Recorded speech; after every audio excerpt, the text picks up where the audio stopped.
Mindset, Changing the Way You Think to Fulfill Your Potential, by Dr. Carol S. Dweck. Introduction. One day, my students sat me down and ordered me to write this book. They wanted people to be able to use our work to make their lives better. It was something I'd wanted to do for a long time, but it became my #1 priority. My work is part of a tradition in psychology that shows the power of people's beliefs. These may be beliefs we're aware of or unaware of, but they strongly affect what we want and whether we succeed in getting it.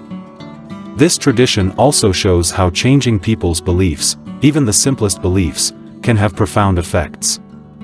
In this book, you'll learn how a simple belief about yourself, a belief we discovered in our research, guides a large part of your life.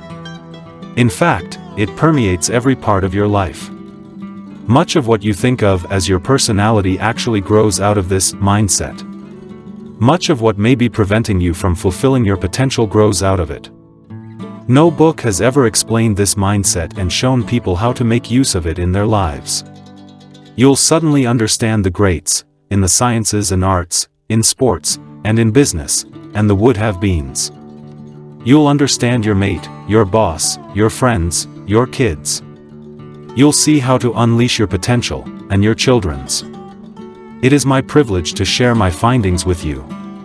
Besides accounts of people from my research, I've filled each chapter with stories both ripped from the headlines and based on my own life and experience, so you can see the mindsets in action. In most cases, names and personal information have been changed to preserve anonymity. In some cases, several people have been condensed into one to make a clearer point. A number of the exchanges are recreated from memory, and I have rendered them to the best of my ability. At the end of each chapter and throughout the last chapter, I show you ways to apply the lessons, ways to recognize the mindset that is guiding your life, to understand how it works, and to change it if you wish. A little note about grammar. I know it and I love it, but I haven't always followed it in this book. I start sentences with ands and buts. I end sentences with prepositions. I use the plural they in contexts that require the singular he or she. I've done this for informality and immediacy, and I hope that the sticklers will forgive me. A little note on this updated edition. I felt it was important to add new information to some of the chapters. I added our new study on organizational mindsets to Chapter 5, Business. Yes, a whole organization can have a mindset. I added a new section on false growth mindset to Chapter 7, Parents, Teachers, and Coaches, after I learned about the many creative ways people were interpreting and implementing the growth mindset, not always accurately. And I added the journey to a true growth mindset to Chapter 8, Changing Mindsets, because many people have asked for more information on how to take that journey. I hope these updates are helpful.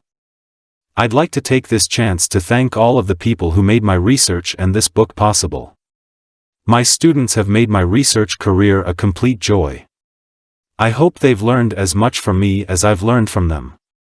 I'd also like to thank the organizations that supported our research: the William T. Grant Foundation, the National Science Foundation, the Department of Education, the National Institute of Mental Health, the National Institute of Child Health and Human Development, the Spencer Foundation, and the Rakes Foundation.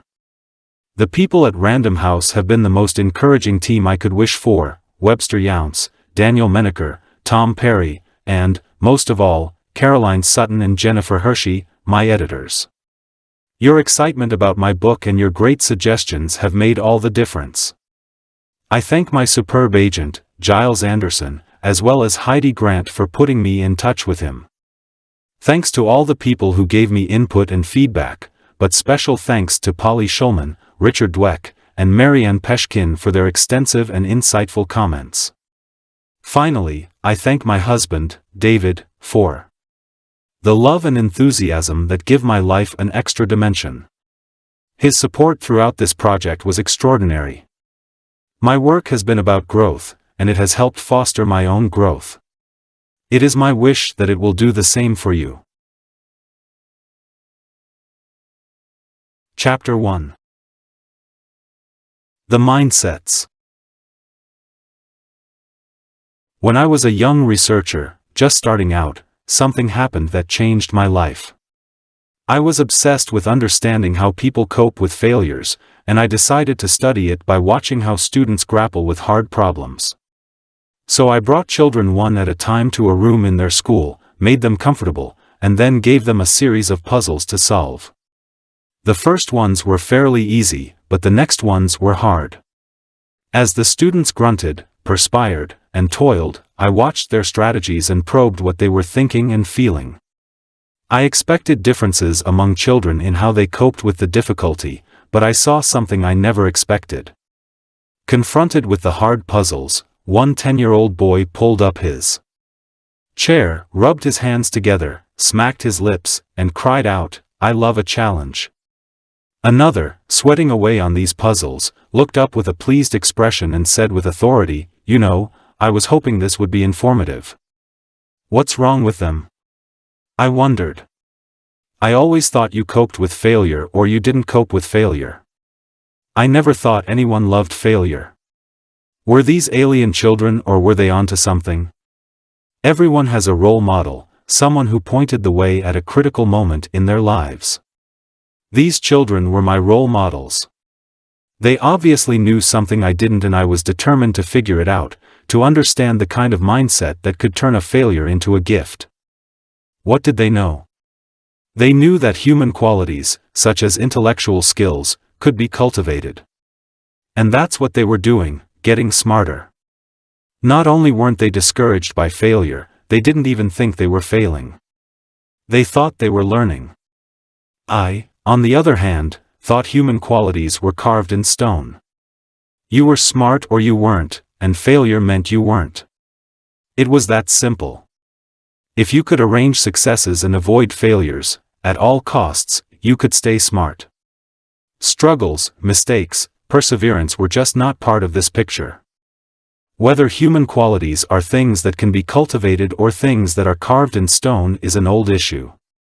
What these beliefs mean for you is a new one. What are the consequences of thinking that your intelligence or personality is something you can develop, as opposed to something that is a fixed, deep-seated trait? Let's first look in on the age-old, fiercely waged debate about human nature and then return to the question of what these beliefs mean for you. Why do people differ? Since the dawn of time, people have thought differently, acted differently, and fared differently from each other. It was guaranteed that someone would ask the question of why people differed, why some people are smarter or more moral, and whether there was something that made them permanently different. Experts lined up on both sides.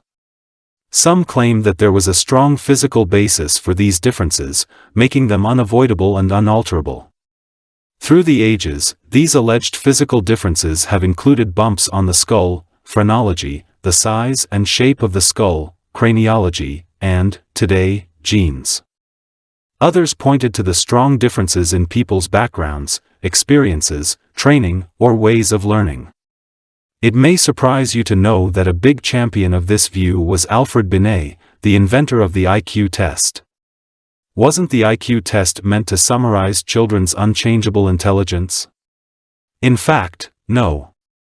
Binet, a Frenchman working in Paris in the early 20th century, designed this test to identify children who were not profiting from the Paris public schools, so that new educational programs could be designed to get them back on track.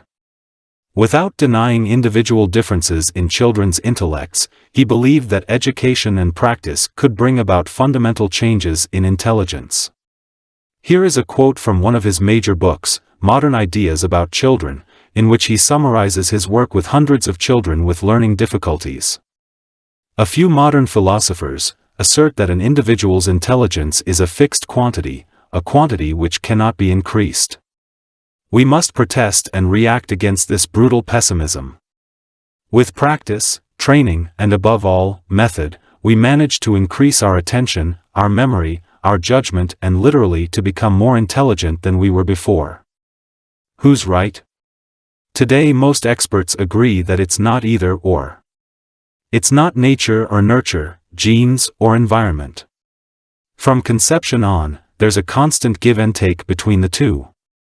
In fact, As Gilbert Gottlieb, an eminent neuroscientist, put it, not only do genes and environment cooperate as we develop, but genes require input from the environment to work properly. At the same time, scientists are learning that people have more capacity for lifelong learning and brain development than they ever thought.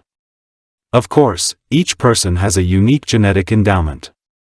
People may start with different temperaments and different aptitudes, but it is clear that experience, training, and personal effort take them the rest of the way. Robert Sternberg, the present-day guru of intelligence, writes that the major factor in whether people achieve expertise is not some fixed prior ability, but purposeful engagement. Or, as his forerunner Binet recognized, it's not always the people who start out the smartest who end up the smartest. What does all this mean for you? The two mindsets. It's one thing to have pundits spouting their opinions about scientific issues. It's another thing to understand how these views apply to you. For 30 years, my research has shown that the view you adopt for yourself profoundly affects the way you lead your life. It can determine whether you become the person you want to be and whether you accomplish the things you value. How does this happen? How can a simple belief have the power to transform your psychology and, as a result, your life? Believing that your qualities are carved in stone, the fixed mindset, creates an urgency to prove yourself over and over. If you have only a certain amount of intelligence, a certain personality, and a certain moral character, well, then you'd better prove that you have a healthy dose of them. It simply wouldn't do to look or feel deficient in these most basic characteristics. Some of us are trained in this mindset from an early age. Even as a child, I was focused on being smart, but the fixed mindset was really stamped in by Mrs. Wilson, my 6th grade teacher. Unlike Alfred Binet, she believed that people's IQ scores told the whole story of who they were. We were seated around the room in IQ order, and only the highest IQ students could be trusted to carry the flag, clap the erasers, or take a note to the principal. Aside from the daily stomachaches she provoked with her judgmental stance, she was creating a mindset in which everyone in the class had one consuming goal: look smart, don't look dumb. Who cared about or enjoyed learning when our whole being was at stake every time she gave us a test or called on us in class? I've seen so many people with this one consuming goal of proving themselves, in the classroom, in their careers, and in their relationships. Every situation calls for a confirmation of their intelligence, personality, or character. Every situation is evaluated: will I succeed or fail? Will I look smart or dumb? Will I be accepted or rejected? Will I feel like a winner or a loser? But doesn't our society value intelligence, personality, and character? Isn't it normal to want these traits? Yes, but there's another mindset in which these traits are not simply a hand you're dealt and have to live with, always trying to convince yourself and others that you have a royal flush when you're secretly worried it's a pair of tens. In this mindset, the hand you're dealt is just the starting point for development. This growth mindset is based on the belief that your basic qualities are things you can cultivate through your efforts, your strategies, and help from others. Although people may differ in every which way, in their initial talents and aptitudes, interests, or temperaments, everyone can change and grow through application and experience. Do people with this mindset believe that anyone can be anything, that anyone with proper motivation or education can become Einstein or Beethoven? No, but they believe that a person's true potential is unknown and unknowable, that it's impossible to foresee what can be accomplished with years of passion, toil, and training. Did you know that Darwin and Tolstoy were considered ordinary children? That Ben Hogan, one of the greatest golfers of all time, was completely uncoordinated and graceless as a child? That the photographer Cindy Sherman, who has been on virtually every list of the most important artists of the 20th century, failed her first photography course? That Geraldine Page, one of our greatest actresses, was advised to give it up for lack of talent? You can see how the belief that cherished qualities can be developed creates a passion for learning. Why waste time proving over and over how great you are, when you could be getting better? Why hide deficiencies instead of overcoming them? Why look for friends or partners who will just shore up your self-esteem instead of ones who will also challenge you to grow? And why seek out the tried and true, instead of experiences that will stretch you? The passion for stretching yourself and sticking to it, even, or especially, when it's not going well, is the hallmark of the growth mindset. This is the mindset that allows people to thrive during some of the most challenging times in their lives. A view from the two mindsets. To give you a better sense of how the two mindsets work, imagine, as vividly as you can, that you are a young adult having a really bad day. One day, you go to a class that is really important to you and that you like a lot. The professor returns the midterm papers to the class. You got a C+. You're very disappointed. That evening on the way back to your home, you find that you've gotten a parking ticket. Being really frustrated, you call your best friend to share your experience but are sort of brushed off. What would you think? What would you feel? What would you do? When I asked people with the fixed mindset, this is what they said: I'd feel like a reject. I'm a total failure. I'm an idiot. I'm a loser. I'd feel worthless and dumb, everyone's better than me. I'm slime. In other words, they'd see what happened as a direct measure of their competence and worth. This is what they'd think about their lives: my life is pitiful. I have no life. Somebody upstairs doesn't like me. The world is out to get me. Someone is out to destroy me. Nobody loves me, everybody hates me. Life is unfair and all efforts are useless. Life stinks. I'm stupid. Nothing good ever happens to me. I'm the most unlucky person on this earth. Excuse me, was there death and destruction, or just a grade, a ticket, and a bad phone call? Are these just people with low self-esteem? Or card-carrying pessimists? No. When they aren't coping with failure, they feel just as worthy and optimistic, and bright and attractive, as people with the growth mindset. So how would they cope? I wouldn't bother to put so much time and effort into doing well in anything. In other words, don't let anyone measure you again. Do nothing. Stay in bed. Get drunk. Eat. Yell at someone if I get a chance to. Eat chocolate. Listen to music and pout. Go into my closet and sit there. Pick a fight with somebody. Cry. Break something. What is there to do? What is there to do? You know, when I wrote the vignette, I intentionally made the grade a C+, not an F. It was a midterm rather than a final. It was a parking ticket, not a car wreck. They were, sort of brushed off, not rejected outright. Nothing catastrophic or irreversible happened. Yet from this raw material the fixed mindset created the feeling of utter failure and paralysis. When I gave people with the growth mindset the same vignette, here's what they said. They'd think, I need to try harder in class, be more careful when parking the car, and wonder if my friend had a bad day. The C+ would tell me that I'd have to work a lot harder in the class, but I have the rest of the semester to pull up my grade. There were many, many more like this, but I think you get the idea. Now, how would they cope? Directly. I'd start thinking about studying harder, or studying in a different way. For my next test in that class, I'd pay the ticket, and I'd work things out with my best friend the next time we speak. I'd look at what was wrong on my exam, resolve to do better, pay my parking ticket, and call my friend to tell her I was upset the day before.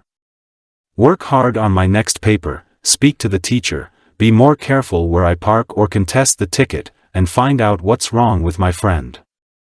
You don't have to have one mindset or the other to be upset. Who wouldn't be? Things like a poor grade or a rebuff from a friend or loved one. These are not fun events. No one was smacking their lips with relish. Yet those people with the growth mindset were not labeling themselves and throwing up their hands. Even though they felt distressed, they were ready to take the risks, confront the challenges, and keep working at them. So, what's new? Is this such a novel idea? We have lots of sayings that stress the importance of risk and the power of persistence, such as, nothing ventured, nothing gained, and, if at first you don't succeed, try again, or Rome wasn't built in a day. By the way, I was delighted to learn that the Italians have the same expression. What is truly amazing is that people with the fixed mindset would not agree. For them, it's, nothing ventured, nothing lost. If at first you don't succeed, you probably don't have the ability. If Rome wasn't built in a day, maybe it wasn't meant to be. In other words, risk and effort are two things that might reveal your inadequacies and show that you were not up to the task. In fact, it's startling to see the degree to which people with the fixed mindset do not believe in putting in effort or getting help.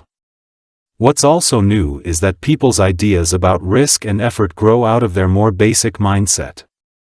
It's not just that some people happen to recognize the value of challenging themselves and the importance of effort. Our research has shown that this comes directly from the growth mindset. When we teach people the growth mindset, with its focus on development, these ideas about challenge and effort follow. Similarly, it's not just that some people happen to dislike challenge and effort. When we, temporarily, put people in a fixed mindset, with its focus on permanent traits, they quickly fear challenge and devalue effort. We often see books with titles like The 10 Secrets of the World's Most Successful People crowding the shelves of bookstores, and these books may give many useful tips. But they're usually a list of unconnected pointers, like, take more risks, or, believe in yourself. While you're left admiring people who can do that, it's never clear how these things fit together or how you could ever become that way. So you're inspired for a few days, but basically the world's most successful people still have their secrets. Instead, as you begin to understand the fixed and growth mindsets, you will see exactly how one thing leads to another, how a belief that your qualities are carved in stone leads to a host of thoughts and actions, and how a belief that your qualities can be cultivated leads to a host of different thoughts and actions, taking you down an entirely different road. It's what we psychologists call an aha experience. Not only have I seen this in my research when we teach people a new mindset, but I get letters all the time from people who have read my work. They recognize themselves. As I read your article, I literally found myself saying over and over again, "This is me, this is me." They see the connections. Your article completely blew me away. I felt I had discovered the secret of the universe. They feel their mindsets reorienting. I can certainly report a kind of personal revolution happening in my own thinking, and this is an exciting feeling. And they can put this new thinking into practice for themselves and others. Your work has allowed me to transform my work with children and see education through a different lens, or, I just wanted to let you know what an impact, on a personal and practical level, your outstanding research has had for hundreds of students. I get lots of these letters from coaches and business leaders, too. Self-insight: who has accurate views of their assets and limitations? Well, maybe the people with the growth mindset don't think they're Einstein or Beethoven, but aren't they more likely to have inflated views of their abilities and try for things they're not capable of? In fact, studies show that people are terrible at estimating their abilities. Recently, we set out to see who is most likely to do this. Sure, we found that people greatly misestimated their performance and their ability. But it was those with the fixed mindset who accounted for almost all the inaccuracy. The people with the growth mindset were amazingly accurate. When you think about it, this makes sense. If, like those with the growth mindset, you believe you can develop yourself, then you're open to accurate information about your current abilities, even if it's unflattering. What's more, if you're oriented toward learning, as they are, you need accurate information about your current abilities in order to learn effectively. However, if everything is either good news or bad news about your precious traits, as it is with fixed mindset people, distortion almost inevitably enters the picture. Some outcomes are magnified, others are explained away, and before you know it you don't know yourself at all. Howard Gardner, in his book Extraordinary Minds, concluded that exceptional individuals have a special talent for identifying their own strengths and weaknesses. It's interesting that those with the growth mindset seem to have that talent. What's in store?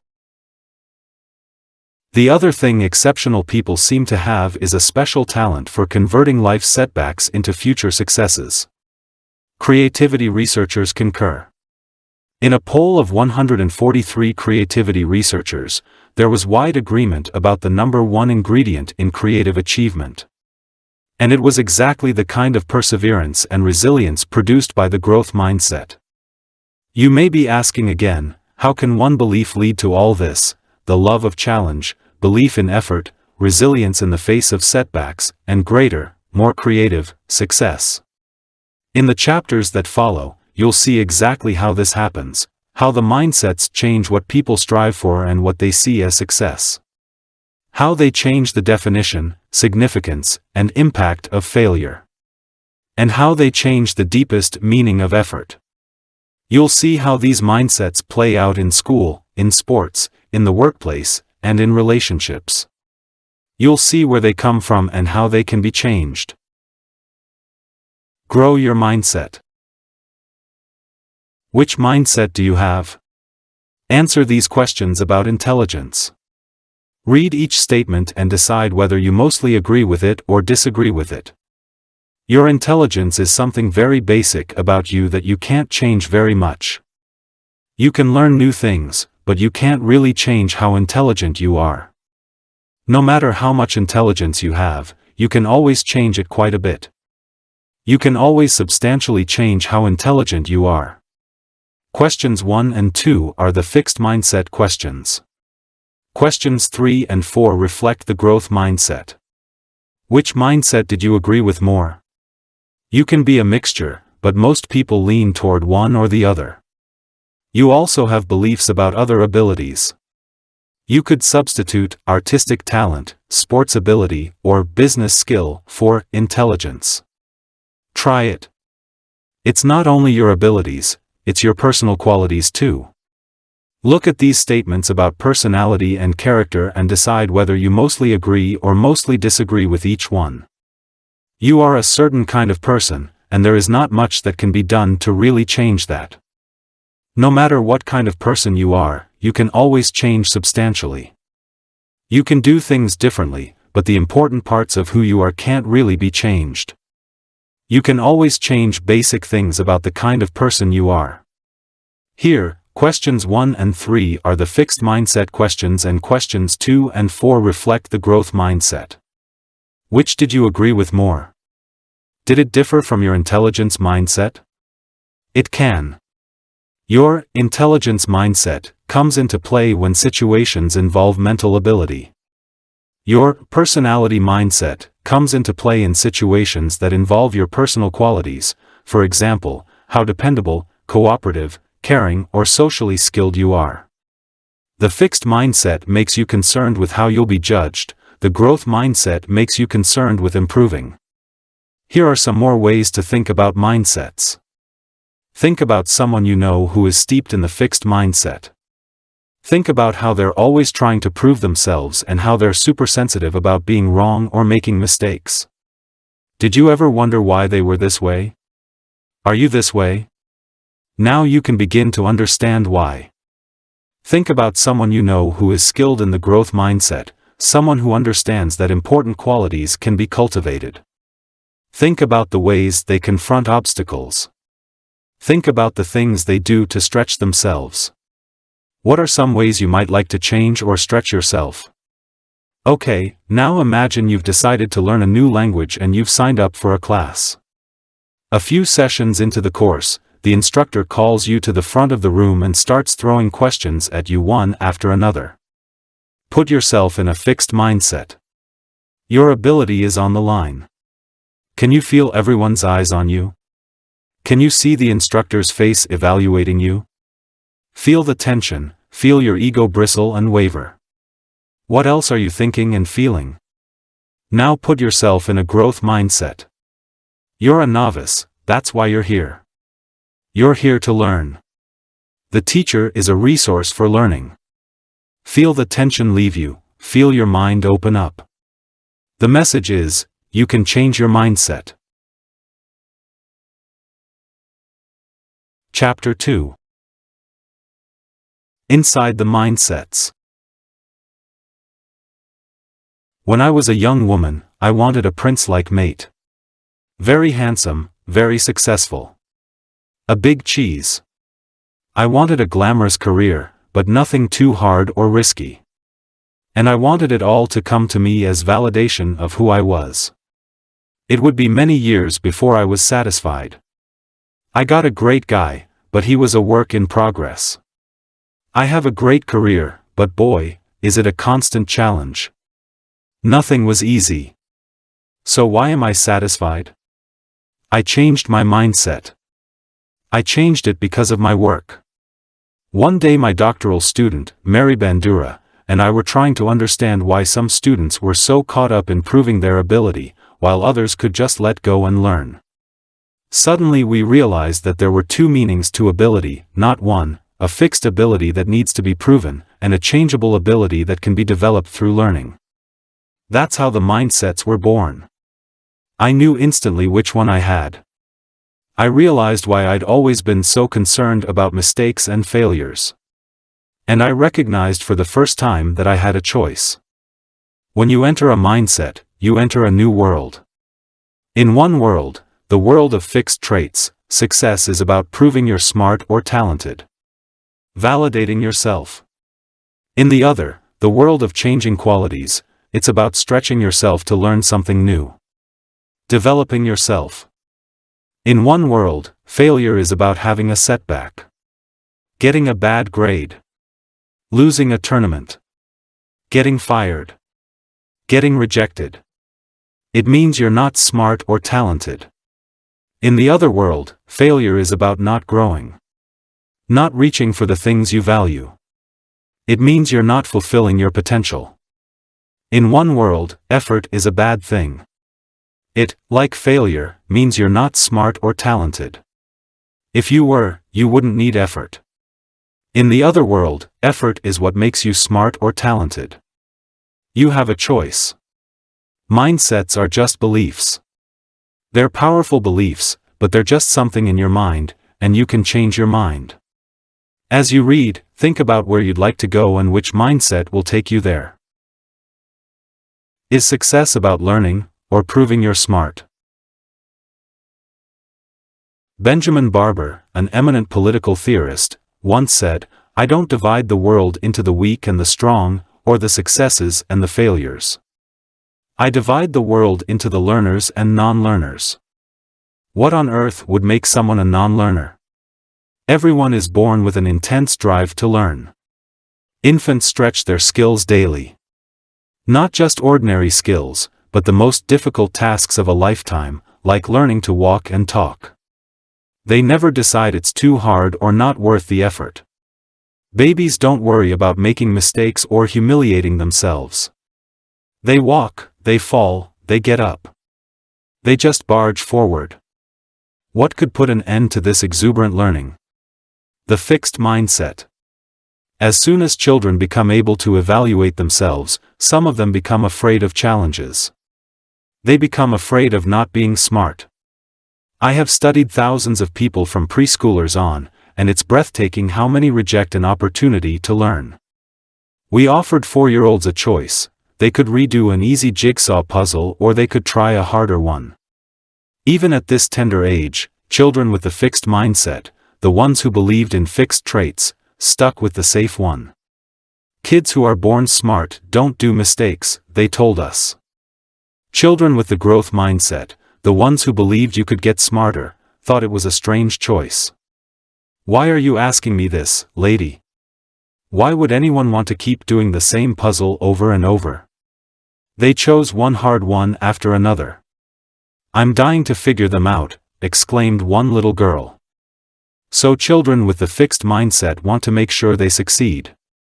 Smart people should always succeed. But for children with the growth mindset, success is about stretching themselves. It's about becoming smarter. One seventh-grade girl summed it up. I think intelligence is something you have to work for, it isn't just given to you. Most kids, if they're not sure of an answer, will not raise their hand to answer the question. But what I usually do is raise my hand, because if I'm wrong, then my mistake will be corrected. Or I will raise my hand and say, how would this be solved, or I don't get this. Can you help me? Just by doing that I'm increasing my intelligence. Beyond puzzles. It's one thing to pass up a puzzle. It's another to pass up an opportunity that's important to your future. To see if this would happen, we took advantage of an unusual situation. At the University of Hong Kong, everything is in English. Classes are in English, textbooks are in English, and exams are in English. But some students who enter the university are not fluent in English, so it would make sense for them to do something about it in a hurry. As students arrived to register for their freshman year, we knew which ones were not skilled in English. And we asked them a key question: if the faculty offered a course for students who need to improve their English skills, would you take it? We also measured their mindset. We did this by asking them how much they agreed with statements like this: you have a certain amount of intelligence, and you can't really do much to change it. People who agree with this kind of statement lean toward a fixed mindset. Those who lean toward a growth mindset agree that you can always substantially change how intelligent you are. Later, we looked at who said yes to the English course. Students with the growth mindset said an emphatic yes. But those with the fixed mindset were not very interested. Believing that success is about learning, students with the growth mindset seized the chance. But those with the fixed mindset didn't want to expose their deficiencies. Instead, to feel smart in the short run, they were willing to put their college careers at risk. This is how the fixed mindset makes people into non-learners. Brain waves tell the story. You can even see the difference in people's brain waves. People with both mindsets came into our brainwave lab at Columbia. As they answered hard questions and got feedback, we were curious about when their brain waves would show them to be interested and attentive. People with a fixed mindset were only interested when the feedback reflected on their ability. Their brain waves showed them paying close attention when they were told whether their answers were right or wrong. But when they were presented with information that could help them learn, there was no sign of interest. Even when they'd gotten an answer wrong, they were not interested in learning what the right answer was. Only people with a growth mindset paid close attention to information that could stretch their knowledge. Only for them was learning a priority. What's your priority? If you had to choose, which would it be? Loads of success and validation or lots of challenge? It's not just on intellectual tasks that people have to make these choices. People also have to decide what kinds of relationships they want, ones that bolster their egos or ones that challenge them to grow. Who is your ideal mate? We put this question to young adults, and here's what they told us. People with the fixed mindset said the ideal mate would put them on a pedestal. Make them feel perfect. Worship them. In other words, the perfect mate would enshrine their fixed qualities. My husband says that he used to feel this way, that he wanted to be the god of a one person, his partner's, religion. Fortunately, he chucked this idea before he met me. People with the growth mindset hoped for a different kind of partner. They said their ideal mate was someone who would see their faults and help them to work on them. Challenge them to become a better person. Encourage them to learn new things. Certainly, they didn't want people who would pick on them or undermine their self-esteem, but they did want people who would foster their development. They didn't assume they were fully evolved, flawless beings who had nothing more to learn. Are you already thinking, oh, what if two people with different mindsets get together? A growth mindset woman tells about her marriage to a fixed mindset man. I had barely gotten all the rice out of my hair when I began to realize I made a big mistake. Every time I said something like, "Why don't we try to go out a little more?" or "I'd like it if you consulted me before making decisions," he was devastated. Then instead of talking about the issue I raised, I'd have to spend literally an hour repairing the damage and making him feel good again. Plus he would then run to the phone to call his mother, who always showered him with the constant adoration he seemed to need. We were both young and new at marriage. I just wanted to communicate. So the husband's idea of a successful relationship, total, uncritical acceptance, was not the wife's. And the wife's idea of a successful relationship, confronting problems, was not the husband's. One person's growth was the other person's nightmare. CEO disease. Speaking of reigning from atop a pedestal and wanting to be seen as perfect, you won't be surprised that this is often called CEO disease. Lee Iacocca had a bad case of it. After his initial success as head of Chrysler Motors, Iacocca looked remarkably like our 4-year-olds with the fixed mindset. He kept bringing out the same car models over and over with only superficial changes. Unfortunately, they were models no one wanted anymore. Meanwhile, Japanese companies were completely rethinking what cars should look like and how they should run. We know how this turned out. The Japanese cars rapidly swept the market. CEOs face this choice all the time. Should they confront their shortcomings or should they create a world where they have none? Lee Iacocca chose the latter. He surrounded himself with worshippers, exiled the critics, and quickly lost touch with where his field was going. Lee Iacocca had become a non-learner. But not everyone catches CEO disease. Many great leaders confront their shortcomings on a regular basis. Darwin Smith, looking back on his extraordinary performance at Kimberly-Clark, declared, "I never stopped trying to be qualified for the job." These men, like the Hong Kong students with the growth mindset, never stopped taking the remedial course. CEOs face another dilemma. They can choose short-term strategies that boost the company's stock and make themselves look like heroes. Or they can work for long-term improvement, risking Wall Street's disapproval as they lay the foundation for the health and growth of the company over the longer haul. Albert Dunlap, a self-professed fixed mindsetter, was brought in to turn around Sunbeam. He chose the short-term strategy of looking like a hero to Wall Street. The stock soared but the company fell apart. Lou Gerstner, an avowed growth mindsetter, was called in to turn around IBM. As he set about the enormous task of overhauling IBM culture and policies, stock prices were stagnant and Wall Street sneered.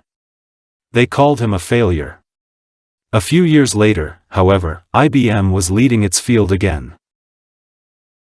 Stretching. People in a growth mindset don't just seek challenge, they thrive on it. The bigger the challenge, the more they stretch. And nowhere can it be seen more clearly than in the world of sports. You can just watch people stretch and grow. Mia Hamm, the greatest female soccer star of her time, says it straight out. "All my life I've been playing up, meaning I've challenged myself with players older, bigger, more skillful, more experienced, in short, better than me." First she played with her older brother. Then at 10, she joined the 11-year-old boys team. Then she threw herself into the #1 college team in the United States. Each day I attempted to play up to their level, and I was improving faster than I ever dreamed possible.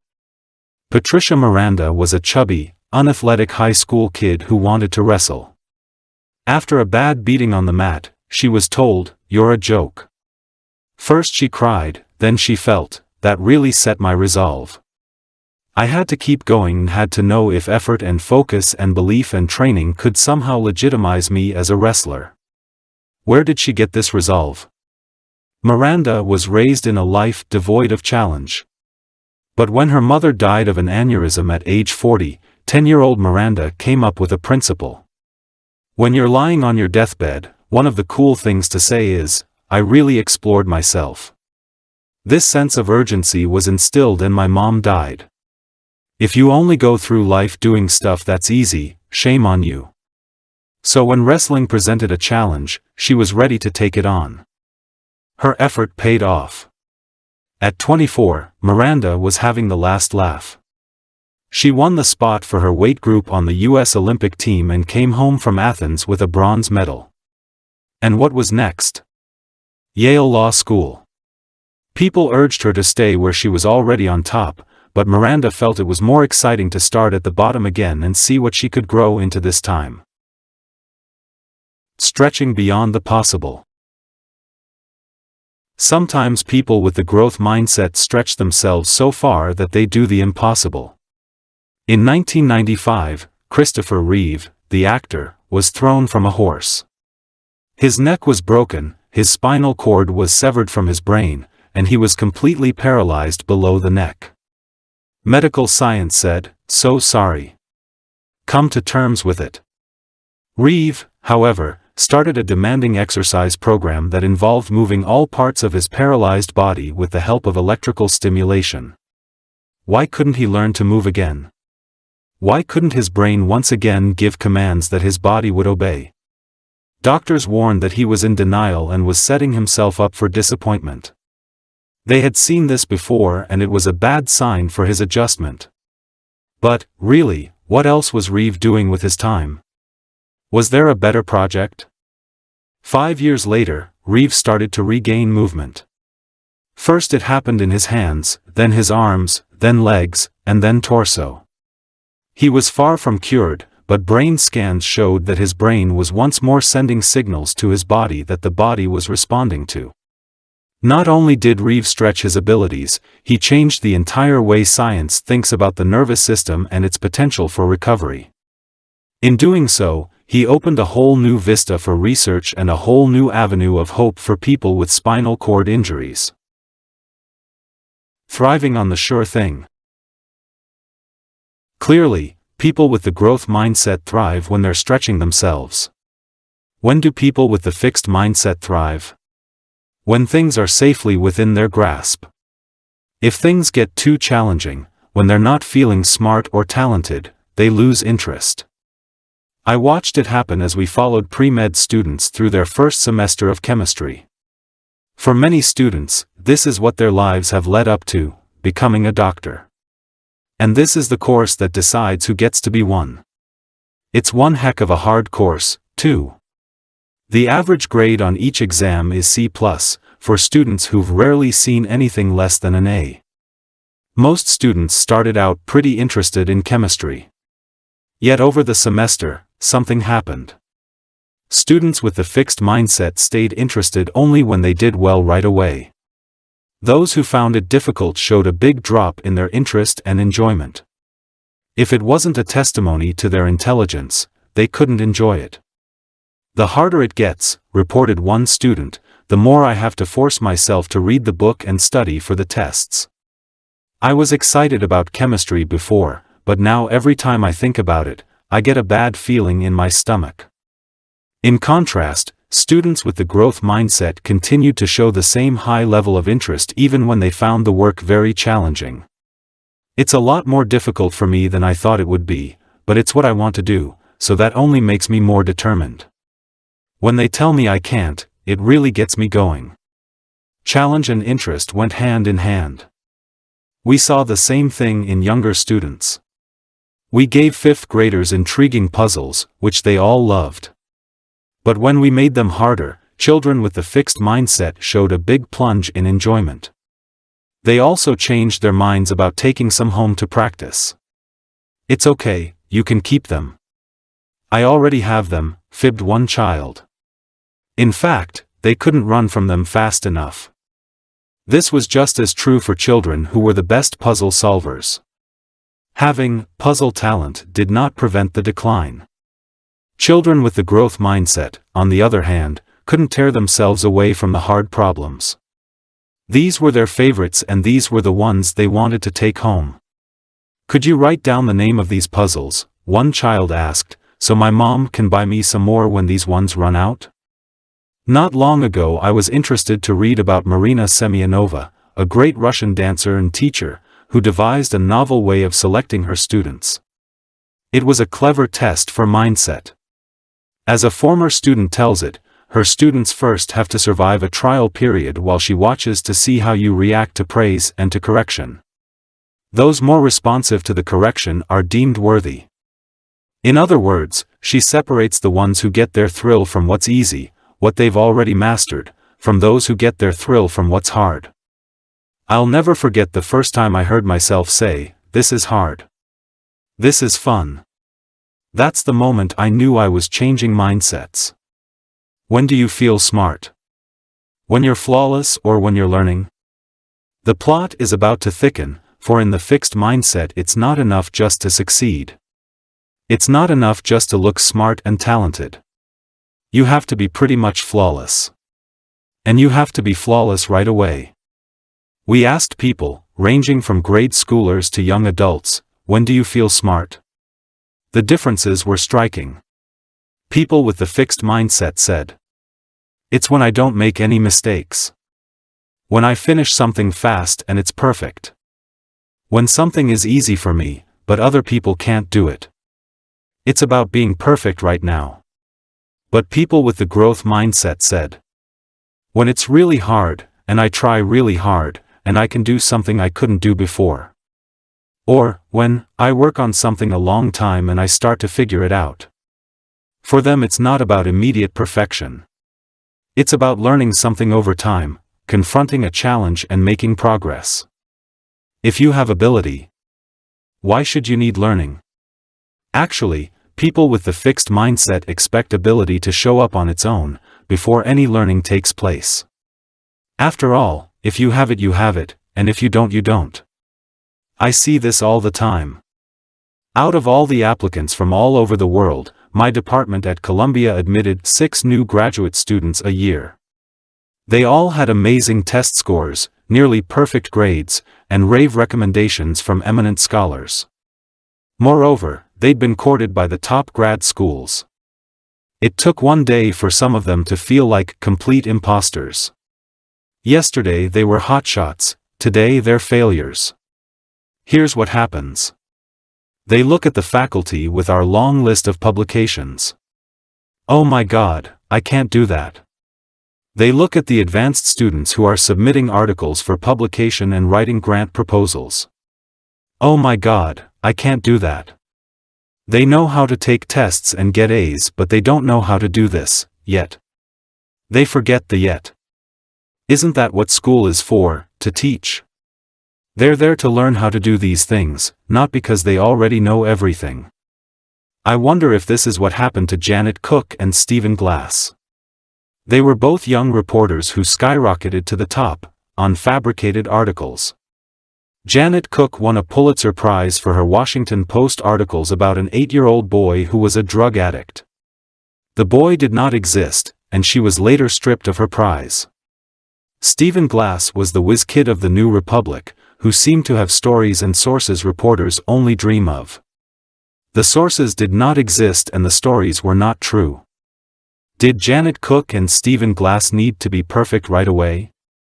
Did they feel that admitting ignorance would discredit them with their colleagues? Did they feel they should already be like the big-time reporters before they did the hard work of learning how? "We were stars, precocious stars," wrote Stephen Glass, and that was what mattered. The public understands them as cheats, and cheat they did. But I understand them as talented young people, desperate young people, who succumbed to the pressures of the fixed mindset. There was a saying in the 1960s that went, "Becoming is better than being." The fixed mindset does not allow people the luxury of becoming. They have to already be. A test score is forever. Let's take a closer look at why, in the fixed mindset, it's so crucial to be perfect right now. It's because one test, or one evaluation, can measure you forever. 20 years ago, at the age of 5, Loretta and her family came to the United States. A few days later, her mother took her to her new school, where they promptly gave her a test. The next thing she knew, she was in her kindergarten class, but it was not the Eagles, the elite kindergarten class. As time passed, however, Loretta was transferred to the Eagles and she remained with that group of students until the end of high school, garnering a bundle of academic prizes along the way. Yet she never felt she belonged. That first test, she was convinced, diagnosed her fixed ability and said that she was not a true eagle. Never mind that she had been 5 years old and had just made a radical change to a new country. Or that maybe there hadn't been room in the Eagles for a while. Or that maybe the school decided she would have an easier transition in a more low-key class. There are so many ways to understand what happened and what it meant.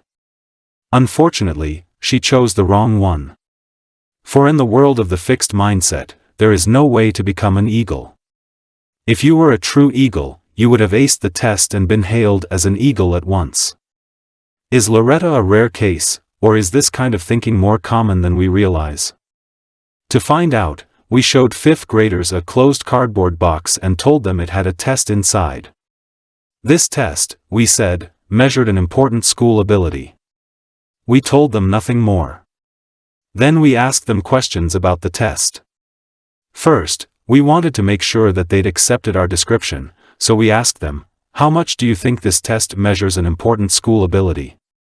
All of them had taken our word for it. Next we asked, "Do you think this test measures how smart you are?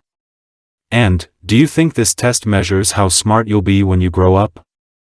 Students with the growth mindset had taken our word that the test measured an important ability, but they didn't think it measured how smart they were. And they certainly didn't think it would tell them how smart they'd be when they grew up. In fact, one of them told us, "No way. Ain't no test can do that." But the students with the fixed mindset didn't simply believe the test could measure an important ability. They also believed, just as strongly, that it could measure how smart they were. And how smart they'd be when they grew up. They granted one test the power to measure their most basic intelligence now and forever. They gave this test the power to define them. That's why every success is so important. Another look at potential. This leads us back to the idea of potential, and to the question of whether tests or experts can tell us what our potential is, what we're capable of, what our future will be. The fixed mindset says yes. You can simply measure the fixed ability right now and project it into the future. Just give the test or ask the expert. No crystal ball needed. So common is the belief that potential can be known right now that Joseph P. Kennedy felt confident in telling Morton Downey Jr. that he would be a failure. What had Downey, later a famous television personality and author, done? Why, he had worn red socks and brown shoes to the Stork Club, a fancy New York nightclub. Morton, Kennedy told him, "I don't know anybody I've ever met in my life wearing red socks and brown shoes who ever succeeded. Young man, let me tell you now, you do stand out, but you don't stand out in a way that people will ever admire you." Many of the most accomplished people of our era were considered by experts to have no future. Jackson Pollock, Marcel Proust, Elvis Presley, Ray Charles, Lucille Ball, and Charles Darwin were all thought to have little potential for their chosen fields. And in some of these cases, it may well have been true that they did not stand out from the crowd early on. But isn't potential someone's capacity to develop their skills with effort and coaching over time? And that's just the point. How can we know where effort, coaching, and time will take someone? Who knows, maybe the experts were right about Jackson, Marcel, Elvis, Ray, Lucille, and Charles. In terms of their skills at the time. Maybe they were not yet the people they were to become. I once went to an exhibit in London of Paul Cézanne's early paintings. On my way there, I wondered who Cézanne was and what his paintings were like before he was the painter we know today. I was intensely curious because Cézanne is one of my favorite artists and the man who set the stage for much of modern art. Here's what I found: some of the paintings were pretty bad. They were overwrought scenes, some violent, with amateurishly painted people. Although there were some paintings that foreshadowed the later Cézanne, many did not. Was the early Cézanne not talented? Or did it just take time for Cézanne to become Cézanne? People with the growth mindset know that it takes time for potential to flower. Recently, I got an angry letter from a teacher who had taken one of our surveys. The survey portrays a hypothetical student, Jennifer, who had gotten 65% on a math exam. It then asks teachers to tell us how they would treat her. Teachers with the fixed mindset were more than happy to answer our questions. They felt that by knowing Jennifer's score, they had a good sense of who she was and what she was capable of. Their recommendations abounded. Mr. Riordan, by contrast, was fuming. Here's what he wrote. To whom it may concern. Having completed the educator's portion of your recent survey, I must request that my results be excluded from the study. I feel that the study itself is scientifically unsound. Unfortunately, the test uses a faulty premise, asking teachers to make assumptions about a given student based on nothing more than a number on a page. Performance cannot be based on one assessment. You cannot determine the slope of a line given only one point, as there is no line to begin with. A single point in time does not show trends, improvement, lack of effort, or mathematical ability. Sincerely, Michael D. Riordan. I was delighted with Mr. Riordan's critique and couldn't have agreed with it more. An assessment at one point in time has little value for understanding someone's ability, let alone their potential to succeed in the future. It was disturbing how many teachers thought otherwise, and that was the point of our study. The idea that one evaluation can measure you forever is what creates the urgency for those with the fixed mindset. That's why they must succeed perfectly and immediately. Who can afford the luxury of trying to grow when everything is on the line right now? Is there another way to judge potential? NASA thought so. When they were soliciting applications for astronauts, they rejected people with pure histories of success and instead selected people who had had significant failures and bounced back from them. Jack Welch, the celebrated CEO of General Electric, chose executives on the basis of runway, their capacity for growth. And remember Marina Semyonova, the famed ballet teacher, who chose the students who were energized by criticism. They were all rejecting the idea of fixed ability and selecting instead for mindset. Proving you're special. When people with the fixed mindset opt for success over growth, what are they really trying to prove? That they're special. Even superior. When we asked them, when do you feel smart, so many of them talked about times they felt like a special person, someone who was different from and better than other people. Until I discovered the mindsets and how they work, I, too, thought of myself as more talented than others, maybe even more worthy than others because of my endowments. The scariest thought, which I rarely entertained, was the possibility of being ordinary. This kind of thinking led me to need constant validation. Every comment, every look was meaningful. It registered on my intelligence scorecard, my attractiveness scorecard, my likability scorecard. If a day went well, I could bask in my high numbers. One bitter cold winter night, I went to the opera. That night, the opera was everything you hope for, and everyone stayed until the very end, not just the end of the opera, but through all the curtain calls. Then we all poured into the street, and we all wanted taxis. I remember it clearly. It was after midnight, it was 7 degrees, there was a strong wind, and, as time went on, I became more and more miserable. There I was, part of an undifferentiated crowd. What chance did I have? Suddenly, a taxi pulled up right next to me. The handle of the back door lined up perfectly with my hand, and as I entered, the driver announced, "You were different." I lived for these moments. Not only was I special, it could be detected from a distance. The self-esteem movement encourages this kind of thinking and has even invented devices to help you confirm your superiority. I recently came across an ad for such a product. 2 of my friends send me an illustrated list each year of the top 10 things they didn't get me for Christmas. From January through November, they clip candidate items from catalogs or download them from the internet. In December, they select the winners. One of my all-time favorites is the pocket toilet, which you fold up and return to your pocket after using. This year my favorite was the I Love Me mirror, a mirror with I love me in huge capital letters written across the bottom half. By looking into it, you can administer the message to yourself and not wait for the outside world to announce your specialness. Of course, the mirror is harmless enough. The problem is when special begins to mean better than others. A more valuable human being. A superior person.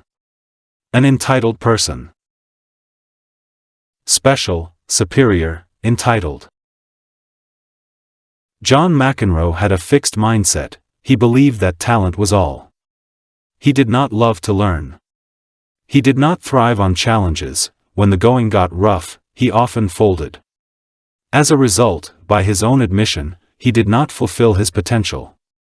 But his talent was so great that he was the #1 tennis player in the world for 4 years. Here he tells us what it was like to be #1. McEnroe used sawdust to absorb the sweat on his hands during a match. This time the sawdust was not to his liking, so he went over to the can of sawdust and knocked it over with his racket.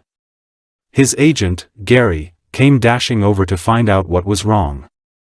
"You call that sawdust?" I said.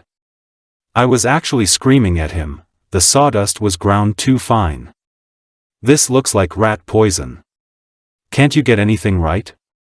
So Gary ran out and, 20 minutes later, came back with a fresh can of coarser sawdust, and $20 less in his pocket. He'd had to pay a union employee to grind up a 2x4.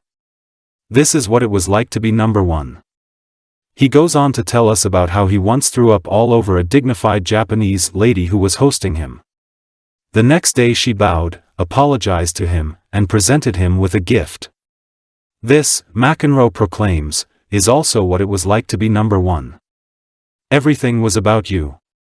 Did you get everything you need? Is everything okay? We'll pay you this, we'll do that, we'll kiss your behind.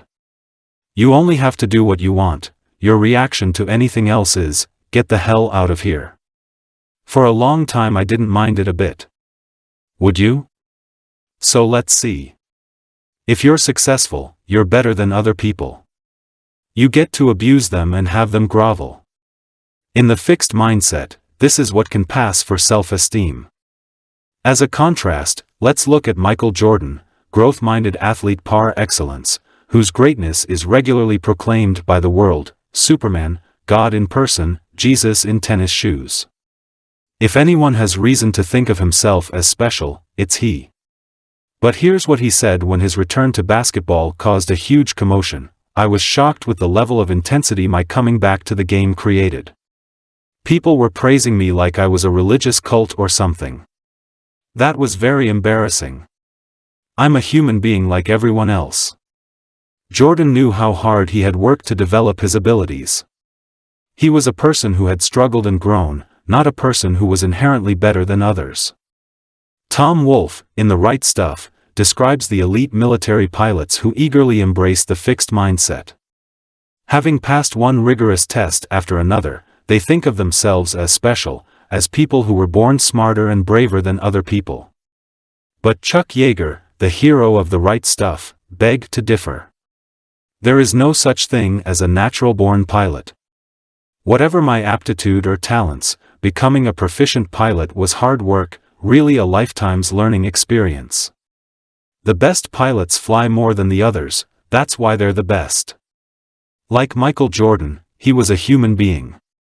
He just stretched himself farther than most. In short, people who believe in fixed traits feel an urgency to succeed, and when they do, they may feel more than pride. They may feel a sense of superiority, since success means that their fixed traits are better than other people's. However, lurking behind that self-esteem of the fixed mindset is a simple question. If you're somebody when you're successful, what are you when you're unsuccessful? Mindsets change the meaning of failure. The Martins worshipped their 3-year-old Robert and always bragged about his feats. There had never been a child as bright and creative as theirs. Then Robert did something unforgivable. He didn't get into the #1 preschool in New York. After that, the Martins cooled toward him. They didn't talk about him the same way, and they didn't treat him with the same pride and affection. He was no longer their brilliant little Robert. He was someone who had discredited himself and shamed them. At the tender age of 3, he was a failure. As a New York Times article points out, failure has been transformed from an action, I failed, to an identity, I am a failure. This is especially true in the fixed mindset. When I was a child, I, too, worried about meeting Robert's fate. In 6th grade, I was the best speller in my school. The principal wanted me to go to a citywide competition, but I refused.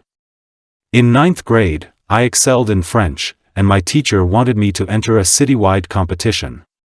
Again, I refused. Why would I risk turning from a success into a failure? From a winner into a loser? Ernie Els, the great golfer, worried about this too. Els finally won a major tournament after a 5-year dry spell, in which match after match slipped away from him. What if he had lost this tournament, too? I would have been a different person, he tells us. He would have been a loser. Each April when the skinny envelopes, the rejection letters, arrive from colleges, countless failures are created coast to coast.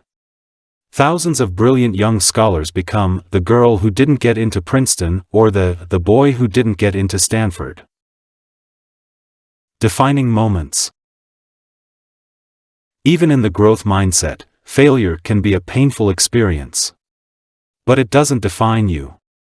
It's a problem to be faced, dealt with, and learned from. Jim Marshall, former defensive player for the Minnesota Vikings, relates what could easily have made him into a failure. In a game against the San Francisco 49ers, Marshall spotted the football on the ground. He scooped it up and ran for a touchdown as the crowd cheered. But he ran the wrong way. He scored for the wrong team and on national television. It was the most devastating moment of his life. The shame was overpowering. But during halftime, he thought, if you make a mistake, you got to make it right. I realized I had a choice. I could sit in my misery or I could do something about it. Pulling himself together for the second half, he played some of his best football ever and contributed to his team's victory. Nor did he stop there. He spoke to groups. He answered letters that poured in from people who finally had the courage to admit their own shameful experiences. He heightened his concentration during games. Instead of letting the experience define him, he took control of it. He used it to become a better player and, he believes, a better person. In the fixed mindset, however, the loss of one's self to failure can be a permanent, haunting trauma. Bernard Loiseau was one of the top chefs in the world. Only a handful of restaurants in all of France receive the supreme rating of 3 stars from the Guide Michelin, the most respected restaurant guide in Europe. His was one of them. Around the publication of the 2003 Guide Michelin, however, Mr. Loiseau committed suicide. He had lost 2 points in another guide, going from a 19 out of 20 to a 17 in the Guide Michelin. And there were rampant rumors that he would lose one of his 3 stars in the new guide. Although he did not, the idea of failure had possessed him. Loiseau had been a pioneer. He was one of the first to advance the nouvelle cuisine, trading the traditional butter and cream sauces of French cooking for the brighter flavors of the foods themselves. A man of tremendous energy, he was also an entrepreneur. Besides his 3-star restaurant in Burgundy, he had created 3 eateries in Paris, numerous cookbooks, and a line of frozen foods.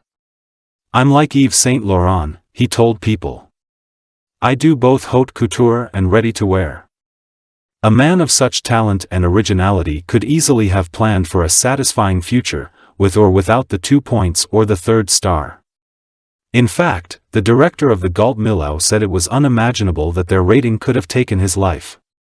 But in the fixed mindset, it is imaginable.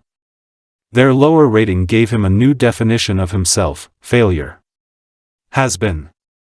It's striking what counts as failure in the fixed mindset.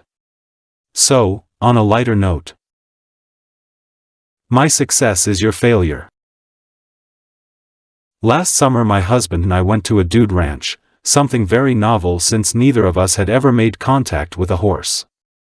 One day, we signed up for a lesson in fly fishing. It was taught by a wonderful 80-year-old cowboy-type fisherman who showed us how to cast the fishing line, and then turned us loose. We soon realized that he had not taught us how to recognize when the trout bit the lure. They don't tug on the line, you have to watch for a bubble in the water, what to do when the trout bit the lure, tug upward, or how to reel the trout in if by some miracle we got that far, pull the fish along the water, do not hoist it into the air. Well, time passed, the mosquitoes bit, but not so the trout. None of the dozen or so of us made the slightest progress. Suddenly, I hit the jackpot. Some careless trout bit hard on my lure and the fisherman, who happened to be right there, talked me through the rest. I had me a rainbow trout. Reaction number 1, my husband, David, came running over beaming with pride and saying, "Life with you is so exciting." Reaction number 2, that evening when we came into the dining room for dinner, 2 men came up to my husband and said, "David, how are you coping?" David looked at them blankly, he had no idea what they were talking about. Of course he didn't. He was the one who thought my catching the fish was exciting. But I knew exactly what they meant. They had expected him to feel diminished, and they went on to make it clear that that's exactly what my success had done to them. Shirk, cheat, blame, not a recipe for success. Beyond how traumatic a setback can be in the fixed mindset, this mindset gives you no good recipe for overcoming it. If failure means you lack competence or potential, that you are a failure, where do you go from there? In one study, 7th graders told us how they would respond to an academic failure, a poor test grade in a new course. Those with the growth mindset, no big surprise, said they would study harder for the next test. But those with the fixed mindset said they would study less for the next test. If you don't have the ability, why waste your time? And, they said, they would seriously consider cheating. If you don't have the ability, they thought, you just have to look for another way. What's more, instead of trying to learn from and repair their failures, people with the fixed mindset may simply try to repair their self-esteem. For example, they may go looking for people who are even worse off than they are. College students, after doing poorly on a test, were given a chance to look at tests of other students.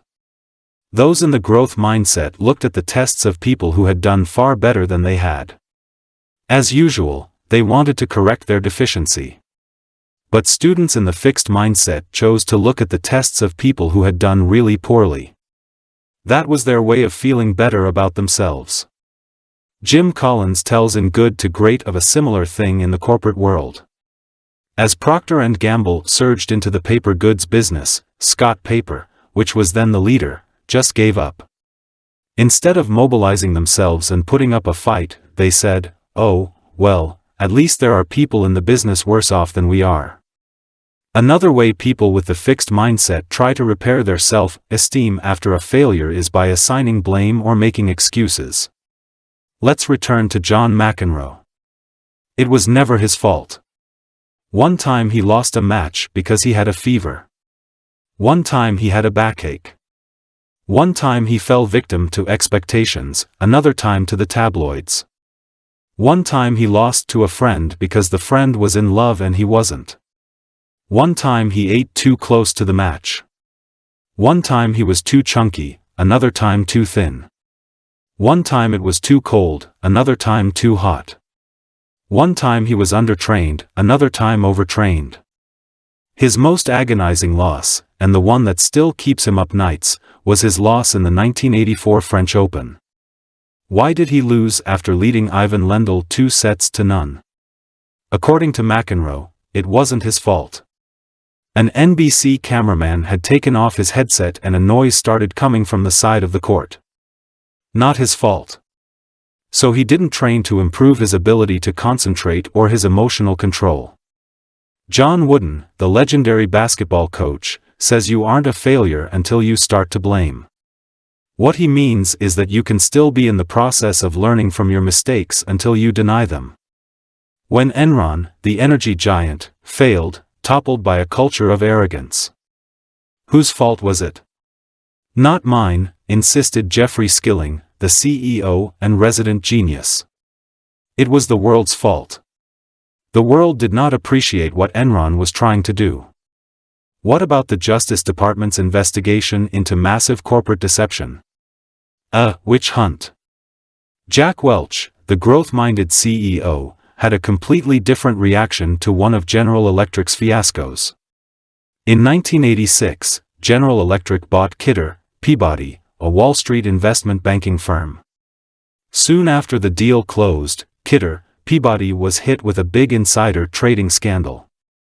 A few years later, calamity struck again in the form of Joseph Jett, a trader who made a bunch of fictitious trades, to the tune of hundreds of millions, to pump up his bonus. Welch phoned 14 of his top GE colleagues to tell them the bad news and to apologize personally. I blamed myself for the disaster, Welch said. Mindset and depression. Maybe Bernard Loiseau, the French chef, was just depressed. Were you thinking that? As a psychologist and an educator, I am vitally interested in depression. It runs wild on college campuses, especially in February and March. The winter is not over, the summer is not in sight, work has piled up, and relationships are often frayed. Yet it's been clear to me for a long time that different students handle depression in dramatically different ways. Some let everything slide. Others, though feeling wretched, hang on. They drag themselves to class, keep up with their work, and take care of themselves, so that when they feel better, their lives are intact. Not long ago, we decided to see whether mindsets play a role in this difference. To find out, we measured students' mindsets and then had them keep an online diary for 3 weeks in February and March. Every day they answered questions about their mood, their activities, and how they were coping with problems. Here's what we discovered. First, the students with the fixed mindset had higher levels of depression. Our analyses showed that this was because they ruminated over their problems and setbacks, essentially tormenting themselves with the idea that the setbacks meant they were incompetent or unworthy. It just kept circulating in my head, "You're a dope." I just couldn't let go of the thought that this made me less of a man. Again, failures labeled them and left them no route to success. And the more depressed they felt, the more they let things go, the less they took action to solve their problems.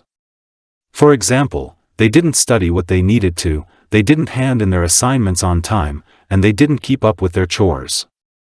Although students with the fixed mindset showed more depression, there were still plenty of people with the growth mindset who felt pretty miserable, this being peak season for depression.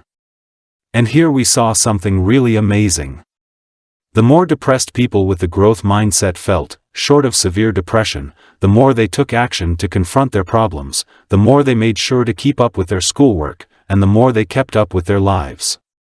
The worse they felt, the more determined they became. In fact, from the way they acted, it might have been hard to know how despondent they were.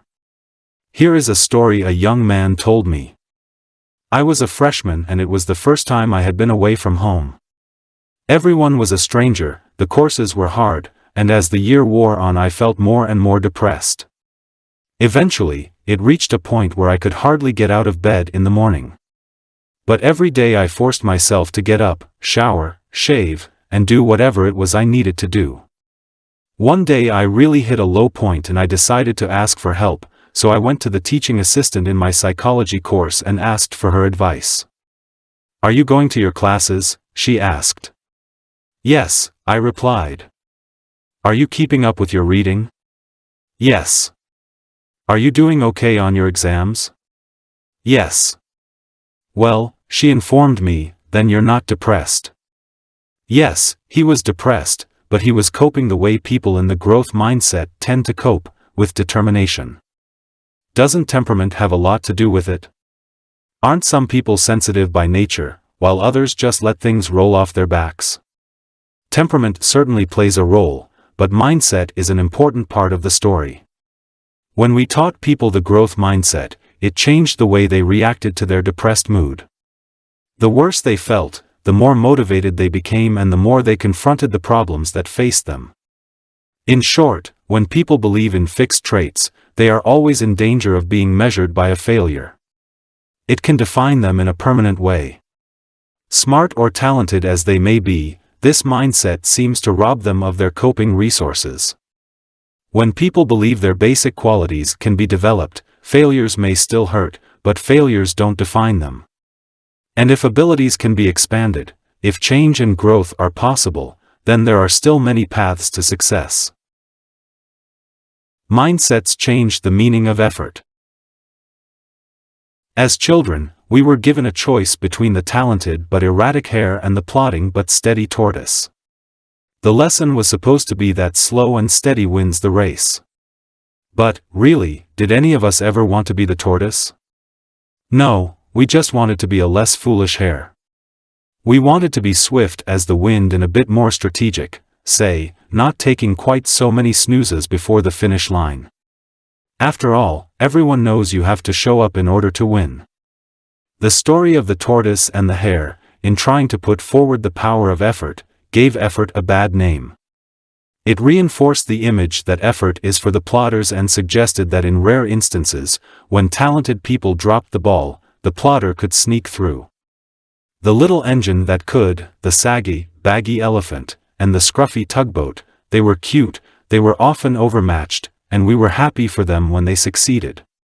In fact, to this day I remember how fond I was of those little creatures, or machines, but no way did I identify with them. The message was, if you're unfortunate enough to be the runt of the litter, if you lack endowment, you don't have to be an utter failure.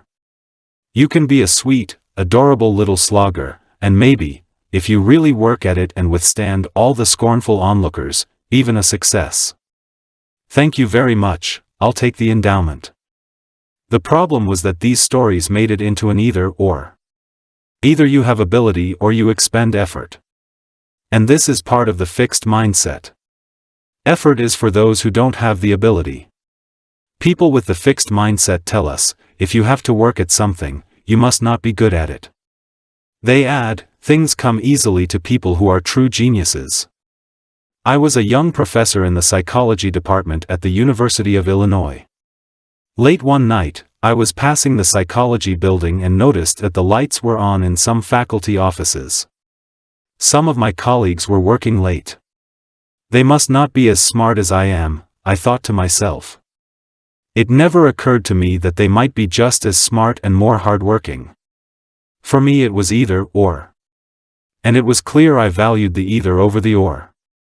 Malcolm Gladwell, the author and New Yorker writer, has suggested that as a society we value natural, effortless accomplishment over achievement through effort. We endow our heroes with superhuman abilities that led them inevitably toward their greatness.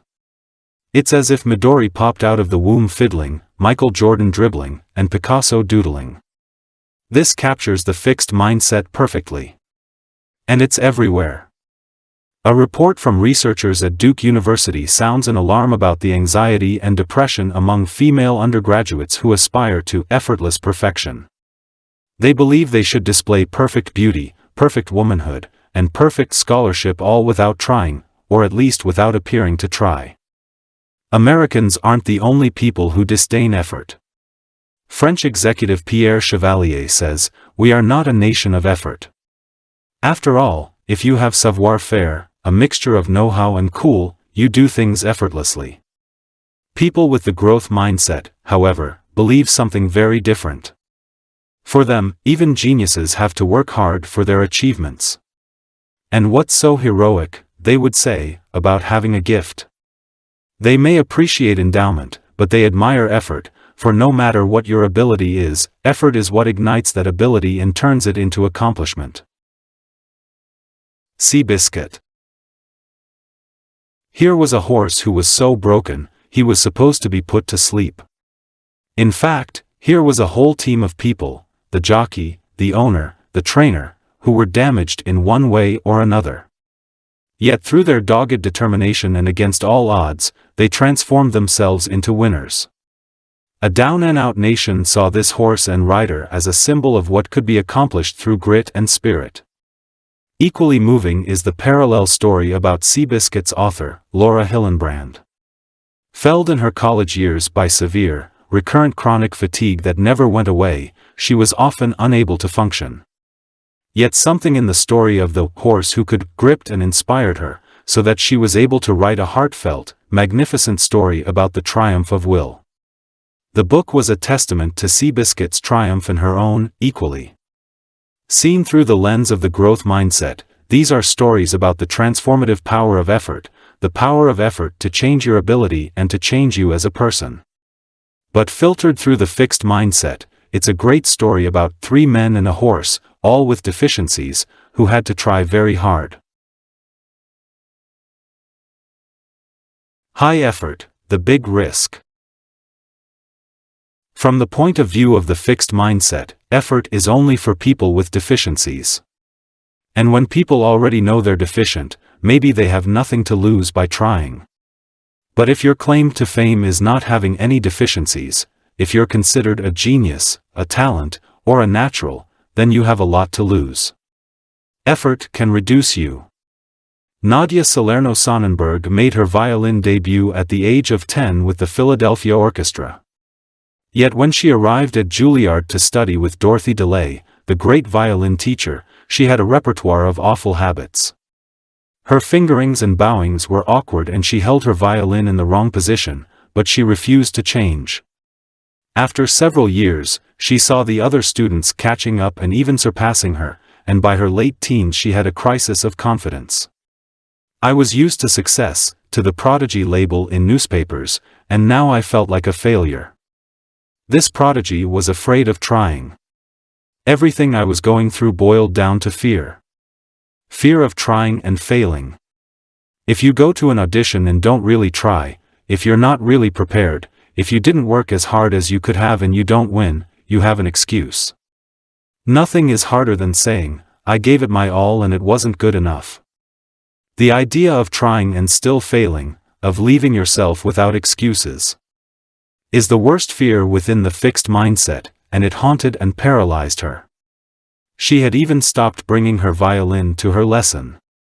Then, one day, after years of patience and understanding, DeLay told her, listen, if you don't bring your violin next week, I'm throwing you out of my class.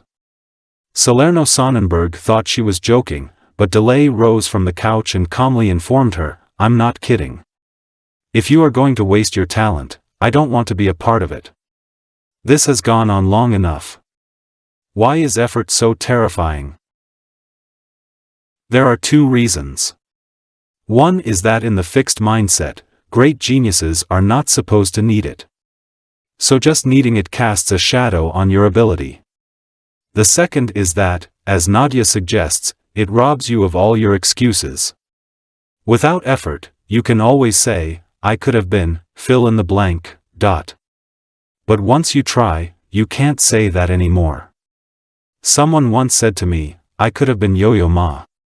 If she had really tried for it, she wouldn't have been able to say that. Salerno-Sonnenberg was terrified of losing DeLay. She finally decided that trying and failing, an honest failure, was better than the course she had been on, and so she began training with DeLay for an upcoming competition. For the first time she went all out, and, by the way, won. Now she says, this is something I know for a fact, you have to work hardest for the things you love most. And when it's music you love, you're in for the fight of your life. Fear of effort can happen in relationships, too, as it did with Amanda, a dynamic and attractive young woman. I had a lot of crazy boyfriends. A lot. They ranged from unreliable to inconsiderate. How about a nice guy for once, my best friend Carla always said. It was like, you deserve better. So then Carla fixed me up with Rob, a guy from her office. He was great, and not just on day one. I loved it. It was like, oh, my God, a guy who actually shows up on time. Then it became serious and I freaked. I mean, this guy really liked me, but I couldn't stop thinking about how, if he really knew me, he might get turned off. I mean, what if I really, really tried and it didn't work? I guess I couldn't take that risk. Low effort, the big risk. In the growth mindset, it's almost inconceivable to want something badly, to think you have a chance to achieve it, and then do nothing about it. When it happens, the "I could have been" is heartbreaking, not comforting. There were few American women in the 1930s through 1950s who were more successful than Clare Boothe Luce. She was a famous author and playwright, she was elected to Congress twice, and she was ambassador to Italy. "I don't really understand the word success," she has said. "I know people use it about me, but I don't understand it." Her public life and private tragedies kept her from getting back to her greatest love, writing for the theater. She'd had great success with plays like The Women, but it just wouldn't do for a political figure to keep penning tart, sexy comedies. For her, politics did not provide the personal creative effort she valued most, and looking back she couldn't forgive herself for not pursuing her passion for theater. "I often thought," she said, "that if I were to write an autobiography, my title would be The Autobiography of a Failure." Billie Jean King says it's all about what you want to look back and say. I agree with her. You can look back and say, "I could have been," polishing your unused endowments like trophies. Or you can look back and say, "I gave my all for the things I valued." Think about what you want to look back and say. Then choose your mindset. Turning knowledge into action. Sure, people with the fixed mindset have read the books that say, success is about being your best self, not about being better than others, failure is an opportunity, not a condemnation, effort is the key to success. But they can't put this into practice because their basic mindset, their belief in fixed traits, is telling them something entirely different, that success is about being more gifted than others, that failure does measure you, and that effort is for those who can't make it on talent. Questions and answers. At this point, you probably have questions. Let me see if I can answer some of them. Question: if people believe their qualities are fixed, and they have shown themselves to be smart or talented, why do they have to keep proving it? After all, when the prince proved his bravery, he and the princess lived happily ever after. He didn't have to go out and slay a dragon every day. Why don't people with the fixed mindset prove themselves and then live happily ever after? Because every day new and larger dragons come along and, as things get harder, maybe the ability they proved yesterday is not up to today's task. Maybe they were smart enough for algebra but not calculus. Maybe they were a good enough pitcher for the minor leagues but not the majors. Maybe they were a good enough writer for their school newspaper but not the New York Times.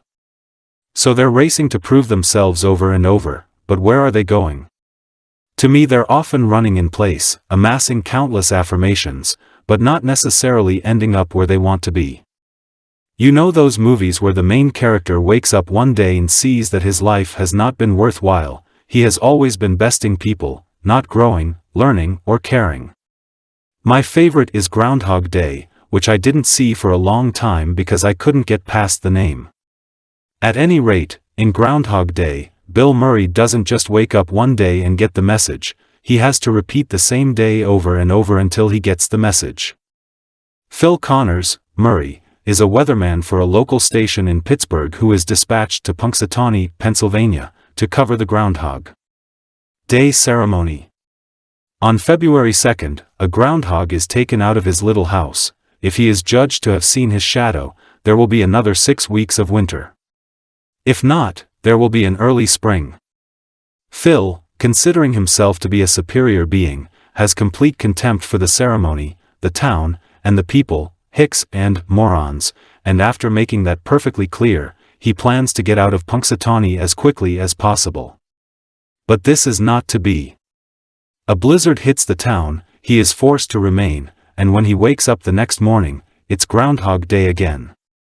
The same Sonny and Cher song, "I Got You Babe," wakes him up on the clock radio, and the same Groundhog Festival is gearing up once again. And again. And again. At first, he uses the knowledge to further his typical agenda, making fools out of other people. Since he is the only one reliving the day, he can talk to a woman on one day, and then use the information to deceive, impress, and seduce her the next. He is in fixed mindset heaven. He can prove his superiority over and over.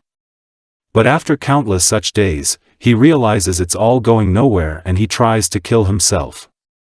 He crashes a car, he electrocutes himself, he jumps from a steeple, he walks in front of a truck. With no way out, it finally dawns on him. He could be using this time to learn. He goes for piano lessons. He reads voraciously. He learns ice sculpting. He finds out about people who need help that day, a boy who falls from a tree, a man who chokes on his steak, and starts to help them, and care about them. Pretty soon the day is not long enough. Only when this change of mindset is complete is he released from the spell. Question: are mindsets a permanent part of your makeup or can you change them? Mindsets are an important part of your personality, but you can change them. Just by knowing about the two mindsets, you can start thinking and reacting in new ways. People tell me they start to catch themselves when they are in the throes of the fixed mindset, passing up a chance for learning, feeling labeled by a failure, or getting discouraged when something requires a lot of effort. And then they switch themselves into the growth mindset, making sure they take the challenge, learn from the failure, or continue their effort. When my graduate students and I first discovered the mindsets, they would catch me in the fixed mindset, smile kindly, and let me know it. It's also important to realize that even if people have a fixed mindset, they're not always in that mindset. In fact, in many of our studies, we put people into a growth mindset. We tell them that an ability can be learned and that the task will give them a chance to do that. Or we have them read a scientific article that teaches them the growth mindset. The article describes people who did not have natural ability, but who developed exceptional skills. These experiences make our research participants into growth-minded thinkers, at least for the moment, and they act like growth-minded thinkers, too. Later, there's a chapter all about change. There I describe people who have changed and programs we've developed to bring about change. Question: can I be half and half? I recognize both mindsets in myself. All of us have elements of both, we're all a mixture of fixed and growth mindsets. I'm talking about it as a simple either or right now for the sake of simplicity. People can also have different mindsets in different areas. I might think that my artistic skills are fixed but that my intelligence can be developed. Or that my personality is fixed, but my creativity can be developed. We've found that whatever mindset people have in a particular area will guide them in that area. Question: with all your belief in effort, are you saying that when people fail, it's always their fault, they didn't try hard enough? No. It's true that effort is crucial, no one can succeed for long without it, but it's certainly not the only thing. People have different resources and opportunities. For example, people with money, or rich parents, have a safety net. They can take more risks and keep going longer until they succeed. People with easy access to a good education, people with a network of influential friends, people who know how to be in the right place at the right time, all stand a better chance of having their effort pay off. Rich, educated, connected effort works better. People with fewer resources, in spite of their best efforts, can be derailed so much more easily. The hometown plant you've worked in all of your life suddenly shuts down. What now? Your child falls ill and plunges you into debt. There goes the house. Your spouse runs off with the nest egg and leaves you with the children and bills. Forget the night school classes. Before we judge, let's remember that effort isn't quite everything and that all effort is not created equal. Question: you keep talking about how the growth mindset makes people number one, the best, the most successful. Isn't the growth mindset about personal development, not besting others? I use examples of people who made it to the top to show how far the growth mindset can take you. Believing talents can be developed allows people to fulfill their potential. In addition, examples of laid-back people having a good time would not be as convincing to people with a fixed mindset. It doesn't provide a compelling alternative for them because it makes it look like a choice between fun and excellence. However, this point is crucial. The growth mindset does allow people to love what they're doing, and to continue to love it in the face of difficulties.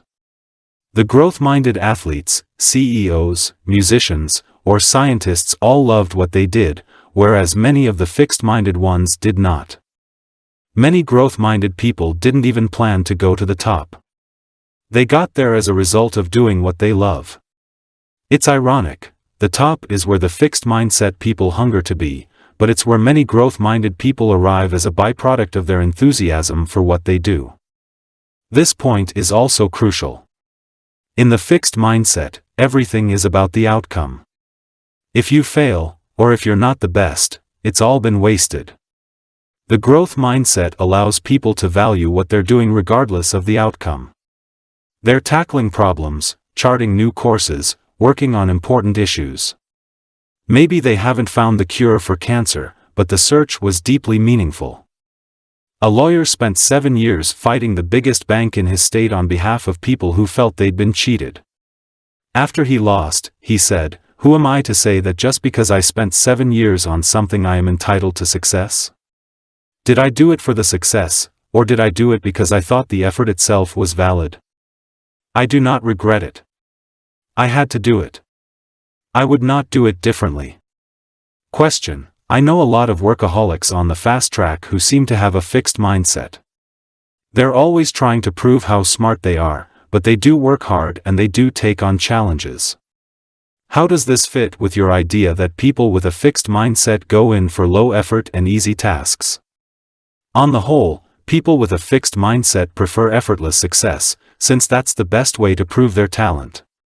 But you're right, there are also plenty of high-powered people who think their traits are fixed and are looking for constant validation. These may be people whose life goal is to win a Nobel Prize or become the richest person on the planet, and they're willing to do what it takes. We'll meet people like this in the chapter on business and leadership. These people may be free of the belief that high effort equals low ability, but they have the other parts of the fixed mindset. They may constantly put their talent on display. They may feel that their talent makes them superior to other people. And they may be intolerant of mistakes, criticism, or setbacks.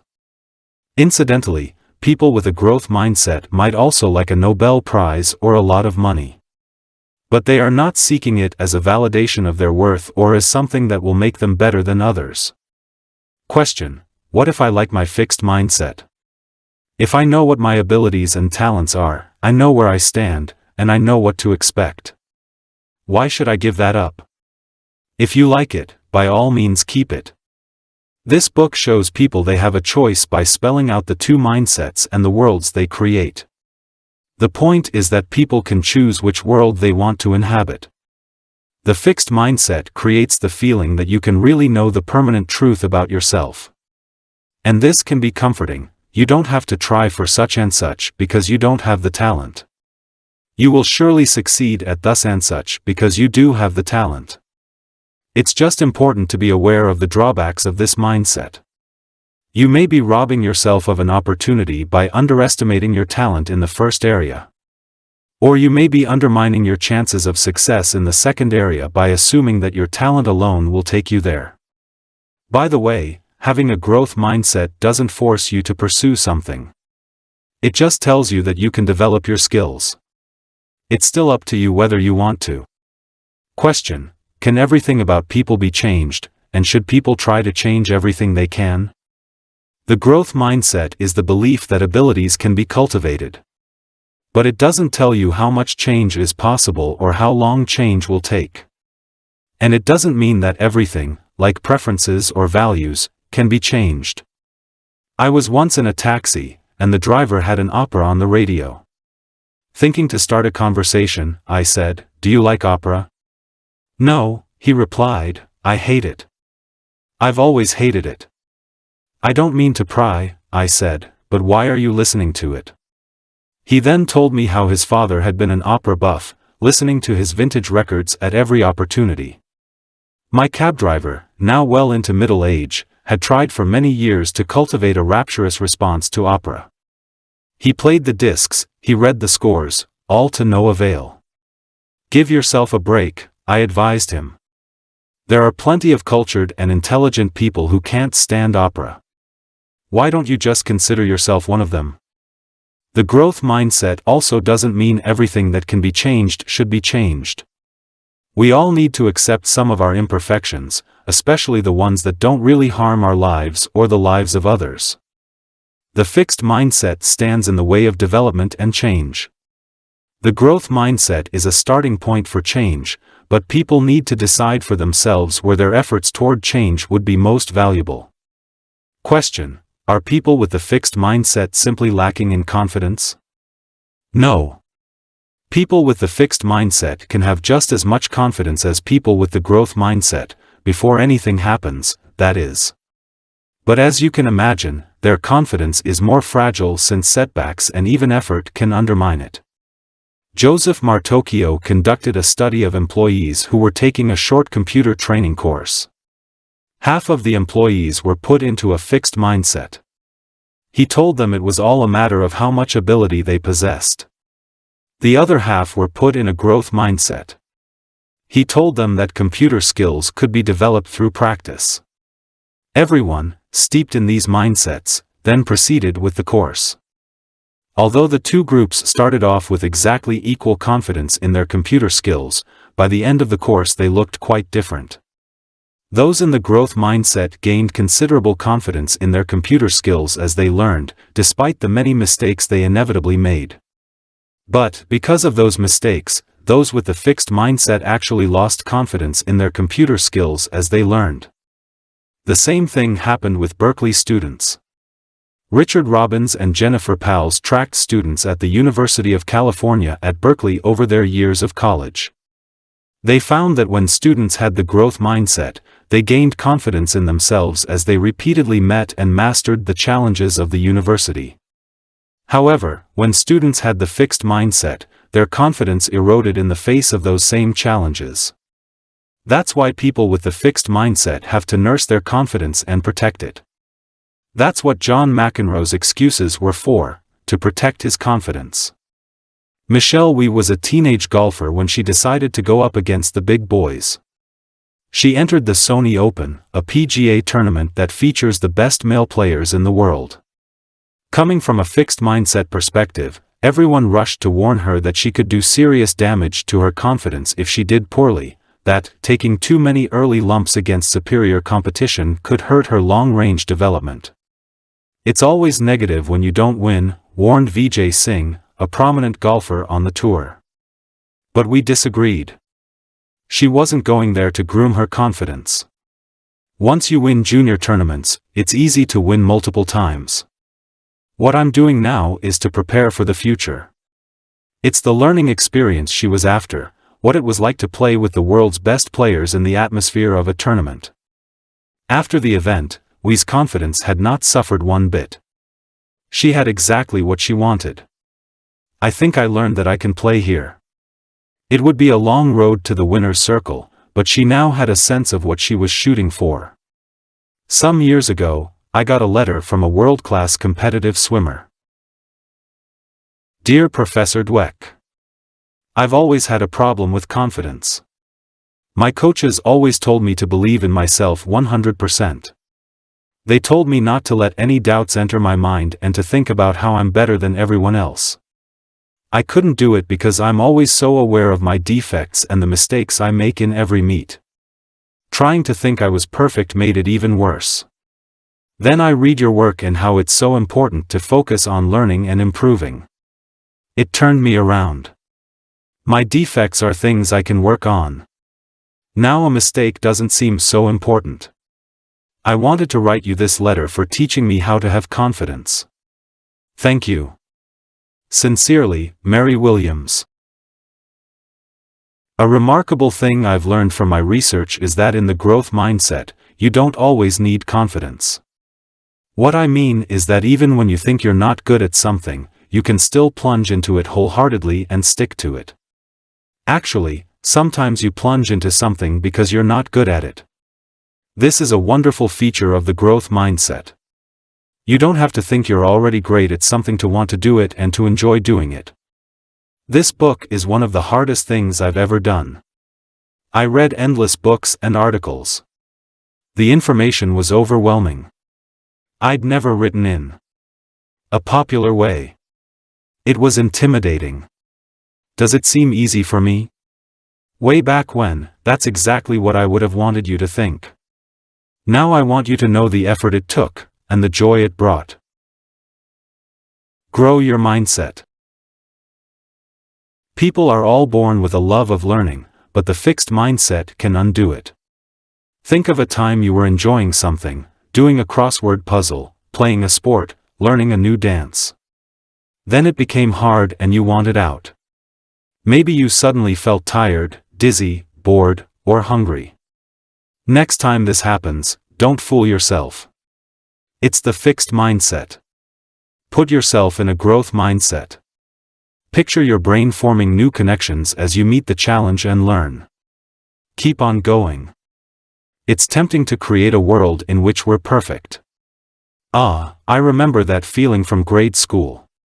We can choose partners, make friends, hire people who make us feel faultless. But think about it, do you want to never grow? Next time you're tempted to surround yourself with worshippers, go to church. In the rest of your life, seek constructive criticism. Is there something in your past that you think measured you? A test score? A dishonest or callous action? Being fired from a job? Being rejected? Focus on that thing. Feel all the emotions that go with it. Now put it in a growth mindset perspective. Look honestly at your role in it, but understand that it doesn't define your intelligence or personality. Instead, ask, what did I, or can I, learn from that experience? How can I use it as a basis for growth? Carry that with you instead. How do you act when you feel depressed? Do you work harder at things in your life or do you let them go? Next time you feel low, put yourself in a growth mindset. Think about learning, challenge, confronting obstacles. Think about effort as a positive, constructive force, not as a big drag. Try it out. Is there something you've always wanted to do but were afraid you weren't good at? Make a plan to do it. Chapter 3.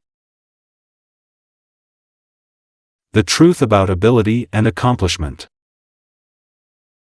Try to picture Thomas Edison as vividly as you can. Think about where he is and what he's doing. Is he alone? I asked people, and they always said things like this. He's in his workshop surrounded by equipment. He's working on the phonograph, trying things. He succeeds.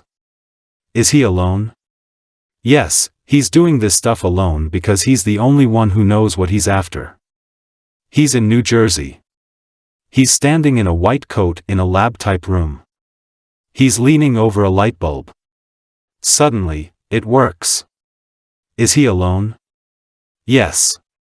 He's kind of a reclusive guy who likes to tinker on his own. In truth, the record shows quite a different fellow, working in quite a different way. Edison was not a loner. For the invention of the light bulb, he had 30 assistants, including well-trained scientists, often working around the clock in a corporate-funded state-of-the-art laboratory. It did not happen suddenly. The light bulb has become the symbol of that single moment when the brilliant solution strikes, but there was no single moment of invention. In fact, the light bulb was not one invention, but a whole network of time-consuming inventions, each requiring one or more chemists, mathematicians, physicists, engineers, and glassblowers. Edison was no naive tinkerer or unworldly egghead. The Wizard of Menlo Park was a savvy entrepreneur, fully aware of the commercial potential of his inventions. He also knew how to cozy up to the press, sometimes beating others out as the inventor of something because he knew how to publicize himself. Yes, he was a genius. But he was not always one. His biographer, Paul Israel, sifting through all the available information, thinks he was more or less a regular boy of his time and place. Young Tom was taken with experiments and mechanical things, perhaps more avidly than most, but machines and technology were part of the ordinary Midwestern boy's experience. What eventually set him apart was his mindset and drive. He never stopped being the curious, tinkering boy looking for new challenges. Long after other young men had taken up their roles in society, he rode the rails from city to city learning everything he could about telegraphy, and working his way up the ladder of telegraphers through non-stop self-education and invention. And later, much to the disappointment of his wives, his consuming love remained self-improvement and invention, but only in his field. There are many myths about ability and achievement, especially about the lone, brilliant person suddenly producing amazing things. Yet Darwin's masterwork, The Origin of Species, took years of teamwork in the field, hundreds of discussions with colleagues and mentors, several preliminary drafts, and half a lifetime of dedication before it reached fruition. Mozart labored for more than 10 years until he produced any work that we admire today. Before then, his compositions were not that original or interesting. Actually, they were often patched together chunks taken from other composers. This chapter is about the real ingredients in achievement. It's about why some people achieve less than expected and why some people achieve more. Mindset and school achievement. Let's step down from the celestial realm of Mozart and Darwin and come back to Earth to see how mindsets create achievement in real life. It's funny, but seeing one student blossom under the growth mindset has a greater impact on me than all the stories about Mozart's and Darwin's. Maybe because it's more about you and me, about what's happened to us and why we are where we are now. And about children and their potential. Back on Earth, we measured students' mindsets as they made the transition to junior high school. Did they believe their intelligence was a fixed trait or something they could develop? Then we followed them for the next 2 years. The transition to junior high is a time of great challenge for many students. The work gets much harder, the grading policies toughen up, the teaching becomes less personalized. And all this happens while students are coping with their new adolescent bodies and roles. Grades suffer, but not everyone's grades suffer equally. No. In our study, only the students with the fixed mindset showed the decline. The students with the growth mindset showed an increase in their grades over the 2 years. When the two groups had entered junior high, their past records were indistinguishable. In the more benign environment of grade school, they'd earned the same grades and achievement test scores. Only when they hit the challenge of junior high did they begin to pull apart. Here's how students with the fixed mindset explained their poor grades. Many maligned their abilities. I am the stupidest, or I suck in math. And many covered these feelings by blaming someone else. The math teacher is a fat male slut, and the English teacher is a slob with a pink ass. Because the teacher is on crack. These interesting analyses of the problem hardly provide a roadmap to future success. With the threat of failure looming, students with the growth mindset instead mobilized their resources for learning. They told us that they, too, sometimes felt overwhelmed, but their response was to dig in and do what it takes. They were like George Dantzig. Who? George Dantzig was a graduate student in math at Berkeley. One day, as usual, he rushed in late to his math class and quickly copied the 2 homework problems from the blackboard. When he later went to do them, he found them very difficult, and it took him several days of hard work to crack them open and solve them. They turned out not to be homework problems at all. They were 2 famous math problems that had never been solved. The low-effort syndrome. Our students with the fixed mindset who were facing the hard transition saw it as a threat. It threatened to unmask their flaws and turn them from winners into losers. In fact, in the fixed mindset, adolescence is one big test. Am I smart or dumb? Am I good-looking or ugly? Am I cool or nerdy? Am I a winner or a loser? And in the fixed mindset, a loser is forever. It's no wonder that many adolescents mobilize their resources, not for learning, but to protect their egos. And one of the main ways they do this, aside from providing vivid portraits of their teachers, is by not trying. This is when some of the brightest students, just like Nadia Salerno-Sonnenberg, simply stop working. In fact, students with the fixed mindset tell us that their main goal in school, aside from looking smart, is to exert as little effort as possible. They heartily agree with statements like this.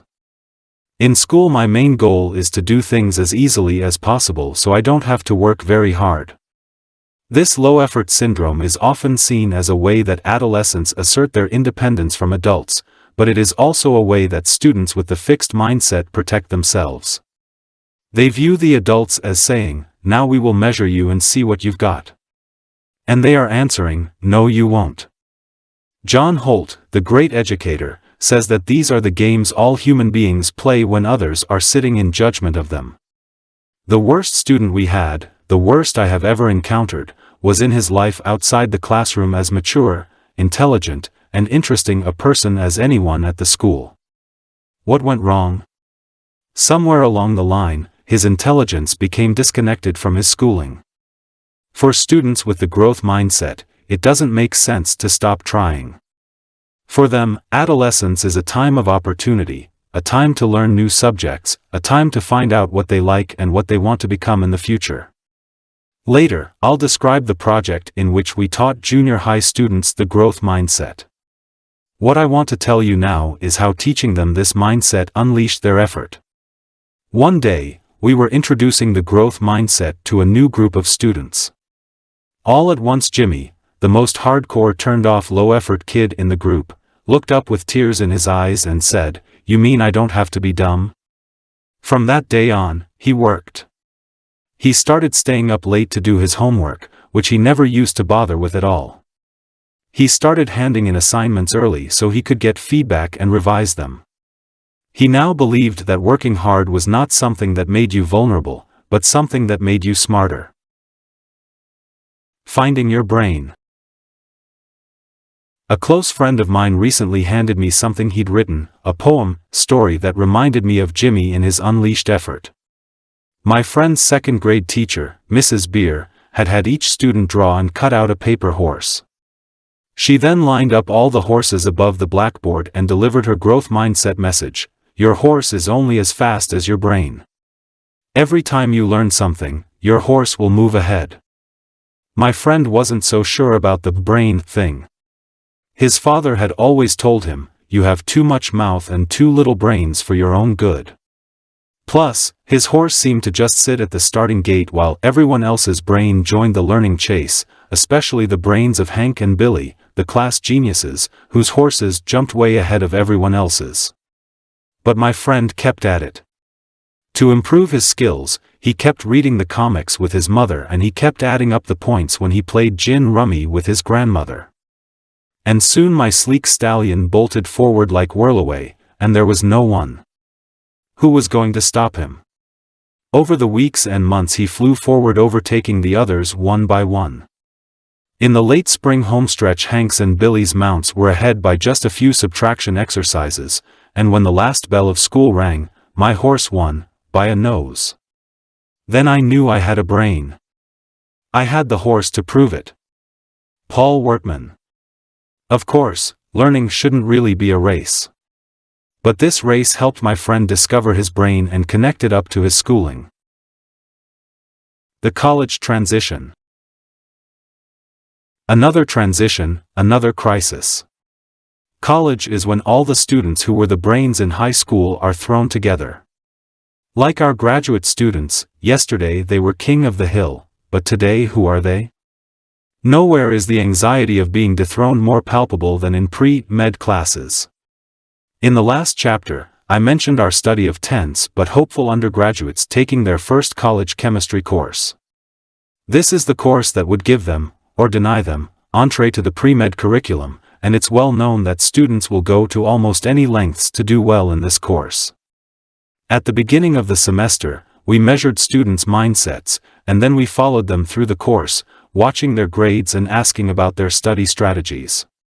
Once again we found that the students with the growth mindset earned better grades in the course.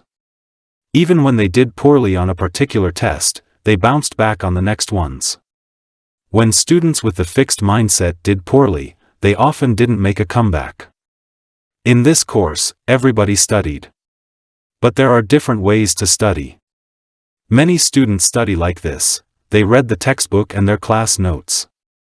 If the material is really hard, they read them again. Or they might try to memorize everything they can, like a vacuum cleaner. That's how the students with the fixed mindset studied. If they did poorly on the test, they concluded that chemistry was not their subject.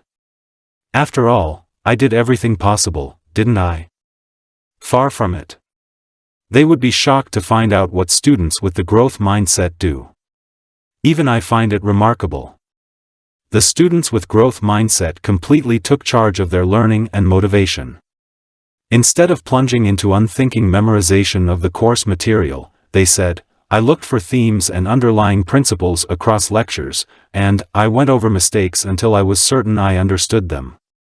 They were studying to learn, not just to ace the test. And, actually, this was why they got higher grades, not because they were smarter or had a better background in science. Instead of losing their motivation when the course got dry or difficult, they said, I maintained my interest in the material. I stayed positive about taking chemistry. I kept myself motivated to study. Even if they thought the textbook was boring or the instructor was a stiff, they didn't let their motivation evaporate. That just made it all the more important to motivate themselves. I got an email from one of my undergraduate students shortly after I had taught her the growth mindset. Here's how she used to study before: when faced with really tough material, I tend, to read the material over and over. After learning the growth mindset, she started using better strategies that worked.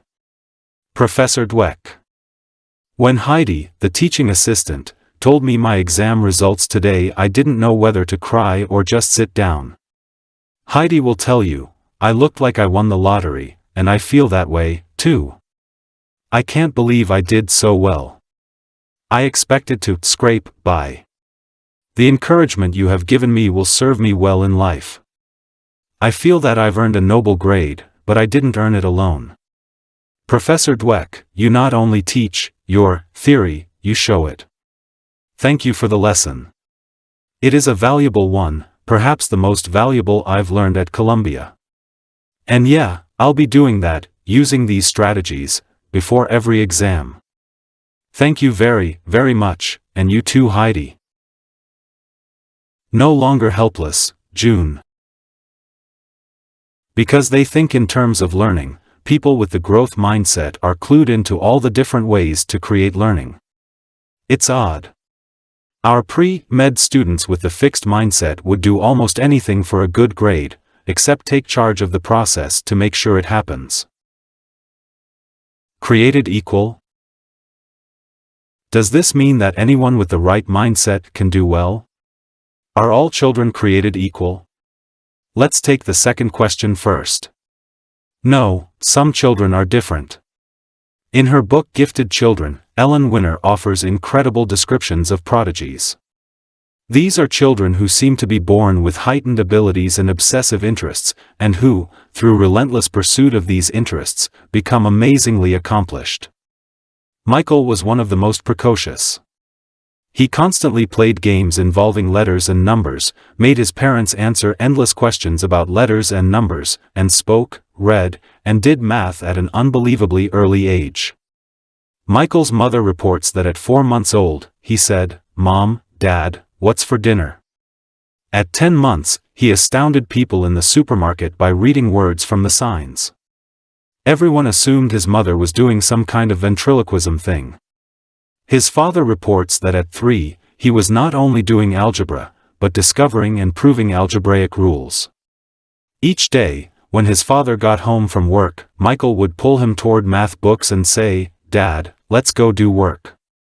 Michael must have started with a special ability, but, for me, the most outstanding feature is his extreme love of learning and challenge. His parents could not tear him away from his demanding activities. The same is true for every prodigy Winner describes. Most often people believe that the gift is the ability itself. Yet what feeds it is that constant, endless curiosity and challenge-seeking. Is it ability or mindset? Was it Mozart's musical ability or the fact that he worked till his hands were deformed? Was it Darwin's scientific ability or the fact that he collected specimens non-stop from early childhood? Prodigies or not, we all have interests that can blossom into abilities. As a child, I was fascinated by people, especially adults. I wondered, what makes them tick?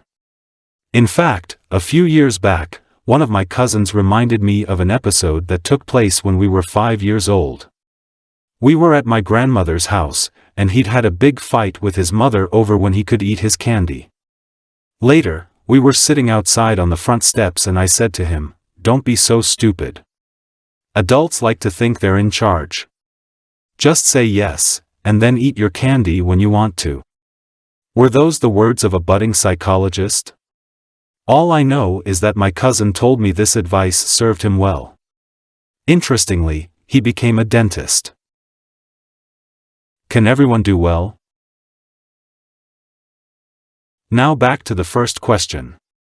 Is everyone capable of great things with the right mindset?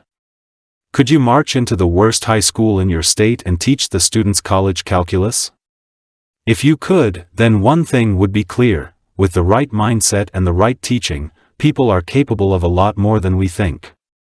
Garfield High School was one of the worst schools in Los Angeles. To say that the students were turned off and the teachers burned out is an understatement. But without thinking twice, Jamie Escalante, of Stand and Deliver fame, taught these inner-city Hispanic students college-level calculus. With his growth mindset, he asked, "How can I teach them?" not, "Can I teach them?" and "How will they learn best?" not, "Can they learn?" But not only did he teach them calculus, he, and his colleague, Benjamin Jimenez, took them to the top of the national charts in math. In 1987, only 3 other public schools in the country had more students taking the Advanced Placement Calculus test. Those 3 included Stuyvesant High School and the Bronx High School of Science, both elite math and science-oriented schools in New York. What's more, most of the Garfield students earned test grades that were high enough to gain them college credits. In the whole country that year, only a few hundred Mexican-American students passed the test at this level. This means there's a lot of intelligence out there being wasted by underestimating students' potential to develop. Marva Collins. Most often when kids are behind, say, when they're repeating a grade, they're given dumbed-down material on the assumption that they can't handle more. That idea comes from the fixed mindset: these students are dim-witted, so they need the same simple things drummed into them over and over. Well, the results are depressing. Students repeat the whole grade without learning any more than they knew before. Instead, Marva Collins took inner-city Chicago kids who had failed in the public schools and treated them like geniuses. Many of them had been labeled learning disabled, retarded, or emotionally disturbed. Virtually all of them were apathetic. No light in the eyes, no hope in the face. Collins's second-grade public school class started out with the lowest level reader there was. By June, they reached the middle of the 5th-grade reader, studying Aristotle, Aesop, Tolstoy, Shakespeare, Poe, Frost, and Dickinson along the way. Later, when she started her own school, Chicago Sun-Times columnist Zay Smith dropped in. He saw 4-year-olds writing sentences like "see the physician" and "Aesop wrote fables," and talking about diphthongs and diacritical marks. He observed second-graders reciting passages from Shakespeare, Longfellow, and Kipling. Shortly before, he had visited a rich suburban high school where many students had never heard of Shakespeare. "Shoot," said one of Collins's students, "you mean those rich high school kids don't know Shakespeare was born in 1564 and died in 1616? Students read huge amounts, even over the summer. One student, who had entered as a retarded 6-year-old, now 4 years later had read 23 books over the summer, including A Tale of Two Cities and Jane Eyre. The students read deeply and thoughtfully. As the 3, and 4-year-olds were reading about Daedalus and Icarus. One 4-year-old exclaimed, "Mrs. Collins, if we do not learn and work hard, we will take an Icarian flight to nowhere." Heated discussions of Macbeth were common. Alfred Binet believed you could change the quality of someone's mind. Clearly you can. Whether you measure these children by the breadth of their knowledge or by their performance on standardized tests, their minds had been transformed. Benjamin Bloom, an eminent educational researcher, studied 120 outstanding achievers. They were concert pianists, sculptors, Olympic swimmers, world-class tennis players, mathematicians, and research neurologists. Most were not that remarkable as children and didn't show clear talent before their training began in earnest. Even by early adolescence, you usually couldn't predict their future accomplishment from their current ability. Only their continued motivation and commitment, along with their network of support, took them to the top. Bloom concludes, after 40 years of intensive research on school learning in the United States as well as abroad, my major conclusion is, what any person in the world can learn, almost all persons can learn, if provided with the appropriate prior and current conditions of learning. He's not counting the 2 to 3% of children who have severe impairments, and he's not counting the top 1 to 2% of children at the other extreme that include children like Michael. He is counting everybody else. Ability levels and tracking. But aren't students sorted into different ability levels for a reason? Haven't their test scores and past achievement shown what their ability is? Remember, test scores and measures of achievement tell you where a student is, but they don't tell you where a student could end up. Falco Reinberg, a researcher in Germany, studied school teachers with different mindsets. Some of the teachers had the fixed mindset. They believed that students entering their class with different achievement levels were deeply and permanently different. According to my experience, students' achievement mostly remains constant in the course of a year. If I know students' intelligence, I can predict their school career quite well. As a teacher, I have no influence on students' intellectual ability. Like my 6th grade teacher, Mrs. Wilson, these teachers preached and practiced the fixed mindset. In their classrooms, the students who started the year in the high ability group ended the year there, and those who started the year in the low ability group ended the year there. But some teachers preached and practiced a growth mindset. They focused on the idea that all children could develop their skills, and in their classrooms a weird thing happened. It didn't matter whether students started the year in the high or the low ability group. Both groups ended the year way up high. It's a powerful experience to see these findings. The group differences had simply disappeared under the guidance of teachers who taught for improvement, for these teachers had found a way to reach their low-ability students. How teachers put a growth mindset into practice is the topic of a later chapter, but here's a preview of how Marva Collins, the renowned teacher, did it. On the first day of class, she approached Freddie, a left-back 2nd grader, who wanted no part of school. "Come on, Peach," she said to him, cupping his face in her hands, "we have work to do. You can't just sit in a seat and grow smart. I promise, you are going to do, and you are going to produce. I am not going to let you fail." Summary. The fixed mindset limits achievement. It fills people's minds with interfering thoughts, it makes effort disagreeable, and it leads to inferior learning strategies. What's more, it makes other people into judges instead of allies. Whether we're talking about Darwin or college students, important achievements require a clear focus, all-out effort, and a bottomless trunk full of strategies. Plus allies in learning. This is what the growth mindset gives people, and that's why it helps their abilities grow and bear fruit. Is artistic ability a gift? Despite the widespread belief that intelligence is born, not made, when we really think about it, it's not so hard to imagine that people can develop their intellectual abilities. The intellect is so multifaceted. You can develop verbal skills or mathematical scientific skills or logical thinking skills, and so on. But when it comes to artistic ability, it seems more like a God-given gift. For example, people seem to naturally draw well or poorly. Even I believed this. While some of my friends seemed to draw beautifully with no effort and no training, my drawing ability was arrested in early grade school. Try as I might, my attempts were primitive and disappointing. I was artistic in other ways. I can design, I'm great with colors, I have a subtle sense of composition. Plus I have really good eye-hand coordination. Why couldn't I draw? I must not have the gift. I have to admit that it didn't bother me all that much. After all, when do you really have to draw? I found out one evening as the dinner guest of a fascinating man. He was an older man, a psychiatrist, who had escaped from the Holocaust. As a 10-year-old child in Czechoslovakia, he and his younger brother came home from school one day to find their parents gone. They had been taken. Knowing there was an uncle in England, the two boys walked to London and found him. A few years later, lying about his age, my host joined the Royal Air Force and fought for Britain in the war. When he was wounded, he married his nurse, went to medical school, and established a thriving practice in America.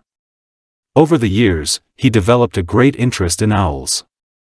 He thought of them as embodying characteristics he admired, and he liked to think of himself as owlish. Besides the many owl statuettes that adorned his house, he had an owl-related guest book. It turned out that whenever he took a shine to someone, he asked them to draw an owl and write something to him in this book. As he extended this book to me and explained its significance, I felt both honored and horrified. Mostly horrified. All the more because my creation was not to be buried somewhere in the middle of the book, but was to adorn its very last page. I won't dwell on the intensity of my discomfort or the poor quality of my artwork, although both were painfully clear. I tell this story as a prelude to the astonishment and joy I felt when I read drawing on the right side of the brain. On the opposite page are the before and after self-portraits of people who took a short course in drawing from the author, Betty Edwards.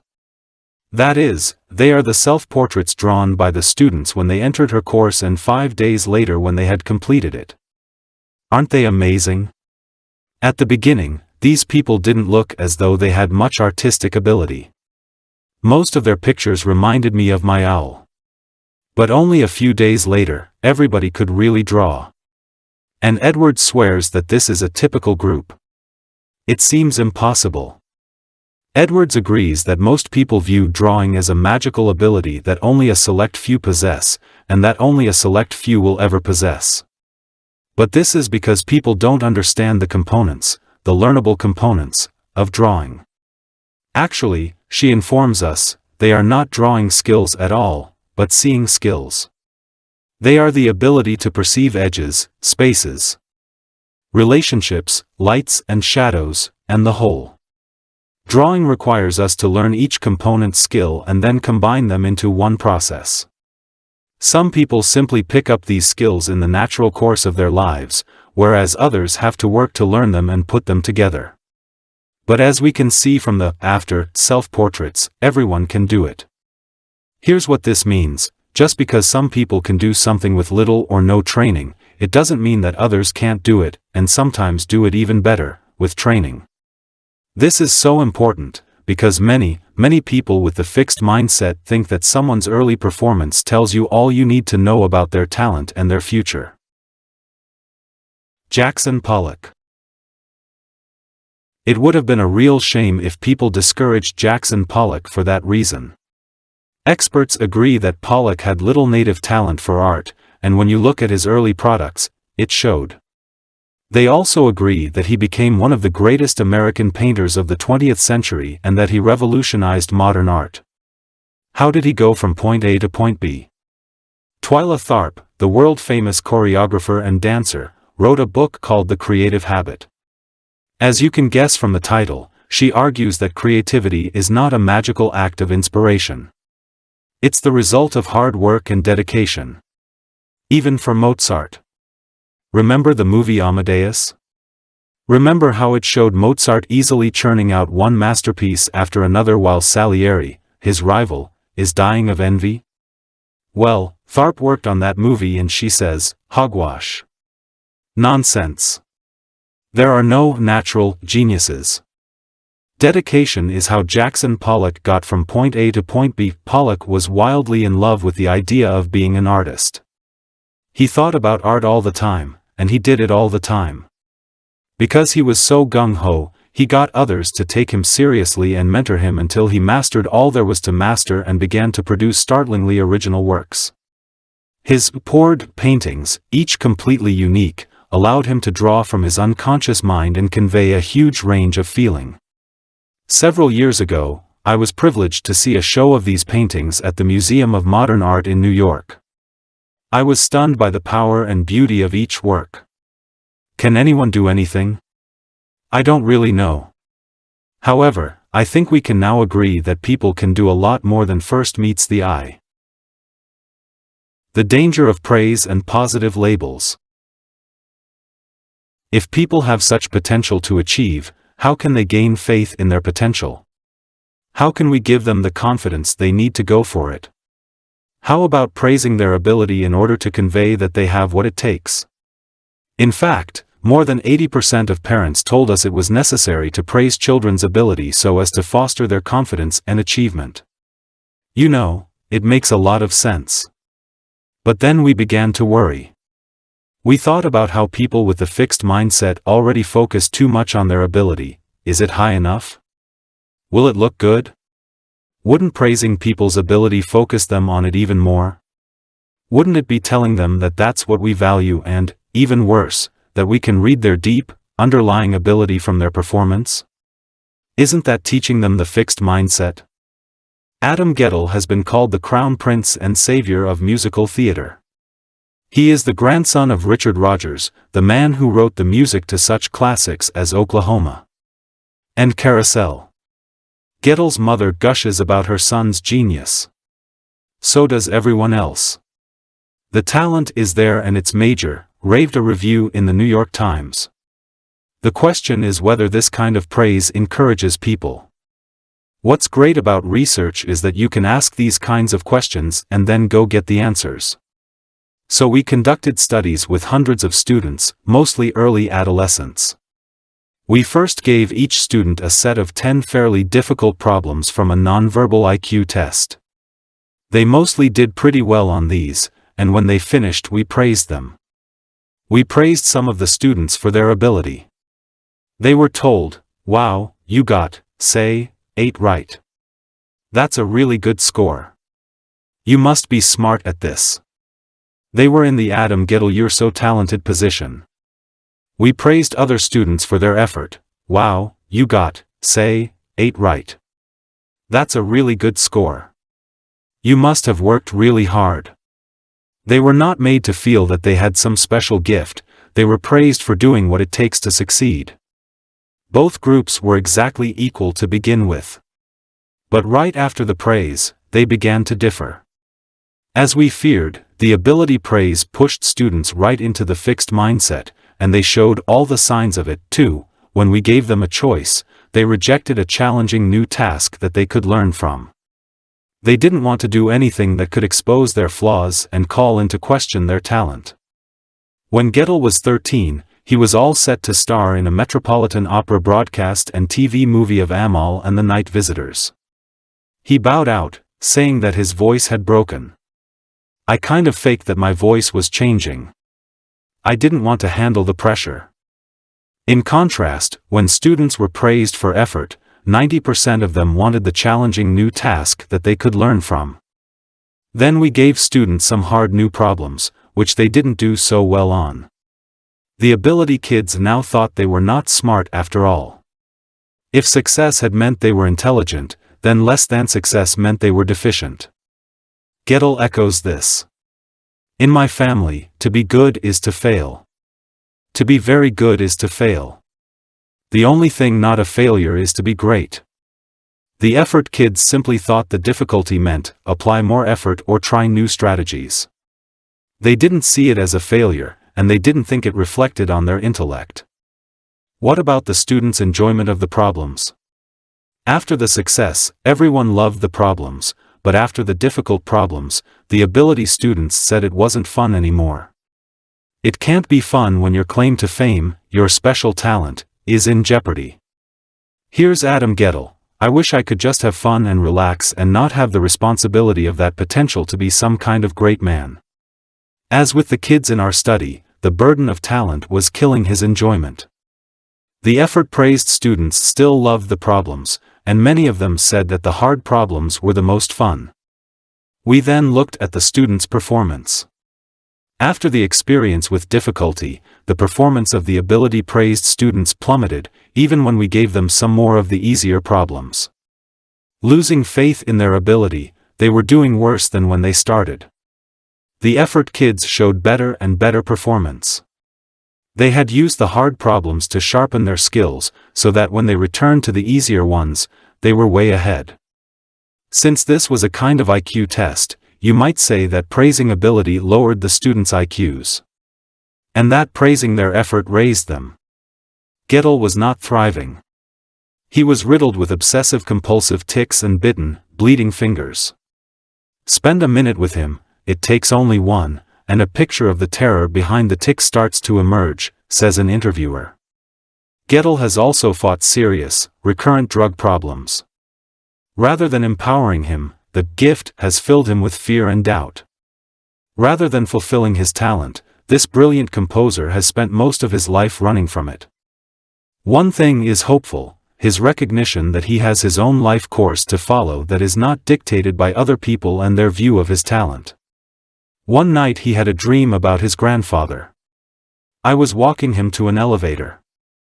I asked him if I was any good. He said, rather kindly, "You have your own voice." Is that voice finally emerging? For the score of The Light in the Piazza, an intensely romantic musical, Gettle won the 2005 Tony Award. Will he take it as praise for talent or praise for effort? I hope it's the latter. There was one more finding in our study that was striking and depressing at the same time. We said to each student, "You know, we're going to go to other schools, and I bet the kids in those schools would like to know about the problems." So we gave students a page to write out their thoughts, but we also left a space for them to write the scores they had received on the problems. Would you believe that almost 40% of the ability-praised students lied about their scores? And always in one direction. In the fixed mindset, imperfections are shameful, especially if you're talented, so they lied them away. What's so alarming is that we took ordinary children and made them into liars, simply by telling them they were smart. Right after I wrote these paragraphs, I met with a young man who tutors students for their college board exams. He had come to consult with me about one of his students. This student takes practice tests and then lies to him about her score. He is supposed to tutor her on what she doesn't know, but she can't tell him the truth about what she doesn't know. And she is paying money for this. So telling children they're smart, in the end, made them feel dumber and act dumber, but claim they were smarter. I don't think this is what we're aiming for when we put positive labels, gifted, talented, brilliant, on people. We don't mean to rob them of their zest for challenge and their recipes for success. But that's the danger. Here is a letter from a man who'd read some of my work. Dear Dr. Dweck. It was painful to read your chapter, as I recognized myself therein. As a child I was a member of the Gifted Child Society and continually praised for my intelligence. Now, after a lifetime of not living up to my potential, I'm 49, I'm learning to apply myself to a task. And also to see failure not as a sign of stupidity but as lack of experience and skill. Your chapter helped see myself in a new light. Seth Abrams. This is the danger of positive labels. There are alternatives, and I will return to them later in the chapter on parents, teachers, and coaches. Negative labels and how they work. I was once a math whiz. In high school, I got a 99 in algebra, a 99 in geometry, and a 99 in trigonometry, and I was on the math team. I scored up there with the boys on the Air Force test of visual spatial ability, which is why I got recruiting brochures from the Air Force for many years to come. Then I got a Mr. Hellman, a teacher who didn't believe girls could do math. My grades declined, and I never took math again. I actually agreed with Mr. Hellman, but I didn't think it applied to me. Other girls couldn't do math. Mr. Hellman thought it applied to me, too, and I succumbed. Everyone knows negative labels are bad, so you'd think this would be a short section. But it isn't a short section, because psychologists are learning how negative labels harm achievement. No one knows about negative ability labels like members of stereotyped groups. For example, African Americans know about being stereotyped as lower in intelligence. And women know about being stereotyped as bad at math and science. But I'm not sure even they know how creepy these stereotypes are. Research by Claude Steele and Joshua Aronson shows that even checking a box to indicate your race or sex can trigger the stereotype in your mind and lower your test score. Almost anything that reminds you that you're black or female before taking a test in the subject you're supposed to be bad at will lower your test score a lot. In many of their studies, blacks are equal to whites in their performance, and females are equal to males, when no stereotype is evoked. But just put more males in the room with a female before a math test, and down goes the female's score. This is why. When stereotypes are evoked, they fill people's minds with distracting thoughts, with secret worries about confirming the stereotype. People usually aren't even aware of it, but they don't have enough mental power left to do their best on the test. This doesn't happen to everybody, however. It mainly happens to people who are in a fixed mindset. It's when people are thinking in terms of fixed traits that the stereotypes get to them. Negative stereotypes say, you and your group are permanently inferior. Only people in the fixed mindset resonate to this message. So in the fixed mindset, both positive and negative labels can mess with your mind. When you're given a positive label, you're afraid of losing it, and when you're hit with a negative label, you're afraid of deserving it. When people are in a growth mindset, the stereotype doesn't disrupt their performance. The growth mindset takes the teeth out of the stereotype and makes people better able to fight back. They don't believe in permanent inferiority. And if they are behind, well, then they'll work harder, seek help, and try to catch up. The growth mindset also makes people able to take what they can and what they need even from a threatening environment. We asked African American students to write an essay for a competition. They were told that when they finished, their essays would be evaluated by Edward Caldwell III, a distinguished professor with an Ivy League pedigree. That is, a representative of the white establishment. Edward Caldwell III's feedback was quite critical, but also helpful, and students' reactions varied greatly. Those with a fixed mindset viewed it as a threat, an insult, or an attack. They rejected Caldwell and his feedback. Here's what one student with the fixed mindset thought: he's mean, he doesn't grade right, or he's obviously biased. He doesn't like me. Said another, he is a pompous asshole. It appears that he was searching for anything to discredit the work. And another, deflecting the feedback with blame, he doesn't understand the conciseness of my points. He thought it was vague because he was impatient when he read it. He dislikes creativity. None of them will learn anything from Edward Caldwell's feedback. The students with the growth mindset may also have viewed him as a dinosaur, but he was a dinosaur who could teach them something. Before the evaluation, he came across as arrogant and over-demanding. After the evaluation? Fair seems to be the first word that comes to mind. It seems like a new challenge. He sounded like an arrogant, intimidating, and condescending man. What are your feelings about the evaluation? The evaluation was seemingly honest and specific. In this sense, the evaluation could be a stimulus to produce better work. He seems to be proud to the point of arrogance. The evaluation? He was intensely critical. His comments were helpful and clear, however. I feel I will learn much from him. The growth mindset allowed African American students to recruit Edward Caldwell III for their own goals. They were in college to get an education and, pompous asshole or not, they were going to get it. Do I belong here? Aside from hijacking people's abilities, stereotypes also do damage by making people feel they don't belong.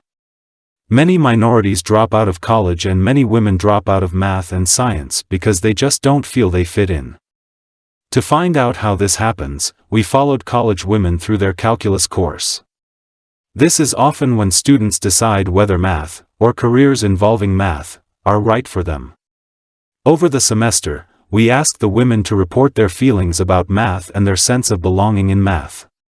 For example, when they thought about math, did they feel like a full-fledged member of the math community or did they feel like an outsider? Did they feel comfortable or did they feel anxious? Did they feel good or bad about their math skills? The women with the growth mindset, those who thought math ability could be improved, felt a fairly strong and stable sense of belonging. And they were able to maintain this even when they thought there was a lot of negative stereotyping going around. One student described it this way: in a math class, female, students were told they were wrong when they were not, they were in fact doing things in novel ways. It was absurd, and reflected poorly on the instructor not to see the students' good reasoning. It was all right because we were working in groups and we were able to give and receive support among us students. We discussed our interesting ideas among ourselves. The stereotyping was disturbing to them, as it should be, but they could still feel comfortable with themselves and confident about themselves in a math setting. They could fight back. But women with the fixed mindset, as the semester wore on, felt a shrinking sense of belonging. And the more they felt the presence of stereotyping in their class, the more their comfort with math withered. One student said that her sense of belonging fell because I was disrespected by the professor with his comment, "That was a good guess," whenever I made a correct answer in class. The stereotype of low ability was able to invade them, to define them, and take away their comfort and confidence. I'm not saying it's their fault by any means. Prejudice is a deeply ingrained societal problem, and I do not want to blame the victims of it. I am simply saying that a growth mindset helps people to see prejudice for what it is, someone else's view of them, and to confront it with their confidence and abilities intact. Trusting people's opinions. Many females have a problem not only with stereotypes, but with other people's opinions of them in general. They trust them too much. One day, I went into a drugstore in Hawaii to buy dental floss and deodorant, and, after fetching my items, I went to wait in line. There were two women together in front of me waiting to pay. Since I am an incurable time stuffer, at some point I decided to get my money ready for when my turn came. So I walked up, put the items way on the side of the counter, and started to gather up the bills that were strewn throughout my purse. The two women went berserk. I explained that in no way was I trying to cut in front of them. I was just preparing for when my turn came. I thought the matter was resolved, but when I left the store, they were waiting for me. They got in my face and yelled, "You're a bad-mannered person." My husband, who had seen the whole thing from beginning to end, thought they were nuts. But they had a strange and disturbing effect on me, and I had a hard time shaking off their verdict. This vulnerability afflicts many of the most able, high-achieving females. Why should this be? When they're little, these girls are often so perfect, and they delight in everyone's telling them so. They're so well behaved, they're so cute, they're so helpful, and they're so precocious. Girls learn to trust people's estimates of them. Gee, everyone's so nice to me, if they criticize me, it must be true. Even females at the top universities in the country say that other people's opinions are a good way to know their abilities. Boys are constantly being scolded and punished. When we observed in grade school classrooms, we saw that boys got 8 times more criticism than girls for their conduct. Boys are also constantly calling each other slobs and morons. The evaluations lose a lot of their power. A male friend once called me a slob. He was over to dinner at my house and, while we were eating, I dripped some food on my blouse. That's because you're such a slob, he said. I was shocked. It was then that I realized no one had ever said anything like that to me. Males say it to each other all the time.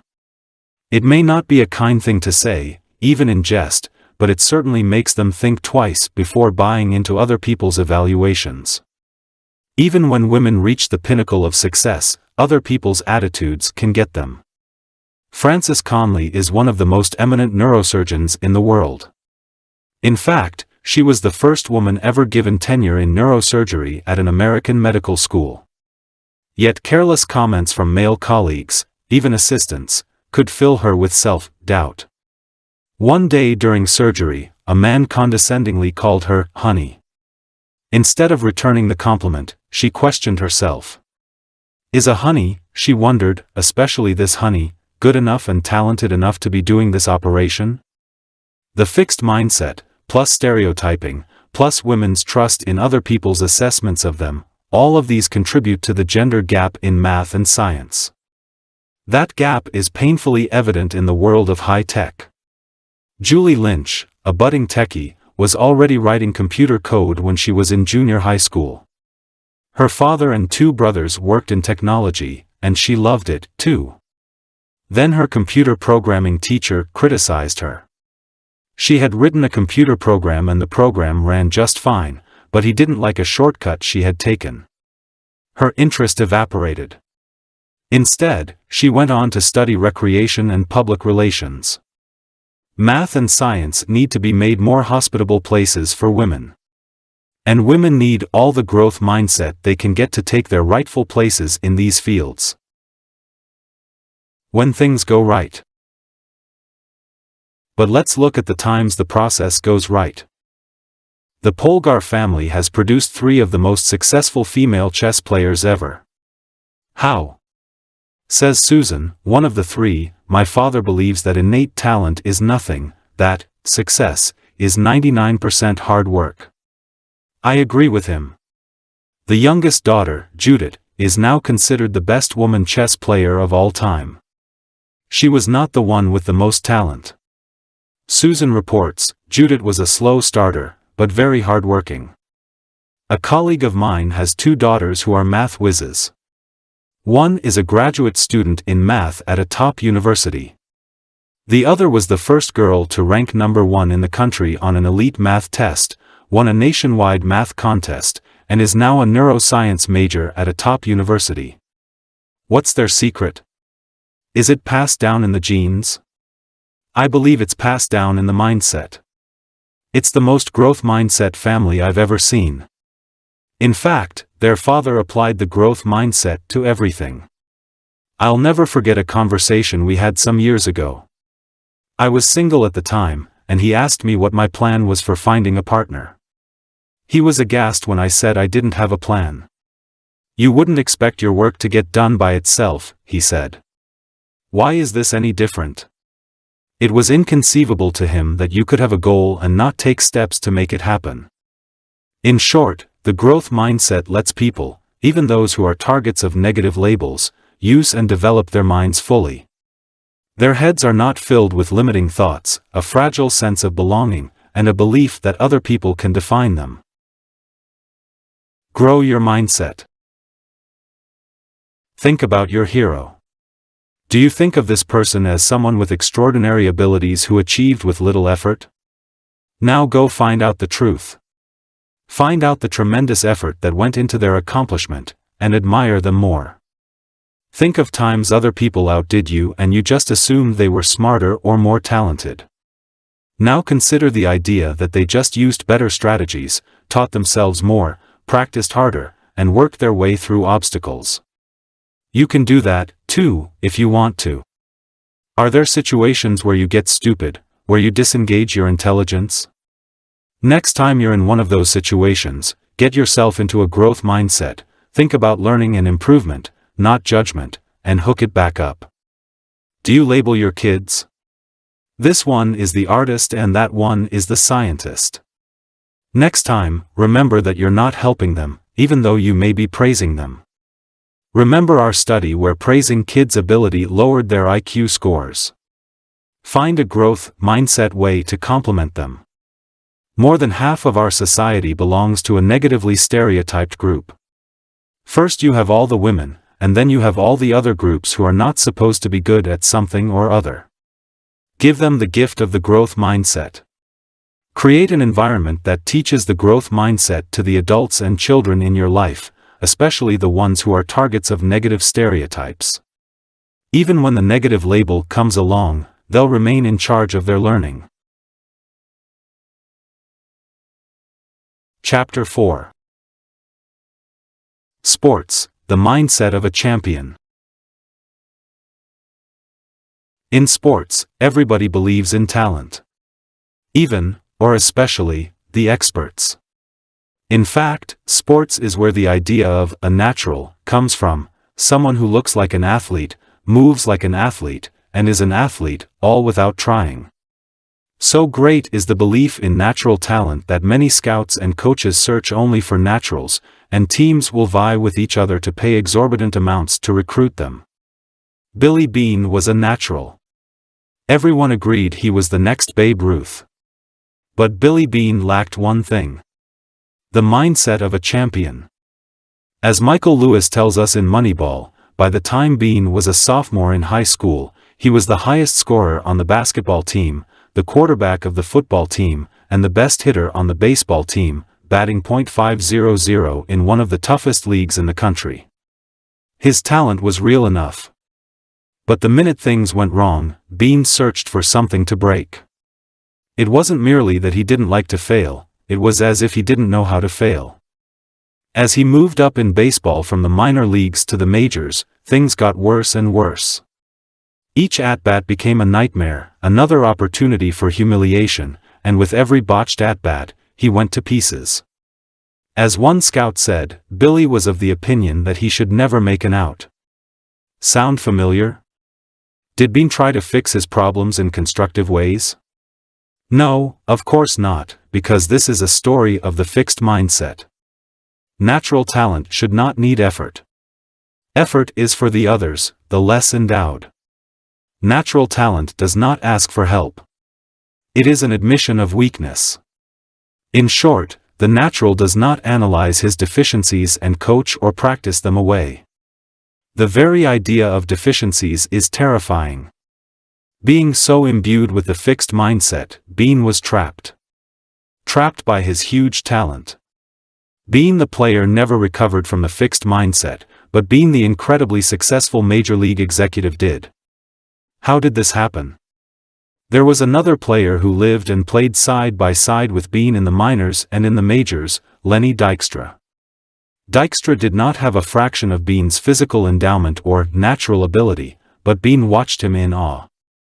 As Beane later described, he had no concept of failure. And I was the opposite. Beane continues, I started to get a sense of what a baseball player was and I could see it wasn't me. It was Lenny. As he watched, listened, and mulled it over, it dawned on Beane that mindset was more important than talent. And not long after that, as part of a group that pioneered a radically new approach to scouting and managing, he came to believe that scoring runs, the whole point of baseball, was much more about process than about talent. Armed with these insights, Beane, as general manager of the 2002 Oakland Athletics, led his team to a season of 103 victories, winning the division championship and almost breaking the American League record for consecutive wins. The team had the second lowest payroll in baseball. They didn't buy talent, they bought mindset. The idea of the natural. Now you see it, now you don't. Physical endowment is not like intellectual endowment. It's visible. Size, build, agility are all visible. Practice and training are also visible, and they produce visible results. You would think that this would dispel the myth of the natural. You could see Muggsy Bogues at 5'3" playing NBA basketball, and Doug Flutie, the small quarterback who played for the New England Patriots and the San Diego Chargers. You could see Pete Gray, the one-armed baseball player who made it to the major leagues. Ben Hogan, one of the greatest golfers of all time, who was completely lacking in grace. Glenn Cunningham, the great runner, who had badly burned and damaged legs.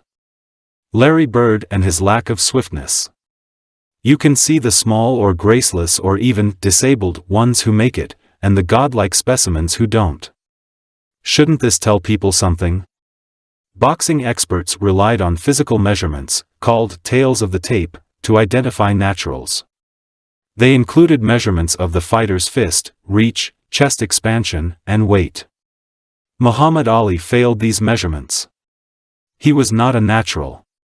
He had great speed, but he didn't have the physique of a great fighter, he didn't have the strength, and he didn't have the classical moves.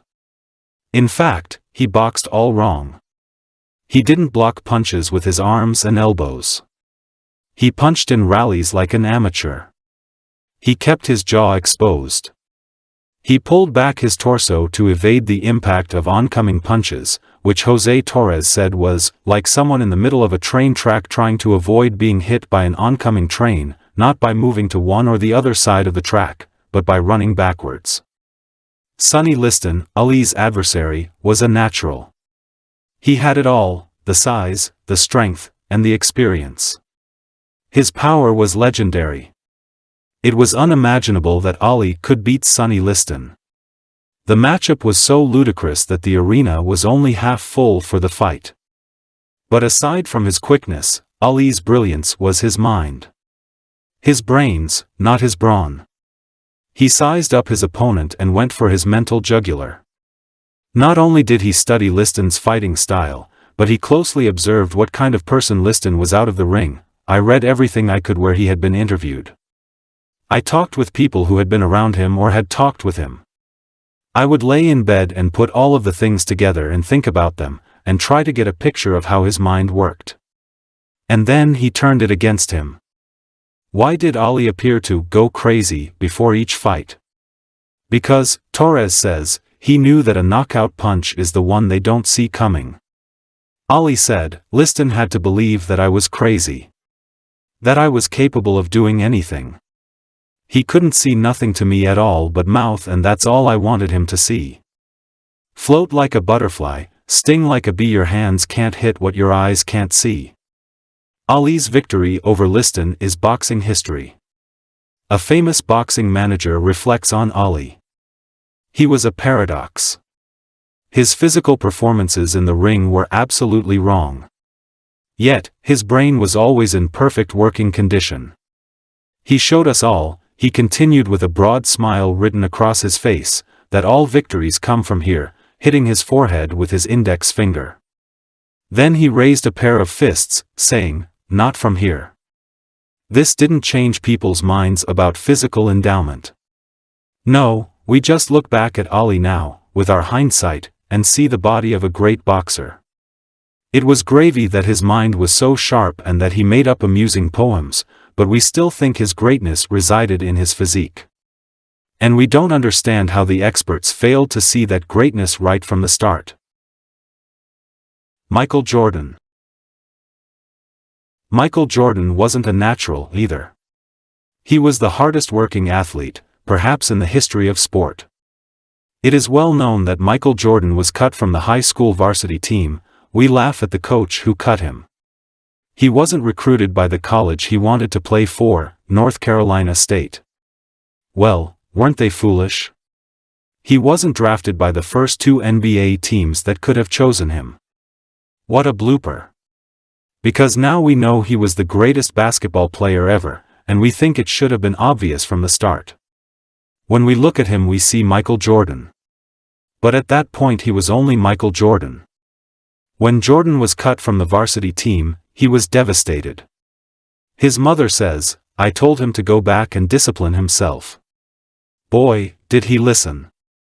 He used to leave the house at 6 in the morning to go practice before school. At the University of North Carolina, he constantly worked on his weaknesses, his defensive game and his ball handling and shooting. The coach was taken aback by his willingness to work harder than anyone else. Once, after the team lost the last game of the season, Jordan went and practiced his shots for hours. He was preparing for the next year. Even at the height of his success and fame, after he had made himself into an athletic genius, his dogged practice remained legendary. Former Bulls assistant coach John Bach called him a genius who constantly wants to upgrade his genius. For Jordan, success stems from the mind. The mental toughness and the heart are a lot stronger than some of the physical advantages you might have. I've always said that and I've always believed that. But other people don't. They look at Michael Jordan and they see the physical perfection that led inevitably to his greatness. The Babe. What about Babe Ruth? Now, he was clearly no vessel of human physical perfection. Here was the guy with the famous appetites and a giant stomach bulging out of his Yankee uniform. Wow, doesn't that make him even more of a natural? Didn't he just carouse all night and then kind of saunter to the plate the next day and punch out home runs? The Babe was not a natural either. At the beginning of his professional career, Babe Ruth was not that good a hitter. He had a lot of power that came from his total commitment each time he swung the bat. When he connected, it was breathtaking, but he was highly inconsistent. It's true that he could consume astounding amounts of liquor and unheard of amounts of food. After a huge meal, he could eat one or more whole pies for dessert. But he could also discipline himself when he had to. Many winters, he worked out the entire off-season at the gym to become more fit. In fact, after the 1925 season, when it looked as though he was washed up, he really committed himself to getting in shape, and it worked. From 1926 through 1931, he batted .354, averaging 50 home runs a year and 155 runs batted in. Robert Creamer, his biographer, says, Ruth put on the finest display of sustained hitting that baseball has ever seen. From the ashes of 1925, Babe Ruth rose like a rocket. Through discipline. He also loved to practice. In fact, when he joined the Boston Red Sox, the veterans resented him for wanting to take batting practice every day. He wasn't just a rookie, he was a rookie pitcher. Who did he think he was, trying to take batting practice? One time, later in his career, he was disciplined and was banned from a game. That was one thing. But they wouldn't let him practice, either, and that really hurt. Ty Cobb argued that being a pitcher helped Ruth develop his hitting. Why would being a pitcher help his batting? He could experiment at the plate, Cobb said. No one cares much if a pitcher strikes out or looks bad at bat, so Ruth could take that big swing. If he missed, it didn't matter. As time went on, he learned more and more about how to control that big swing and put the wood on the ball. By the time he became a full-time outfielder, he was ready. Yet we cling fast to what Stephen Jay Gould calls the common view that ballplayers are hunks of meat, naturally and effortlessly displaying the talents that nature provided. The fastest women on Earth. What about Wilma Rudolph, hailed as the fastest woman on Earth after she won 3 gold medals for sprints and relay in the 1960 Rome Olympics? She was far from a physical wonder as a youngster. She was a premature baby, the 20th of 22 children born to her parents, and a constantly sick child. At 4 years of age, she nearly died of a long struggle with double pneumonia, scarlet fever, and polio, emerging with a mostly paralyzed left leg. Doctors gave her little hope of ever using it again. For 8 years, she vigorously pursued physical therapy, until at age 12 she shed her leg brace and began to walk normally. If this wasn't a lesson that physical skills could be developed, what was? She immediately went and applied that lesson to basketball and track, although she lost every race she entered in her first official track meet. After her incredible career, she said, "I just want to be remembered as a hard-working lady." What about Jackie Joyner-Kersee, hailed as the greatest female athlete of all time? Between 1985 and the beginning of 1996, she won every heptathlon she competed in. What exactly is a heptathlon? It's a grueling 2-day, 7-part event consisting of a 100-meter hurdles race, the high jump, the javelin throw, a 200-meter sprint, the long jump, the shot put, and an 800-meter run. No wonder the winner gets to be called the best female athlete in the world.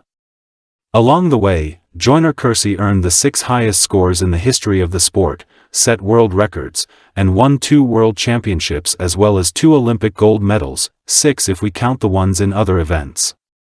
Was she a natural? Talent she had, but when she started track, she finished in last place for quite some time. The longer she worked, the faster she got, but she still didn't win any races. Finally, she began to win. What changed? Some might attribute my transformation to the laws of heredity. But I think it was my reward for all those hours of work on the bridle path, the neighborhood sidewalks and the schoolhouse corridors. Sharing the secret of her continued success, she says, "There is something about seeing myself improve that motivates and excites me. It's that way now, after 6 Olympic medals and 5 world records. And it was the way I was in junior high, just starting to enter track meets." Her last 2 medals, a world championship and an Olympic medal, came during an asthma attack and a severe, painful hamstring injury. It was not natural talent taking its course. It was mindset having its say. Naturals shouldn't need effort. Did you know there was once a strong belief that you couldn't physically train for golf, and that if you built your strength you would lose your touch? Until Tiger Woods came along with his workout regimes and fierce practice habits and won every tournament there was to win. In some cultures, people who tried to go beyond their natural talent through training received sharp disapproval. You were supposed to accept your station in life. These cultures would have hated Maury Wills. Wills was an eager baseball player in the 1950s and 60s with a dream to be a major leaguer. His problem was that his hitting wasn't good enough, so when the Dodgers signed him, they sent him down to the minor leagues. He proudly announced to his friends, "In 2 years, I'm going to be in Brooklyn playing with Jackie Robinson." He was wrong. Despite his optimistic prediction and grueling daily practice, he languished in the minors for 8.5 years. At the 7.5-year mark, the team manager made a batting suggestion. Telling Wills, "You're in a 7.5-year slump, you have nothing to lose." Shortly thereafter, when the Dodger shortstop broke his toe, Wills was called up. He had his chance. His batting was still not good enough. Not ready to give up, he went to the first base coach for help. They worked together several hours a day aside from Wills's regular practice. Still not good enough. Even the gritty Wills was now ready to quit, but the first base coach refused to let him. Now that the mechanics were in place, Wills needed work on his mind. He began to hit, and, with his great speed, he began to steal bases. He studied the throws of the opposing pitchers and catchers, figuring out the best moment to steal a base. He developed sudden, powerful takeoffs and effective slides. His stealing began to distract the pitchers, throw off the catchers, and thrill the fans. Wills went on to break Ty Cobb's record for stolen bases, a record unchallenged for 47 years. That season, he was voted the most valuable player in the National League. Sports IQ. You would think the sports world would have to see the relation between practice and improvement, and between the mind and performance, and stop harping so much on innate physical talent. Yet it's almost as if they refuse to see. Perhaps it's because, as Malcolm Gladwell suggests, people prize natural endowment over earned ability. As much as our culture talks about individual effort and self-improvement, deep down, he argues, we revere the naturals. We like to think of our champions and idols as superheroes who were born different from us. We don't like to think of them as relatively ordinary people who made themselves extraordinary. Why not? To me that is so much more amazing. Even when experts are willing to recognize the role of the mind, they continue to insist that it's all innate. This really hit me when I came upon an article about Marshall Faulk, the great running back for the St. Louis Rams football team. Falk had just become the first player to gain a combined 2,000 rushing and receiving yards in 4 consecutive seasons. The article, written on the eve of the 2002 Super Bowl, talked about Falk's uncanny skill at knowing where every player on the field is, even in the swirling chaos of 22 running and falling players. He not only knows where they are, but he also knows what they are doing, and what they are about to do. According to his teammates, he's never wrong. Incredible. How does he do it? As Falk tells it, he spent years and years watching football. In high school he even got a job as a ballpark vendor, which he hated, in order to watch pro football. As he watched, he was always asking the question why are we running this play? Why are we attacking it this way? Why are they doing that? Why are they doing this? That question, Falk says, basically got me involved in football in a more in-depth way. As a pro, he never stopped asking why and probing deeper into the workings of the game. Clearly, Falk himself sees his skills as the product of his insatiable curiosity and study. How do players and coaches see it? As a gift. Marshall has the highest football IQ of any position player I've ever played with, says a veteran teammate.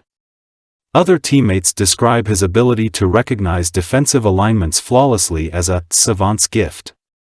In awe of his array of skills, one coach explained, "It takes a very innate football intelligence to do all that." Character. But aren't there some naturals, athletes who really seem to have it from the start? Yes, and as it was for Billy Beane and John McEnroe, sometimes it's a curse. With all the praise for their talent and with how little they've needed to work or stretch themselves, they can easily fall into a fixed mindset. Bruce Jenner, now Caitlyn Jenner, 1976 Olympic gold medalist in the decathlon, says, "If I wasn't dyslexic, I probably wouldn't have won the games. If I had been a better reader, then that would have come easily, sports would have come easily, and I never would have realized that the way you get ahead in life is hard work." The naturals, carried away with their superiority, don't learn how to work hard or how to cope with setbacks. This is the story of Pedro Martinez, the brilliant pitcher then with the Boston Red Sox, who self-destructed when they needed him most. But it's an even larger story too, a story about character. A group of sports writers from the New York Times and the Boston Globe were on the Delta shuttle to Boston. So was I. They were headed to Game 3 of the 2003 American League Playoff Series between the New York Yankees and the Boston Red Sox. They were talking about character, and they all agreed, the Boston writers reluctantly, that the Yankees had it. Among other things, they remembered what the Yankees had done for New York 2 years before. It was October 2001, and New Yorkers had just lived through September 11th.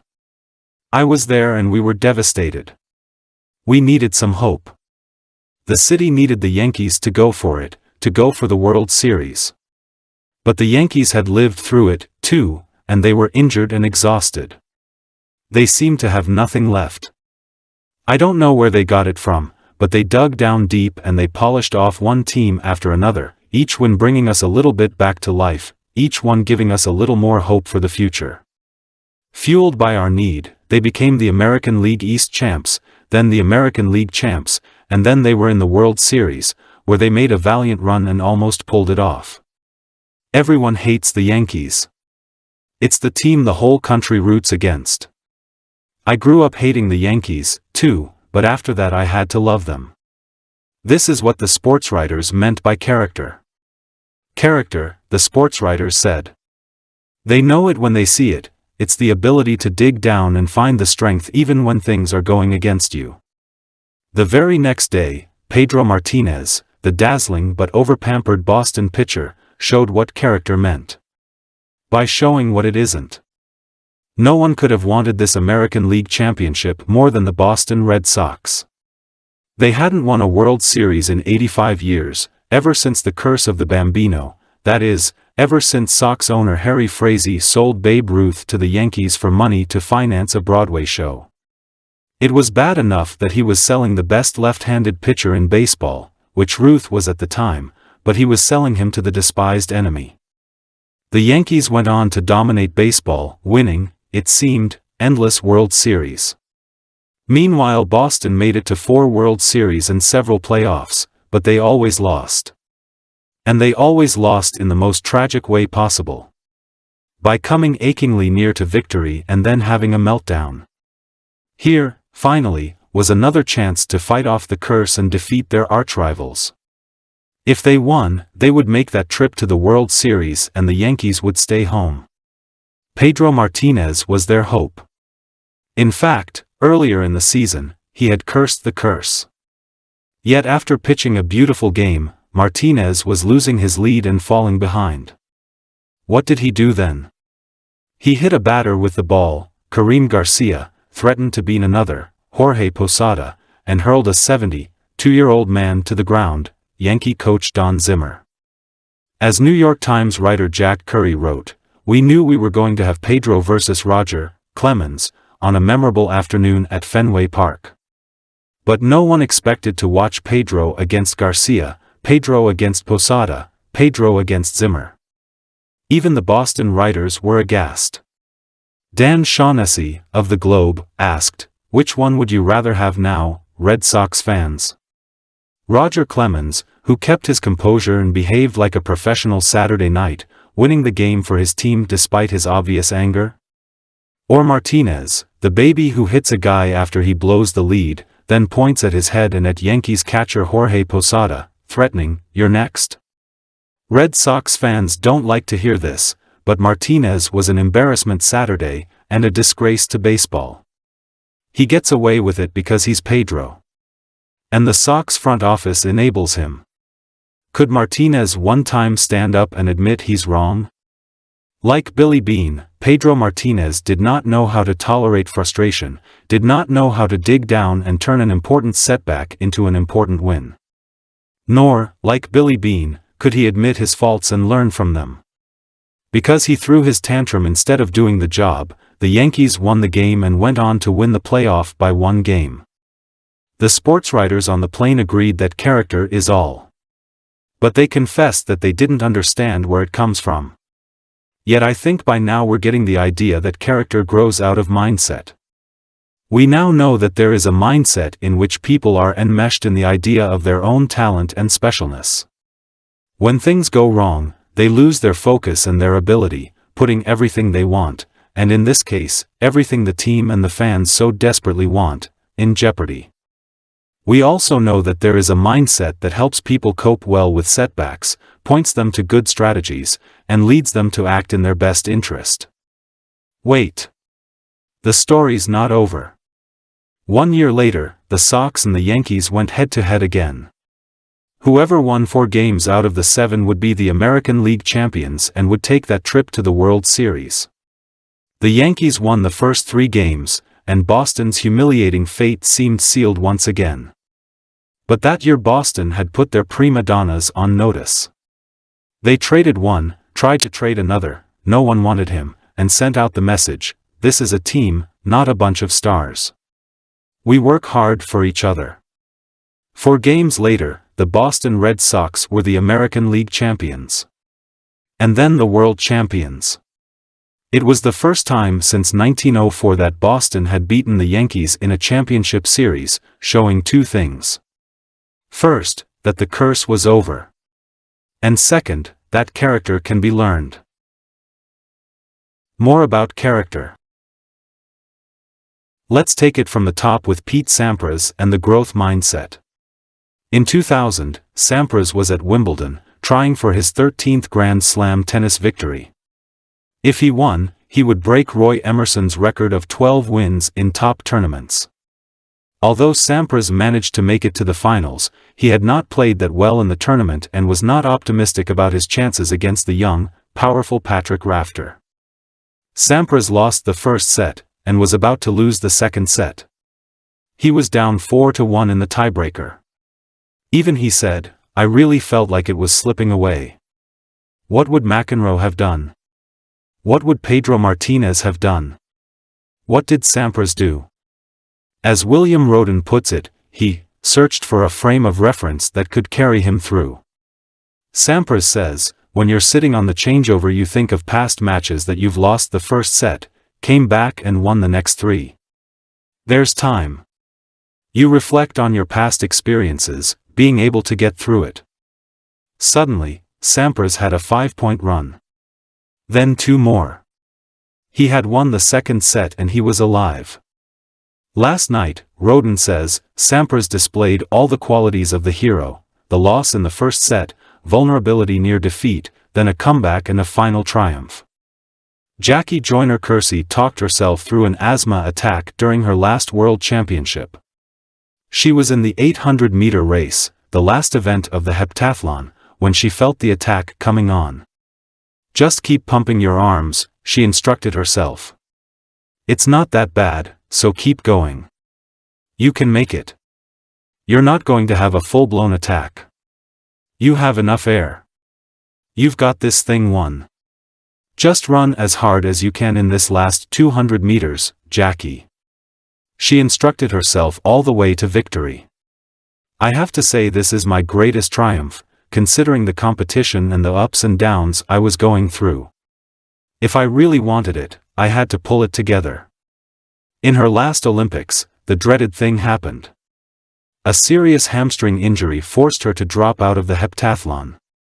She was devastated. She was no longer a contender in her signature event, but would she be a contender in the long jump a few days later? Her first 5 jumps said no. They were nowhere near medal level. But the 6th jump won her a bronze medal, more precious than her gold ones. The strength for that 6th jump came from my assorted heartbreaks over the years. I'd collected all my pains and turned them into one mighty performance. Joyner-Kersee, too, displayed all the qualities of a hero, the loss, the vulnerability near defeat, then a comeback and a final triumph. Character, heart, will, and the mind of a champion. It goes by different names, but it's the same thing. It's what makes you practice, and it's what allows you to dig down and pull it out when you most need it. Remember how McEnroe told us all the things that went wrong to make him lose each match he lost. There was the time it was cold and the time it was hot, the time he was jealous and the times he was upset, and the many, many times he was distracted. But, as Billie Jean King tells us, the mark of a champion is the ability to win when things are not quite right, when you're not playing well and your emotions are not the right ones. Here's how she learned what being a champion meant. King was in the finals at Forest Hills playing against Margaret Smith, later Margaret Smith Court, who was at the peak of her greatness. King had played her more than a dozen times and had beaten her only once. In the first set, King played fabulously. She didn't miss a volley and built a nice lead. Suddenly, the set was over. Smith had won it. In the second set, King again built a commanding lead and was serving to win the set. Before she knew it, Smith had won the set and the match. At first, King was perplexed. She had never built such a commanding lead in such an important match. But then she had a eureka moment. All at once, she understood what a champion was, someone who could raise their level of play when they needed to. When the match is on the line, they suddenly get around 3 times tougher. Jackie Joyner-Kersee had her eureka moment too. She was 15 years old and competing in the heptathlon at the AAU Junior Olympics. Everything now depended on the last event, the 800-meter race, an event she dreaded. She was exhausted and she was competing against an expert distance runner whose time she had never matched. She did this time. I felt a kind of high. I'd proven that I could win if I wanted it badly enough. That win showed me that I could not only compete with the best athletes in the country, I could will myself to win.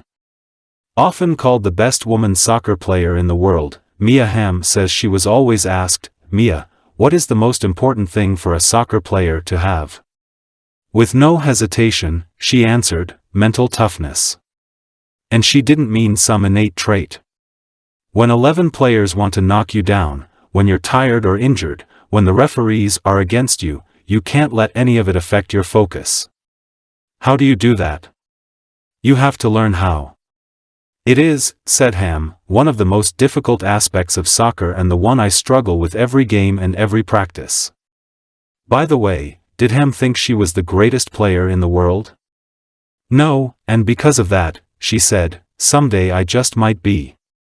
In sports, there are always do-or-die situations, when a player must come through or it's all over.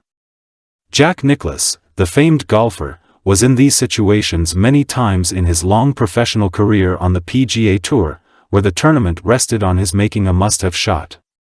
If you had to guess, how many of these shots do you think he missed? The answer is 1. 1. That's the championship mentality. It's how people who are not as talented as their opponents win games. John Wooden, the legendary basketball coach, tells one of my favorite stories. Once, while Wooden was still a high school coach, a player was unhappy because he wasn't included in the big games. The player, Eddie Polsky, begged Wooden to give him a chance, and Wooden relented. "All right, Eddie," he said, "I'll give you a chance. I'll start you against Fort Wayne Central tomorrow night." Suddenly, Wooden tells us, I wondered where those words came from. 3 teams were locked in a battle for number 1 in Indiana. One was his team and another was Fort Wayne Central, tomorrow night's team. The next night, Wooden started Eddie. He figured that Eddie would last at most a minute or 2, especially since he was up against Fort Wayne's Armstrong, the toughest player in the state. Eddie literally took him apart, Wooden reports. Armstrong got the lowest point total of his career. Eddie scored 12, and our team showed the best balance of all season. But in addition to his scoring, his defense, rebounding, and playmaking were excellent. Eddie never sat out again and was named most valuable player for the next 2 years. All of these people had character. None of them thought they were special people, born with the right to win. They were people who worked hard, who learned how to keep their focus under pressure, and who stretched beyond their ordinary abilities when they had to. Staying on top. Character is what allows you to reach the top and stay there. Darryl Strawberry, Mike Tyson, and Martina Hingis reached the top, but they didn't stay there. Isn't that because they had all kinds of personal problems and injuries? Yes, but so have many other champions. Ben Hogan was hit by a bus and was physically destroyed, but he made it back to the top. I believe ability can get you to the top, says Coach John Wooden, but it takes character to keep you there. It's so easy to begin thinking you can just turn it on automatically, without proper preparation. It takes real character to keep working as hard or even harder once you're there. When you read about an athlete or team that wins over and over and over, remind yourself, more than ability, they have character. Let's take an even deeper look at what character means, and how the growth mindset creates it. Stuart Biddle and his colleagues measured adolescents and young adults' mindset about athletic ability. Those with the fixed mindset were the people who believed that you have a certain level of ability in sports and you cannot really do much to change that level. To be good at sports you need to be naturally gifted. In contrast, the people with the growth mindset agreed that how good you are at sports will always improve if you work harder at it. To be successful in sports, you need to learn techniques and skills and practice them regularly.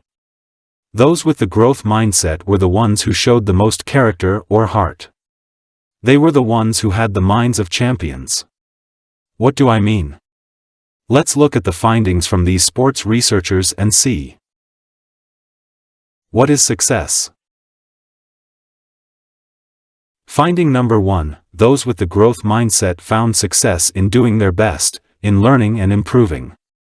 And this is exactly what we find in the champions. For me, the joy of athletics has never resided in winning, Jackie Joyner-Kersee tells us. I derive just as much happiness from the process as from the results. I don't mind losing as long as I see improvement or I feel I've done as well as I possibly could. If I lose, I just go back to the track and work some more. This idea, that personal success is when you work your hardest to become your best, was central to John Wooden's life. In fact, he says, there were many, many games that gave me as much pleasure as any of the 10 national championship games we won, simply because we prepared fully and played near our highest level of ability. Tiger Woods and Mia Hamm are two of the fiercest competitors who ever lived. They love to win, but what counted most for them is the effort they made even when they didn't win. They could be proud of that. McEnroe and Bean could not. After the '98 Masters tournament, Woods was disappointed that he did not repeat his win of the previous year, but he felt good about his top 10 finish. I squeezed the towel dry this week.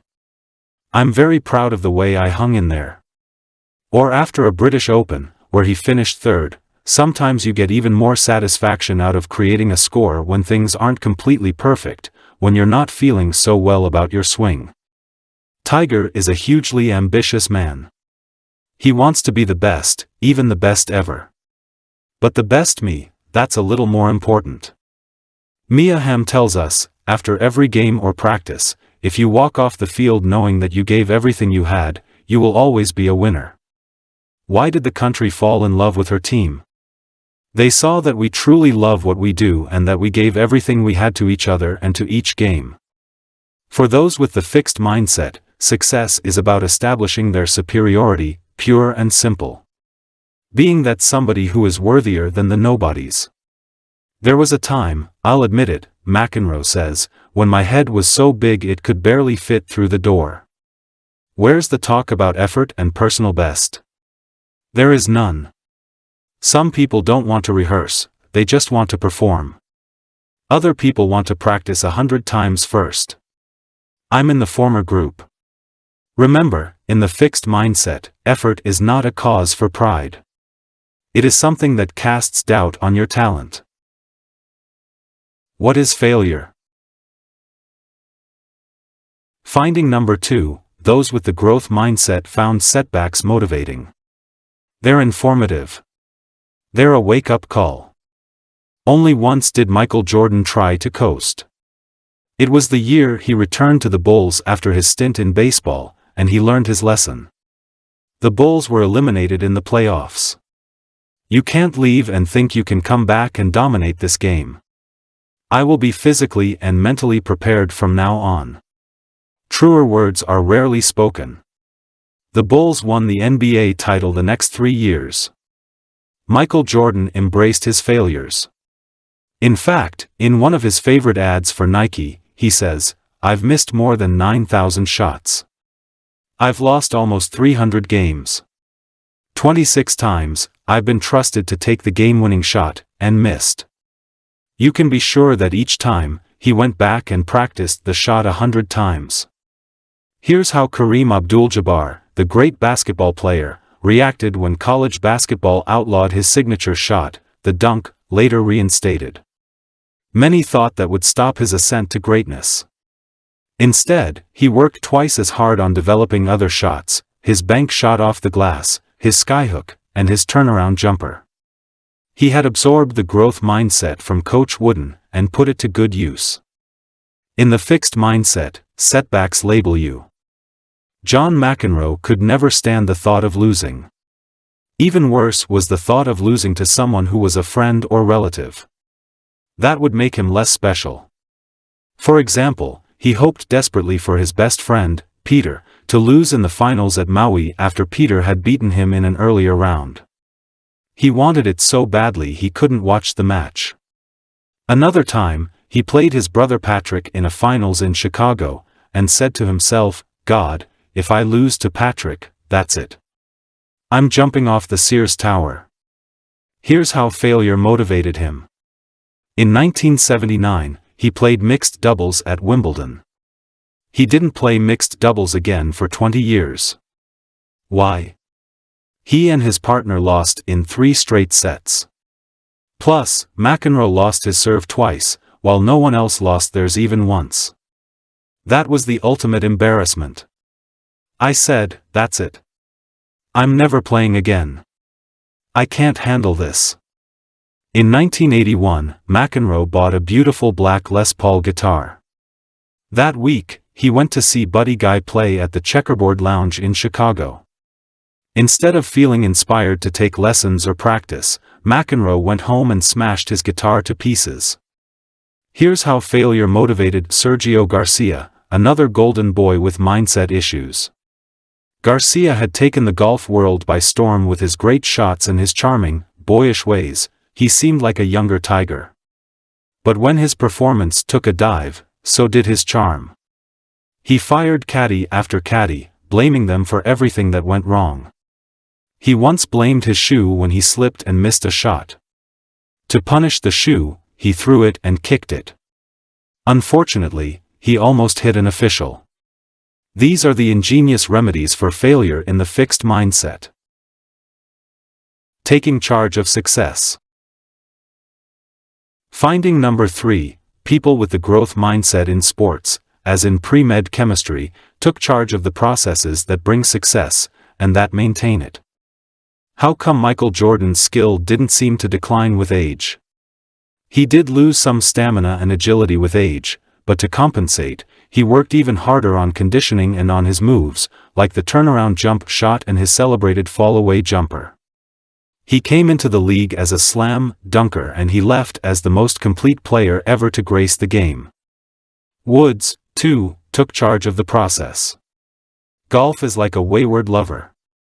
When you think you've conquered her, she will certainly desert you. Butch Harmon, the renowned coach, says, "The golf swing is just about the farthest thing from a perfectible discipline in athletics. The most reliable swings are only relatively repeatable. They never stop being works in progress. That's why even the biggest golf star wins only a fraction of the time, and may not win for long periods of time, which happened to Woods even at the height of his career. And that's also why taking charge of the process is so crucial." With this in mind, Tiger's dad made sure to teach him how to manage his attention and his course strategy. Mr. Woods would make loud noises or throw things just as little Tiger was about to swing. This helped him become less distractible. Do we know someone else who could have profited from this training? When Tiger was 3 years old, his dad was already teaching him to think about course management. After Tiger drove the ball behind a big clump of trees, Mr. Woods asked the toddler what his plan was. Woods carried on what his dad started by taking control of all parts of his game. He experimented constantly with what worked and what didn't, but he also had a long-term plan that guided him. "I know my game. I know what I want to achieve, I know how to get there." Like Michael Jordan, Woods managed his motivation. He did this by making his practice into fun. "I love working on shots, carving them this way and that, and proving to myself that I can hit a certain shot on command." And he did it by thinking of a rival out there somewhere who would challenge him. "He's 12. I have to give myself a reason to work so hard. He's out there somewhere. He's 12. Mark O'Meara, Woods's golf partner and friend, had a choice. It's not easy to play beside someone as extraordinary as Woods. O'Meara's choice was this: he could feel jealous of and diminished by Woods's superior play, or he could learn from it. He chose the latter path. O'Meara was one of those talented players who never seemed to fulfill his potential. His choice, to take charge of his game, turned him around. At the age of 21, Woods had won the Masters tournament. That night, he slept with his arms around his prize, the famous green jacket. 1 year later, he put a green jacket on Mark O'Meara. From McEnroe, we hear little talk of taking control. When he was on top, we hear little mention of working on his game to stay on top. When he was doing poorly, we hear little self-reflection or analysis, except to pin the blame. For example, when he didn't do as well as expected for part of '82, we hear that little things happened that kept me off my game for weeks at a time and prevented me from dominating the tour. Always a victim of outside forces. Why didn't he take charge and learn how to perform well in spite of them? That's not the way of the fixed mindset. In fact, rather than combating those forces or fixing his problems, he tells us he wished he played a team sport, so he could conceal his flaws. If you're not at your peak, you can hide it so much easier in a team sport. McEnroe also admits that his on-court temper tantrums were often a cover for choking and only made things worse. So what did he do? Nothing. He wished someone else would do it for him. When you can't control yourself, you want someone to do it for you. That's where I acutely missed being part of a team sport. People would have worked with me, coached me. Or, the system let me get away with more and more. I really liked it less and less. He got mad at the system. Hi there, John. This was your life. Ever think of taking responsibility? No, because in the fixed mindset, you don't take control of your abilities and your motivation.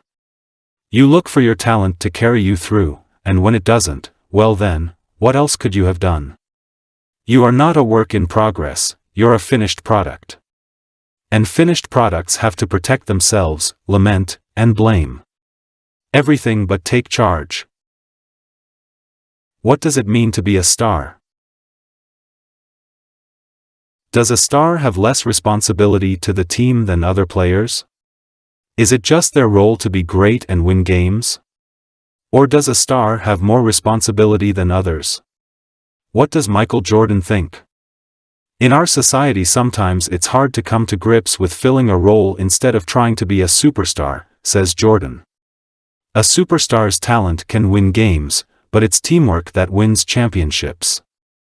Coach John Wooden claims he was tactically and strategically average. So how did he win 10 national championships? One of the main reasons, he tells us, is because he was good at getting players to fill roles as part of a team. I believe, for example, I could have made Kareem Abdul-Jabbar the greatest scorer in college history. I could have done that by developing the team around that ability of his. Would we have won 3 national championships while he was at UCLA? Never. In the fixed mindset, athletes want to validate their talent. This means acting like a superstar, not just a team member. But, as with Pedro Martinez, this mindset works against the important victories they want to achieve. A telling tale is the story of Patrick Ewing, who could have been a basketball champion. The year Ewing was a draft pick, by far the most exciting pick of the year, the Knicks won the lottery and to their joy got to select Ewing for their team. They now had twin towers, the 7-foot Ewing and the 7-foot Bill Cartwright, their high-scoring center. They had a chance to do it all. They just needed Ewing to be the power forward. He wasn't happy with that. Center is the star position.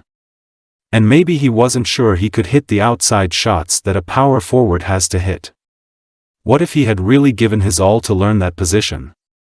Alex Rodriguez, then the best shortstop in baseball, agreed to play third base when he joined the Yankees. He had to retrain himself and, for a while, he wasn't all he had been. Instead, Cartwright was sent to the Bulls, and Ewing's Knicks never won a championship. Then there is the tale of the football player Keyshawn Johnson, another immensely talented player who was devoted to validating his own greatness. When asked before a game how he compared to a star player on the opposing team, he replied, "You're trying to compare a flashlight to a star. Flashlights only last so long. A star is in the sky forever." Was he a team player? I am a team player, but I'm an individual first. I have to be the number 1 guy with the football. Not number 2 or number 3. If I'm not the number 1 guy, I'm no good to you. I can't really help you. What does that mean? For his definition of team player, Johnson was traded by the Jets, and, after that, deactivated by the Tampa Bay Buccaneers. I've noticed an interesting thing. When some star players are interviewed after a game, they say we. They are part of the team and they think of themselves that way. When others are interviewed, they say I and they refer to their teammates as something apart from themselves, as people who are privileged to participate in their greatness. Every sport is a team sport. You know, just about every sport is in some sense a team sport. No one does it alone. Even in individual sports, like tennis or golf, great athletes have a team, coaches, trainers, caddies, managers, mentors. This really hit me when I read about Diana Nyad, the woman who holds the world's record for open water swimming. What could be more of a lone sport than swimming? Alright, maybe you need a little rowboat to follow you and make sure you're okay.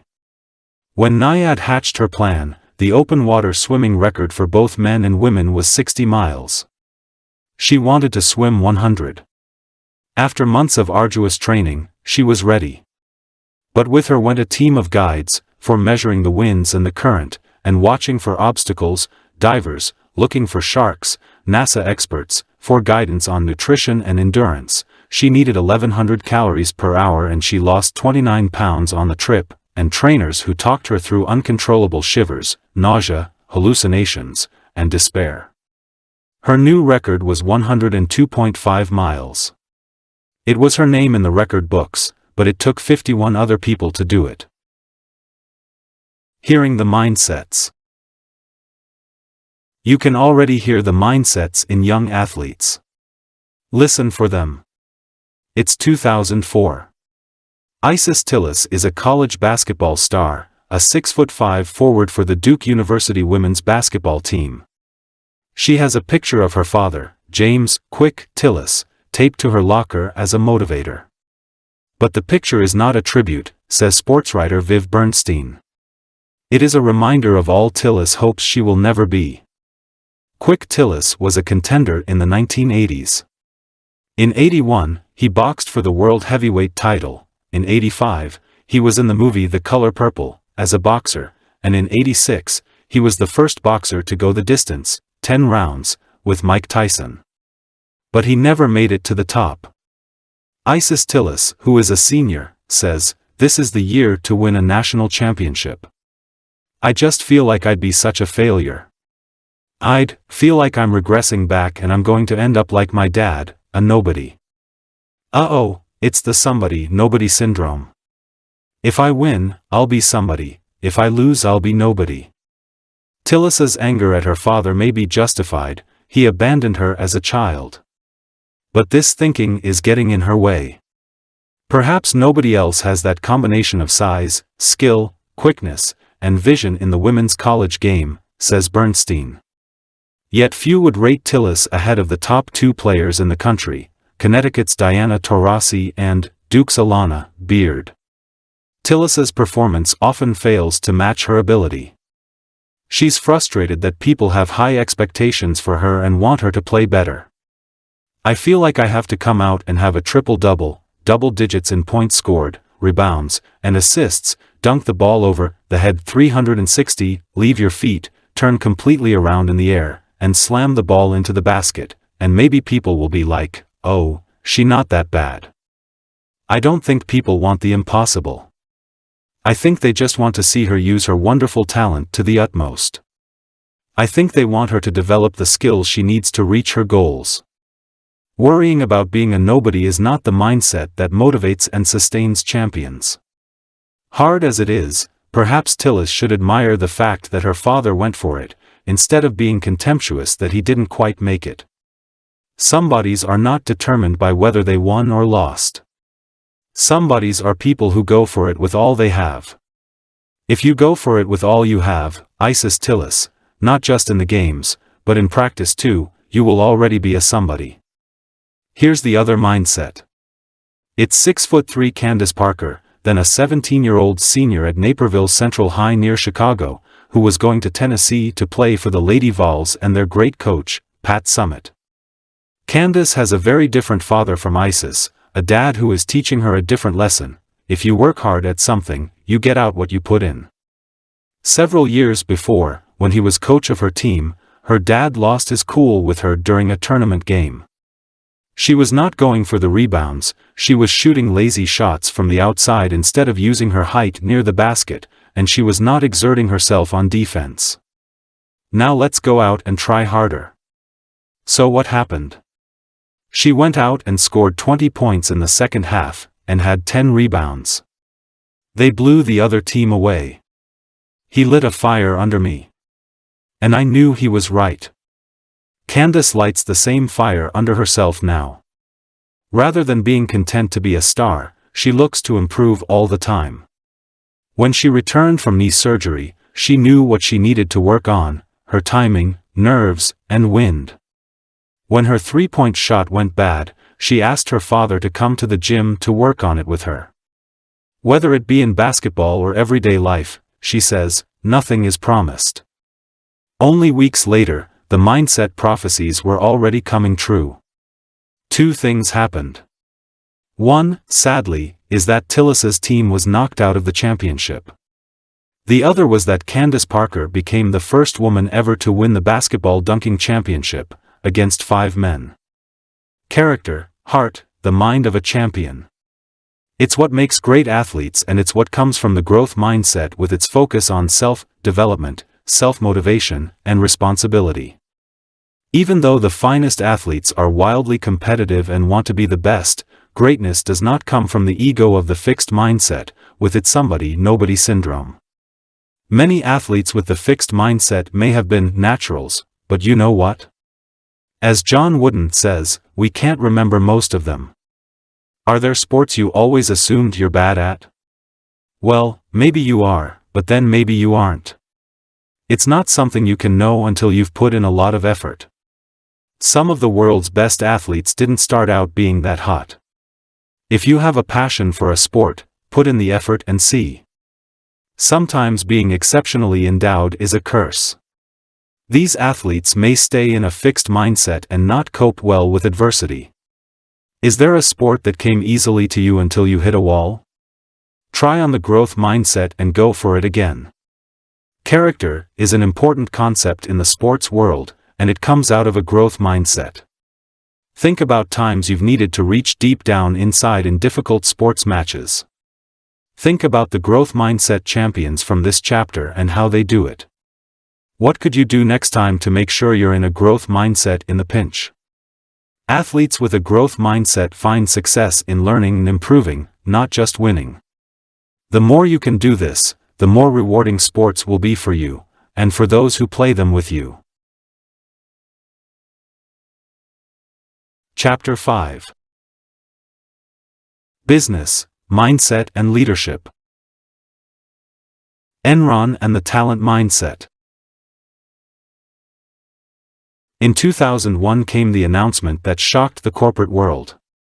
Enron, the corporate poster child, the company of the future, had gone belly up. What happened? How did such spectacular promise turn into such a spectacular disaster? Was it incompetence? Was it corruption? It was mindset. According to Malcolm Gladwell, writing in The New Yorker, American corporations had become obsessed with talent. Indeed, the gurus at McKinsey & Company, the premier management consulting firm in the country, were insisting that corporate success today requires the talent mindset. Just as there are naturals in sports, they maintained, there are naturals in business. Just as sports teams write huge checks to sign outsized talent, so, too, should corporations spare no expense in recruiting talent, for this is the secret weapon, the key to beating the competition. As Gladwell writes, this talent mindset is the new orthodoxy of American management. It created the blueprint for the Enron culture, and sowed the seeds of its demise. Enron recruited big talent, mostly people with fancy degrees, which is not in itself so bad. It paid them big money, which is not that terrible. But by putting complete faith in talent, Enron did a fatal thing: it created a culture that worshipped talent, thereby forcing its employees to look and act extraordinarily talented. Basically, it forced them into the fixed mindset. And we know a lot about that. We know from our studies that people with the fixed mindset do not admit and correct their deficiencies.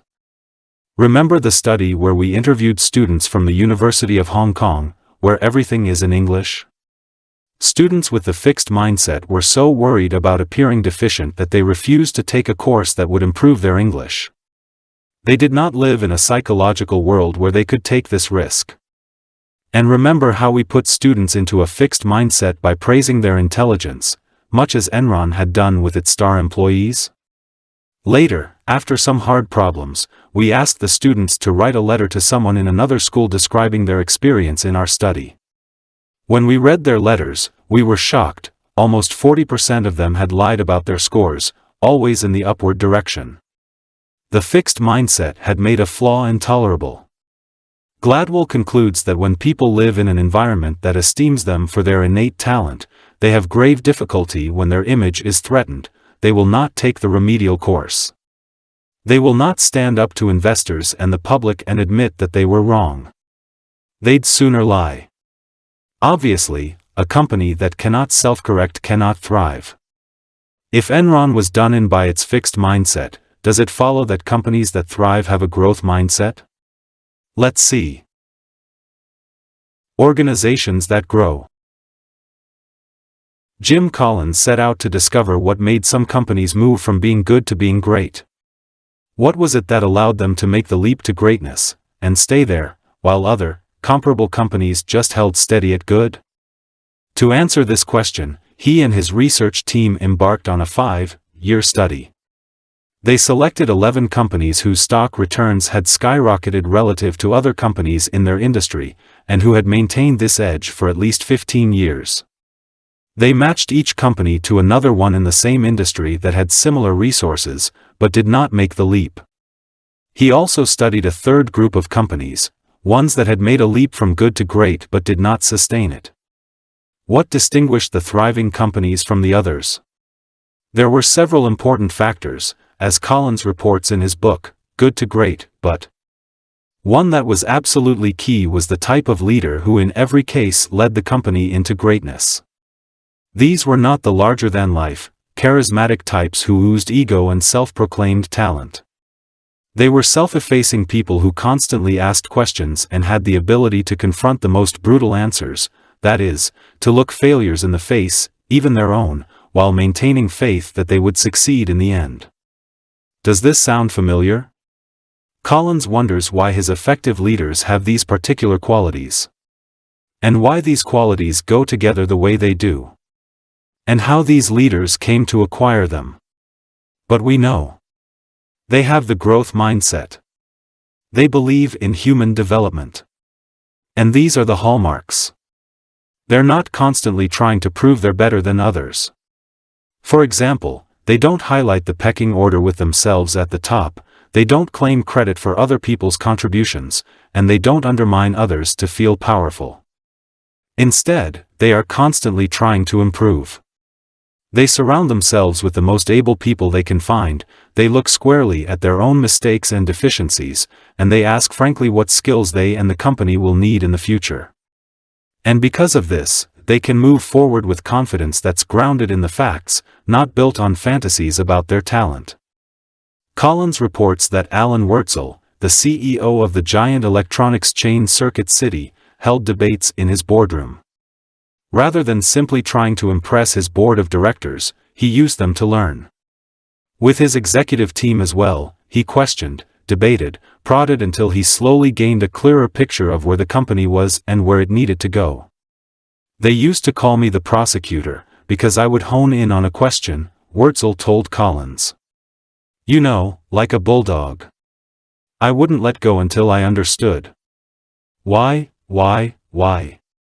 Wurtzel considered himself a plow horse, a hard-working, no-nonsense normal kind of guy, but he took a company that was close to bankruptcy and over the next 15 years turned it into one that delivered the highest total return to its stockholders of any firm on the New York Stock Exchange.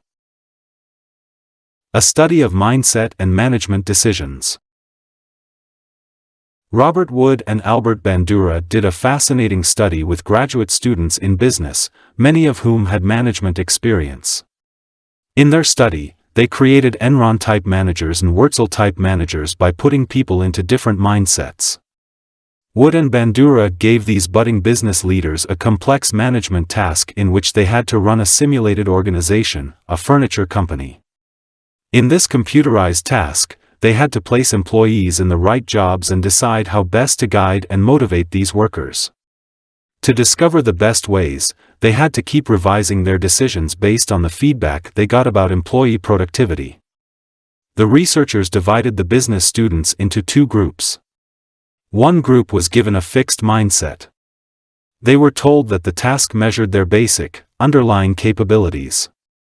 The higher their capacity, the better their performance. The other group was given a growth mindset. They were told that management skills were developed through practice and that the task would give them an opportunity to cultivate these skills. The task was hard because students were given high production standards to meet, and, especially in their early attempts, they fell short. As at Enron, those with the fixed mindset did not profit from their mistakes. But those with the growth mindset kept on learning. Not worried about measuring, or protecting, their fixed abilities, they looked directly at their mistakes, used the feedback, and altered their strategies accordingly. They became better and better at understanding how to deploy and motivate their workers, and their productivity kept pace. In fact, they ended up way more productive than those with the fixed mindset. What's more, throughout this rather grueling task, they maintained a healthy sense of confidence. They operated like Alan Wurtzel. Leadership and the fixed mindset. In contrast to Alan Wurtzel, the leaders of Collins's comparison companies had every symptom of the fixed mindset writ large. Fixed mindset leaders, like fixed mindset people in general, live in a world where some people are superior and some are inferior. They must repeatedly affirm that they are superior, and the company is simply a platform for this. Collins's comparison leaders were typically concerned with their reputation for personal greatness, so much so that they often set the company up to fail when their regime ended. As Collins puts it, after all, what better testament to your own personal greatness than that the place falls apart after you leave? In more than two-thirds of these leaders, the researchers saw a gargantuan personal ego that either hastened the demise of the company or kept it second-rate. One such leader was Lee Iacocca, head of Chrysler, who achieved a miraculous turnaround for his company, then spent so much time grooming his fame that in the second half of his tenure, the company plunged back into mediocrity. Many of these comparison companies operated on what Collins calls a genius with 1,000 helpers model. Instead of building an extraordinary management team like the good to great companies, they operated on the fixed mindset premise that great geniuses do not need great teams. They just need little helpers to carry out their brilliant ideas. Don't forget that these great geniuses don't want great teams, either. Fixed mindset people want to be the only big fish so that when they compare themselves to those around them, they can feel a cut above the rest. In not one autobiography of a fixed mindset CEO did I read much about mentoring or employee development programs. In every growth mindset autobiography, there was deep concern with personnel development and extensive discussion of it. Finally, as with Enron, the geniuses refused to look at their deficiencies. Says Collins, the good to great Kroger grocery chain looked bravely at the danger signs in the 1970s, signs that the old-fashioned grocery store was becoming extinct. Meanwhile, its counterpart, A&P, once the largest retailing organization in the world, shut its eyes. For example, when A&P opened a new kind of store, a superstore, and it seemed to be more successful than the old kind, they closed it down. It was not what they wanted to hear. In contrast, Kroger eliminated or changed every single store that did not fit the new superstore model, and by the end of the 1990s it had become the #1 grocery chain in the country. CEOs and the big ego. How did CEO and gargantuan ego become synonymous? If it's the more self-effacing growth-minded people who are the true shepherds of industry, why are so many companies out looking for larger-than-life leaders, even when these leaders may in the end be more committed to themselves than to the company? Blame Iacocca. According to James Surowiecki, writing in Slate, Iacocca's rise to prominence was a turning point for American business. Before him, the days of tycoons and moguls seemed long past.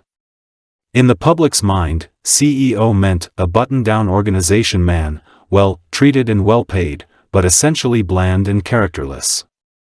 With Iacocca, all of that changed.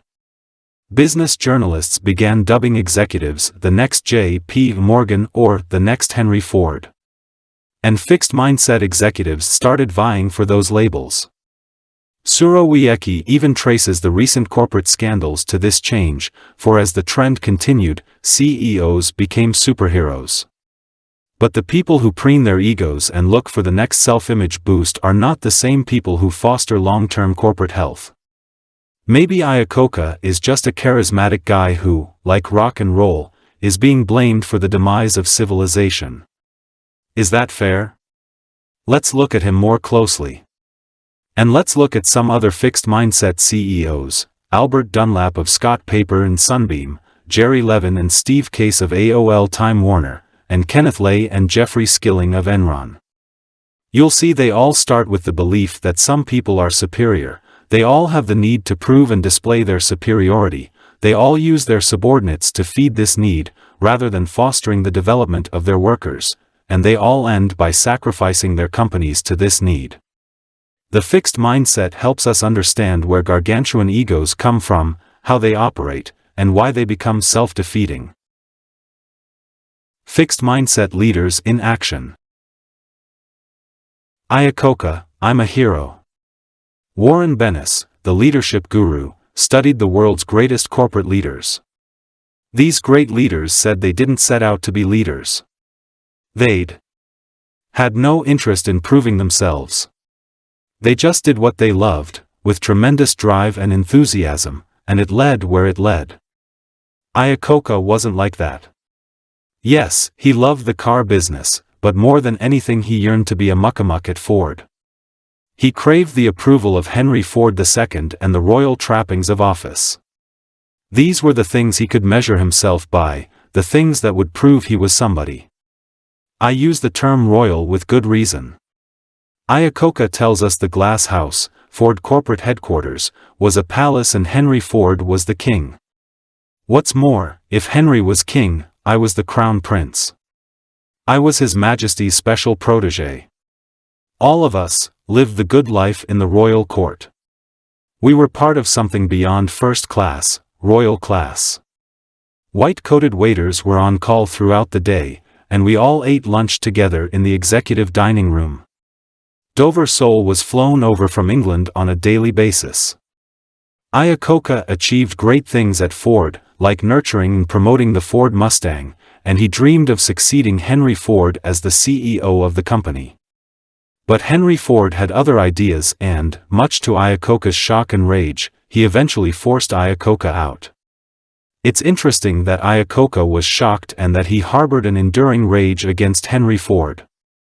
After all, he had seen Henry Ford fire top people, and he, Iacocca, had used the axe quite liberally on others.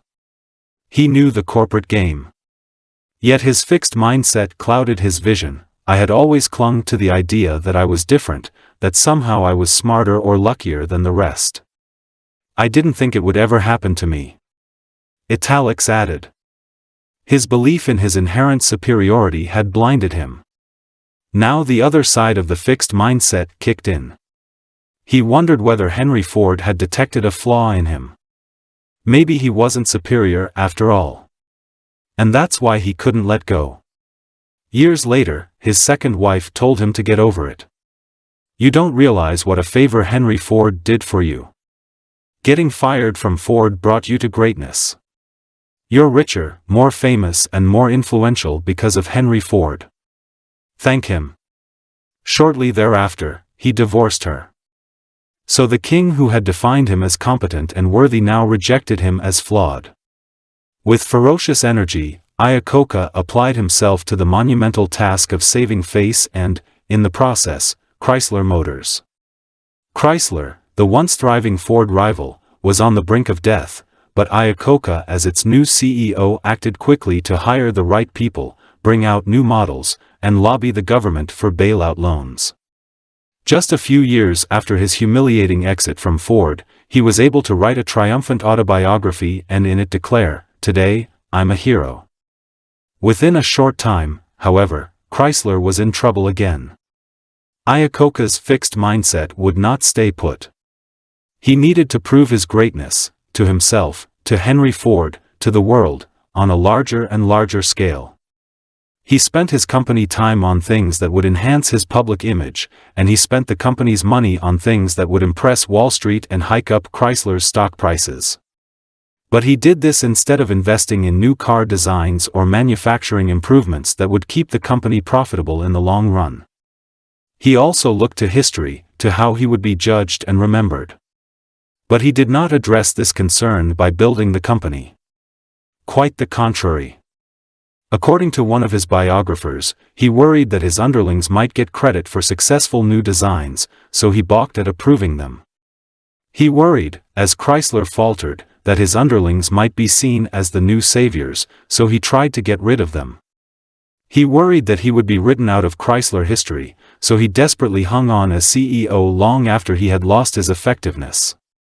Iacocca had a golden opportunity to make a difference, to leave a great legacy. The American auto industry was facing its biggest challenge ever. Japanese imports were taking over the American market. It was simple, they looked better and they ran better. Iacocca's own people had done a detailed study of Honda, and made excellent suggestions to him. But rather than taking up the challenge and delivering better cars, Iacocca, mired in his fixed mindset, delivered blame and excuses. He went on the rampage, spewing angry diatribes against the Japanese and demanding that the American government impose tariffs and quotas that would stop them. In an editorial against Iacocca, the New York Times scolded, "The solution lies in making better cars in this country, not in angrier excuses about Japan." Nor was Iacocca growing as a leader of his workforce.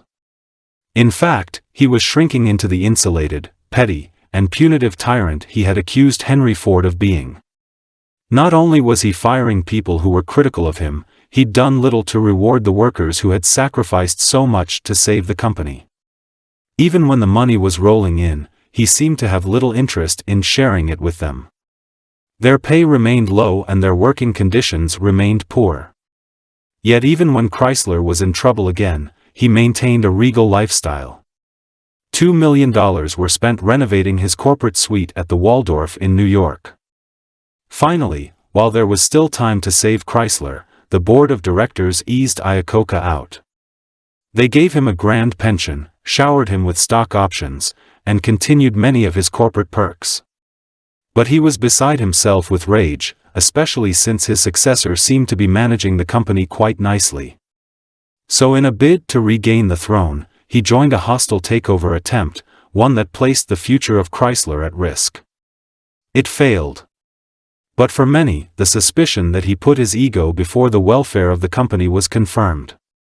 Iacocca lived the fixed mindset. Although he started out loving the car business and having breakthrough ideas, his need to prove his superiority started to dominate, eventually killing his enjoyment and stifling his creativity. As time went on and he became less and less responsive to challenges from competitors, he resorted to the key weapons of the fixed mindset: blame, excuses, and the stifling of critics and rivals. And as is so often the case with the fixed mindset, because of these very things, Iacocca lost the validation he craved. When students fail tests or athletes lose games, it tells them that they've dropped the ball. But the power that CEOs wield allows them to create a world that caters night and day to their need for validation. It allows them to surround themselves only with the good news of their perfection and the company's success, no matter what the warning signs may be.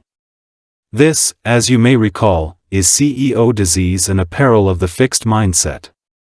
You know, lately I've wondered whether Iacocca has recuperated from CEO disease. He's raising money, and giving a lot of his own, for innovative diabetes research. He's working for the development of environment-friendly vehicles. Maybe, released from the task of trying to prove himself, he's now going for things he deeply values. Albert Dunlap, I'm a superstar. Albert Dunlap saved dying companies, although I'm not sure saved is the right word. He didn't get them ready to thrive in the future. He got them ready to sell for a profit, for example by firing thousands of workers. And profit he did. He got $100 million from the turnaround and sale of Scott Paper. $100 million for little more than a year and a half of work. Did I earn it? Damn right I did. I'm a superstar in my field, much like Michael Jordan in basketball and Bruce Springsteen in rock and roll. Iacocca paid lip service to teamwork, the importance of the little guy, and other good things. Albert Dunlap didn't even pay lip service. If you're in business for one thing, to make money. He proudly reports an incident at an employee meeting at Scott Paper. A woman stood up and asked, "Now that the company is improving, can we restart charitable donations?" To which he replied, "If you want to give on your own, that is your business and I encourage you to do it. But this company is here to make a buck." The answer, in a word, is no. I'm not here to argue that business isn't about money, but I do want to ask, why was Dunlap so focused on it? Let's let him tell us. Making my way in the world became a matter of self-respect for me, of a kid trying to prove he was worth something. 2. This day, I feel I have to prove and reprove myself. And if he has to prove himself, he needs a yardstick. Employee satisfaction or community responsibility or charitable contributions are not good yardsticks. They cannot be reduced to one number that represents his self-worth. But shareholder profits can. In his own words, the most ridiculous term heard in boardrooms these days is stakeholders. The term refers to the employees, the community, and the other companies, such as suppliers, that the company deals with. You can't measure success by the interest of multiple stakeholders. You can measure success by how the shareholder fares. The long haul held no interest for Dunlap. Really learning about a company and figuring out how to make it grow didn't give him the big blast of superhero juice. Eventually, I have gotten bored every place I have been. In his book, there is a whole chapter called Impressing the Analysts, but there is no chapter about making a business work. In other words, it's always about Dunlap proving his genius. Then in 1996, Dunlap took over Sunbeam. In his typical chainsaw Al style, he closed or sold 2/3 of Sunbeam's plants and fired half of the 12,000 employees. Ironically, the Sunbeam stock rose so high, it ruined his plan to sell the company. It was too expensive to buy. Now he had to run the company. Now he had to keep it profitable, or at least looking profitable.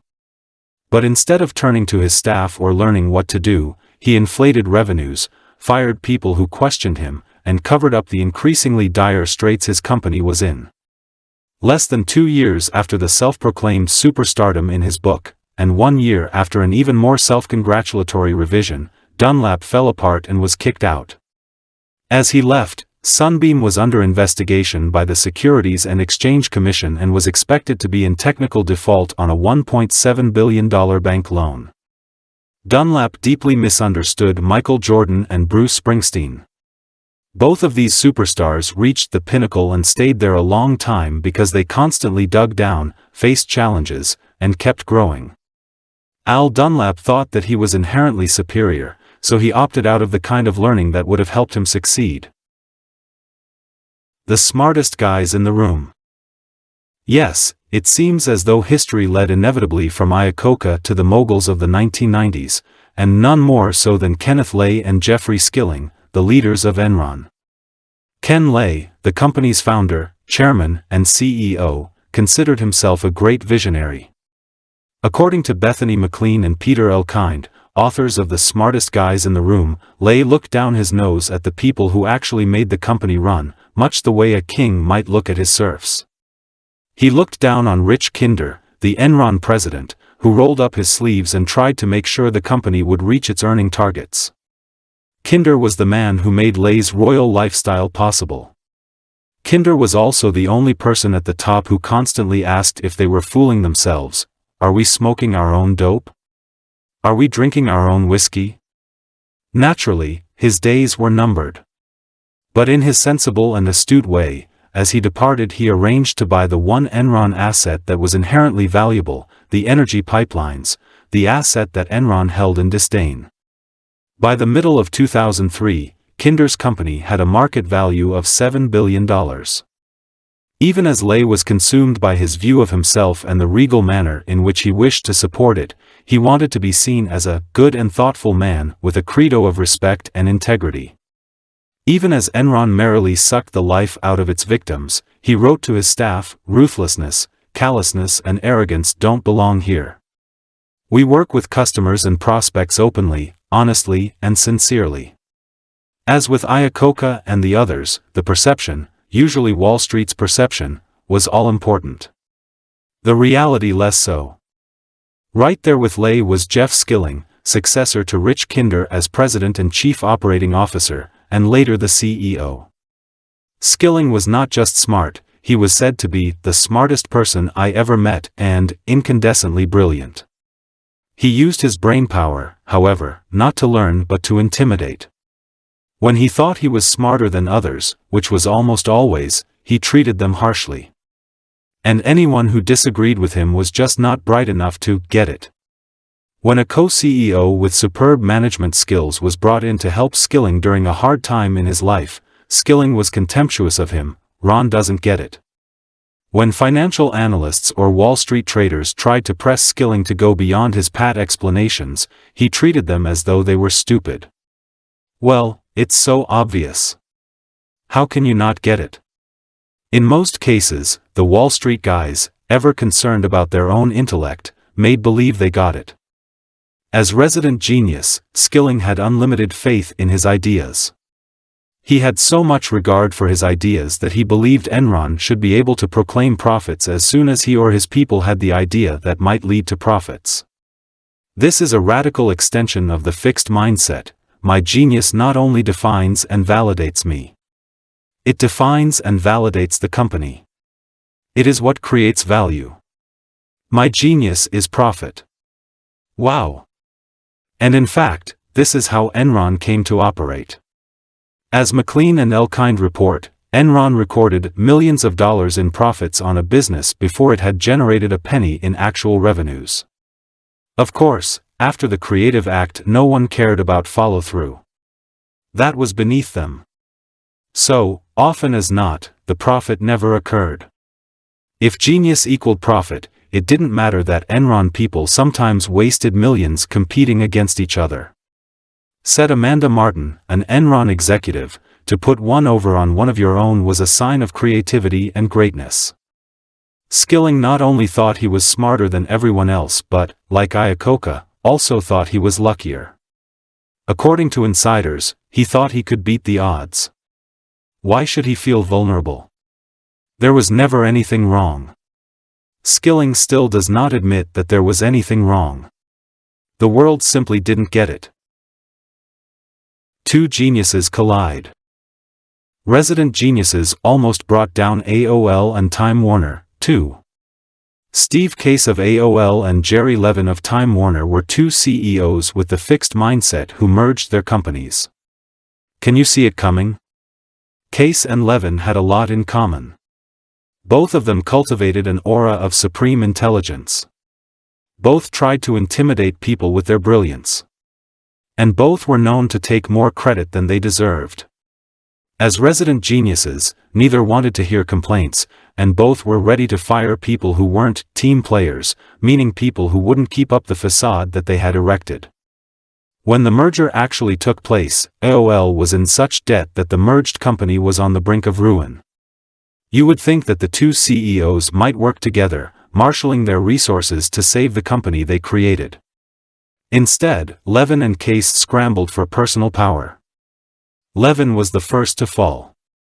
But Case was still not trying to make things work. In fact, when the new CEO, Richard Parsons, sent someone down to fix AOL, Case was intensely against it. If someone else fixed AOL, someone else would get the credit. As with Iacocca, better to let the company collapse than let another prince be crowned. When Case was finally counseled to resign, he was furious. Like Iacocca, he denied all responsibility for the company's problems and vowed to get back at those who had turned against him. Because of the resident geniuses, AOL Time Warner ended the year 2002 with a loss of almost $100 billion. It was the largest yearly loss in American history. Invulnerable, invincible, and entitled. Iacocca, Dunlap, Lay and Skilling, Case and Levin. They show what can happen when people with the fixed mindset are put in charge of companies. In each case, a brilliant man put his company in jeopardy because measuring himself and his legacy outweighed everything else. They were not evil in the usual sense. They didn't set out to do harm. But at critical decision points, they opted for what would make them feel good and look good over what would serve the longer-term corporate goals. Blame others, cover mistakes, pump up the stock prices, crush rivals and critics, screw the little guy. These were the standard operating procedures. What is fascinating is that as they led their companies toward ruin, all of these leaders felt invulnerable and invincible. In many cases, they were in highly competitive industries, facing onslaughts from fierce rivals. But they lived in a different reality. It was a world of personal greatness and entitlement. Kenneth Lay felt a powerful sense of entitlement. Even as he was getting millions a year in compensation from Enron, he took large personal loans from the company, gave jobs and contracts to his relatives, and used the corporate jets as his family fleet. Even during bad years at Chrysler, Iacocca threw lavish Christmas parties for the company elite. At every party, as king, he presented himself with an expensive gift, which the executives were later billed for. Speaking about AOL executives, a former official said, "You're talking about men who thought they had a right to anything." As these leaders cloaked themselves in the trappings of royalty, surrounded themselves with flatterers who extolled their virtues, and hid from problems, it is no wonder they felt invincible. Their fixed mindset created a magic realm in which the brilliance and perfection of the king were constantly validated. Within that mindset, they were completely fulfilled. Why would they want to step outside that realm to face the uglier reality of warts and failures? As Morgan McCall, in his book High Flyers, points out, unfortunately, people often like the things that work against their growth. People like to use their strengths to achieve quick, dramatic results, even if they aren't developing the new skills they will need later on. People like to believe they are as good as everyone says, and not take their weaknesses as seriously as they might. People don't like to hear bad news or get criticism. There is tremendous risk in leaving what one does well to attempt to master something new. And the fixed mindset makes it seem all that much riskier. Brutal bosses. McCall goes on to point out that when leaders feel they are inherently better than others, they may start to believe that the needs or feelings of the lesser people can be ignored. None of our fixed mindset leaders cared much about the little guy, and many were outright contemptuous of those beneath them on the corporate ladder. Where does this lead? In the guise of keeping people on their toes, these bosses may mistreat workers. Iacocca played painful games with his executives to keep them off balance. Jerry Levin of Time Warner was likened by his colleagues to the brutal Roman Emperor Caligula. Skilling was known for his harsh ridicule of those less intelligent than he. Harvey Hornstein, an expert on corporate leadership, writes in his book Brutal Bosses that this kind of abuse represents the boss's desire to enhance their own feelings of power, competence, and value at the subordinate's expense. Do you remember in our studies how people with the fixed mindset wanted to compare themselves with people who were worse off than they were? The principle is the same, but there is an important difference. These bosses have the power to make people worse off. And when they do, they feel better about themselves. Hornstein describes Paul Kazarian, the former CEO of Sunbeam Master. He called himself a perfectionist, but that was a euphemism for abuser. He threw things at subordinates when they upset him.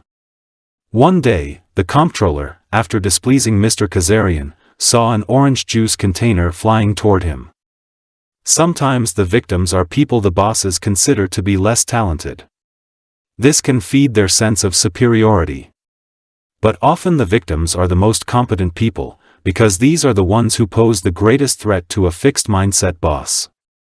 An engineer at a major aircraft builder, interviewed by Hornstein, talked about his boss. His targets were usually those of us who were most competent. I mean, if you're really concerned about our performance, you don't pick on those who are performing best. But if you're really concerned about your competence, you do. When bosses mete out humiliation, a change comes over the place. Everything starts revolving around pleasing the boss. In Good to Great, Collins notes that in many of his comparison companies, the ones that didn't go from good to great, or that went there and declined again, the leader became the main thing people worried about. The minute a leader allows himself to become the primary reality people worry about, rather than reality being the primary reality, you have a recipe for mediocrity or worse. In the 1960s and 70s, the Chase Manhattan Bank was ruled by David Rockefeller, an excessively controlling leader. According to Collins and Porras in Built to Last, his managers lived day to day in fear of his disapproval. At the end of each day, they breathed a sigh of relief. Phew. One more day gone and I'm not in trouble. Even long past his heyday, senior managers refused to venture a new idea because David might not like it. Ray McDonald of Burroughs, Collins and Porras report, publicly ridiculed managers for mistakes to the point where he inhibited them from innovating. As a result, even though Burroughs was ahead of IBM in the early stages of the computer industry, the company lost out. The same thing happened at Texas Instruments, another leader in the exciting early days of the computer. If they didn't like a presentation, Mark Shepard and Fred Busey would yell, bang on tables, insult the speaker, and hurl things. No wonder their people lost their enterprising spirit. When bosses become controlling and abusive, they put everyone into a fixed mindset. This means that instead of learning, growing, and moving the company forward, everyone starts worrying about being judged. It starts with the boss's worry about being judged, but it winds up being everybody's fear about being judged. It's hard for courage and innovation to survive a company-wide fixed mindset. Growth mindset leaders in action. Andrew Carnegie once said, "I wish to have as my epitaph, 'Here lies a man who was wise enough to bring into his service men who knew more than he.'" Okay, let's open the windows and let some air in. The fixed mindset feels so stifling. Even when those leaders are globetrotting and hobnobbing with world figures, their world seems so small and confining, because their minds are always on one thing: validate me. When you enter the world of the growth mindset leaders, everything changes. It brightens, it expands, it fills with energy, with possibility. You think, gee, that seems like fun. It has never entered my mind to lead a corporation, but when I learned about what these leaders had done, it sounded like the most exciting thing in the world. I've chosen 3 of these leaders to explore as a contrast to the fixed mindset leaders. I chose Jack Welch of General Electric because he is a larger-than-life figure with an ego he held in check, not your straight-ahead naturally self-effacing growth-minded guy. And I chose Lou Gerstner, the man who came in and saved IBM, and Anne Mulcahy, the woman who brought Xerox back to life, as contrasts to Alfred Dunlap, the other turnaround expert. Jack Welch, Lou Gerstner, and Anne Mulcahy are also fascinating because they transformed their companies. They did this by rooting out the fixed mindset and putting a culture of growth and teamwork in its place. With Gerstner and IBM, it's like watching Enron morph into a growth mindset mecca. As growth-minded leaders, they start with a belief in human potential and development, both their own and other people's. Instead of using the company as a vehicle for their greatness, they use it as an engine of growth. For themselves, the employees, and the company as a whole. Warren Bennis has said that too many bosses are driven and driving but going nowhere. Not these people. They don't talk royalty. They talk journey. An inclusive, learning-filled, rollicking journey. Jack, listening, crediting, nurturing. When Jack Welch took over GE in 1980, the company was valued at $14 billion. 20 years later, it was valued by Wall Street at $490 billion. It was the most valuable company in the world. Fortune magazine called Welch the most widely admired, studied, and imitated CEO of his time. His total economic impact is impossible to calculate but must be a staggering multiple of his GE performance. But to me even more impressive was an op-ed piece in the New York Times by Steve Bennett, the CEO of Intuit. I learned about nurturing employees from my time at General Electric from Jack Welch. He'd go directly to the frontline employee to figure out what was going on. Sometime in the early 1990s, I saw him in a factory where they made refrigerators in Louisville. He went right to the workers in the assembly line to hear what they had to say. I do frequent CEO chats with frontline employees. I learned that from Jack. This vignette says a lot. Jack was obviously a busy guy. An important guy. But he didn't run things like Iacocca, from the luxurious corporate headquarters where his most frequent contacts were the white-gloved waiters. Welch never stopped visiting the factories and hearing from the workers. These were people he respected, learned from, and, in turn, nurtured. Then there is the emphasis on teamwork, not the royal eye. Right away, right from the dedication and the author's note of Welch's autobiography, you know something is different. It's not the "I'm a hero" of Lee Iacocca or the "I'm a superstar" of Alfred Dunlap, although he could easily lay claim to both. Instead, it's "I hate having to use the first person. Nearly everything I've done in my life has been accomplished with other people. Please. Remember that every time you see the word I in these pages, it refers to all those colleagues and friends and some I might have missed. Or, these people filled my journey with great fun and learning. They often made me look better than I am. Already we see the me of the validation-hungry CEO becoming the we and us of the growth-minded leader. Interestingly, before Welch could root the fixed mindset out of the company, he had to root it out of himself. And believe me, Welch had a long way to go. He was not always the leader he learned to be. In 1971, Welch was being considered for a promotion when the head of GE Human Resources wrote a cautioning memo. He noted that despite Welch's many strengths, the appointment carries with it more than the usual degree of risk. He went on to say that Welch was arrogant, couldn't take criticism, and depended too much on his talent instead of hard work and his knowledgeable staff. Not good signs. Fortunately, every time his success went to his head, he got a wake-up call. One day, young Dr. Welch, decked out in his fancy suit, got into his new convertible. He proceeded to put the top down and was promptly squirted with dark, grungy oil that ruined both his suit and the paint job on his beloved car. There I was, thinking I was larger than life, and smack came the reminder that brought me back to reality. It was a great lesson. There is a whole chapter titled "Too Full of Myself" about the time he was on an acquisition roll and felt he could do no wrong. Then he bought Kidder, Peabody, a Wall Street investment banking firm with an Enron-type culture. It was a disaster that lost hundreds of millions of dollars for GE. The Kidder experience never left me. It taught him that there's only a razor's edge between self-confidence and hubris. This time hubris won and taught me a lesson I would never forget. What he learned was this: true self-confidence is the courage to be open, to welcome change and new ideas regardless of their source. Real self-confidence is not reflected in a title, an expensive suit, a fancy car, or a series of acquisitions. It is reflected in your mindset, your readiness to grow. Well, humility is a start, but what about the management skills? From his experiences, Welch learned more and more about the kind of manager he wanted to be, a growth-minded manager, a guide, not a judge. When Welch was a young engineer at GE, he caused a chemical explosion that blew the roof off the building he worked in.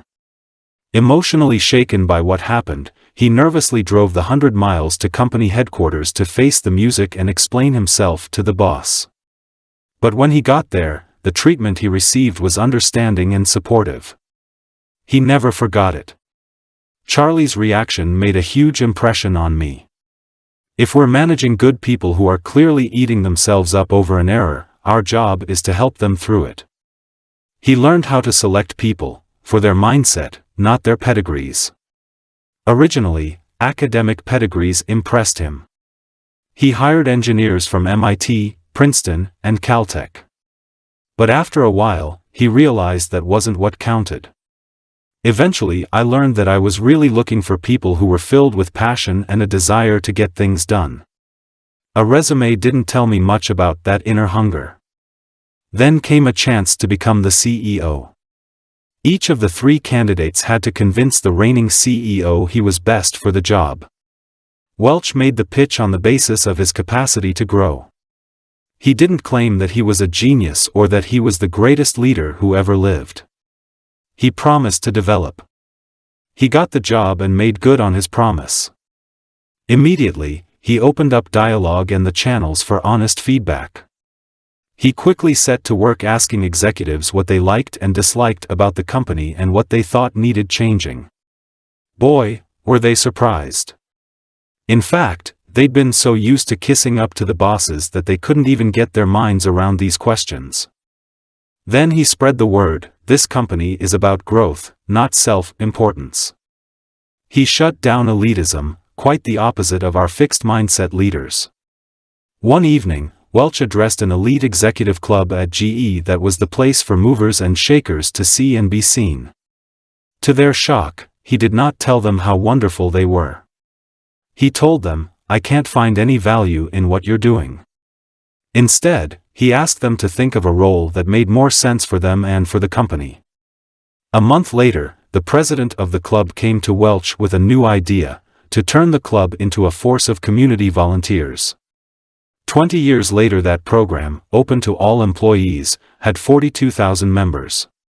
They were running mentoring programs in inner-city schools and building parks, playgrounds, and libraries for communities in need.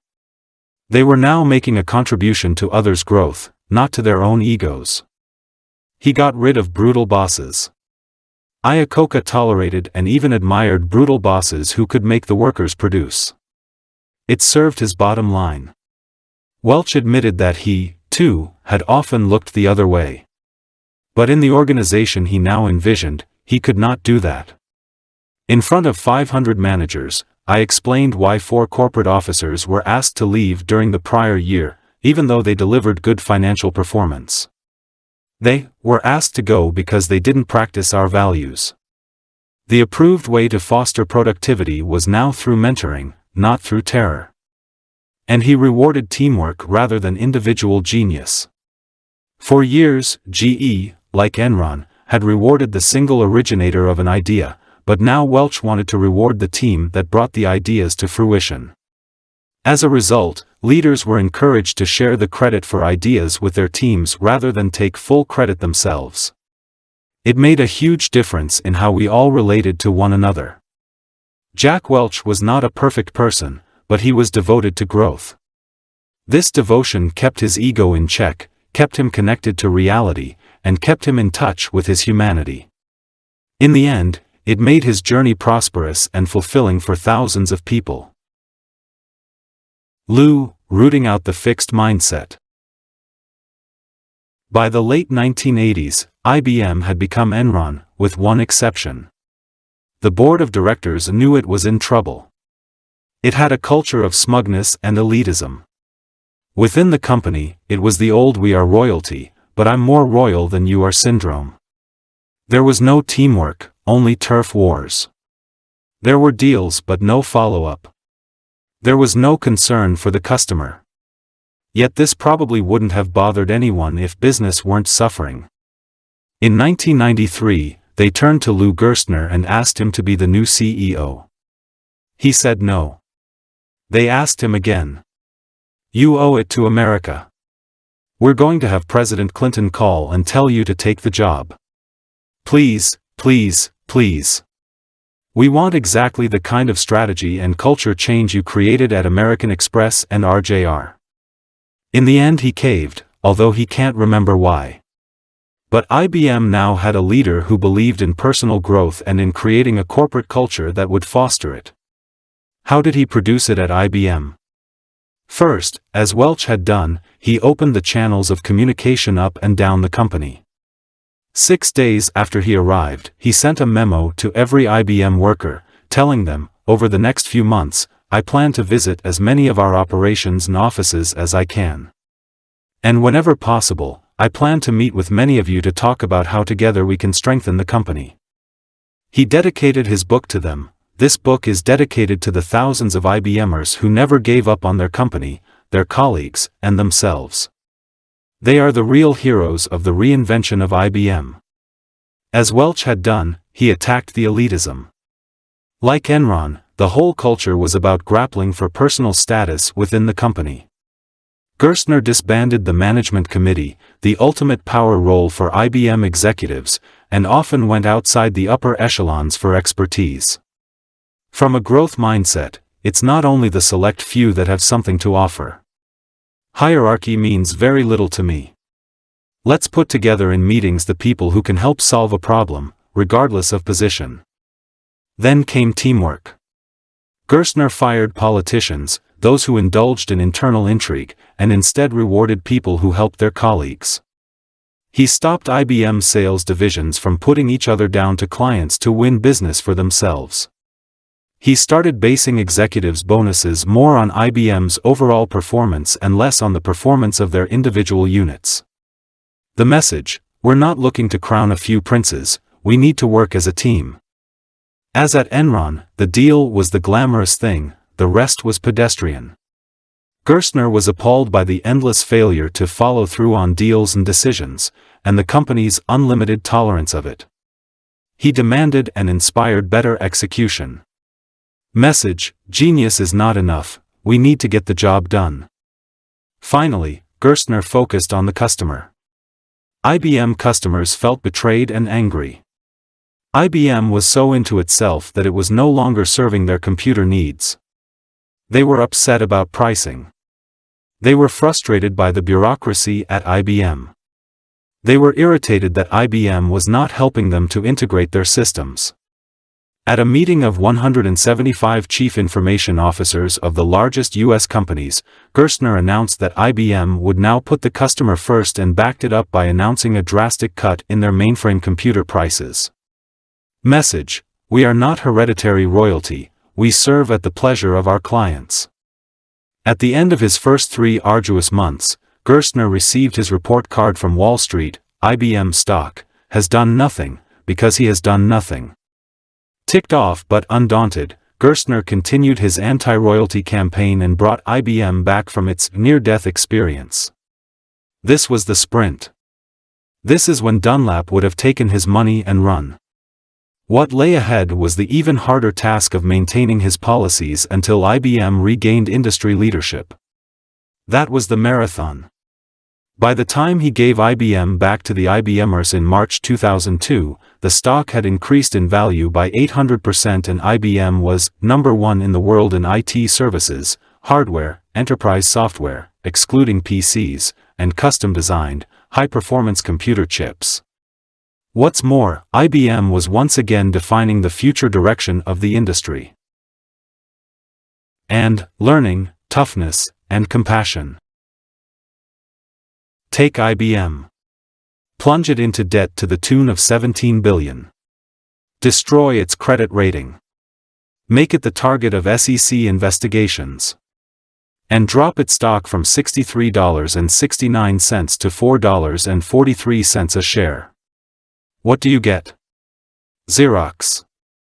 That was the Xerox and Mulcahy took over in 2000. Not only had the company failed to diversify, it could no longer even sell its copy machines. But 3 years later, Xerox had had 4 straight profitable quarters, and in 2004 Fortune named Mulcahy the hottest turnaround act since Lou Gerstner. How did she do it? She went into an incredible learning mode, making herself into the CEO Xerox needed to survive. She and her top people, like Ursula Burns, learned the nitty-gritty of every part of the business. For example, as Fortune writer Betsy Morris explains, Mulcahy took Balance Sheet 101.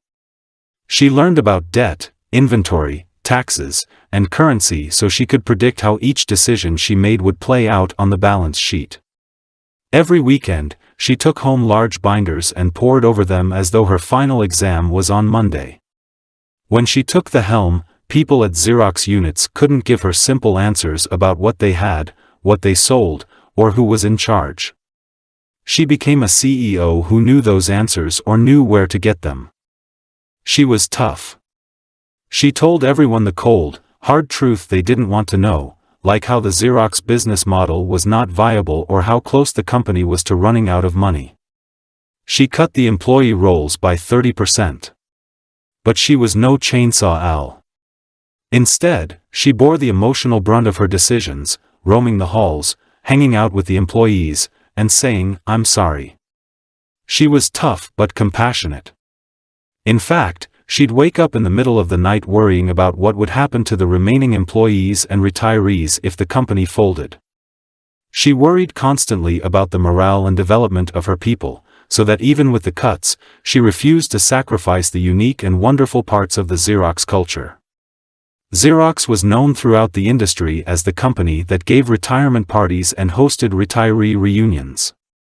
As the employees struggled side by side with her, she refused to abolish their raises and, in a morale-boosting gesture, gave them all their birthdays off. She wanted to save the company in body and spirit. And not for herself or her ego, but for all her people who were stretching themselves to the limit for the company. After slaving away for 2 years, Mulcahy opened Time magazine only to see a picture of herself grouped with the notorious heads of Tyco and WorldCom, men responsible for 2 of the biggest corporate management disasters of our time. But a year later she knew her hard work was finally paying off when one of her board members, the former CEO of Procter & Gamble, told her, "I never thought I would be proud to have my name associated with this company again." I was wrong. Mulcahy was winning the sprint. Next came the marathon. Could Xerox win that, too? Maybe it had rested on its laurels too long, resisting change and letting too many chances go by. Or maybe the growth mindset, Mulcahy's mission to transform herself and her company, would help save another American institution. Jack, Lou, and Ann, all believing in growth, all brimming with passion. And all believing that leadership is about growth and passion, not about brilliance. The fixed mindset leaders were, in the end, full of bitterness, but the growth-minded leaders were full of gratitude. They looked up with gratitude to their workers who had made their amazing journey possible. They called them the real heroes. Are CEO and male synonymous?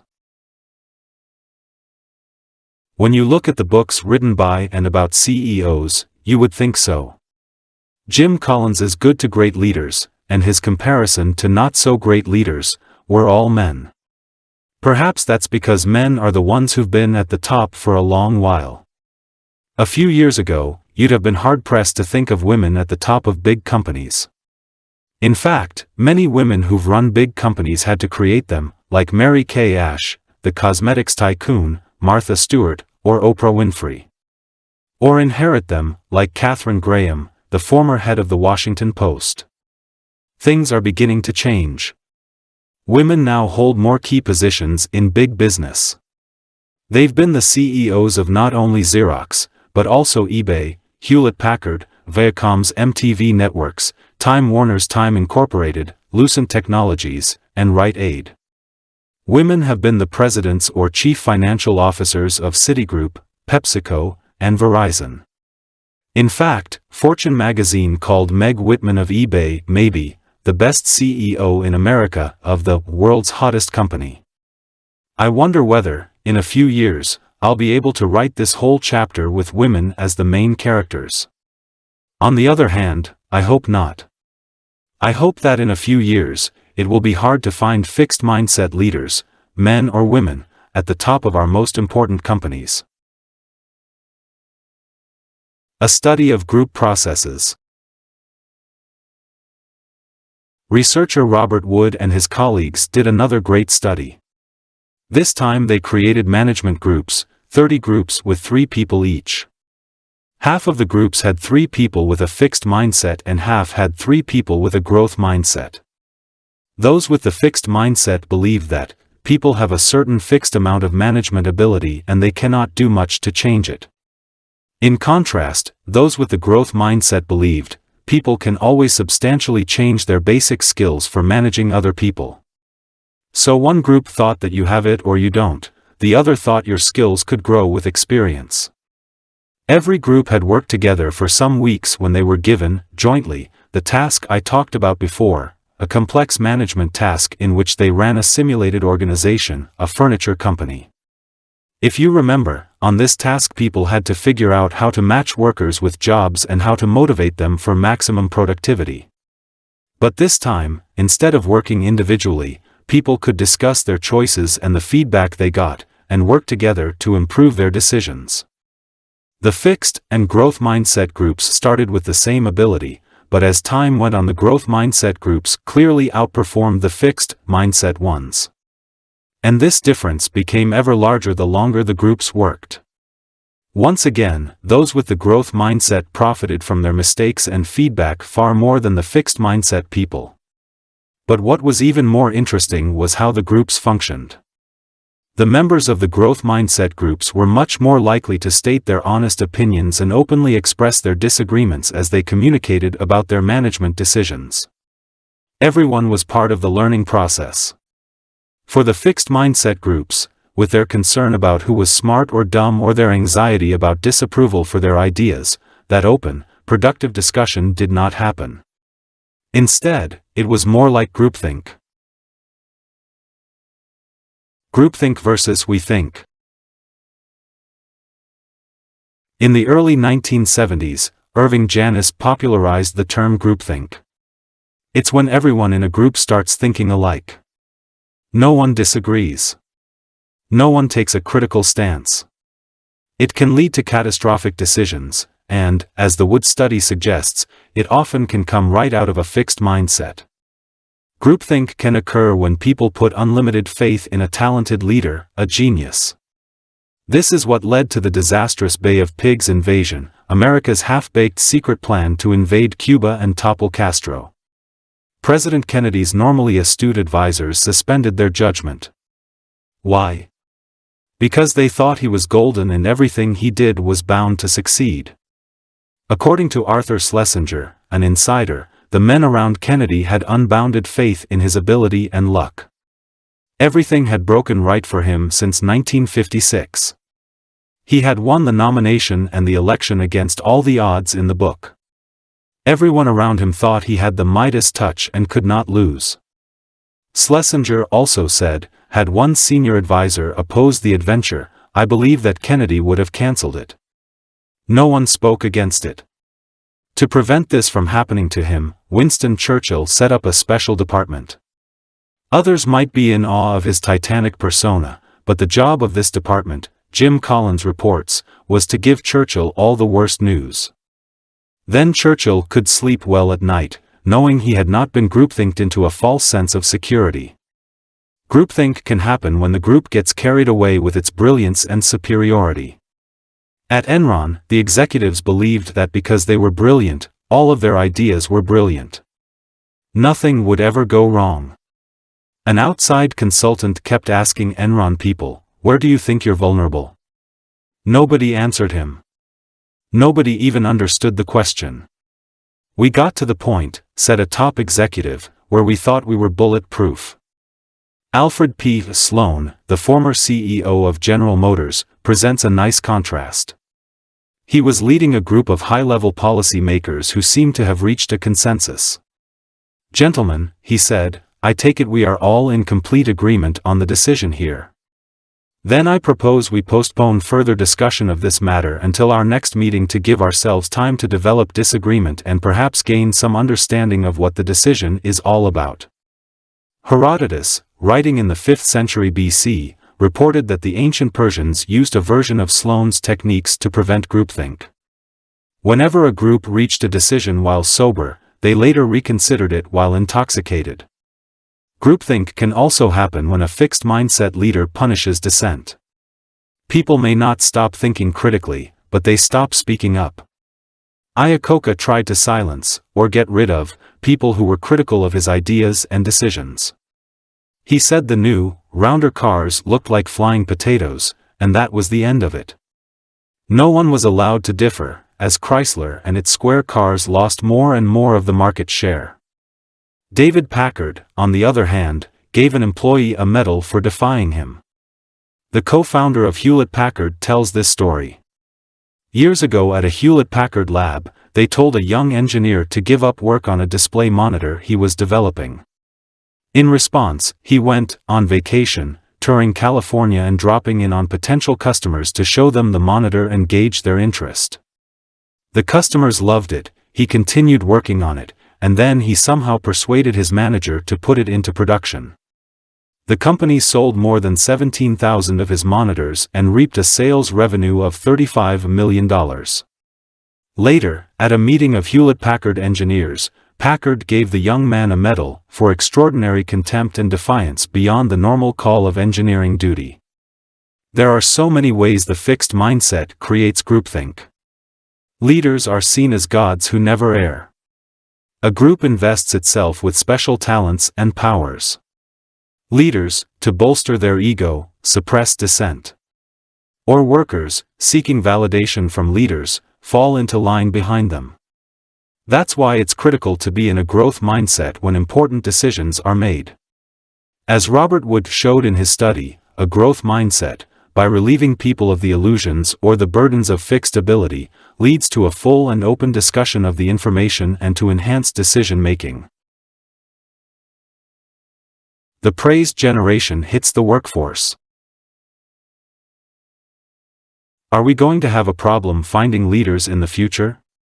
You can't pick up a magazine or turn on the radio without hearing about the problem of praise in the workplace. We could have seen it coming.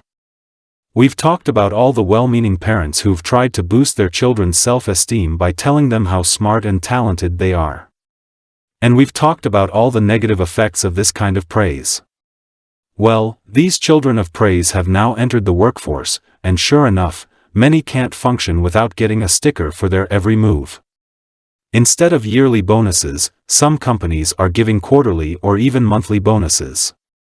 Instead of Employee of the Month, it's the Employee of the Day. Companies are calling in consultants to teach them how best to lavish rewards on this overpraised generation. We now have a workforce full of people who need constant reassurance and can't take criticism. Not a recipe for success in business, where taking on challenges, showing persistence, and admitting and correcting mistakes are essential. Why are businesses perpetuating the problem? Why are they continuing the same misguided practices of the overpraising parents, and paying money to consultants to show them how to do it? Maybe we need to step back from this problem and take another perspective. If the wrong kinds of praise lead kids down the path of entitlement, dependence, and fragility, maybe the right kinds of praise can lead them down the path of hard work and greater hardiness. We have shown in our research that with the right kinds of feedback even adults can be motivated to choose challenging tasks and confront their mistakes. What would this feedback look or sound like in the workplace?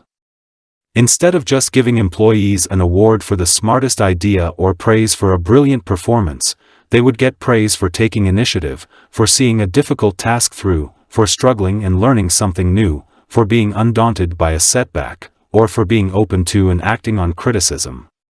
Maybe it could be praise for not needing constant praise. Through a skewed sense of how to love their children, many parents in the 90s, and, unfortunately, many parents of the aughts, abdicated their responsibility. Although corporations are not usually in the business of picking up where parents left off, they may need to this time. If businesses don't play a role in developing a more mature and growth-minded workforce, where will the leaders of the future come from? Are negotiators born or made? One of the key things that the successful businessperson must be good at is negotiation. In fact, it's hard to imagine how a business could thrive without skilled negotiators at the helm. Laura Cray and Michael Hasselhun have shown that mindsets have an important impact on negotiation success. In one study, they taught people either a fixed or a growth mindset about negotiation skills. Half of the participants read an article called "Negotiation Ability, Like Plaster, is Pretty Stable Over Time." The other half read one called "Negotiation Ability is Changeable and Can Be Developed." To give you a flavor for the articles, the growth mindset article started by saying, while it used to be believed that negotiating was a fixed skill that people were either born with or not, experts in the field now believe that negotiating is a dynamic skill that can be cultivated and developed over a lifetime. The participants were then asked to select the kind of negotiation task they wanted. They could choose one that showed off their negotiation skills, although they would not learn anything new. Or they could choose one in which they might make mistakes and get confused, but they would learn some useful negotiation skills. Almost half, 47%, of the people who were taught the fixed mindset about negotiation skills chose the task that simply showed off their skills, but only 12% of those who were taught the growth mindset cared to pursue this show-offy task. This means that 88% of the people who learned a growth mindset wanted to dig into the task that would improve their negotiation skills. In their next study, Cray and Hasselhun monitored people as they engaged in negotiations. Again, half of the people were given a fixed mindset about negotiation skills and the other half were given a growth mindset. The people, 2 at a time, engaged in an employment negotiation. In each pair, one person was the job candidate and the other was the recruiter, and they negotiated on 8 issues, including salary, vacation time, and benefits. By the end of the negotiation, those with the growth mindset were the clear winners, doing almost twice as well as those with the fixed mindset. The people who had learned the growth mindset persevered through the rough spots and stalemates to gain more favorable outcomes. In 3 final studies, the researchers looked at MBA students enrolled in a course on negotiation. Here they measured the mindsets the MBA students already had, asking them how much they agreed with fixed mindset statements. The kind of negotiator someone is very basic and it can't be changed very much, good negotiators are born that way, and growth mindset statements, all people can change even their most basic negotiation qualities. In negotiations, experience is a great teacher. Similar to before, they found that the more of a growth mindset the student had, the better he or she did on the negotiation task.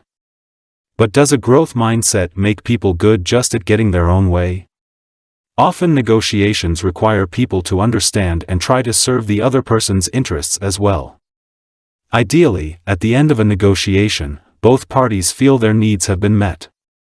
In a study with a more challenging negotiation task, those with a growth mindset were able to get beyond initial failures by constructing a deal that addressed both parties' underlying interests.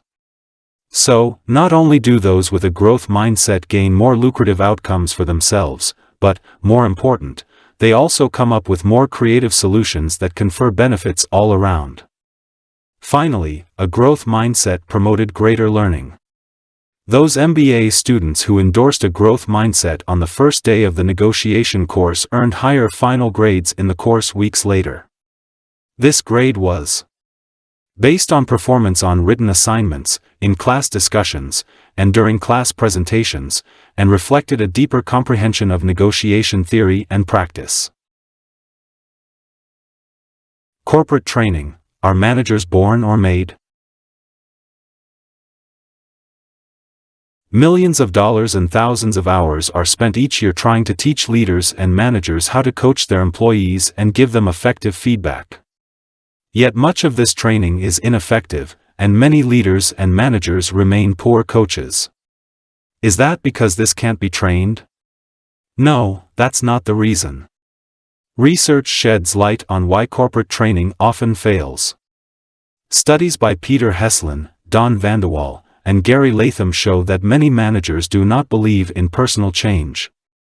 These fixed mindset managers simply look for existing talent. They judge employees as competent or incompetent at the start, and that's that. They do relatively little developmental coaching, and when employees do improve, they may fail to take notice, remaining stuck in their initial impression. What's more, like managers at Enron, they are far less likely to seek or accept critical feedback from their employees. Why bother to coach employees if they can't change, and why get feedback from them if you can't change? Managers with a growth mindset think it's nice to have talent, but that's just the starting point. These managers are more committed to their employees' development, and to their own. They give a great deal more developmental coaching, they notice improvement in employees' performance, and they welcome critiques from their employees. Most exciting, the growth mindset can be taught to managers. Heslin and his colleagues conducted a brief workshop based on well-established psychological principles. By the way, with a few changes, it could just as easily be used to promote a growth mindset in teachers or coaches. The workshop starts off with a video and a scientific article about how the brain changes with learning. As with our Brainology workshop, described in Chapter 8, it's always compelling for people to understand how dynamic the brain is and how it changes with learning. The article goes on to talk about how change is possible throughout life and how people can develop their abilities at most tasks with coaching and practice. Although managers, of course, want to find the right person for a job, the exactly right person doesn't always come along. However, training and experience can often draw out and develop the qualities required for successful performance. The workshop then takes managers through a series of exercises in which they consider why it's important to understand that people can develop their abilities, b. they think of areas in which they once had low ability but now perform well, c. they write to a struggling protégé about how his or her abilities can be developed, and d. they recall times they have seen people learn to do things they never thought these people could do. In each case, they reflect upon why and how change takes place. After the workshop, there was a rapid change in how readily the participating managers detected improvement in employee performance, in how willing they were to coach a poor performer, and in the quantity and quality of their coaching suggestions. What's more, these changes persisted over the 6-week period in which they were followed up. What does this mean? First, it means that our best bet is not simply to hire the most talented managers we can find and turn them loose, but to look for managers who also embody a growth mindset, a zest for teaching and learning, an openness to giving and receiving feedback, and an ability to confront and surmount obstacles. It also means we need to train leaders, managers, and employees to believe in growth, in addition to training them in the specifics of effective communication and mentoring. Indeed, a growth mindset workshop might be a good first step in any major training program. Finally, it means creating a growth mindset environment in which people can thrive. This involves presenting skills as learnable, conveying that the organization values learning and perseverance, not just ready-made genius or talent, giving feedback in a way that promotes learning and future success, presenting managers as resources for learning. Without a belief in human development, many corporate training programs become exercises of limited value. With a belief in development, such programs give meaning to the term human resources and become a means of tapping enormous potential. Are leaders born or made? When Warren Bennis interviewed great leaders, they all agreed leaders are made, not born, and made more by themselves than by any external means. Bennis concurred, "I believe that everyone, of whatever age and circumstance, is capable of self-transformation. Not that everyone will become a leader. Sadly, most managers and even CEOs become bosses, not leaders. They wield power instead of transforming themselves, their workers, and their organization. Why is this?" John Zenger and Joseph Folkman point out that most people, when they first become managers, enter a period of great learning. They get lots of training and coaching, they are open to ideas, and they think long and hard about how to do their jobs. They are looking to develop. But once they've learned the basics, they stop trying to improve. It may seem like too much trouble, or they may not see where improvement will take them. They are content to do their jobs rather than making themselves into leaders. Or, as Morgan McCall argues, many organizations believe in natural talent and don't look for people with the potential to develop. Not only are these organizations missing out on a big pool of possible leaders, but their belief in natural talent might actually squash the very people they think are the naturals, making them into arrogant, defensive non-learners. The lesson is, create an organization that prizes the development of ability, and watch the leaders emerge. Organizational mindsets. When we talked about Lou Gerstner and Mulcahy, we saw the kind of company they wanted to create, and did create. These were companies that embraced the development of all employees and not the worship of a handful of anointed geniuses. This raised a question. Clearly, the leader of an organization can hold a fixed or growth mindset, but can an organization as a whole have a mindset? Can it have a pervasive belief that talent is just fixed or, instead, a pervasive belief that talent can and should be developed in all employees? And, if so, what impact will this have on the organization and its employees? To find out, we studied a group of large corporations consisting of Fortune 500 and Fortune 1000 companies. An organization might embody a fixed mindset, conveying that employees either have it or they don't. We called this a culture of genius. Or it might embody more of a growth mindset, conveying that people can grow and improve with effort, good strategies, and good mentoring. We call this a culture of development. To determine a company's mindset, we asked a diverse sample of employees at each organization how much they agreed with statements like these. When it comes to being successful, this company seems to believe that people have a certain amount of talent, and they can't really do much to change it. Fixed mindset. This company values natural intelligence and business talent more than any other characteristics, also fixed mindset. This company genuinely values the personal development and growth of its employees, growth mindset. We then compiled the responses and they revealed something important. There was a strong consensus within each company about whether the company had fixed or growth mindset beliefs and values. We were now ready to examine the impact of the company's mindset, on employees' trust in the company, on their sense of empowerment and commitment, and on the level of collaboration, innovation, and ethical behavior that was embraced in the organization. What we found was fascinating. People who work in growth mindset organizations have far more trust in their company and a much greater sense of empowerment, ownership, and commitment. For example, when employees were asked to rate statements such as, "People are trustworthy in this organization," those in growth mindset companies expressed far higher agreement. Right in line with this, employees in growth mindset companies also reported that they were much more committed to their company and more willing to go the extra mile for it. I feel a strong sense of ownership and commitment to the future of this company.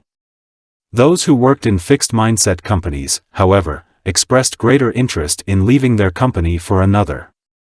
It's nice that employees in growth mindset organizations feel trusting and committed, but what about agility and innovation? That's something that organizations should and do care greatly about these days. Perhaps a company has to sacrifice some comfort and loyalty to be on the leading edge. Perhaps a belief in fixed talent motivates innovation. It doesn't look that way. It's actually the employees in the growth mindset companies who say that their organization supports reasonable, risk-taking, innovation, and creativity.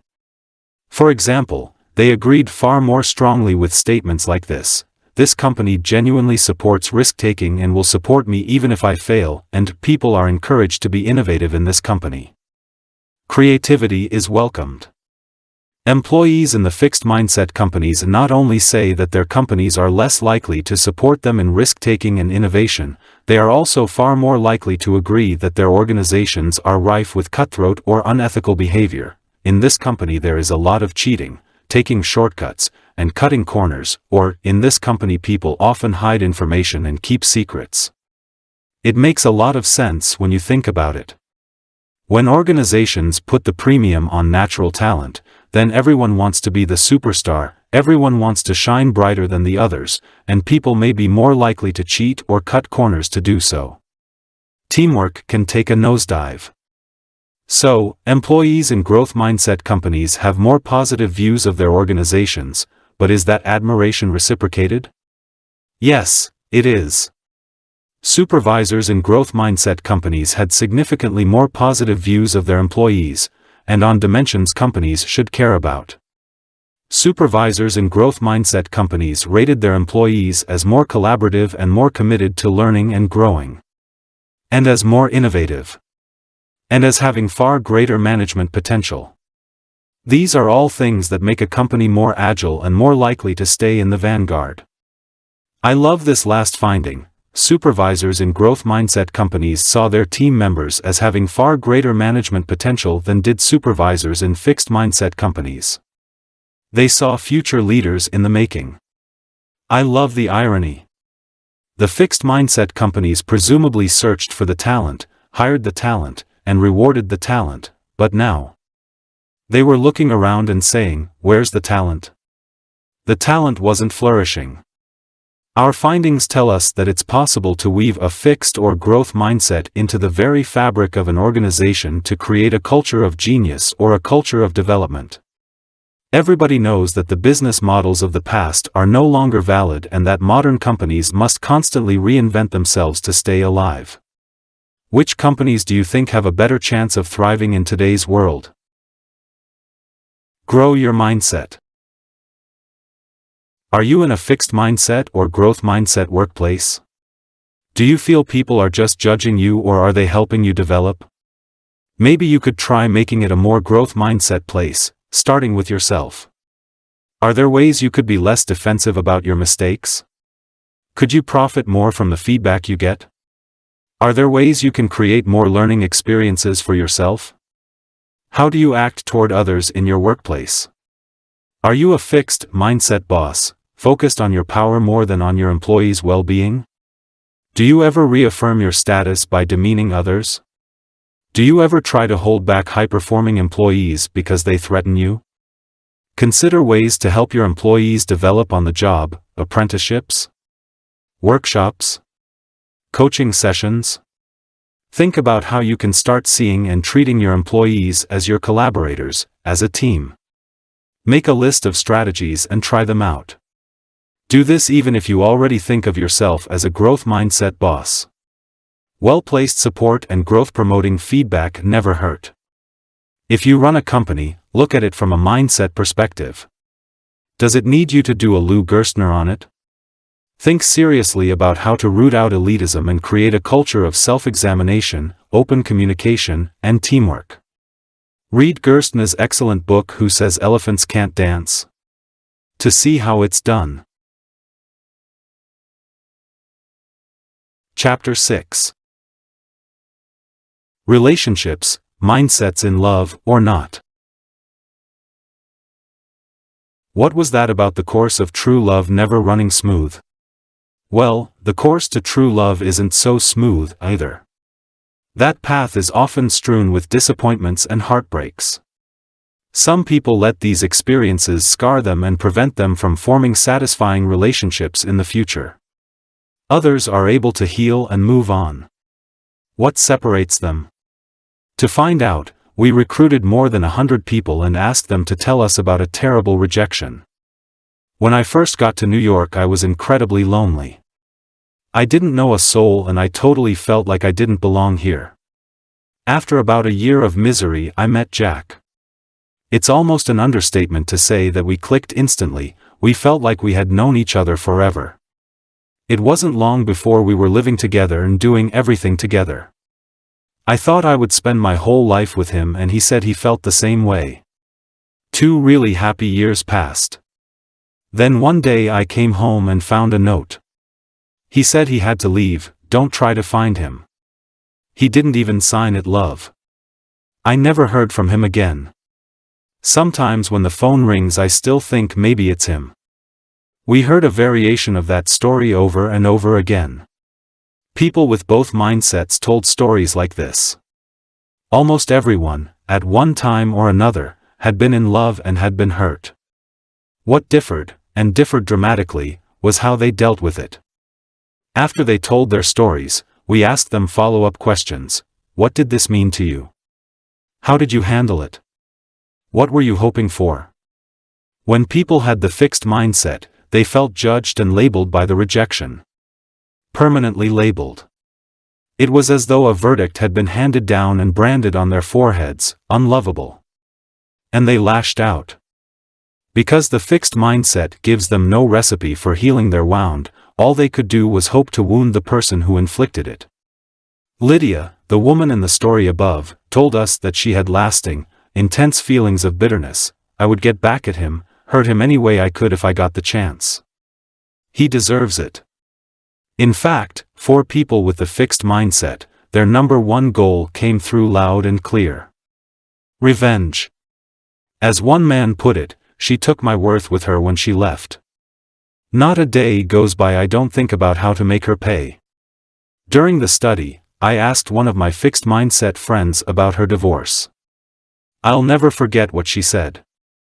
If I had to choose between me being happy and him being miserable, I would definitely want him to be miserable. It had to be a person with a fixed mindset who coined the phrase, revenge is sweet, the idea that with revenge comes your redemption, because people with the growth mindset have little taste for it. The stories they told were every bit as wrenching, but their reactions couldn't have been more different. For them, it was about understanding, forgiving, and moving on. Although they were often deeply hurt by what happened, they wanted to learn from it. That relationship and how it ended really taught me the importance of communicating. I used to think love conquers all, but now I know it needs a lot of help. This same man went on to say, I also learned something about who's right for me. I guess every relationship teaches you more about who's right for you. There is a French expression, tout comprendre c'est tout pardonner. To understand all is to forgive all. Of course, this can be carried too far, but it's a good place to start. For people with the growth mindset, the number one goal was forgiveness. As one woman said, I'm no saint, but I knew for my own peace of mind that I had to forgive and forget. He hurt me, but I had a whole life waiting for me, and I'll be damned if I was going to live it in the past. One day I just said, good luck to him and good luck to me. Because of their growth mindset, they did not feel permanently branded. Because of it, they tried to learn something useful about themselves and relationships, something they could use toward having a better experience in the future. And they knew how to move on and embrace that future. My cousin Kathy embodies the growth mindset.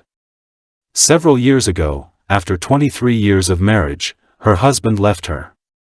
Then, to add insult to injury, she was in an accident and hurt her leg.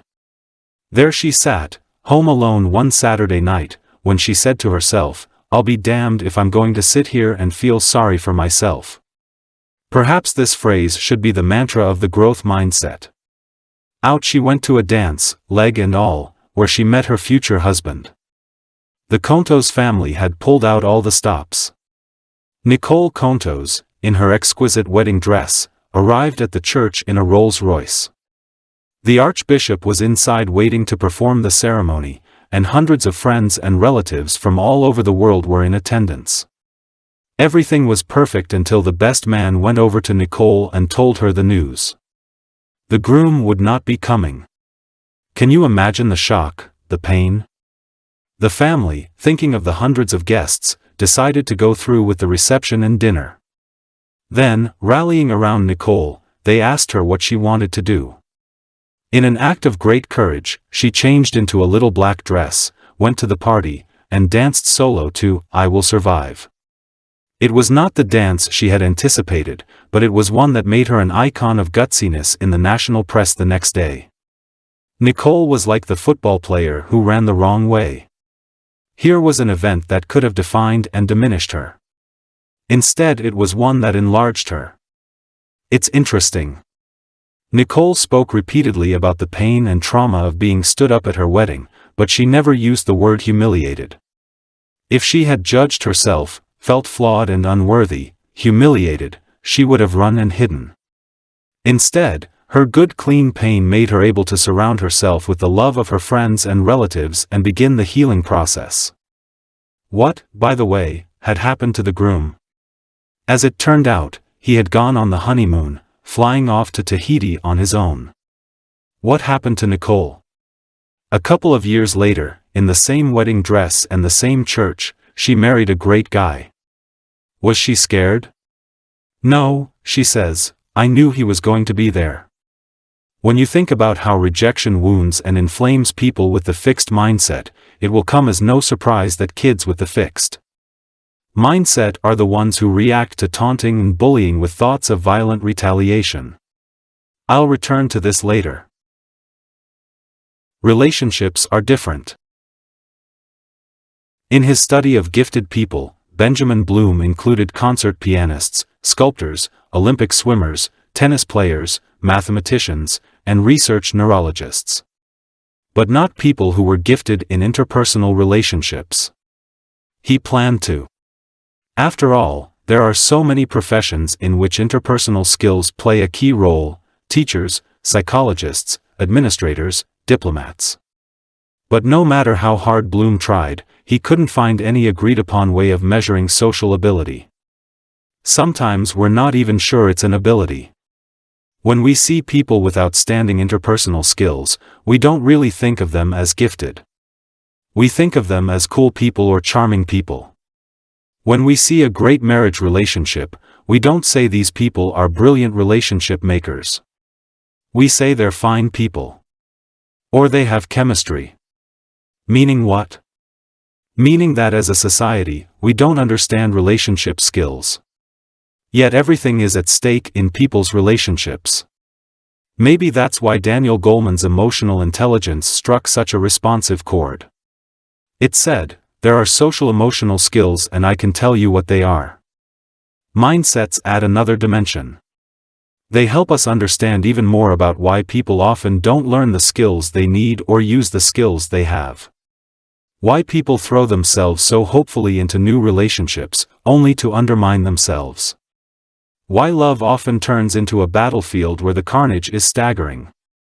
And, most important, they help us understand why some people are able to build lasting and satisfying relationships. Mindsets falling in love. So far, having a fixed mindset has meant believing your personal traits are fixed. But in relationships, two more things enter the picture: your partner and the relationship itself. Now you can have a fixed mindset about three things. You can believe that your qualities are fixed, your partner's qualities are fixed, and the relationship's qualities are fixed, that it's inherently good or bad, meant to be or not meant to be. Now all of these things are up for judgment. The growth mindset says all of these things can be developed. All, you, your partner, and the relationship, are capable of growth and change. In the fixed mindset, the ideal is instant, perfect, and perpetual compatibility. Like it was meant to be. Like riding off into the sunset. Like they lived happily ever after. Many people want to feel their relationship is special and not just some chance occurrence. This seems okay. So what's the problem with the fixed mindset? There are two. If you have to work at it, it wasn't meant to be. One problem is that people with the fixed mindset expect everything good to happen automatically. It's not that the partners will work to help each other solve their problems or gain skills. It's that this will magically occur through their love, sort of the way it happened to Sleeping Beauty, whose coma was cured by her prince's kiss, or to Cinderella, whose miserable life was suddenly transformed by her prince. Charlene's friends told her about Max, the new musician in town. He had come to play cello with the symphony orchestra. The next night, Charlene and her friends went to see the orchestra's performance, and when they went backstage afterward, Max took Charlene's hand and said, "Next time, let's make it longer." She was taken with his intense, romantic air, and he was taken with her charming manner and exotic looks. As they went out, the intensity grew. They seemed to understand each other deeply. They enjoyed the same things: food, analyzing people, travel. They both thought, "Where have you been all my life?" Over time, though, Max became moody. Actually, that's how he was. It just didn't show at first. When he was in a bad mood, he wanted to be left alone. Charlene wanted to talk about what was bothering him, but that irritated him. "Just leave me alone," he would insist, more and more forcefully. Charlene, however, would feel shut out. Plus, his moods didn't always happen at convenient times. Sometimes the couple was scheduled to go out. Sometimes they had planned a special dinner alone. Either he didn't want to do it, or she would endure his sullen silence throughout the evening. If she tried to make light conversation, he would be disappointed in her. "I thought you understood me." Friends, seeing how much they cared about each other, urged them to work on this problem. But they both felt, with great sorrow, that if the relationship were the right one, they wouldn't have to work so hard. If it were the right relationship, they would just be able to understand and honor each other's needs. So they grew apart and eventually broke up. In the growth mindset, there may still be that exciting initial combustion, but people in this mindset don't expect magic. They believe that a good, lasting relationship comes from effort and from working through inevitable differences. But those with the fixed mindset don't buy that. Remember the fixed mindset idea that if you have ability, you shouldn't have to work hard? This is the same belief applied to relationships. If you're compatible, everything should just come naturally. Every single relationship expert disagrees with this. Aaron Beck, the renowned psychiatrist, says that one of the most destructive beliefs for a relationship is, if we need to work at it, there's something seriously wrong with our relationship. Says John Gottman, a foremost relationship researcher, every marriage demands an effort to keep it on the right track. There is a constant tension between the forces that hold you together and those that can tear you apart. As with personal achievement, this belief, that success should not need effort, robs people of the very thing they need to make their relationship thrive. It's probably why so many relationships go stale, because people believe that being in love means never having to do anything taxing. Mind reading. Part of the low-effort belief is the idea that couples should be able to read each other's minds. We are like one. My partner should know what I think, feel, and need, and I should know what my partner thinks, feels, and needs. But this is impossible. Mind reading instead of communicating inevitably backfires. Elaine Savage, noted family psychologist, describes Tom and Lucy. After 3 months together, Tom informed Lucy that there was an imbalance in their relationship. Lucy, reading his mind, decided Tom meant that he was less into the relationship than she was. She felt discouraged. Should she break off the relationship before he did? However, after a therapy session, Lucy got up the courage to find out what he meant. Tom, it turned out, had been using a musical term to convey his wish to fine-tune the relationship and move it to the next level. I almost fell into the same trap. My husband and I had met a few months before, and everything seemed to be going great. Then one evening, as we were sitting together, he said to me, "I need more space." Everything went blank. I couldn't believe what I was hearing. Was I completely mistaken about the relationship? Finally, I summoned my courage. "What do you mean?" I asked. He said, "I need you to move over so I can have more room." I'm glad I asked. Agreeing on everything. It's strange to believe in mind reading.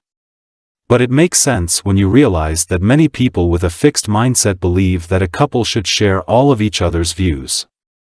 If you do, then you don't need communication, you can just assume your partner sees things the way you do. Raymond Nee and his colleagues had couples come in and discuss their views of their relationship.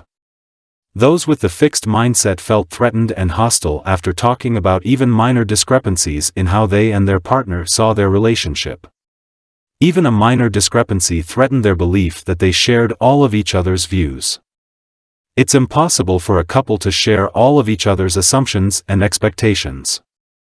One may assume the wife will stop working and be supported, the other, that she will be an equal breadwinner. One may assume they will have a house in the suburbs, the other that they will have a bohemian love nest. Michael and Robin had just finished college and were about to get married. He was the bohemian love nest type. He imagined that after they were married, they'd enjoy the young, hip Greenwich Village life together. So when he found the ideal apartment, he thought she'd be delighted. When she saw it, she went berserk.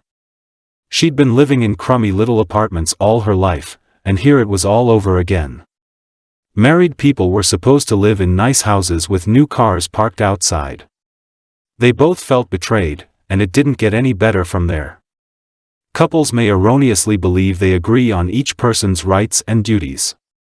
Fill in the blank. As a husband, I have a right to, and my wife has the duty to. As a wife, I have a right to, and my husband has the duty to. Few things can make partners more furious than having their rights violated. And few things can make a partner more furious than having the other feel entitled to something you don't think is coming to them. John Gottman reports, I've interviewed newlywed men who told me with pride, I'm not going to wash the dishes, no way. That's a woman's job.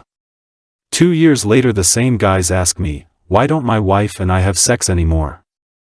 Now, a couple may agree on traditional roles. That's up to them. But that's different from assuming it as an entitlement.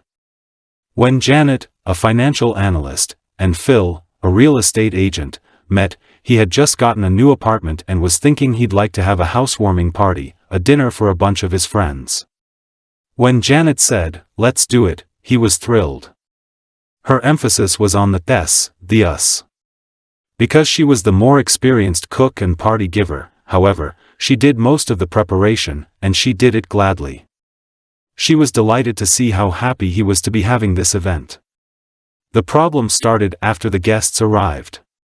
Phil just went to the party. He acted like a guest. Like she was supposed to continue doing all the work. She was enraged. The mature thing to do would have been to take him aside to have a discussion. Instead, she decided to teach him a lesson. She, too, went to the party. Fortunately, entitlement and retaliation did not become a pattern in their relationship. Communication did. In the future, things were discussed, not assumed. A no-effort relationship is a doomed relationship, not a great relationship. It takes work to communicate accurately and it takes work to expose and resolve conflicting hopes and beliefs. It doesn't mean there is no, they lived happily ever after, but it's more like, they worked happily ever after. Problems indicate character flaws. The second big difficulty with the fixed mindset is the belief that problems are a sign of deep-seated flaws. But just as there are no great achievements without setbacks, there are no great relationships without conflicts and problems along the way.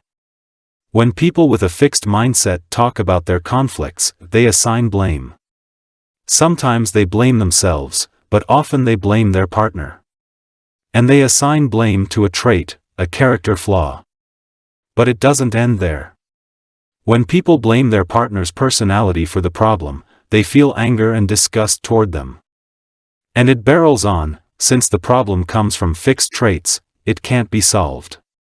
So once people with the fixed mindset see flaws in their partners, they become contemptuous of them and dissatisfied with the whole relationship. People with the growth mindset, on the other hand, can see their partner's imperfections and still think they have a fine relationship. Sometimes people with the fixed mindset blind themselves to problems in the partner or the relationship so they won't have to go that route. Everybody thought Yvonne was having a flirtation. She was getting mysterious phone calls. She was often late picking up the kids. Her nights out with the girls doubled. Her mind was often elsewhere. Her husband, Charlie, said she was just going through a phase. All women go through times like this, he insisted. It doesn't mean she's got a guy. Charlie's best friend urged him to look into it. But Charlie felt that if he confronted the reality, and it was negative, his world would come crashing down. In the fixed mindset, he'd have to confront the idea that either, 1, the woman he loved was a bad person, 2, he was a bad person and drove her away, or, 3, their relationship was bad and irreparable. He couldn't handle any of those. It didn't occur to him that there were problems that could be solved, that she was sending him a message she desperately wanted him to hear, don't take me for granted. I need more attention. A growth mindset doesn't mean he would necessarily confront her, but he would confront it, the situation. He'd think about what was wrong. Maybe explore the issue with a counselor. Make an informed decision about what to do next. If there were problems to be solved, at least there'd be a chance. Each one a loser. Penelope's friends sat at home complaining that there were no good men. Penelope went out and found them. Each time, she would find a great guy and fall head over heels. He's the one, she'd tell her friends as she began reading the bridal magazines and practically writing the announcement for the local paper. They'd believe her because he was always a guy with a lot going for him. But then something would happen. It was over for one of them when he got her a tacky birthday present. Another put ketchup on his food and sometimes wore white shoes. Another had bad electronic habits, his cell phone etiquette was poor and he watched too much TV. And this is only a partial list. Assuming traits were fixed, Penelope would decide that she couldn't live with these flaws. But most of these were not deep or serious character problems that couldn't be addressed with a little communication. My husband and I had been together almost a year and, as my birthday approached, I sent a clear message: I'm not mercenary, but I like a good present. He said, "Isn't it the thought that counts?" I replied, "That's what people say when they don't want to put thought into it."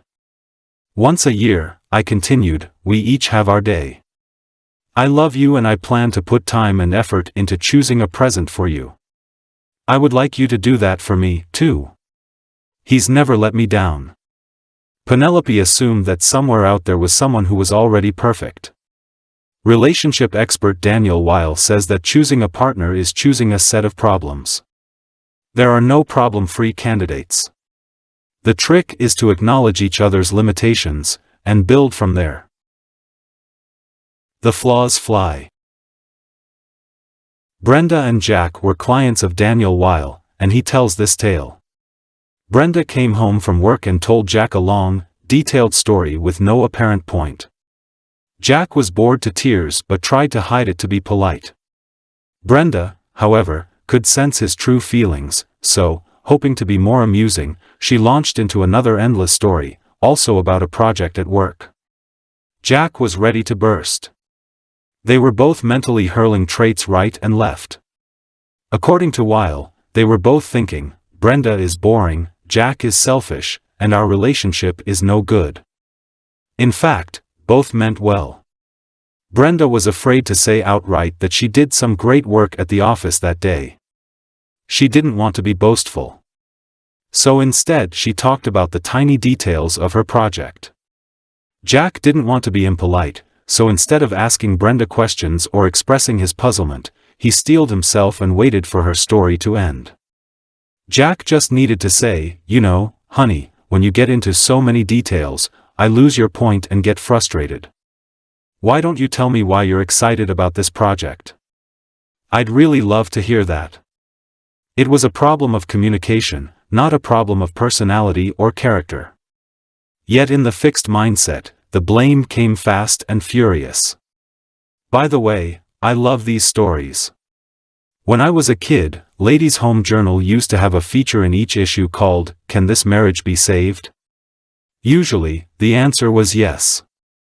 I ate up those stories, fascinated by all the ways a marriage could go wrong and even more fascinated by how it could be repaired. The story of Ted and Karen, told by Aaron Beck, is a story of how two people with the fixed mindset went from all good traits to all bad ones in each other's eyes. When Ted and Karen met, they were opposites attracting. Karen radiated spontaneity and lightness. Ted, a serious guy with the weight of the world on his shoulders, felt that her carefree presence transformed his life. "Everything she says and does is charming," he effused. In turn, Ted represented the rock-like father figure she had never had. He was just the kind of stable, reliable guy who could give her a sense of security. But a few short years later, Ted saw Karen as an irresponsible airhead. "She never takes anything seriously. I can't depend on her. And Karen saw Ted as a judgmental tyrant, dissecting her every move. In the end, this marriage was saved, only because the couple learned to respond to each other not with angry labels, but with helpful actions. One day, when Karen was swamped with work, Ted came home to a messy house. He was angry and wanted to scold her, but, drawing on what he'd learned from Beck, he instead said to himself, "What is the mature thing to do?" He answered his own question by starting to clean things up. He was offering Karen support rather than judgment. Can this marriage be saved? Aaron Beck tells couples in counseling never to think these fixed mindset thoughts: "My partner is incapable of change. Nothing can improve our relationship." These ideas, he says, are almost always wrong. Sometimes it's hard not to think those thoughts, as in the case of Bill and Hillary Clinton. When he was president, Clinton lied to the nation and to his wife about his relationship with Monica Lewinsky. Hillary defended him: "My husband may have his faults, but he has never lied to me." The truth came out, as it has a way of doing, especially when helped by a special prosecutor. Hillary, betrayed and furious, now had to decide whether Bill was a permanently bad and untrustworthy husband or a man who needed a lot of help. This is a good time to bring up an important point: the belief that partners have the potential for change should not be confused with the belief that the partner will change. The partner has to want to change, commit to change, and take concrete actions toward change. The Clintons went into counseling, spending one full day a week for a year in the process. Through counseling, Bill came to understand how, as the child of alcoholic parents, he had learned to lead a dual life.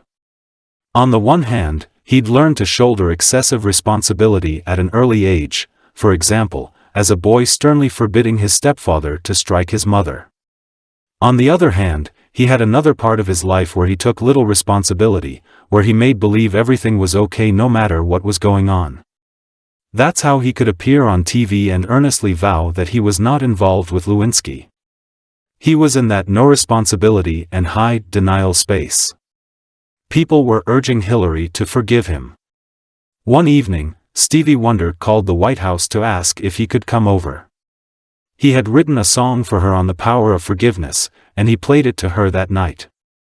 Yet Hillary could not have forgiven a person she saw as a liar and a cheat. She could only forgive a man she thought was earnestly struggling with his problems and trying to grow. The partner as enemy. With the fixed mindset, one moment your partner is the light of your life, the next they're your adversary. Why would people want to transform the loved one into an enemy? When you fail at other tasks, it's hard to keep blaming someone else. But when something goes wrong in a relationship, it's easy to blame someone else. In fact, in the fixed mindset you have a limited set of choices. One is to blame your own permanent qualities. And one is to blame your partner's. You can see how tempting it is to foist the blame onto the other guy. As a legacy of my fixed mindset, I still have an irresistible urge to defend myself and assign blame when something in a relationship goes wrong. It's not my fault. To deal with this bad habit, my husband and I invented a third party, an imaginary man named Maurice. Whenever I start in on who's to blame, we invoke poor Maurice and pin it on him. Remember how hard it is for people with the fixed mindset to forgive? Part of it is that they feel branded by a rejection or breakup. But another part is that if they forgive the partner, if they see him or her as a decent person, then they have to shoulder more of the blame themselves. If my partner's a good guy, then I must be a bad guy. I must be the person who was at fault. The same thing can happen with parents. If you have a troubled relationship with a parent, whose fault is it? If your parents didn't love you enough, were they bad parents or were you unlovable? These are the ugly questions that haunt us within a fixed mindset. Is there a way out? I had this very dilemma. My mother didn't love me. Most of my life I'd coped with this by blaming her and feeling bitter. But I was no longer satisfied just protecting myself. I longed for a loving relationship with my mother. Yet the last thing I wanted to be was one of those kids who begged for approval from a withholding parent. Then I realized something. I controlled half of the relationship, my half. I could have my half of the relationship. At least I could be the loving daughter I wanted to be. In a sense, it didn't matter what she did. I would still be ahead of where I was. How did it turn out? I experienced a tremendous sense of growth, letting go of my bitterness and stepping forward to have the relationship. The rest is not really relevant since I wasn't seeking validation, but I'll tell you anyway. Something unexpected happened. 3 years later, my mother said to me, if anyone had told me I didn't love my children, I would have been insulted. But now I realize it was true. Whether it was because my parents didn't love us, or because I was too involved in myself, or because I didn't know what love was, I don't know. But now I know what it is. From that time until her death 25 years later, we became closer and closer. As lively as each of us was, we came even more to life in each other's presence. Once, a few years ago, after she'd had a stroke, the doctors warned me she couldn't speak and might never speak again. I walked into her room, she looked at me and said, "Carol, I love your outfit." What allowed me to take that first step, to choose growth and risk rejection? In the fixed mindset, I had needed my blame and bitterness. It made me feel more righteous, powerful, and whole than thinking I was at fault. The growth mindset allowed me to give up the blame and move on. The growth mindset gave me a mother. I remember when we were kids and did something dumb, like drop our ice cream cone on our foot, we'd turn to our friend and say, "Look what you made me do." Blame may make you feel less foolish, but you still have a shoe full of ice cream, and a friend who's on the defensive. In a relationship, the growth mindset lets you rise above blame, understand the problem, and try to fix it, together. Competition, who's the greatest? In the fixed mindset, where you've got to keep proving your competence, it's easy to get into a competition with your partner. Who's the smarter, more talented, more likable one? Susan had a boyfriend who worried that she would be the center of attention and he would be the tag-along. If she were someone, he would be no one. But Martin was far from no one. He was very successful, even revered, in his field. He was handsome and well-liked, too. So at first Susan pooh-poohed the whole thing. Then they attended a conference together. They'd arrived separately and, in checking in, Susan had chatted with the friendly hotel staff in the lobby. That evening when the couple walked through the lobby, the whole staff greeted her warmly. Martin grunted. Next, they took a taxi to dinner. Toward the end of the ride, the driver started singing her praises. "You better hold on to her." "Yes, sir, she's a good one." Martin winced. The whole weekend continued in this vein, and by the time they got home from the conference their relationship was very strained. Martin wasn't actively competitive. He didn't try to outdo Susan, he just lamented her seemingly greater popularity. But some partners throw their hats right into the ring. Cynthia, a scientist, was amazing at almost everything she did, so much so that she left her partners in the dust. That might have been all right if she didn't always venture into their territory. She married an actor, and then started writing plays and acting in them, superbly. She said she was just trying to share his life and his interests, but her part-time hobby outshone his career. He felt he had to escape from the relationship to find himself again. Next, she married a musician who was a great cook, and in no time flat she was tickling the ivories and inventing unbelievable recipes. Once again, the depressed husband eventually fled. Cynthia left her partners no room for their own identity, she needed to equal or surpass them in every skill they arrived with. There are many good ways to support our partners or show interest in their lives. This is not one of them. Developing in relationships. When people embark on a relationship, they encounter a partner who is different from them, and they haven't learned how to deal with the differences. In a good relationship, people develop these skills and, as they Both partners grow and the relationship deepens. But for this to happen, people need to feel they're on the same side. Laura was lucky. She could be self-centered and defensive. She could yell and pout. But James never took it personally and always felt that she was there for him when he needed her. So when she lashed out, he calmed her down and made her talk things through with him. Over time, she learned to skip the yelling and pouting. As an atmosphere of trust developed, they became vitally interested in each other's development. James was forming a corporation, and Laura spent hours with him discussing his plans and some of the problems he was encountering. Laura had always dreamed of writing children's books. James got her to spell out her ideas and write a first draft. He urged her to contact someone they knew who was an illustrator. In the context of this relationship, each partner was helping the other to do the things they wanted to do and become the person they wanted to be. Not long ago, I was talking to a friend about the view some people hold of childrearing, that parents make little difference. In explaining that view, she likened it to a marriage relationship. It's like partners in a marriage. Each comes to the relationship fully formed, and you don't expect to influence who the partner is. Oh no, I replied. To me, the whole point of marriage is to encourage your partner's development and have them encourage yours. By that I didn't mean a My Fair Lady kind of thing where you attempt an extreme makeover on partners, who then feel they aren't good enough as they are. I mean helping partners, within the relationship, to reach their own goals and fulfill their own potential. This is the growth mindset in action. Friendship.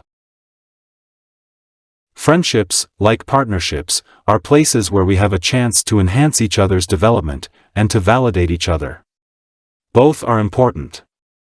Friends can give each other the wisdom and courage to make growth-enhancing decisions, and friends can reassure each other of their fine qualities. Despite the dangers of praising traits, there are times when we need reassurance about ourselves. Tell me I'm not a bad person for breaking up with my boyfriend. Tell me I'm not stupid even though I bombed on the exam.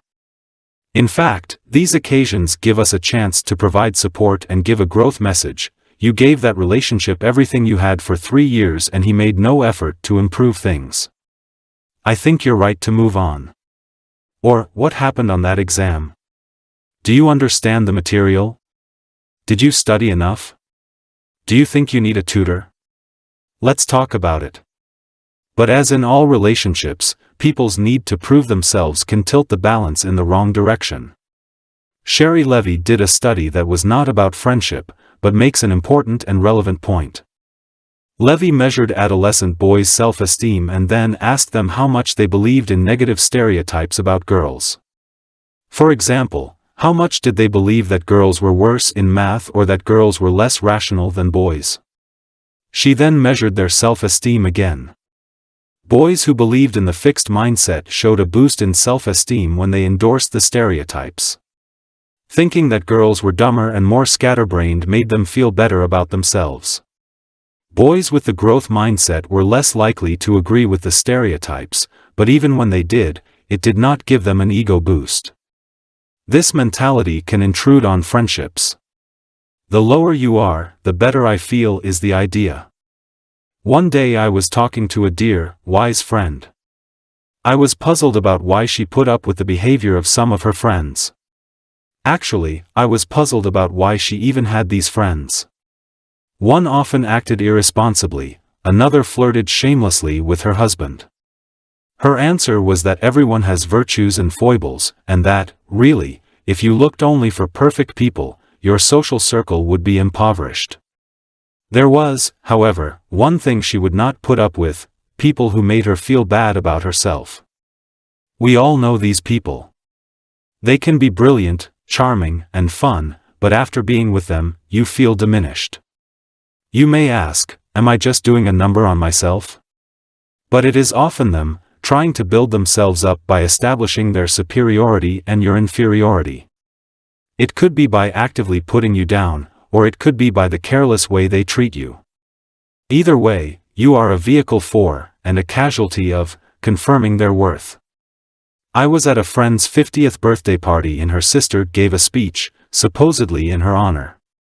Her sister talked about my friend's insatiable sexual appetite and how lucky it was she found a younger man to marry who could handle it. All in good fun, she took care of my friend's looks, brains, and mothering skills. After this tribute, I suddenly recalled the saying, with friends like this, you don't need enemies. It's difficult to realize when friends don't wish you well. One night I had the most vivid dream. Someone I knew well, came into my house and one by one took all my prized possessions. In the dream I could see what was happening, but I couldn't see who it was. At one point, I asked the intruder, couldn't you please leave that one, it means a lot to me. But the person just kept taking everything of value.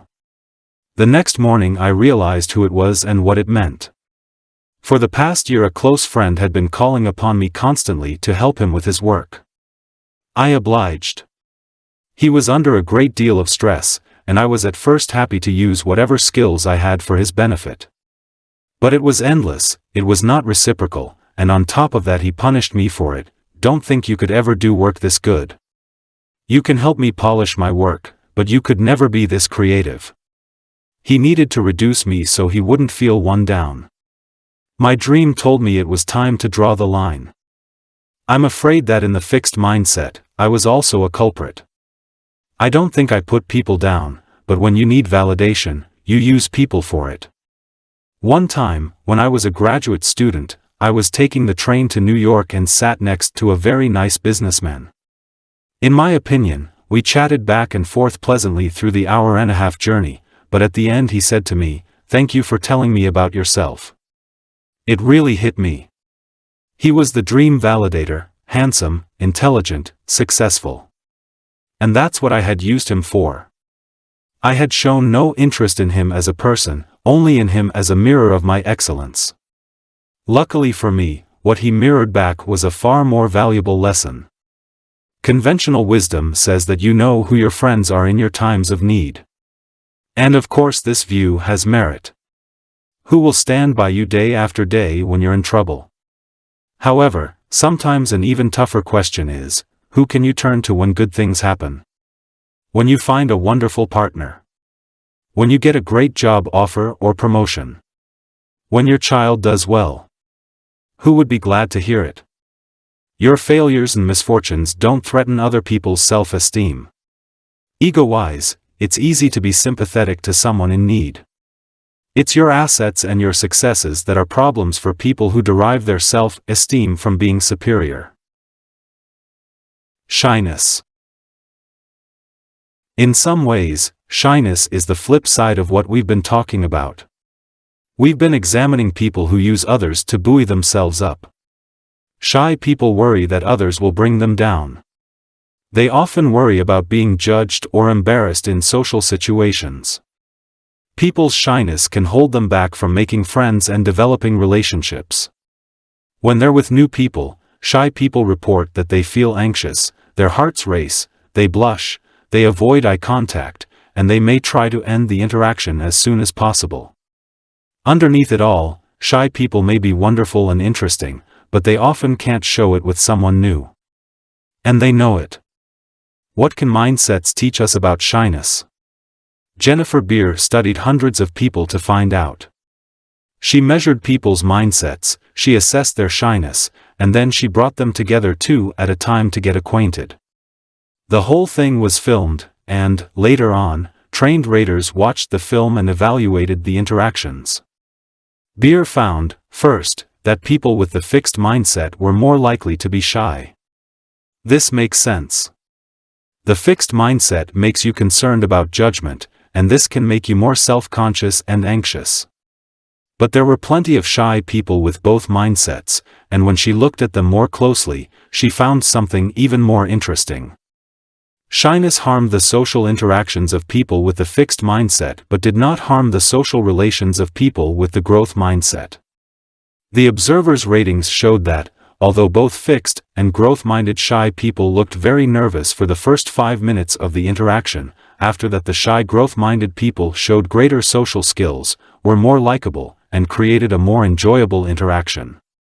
In fact, they began to look just like non-shy people. This happened for good reasons. For one thing, the shy growth-minded people looked on social situations as challenges.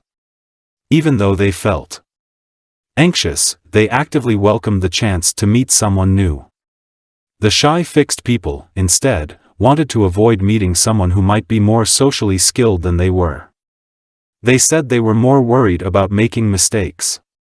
So the fixed and growth mindset people confronted the situation with different attitudes.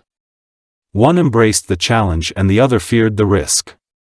Armed with these different attitudes, the shy growth mindset people felt less shy and nervous as the interaction wore on, but the shy fixed mindset people continued to be nervous and continued to do more socially awkward things, like avoiding eye contact or trying to avoid talking.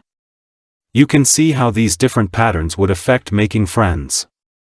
The shy growth mindset people take control of their shyness. They go out and meet new people, and, after their nerves settle down, their relationships proceed normally. The shyness doesn't tyrannize them. But for fixed mindset people, the shyness takes control. It keeps them out of social situations with new people, and when they're in them, they can't let down their guard and let go of their fears. Scott Wetzler, a therapist and professor of psychiatry, paints a portrait of his client George, a picture of the shy fixed mindset person. George was incredibly shy, especially with women. He was so eager to look cool, witty, and confident, and so worried that he'd look overeager and inept, that he froze and acted cold. When his attractive coworker Jean started flirting with him, he became so flustered that he began avoiding her. Then one day she approached him in a nearby coffee shop and cutely suggested he ask her to join him. When he couldn't think of a clever response to impress her, he replied, "It doesn't matter to me if you sit down or not." "George, what were you doing?" He was trying to protect himself from rejection, by trying not to seem too interested. And he was trying to end this awkward situation. In a strange way, he succeeded. He certainly didn't seem too interested, and the interaction soon ended, as Jean got out of there real fast. He was just like the people in Jennifer Beer's study, controlled by his fear of social judgment and prevented from making contact. Wetzler slowly helped George get over his exclusive focus on being judged. Jean, he came to see, was not out to judge and humiliate him, but was trying to get to know him. With the focus switched from being judged to developing a relationship, George was eventually able to reciprocate. Despite his anxiety, he approached Jean, apologized for his rude behavior, and asked her to lunch. She accepted. What's more, she was not nearly as critical as he feared. Bullies and victims, revenge revisited. We're back to rejection, because it's not just in love relationships that people experience terrible rejections. It happens every day in schools. Starting in grade school, some kids are victimized. They are ridiculed, tormented, and beaten up, not for anything they've done wrong. It could be for their more timid personality, how they look, what their background is, or how smart they are. Sometimes they're not smart enough, sometimes they're too smart. It can be a daily occurrence that makes life a nightmare and ushers in years of depression and rage. To make matters worse, schools often do nothing about it. This is because it's often done out of sight of teachers or because it's done by the school's favorite students, such as the jocks. In this case, it may be the victims, not the bullies, who are considered to be the problem kids or the misfits. As a society, we've paid little attention until recently. Then came the school shootings. At Columbine, the most notorious one, both boys had been mercilessly bullied for years. A fellow bullying victim describes what they endured in their high school. In the hallways, the jocks would push kids into lockers and call them demeaning names while everyone laughed at the show. At lunch, the jocks would knock their victims' food trays onto the floor, trip them, or pelt them with food. While the victims were eating, they would be pushed down onto the table from behind. Then in the locker rooms before gym class, the bullies would beat the kids up because the teachers weren't around. Who are the bullies? Bullying is about judging. It's about establishing who is more worthy or important. The more powerful kids judge the less powerful kids. They judge them to be less valuable human beings, and they rub their faces in it on a daily basis. And it's clear what the bullies get out of it. Like the boys in Sherry Levy's study, they get a boost in self-esteem. It's not that bullies are low in self-esteem, but judging and demeaning others can give them a self-esteem rush. Bullies also gain social status from their actions. Others may look up to them and judge them to be cool, powerful, or funny. Or may fear them. Either way, they've upped their standing. There's a big dose of fixed mindset thinking in the bullies. Some people are superior and some are inferior. And the bullies are the judges. Eric Harris, one of the Columbine shooters, was their perfect target. He had a chest deformity, he was short, he was a computer geek, and he was an outsider, not from Colorado. They judged him mercilessly. Victims and revenge. The fixed mindset may also play a role in how the victim reacts to bullying. When people feel deeply judged by a rejection, their impulse is to feel bad about themselves and to lash out in bitterness. They have been cruelly reduced and they wish to reduce in return. In our studies, we have seen perfectly normal people, children and adults, respond to rejection with violent fantasies of revenge. Highly educated, well-functioning adults, after telling us about a serious rejection or betrayal, say and mean, "I wanted him dead," or "I could easily have strangled her." When we hear about acts of school violence, we usually think it's only bad kids from bad homes who could ever take matters into their own hands. But it's startling how quickly average, everyday kids with a fixed mindset think about violent revenge. We gave 8th grade students in one of our favorite schools a scenario about bullying to read. We asked them to imagine it was happening to them. It is a new school year and things seem to be going pretty well.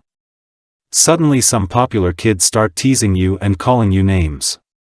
At first you brush it off, these things happen. But it continues. Every day they follow you, they taunt you, they make fun of what you're wearing, they make fun of what you look like, they tell you you're a loser, in front of everybody. Every day. We then ask them to write about what they would think and what they would do or want to do. First, the students with the fixed mindset took the incident more personally. They said, "I would think I was a nobody and that nobody likes me." Or, "I would think I was stupid and weird and a misfit." Then they wanted violent revenge, saying that they'd explode with rage at them, punch their faces in, or run them over. They strongly agreed with the statement, "My number one goal would be to get revenge." They had been judged and they wanted to judge back. That's what Eric Harris and Dylan Klebold, the Columbine shooters, did. They judged back. For a few long, terrible hours, they decided who would live and who would die. In our study, the students with the growth mindset were not as prone to see the bullying as a reflection of who they were. Instead, they saw it as a psychological problem of the bullies, a way for the bullies to gain status or charge their self-esteem. "I'd think that the reason he is bothering me is probably that he has problems at home or at school with his grades. Or, they need to get a life, not just feel good if they make me feel bad." Their plan was often designed to educate the bullies, would really actually talk to them. I would ask them questions: why are they saying all of these things and why are they doing all of this to me? Or, confront the person and discuss the issue. I would feel like trying to help them see they are not funny. The students with the growth mindset also strongly agreed that, would want to forgive them eventually, and, "My number one goal would be to help them become better people." Whether they'd succeed in personally reforming or educating determined bullies is doubtful. However, these are certainly more constructive first steps than running them over. Brooks Brown, a classmate of Eric Harris and Dylan Klebold, was bullied from 3rd grade on. He suffered tremendously, yet he didn't look for revenge. He rejected the fixed mindset and the right of people to judge others, as in, "I am a football player, and therefore I'm better than you." Or, "I am a basketball player, pathetic geeks like you are not on my level." More than that, he actively embraced a growth mindset. In his own words, people do have the potential to change. Even maybe Eric Harris, the more depressed, hostile leader of the shootings. Brown had had a very serious run-in with Eric Harris several years before, but in their senior year of high school, Brown offered a truce. I told him that I had changed a lot since that year, and that I hoped he felt the same way about himself. Brooks went on to say that if he found that Eric hadn't changed, he could always pull back. However, if he had grown up, then why not give him the chance to prove it? Brooks hasn't given up. He still wants to change people. He wants to wake up the world to the problem of bullying, and he wants to reach victims and turn them off their violent fantasies. So he's worked for the filmmaker Michael Moore on Bowling for Columbine, and he's set up an innovative website where bullied kids can communicate with each other and learn that the answer isn't to kill. It's to use your mind and make things better. Brooks, like me, does not see the shooters as people who are a world apart from everyone else. His friend Dylan Klebold, he says, was once a regular kid from a fine home with loving, involved parents. In fact, he warns, we can just sit back and call the shooters sick monsters, completely different from us. Or we can accept that there are more Erics and Dylans out there, who are slowly being driven down the same path. Even if a victim doesn't have a fixed mindset to begin with, prolonged bullying can instill it. Especially if others stand by and do nothing, or even join in. Victims say that when they're taunted and demeaned and no one comes to their defense, they start to believe they deserve it. They start to judge themselves and to think that they are inferior. Bullies judge. Victims take it in. Sometimes it remains inside and can lead to depression and suicide. Sometimes it explodes into violence. What can be done? Individual children can't usually stop the bullies, especially when the bullies attract a group of supporters. But the school can, by changing the school mindset. School cultures often promote, or at least accept, the fixed mindset. They accept that some kids feel superior to others and feel entitled to pick on them. They also consider some kids to be misfits whom they can do little to help.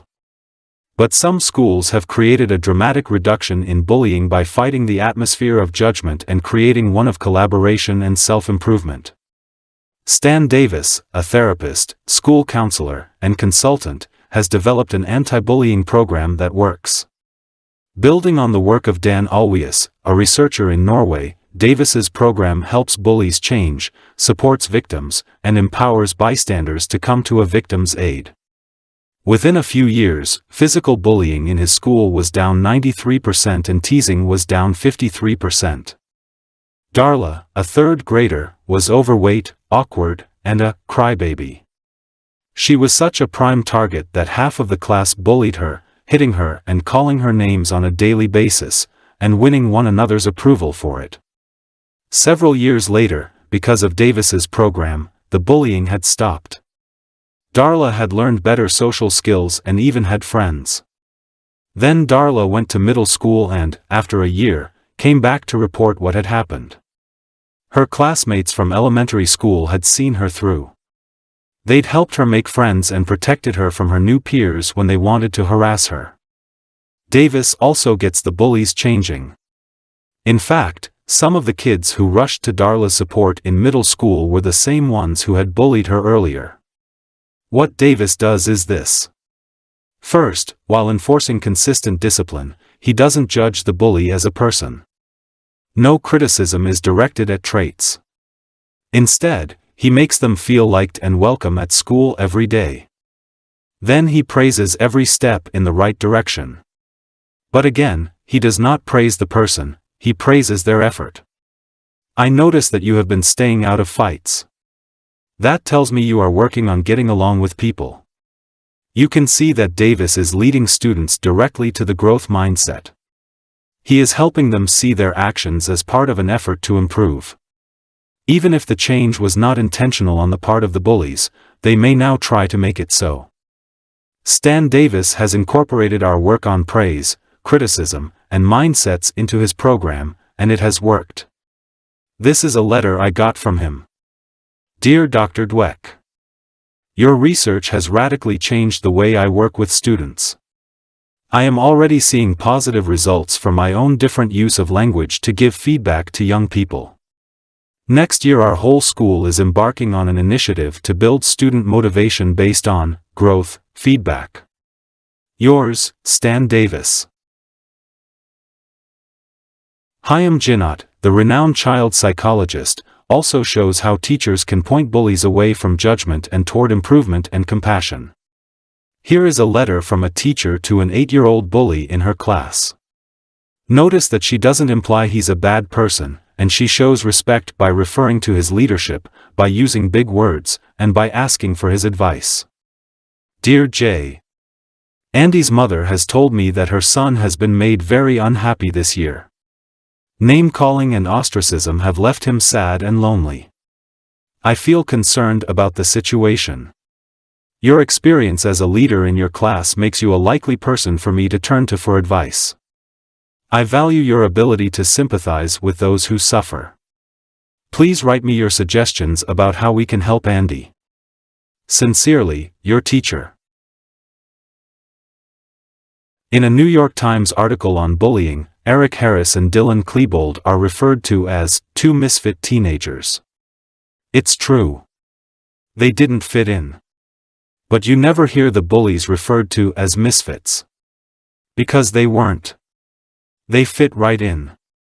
In fact, they defined and ruled the school culture. The notion that some people are entitled to brutalize others is not a healthy one. Stan Davis points out that as a society, we rejected the idea that people were entitled to brutalize blacks and harass women. Why do we accept the idea that people are entitled to brutalize our children? By doing so, we also insult the bullies. We tell them we don't think they're capable of more, and we miss the chance to help them become more. Grow your mindset. After a rejection, do you feel judged, bitter, and vengeful?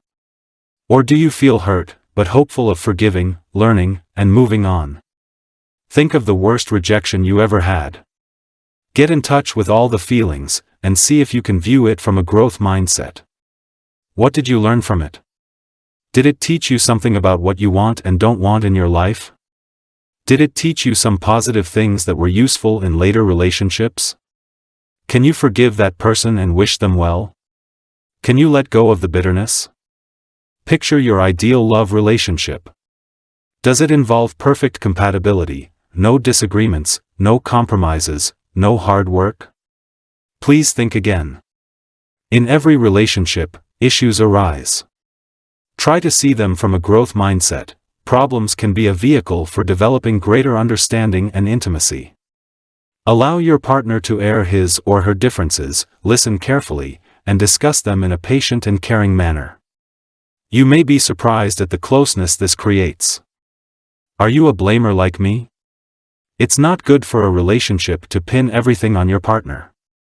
Create your own Maurice and blame him instead. Better yet, work toward curing yourself of the need to blame. Move beyond thinking about fault and blame all the time. Think of me trying to do that too. Are you shy? Then you really need the growth mindset. Even if it doesn't cure your shyness, it will help keep it from messing up your social interactions. Next time you're venturing into a social situation, think about these things: how social skills are things you can improve and how social interactions are for learning and enjoyment, not judgment. Keep practicing this. Chapter 7. Parents, teachers, and coaches, where do mindsets come from? No parent thinks, I wonder what I can do today to undermine my children, subvert their effort, turn them off learning, and limit their achievement. Of course not. They think, I would do anything, give anything, to make my children successful. Yet many of the things they do boomerang. Their helpful judgments, their lessons, their motivating techniques often send the wrong message. In fact, every word and action can send a message. It tells children, or students, or athletes, how to think about themselves. It can be a fixed mindset message that says, "You have permanent traits and I'm judging them." Or it can be a growth mindset message that says, "You are a developing person and I am committed to your development." It's remarkable how sensitive children are to these messages, and how concerned they are about them. Chaim Jinnot, the child-rearing sage of the 1950s through 70s, tells this story. Bruce, age 5, went with his mother to his new kindergarten. When they arrived, Bruce looked up at the paintings on the wall and said, "Who made those ugly pictures?" His mother rushed to correct him. "It's not nice to call pictures ugly when they are so pretty." But his teacher knew exactly what he meant. "In here," she said, "you don't have to paint pretty pictures. You can paint mean pictures if you feel like it." Bruce gave her a big smile. She had answered his real question: what happens to a boy who doesn't paint well? Next, Bruce spotted a broken fire engine.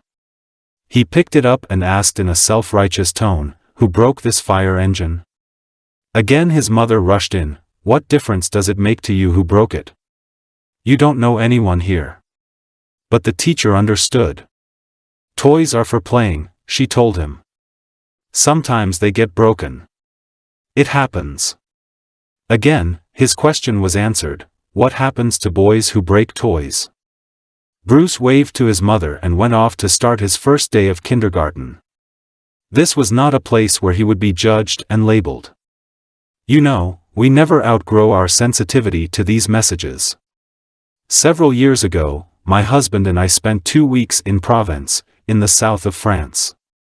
Everyone was wonderful to us, very kind and very generous. But on the last day, we drove to Italy for lunch. When we got there and found a little family restaurant, tears started streaming down my face. I felt so nurtured. I said to David, "You know, in France, when they're nice to you, you feel like you've passed a test. But in Italy, there is no test." Parents and teachers who send fixed mindset messages are like France, and parents and teachers who send growth mindset messages are like Italy. Let's start with the messages parents send to their children, but, you know, they are also messages that teachers can send to their students or coaches can send to their athletes. Parents and teachers' messages about success and failure. Messages about success. Listen for the messages in the following examples. You learned that so quickly. You're so smart. Look at that drawing. Martha, is he the next Picasso or what? You're so brilliant, you got an A without even studying. If you're like most parents, you hear these as supportive, esteem-boosting messages. But listen more closely. See if you can hear another message. It's the one that children hear. If I don't learn something quickly, I'm not smart. I shouldn't try drawing anything hard or they'll see I'm no Picasso. I'd better quit studying or they won't think I'm brilliant. How do I know this? Remember Chapter 3, how I was thinking about all the praise parents were lavishing on their kids in the hope of encouraging confidence and achievement. You're so smart. You're so talented. You're such a natural athlete. And I thought, wait a minute. Isn't it the kids with the fixed mindset, the vulnerable kids, who are obsessed with this? Wouldn't harping on intelligence or talent make kids, all kids, even more obsessed with it? That's why we set out to study this. After 7 experiments with hundreds of children, we had some of the clearest findings I've ever seen. Praising children's intelligence harms their motivation and it harms their performance. How can that be? Don't children love to be praised? Yes, children love praise. And they especially love to be praised for their intelligence and talent. It really does give them a boost, a special glow. But only for the moment. The minute they hit a snag, their confidence goes out the window and their motivation hits rock bottom. If success means they're smart, then failure means they're dumb. That's the fixed mindset. Here is the voice of a mother who saw the effects of well-meant praise for intelligence. I want to share my real-life experience with you. I am the mother of a very intelligent 5th grader. He consistently scores in the 99th percentile on standardized school tests in math, language, and science, but he has had some very real, self-worth problems. My husband, who is also an intelligent person, felt his parents never valued intellect, and he has overcompensated with our son in attempting to praise him for being smart. Over the past years, I have suspected this was causing a problem, because my son, while he easily excels in school, is reluctant to take on more difficult work or projects, just as your studies show, because then he would think he's not smart. He projects an overinflated view of his abilities and claims he can perform better than others, both intellectually and in physical activities, but will not attempt such activities, because of course, in his failure he would be shattered. And here is the voice of one of my Columbia students reflecting on his history. I remember often being praised for my intelligence rather than my efforts, and slowly but surely I developed an aversion to difficult challenges. Most surprisingly, this extended beyond academic and even athletic challenges to emotional challenges. This was my greatest learning disability, this tendency to see performance as a reflection of character and, if I could not accomplish something right away, to avoid that task or treat it with contempt. I know, it feels almost impossible to resist this kind of praise. We want our loved ones to know that we prize them and appreciate their successes. Even I have fallen into the trap. One day I came home and my husband, David, had solved a very difficult problem we had been puzzling over for a while. Before I could stop myself, I blurted out, "You're brilliant." Needless to say, I was appalled at what I had done, and as the look of horror spread over my face, he rushed to reassure me. "I know you meant it in the most growth-minded way. That I searched for strategies, kept at it, tried all kinds of solutions, and finally mastered it." "Yes," I said, smiling sweetly, "that's exactly what I meant." Parents think they can hand children permanent confidence, like a gift, by praising their brains and talent. It doesn't work, and in fact has the opposite effect. It makes children doubt themselves as soon as anything is hard or anything goes wrong. If parents want to give their children a gift, the best thing they can do is to teach their children to love challenges, be intrigued by mistakes, enjoy effort, seek new strategies, and keep on learning. That way, their children don't have to be slaves of praise. They will have a lifelong way to build and repair their own confidence. Sending messages about process and growth. So what's the alternative to praising talent or intelligence? David's reassurance gives us a hint. One of my students tells us more. "I went home this weekend to find my 12-year-old sister ecstatic about school. I asked what she was so excited about and she said, 'I got 102 on my social studies test.' I heard her repeat this phrase about 5 more times that weekend. At that point I decided to apply what we learned in class to this real-life situation. Rather than praising her intelligence or her grade, I asked questions that made her reflect on the effort she put into studying and on how she has improved from the year before. Last year, her grades dropped lower and lower as the year progressed, so I thought it was important for me to intervene and steer her in the right direction at the beginning of this year. Does this mean we can't praise our children enthusiastically when they do something great? Should we try to restrain our admiration for their successes? Not at all. It just means that we should keep away from a certain kind of praise that judges their intelligence or talent. Or praise that implies that we're proud of them for their intelligence or talent rather than for the work they put in. We can appreciate them as much as we want for the growth-oriented process, what they accomplished through practice, study, persistence, and good strategies. And we can ask them about their work in a way that recognizes and shows interest in their efforts and choices. You really studied for your test and your improvement shows it. You read the material over several times, you outlined it, and you tested yourself on it. It really worked. I like the way you tried all kinds of strategies on that math problem until you finally got it. You thought of a lot of different ways to do it and found the one that worked. I like that you took on that challenging project for your science class. It will take a lot of work, doing the research, designing the apparatus, buying the parts, and building it. Boy, you're going to learn a lot of great things. I know school used to be easy for you and you used to feel like the smart kid all the time. But the truth is that you weren't using your brain to the fullest. I'm really excited about how you're stretching yourself now and working to learn hard things. That homework was so long and involved. I really admire the way you concentrated and finished it. That picture has so many beautiful colors. Tell me about them. You put so much thought into this essay. It really makes me understand Shakespeare in a new way. The passion you put into that piano piece gives me a real feeling of joy. How do you feel when you play it? What about a student who worked hard and didn't do well? I liked the effort you put in, but let's work together some more and figure out what it is you don't understand. We all have different learning curves. It may take more time for you to catch on to this and be comfortable with this material, but if you keep at it like this you will. Everyone learns in a different way. Let's keep trying to find the way that works for you. This may be especially important for children with learning disabilities. Often for them it is not sheer effort that works but finding the right strategy.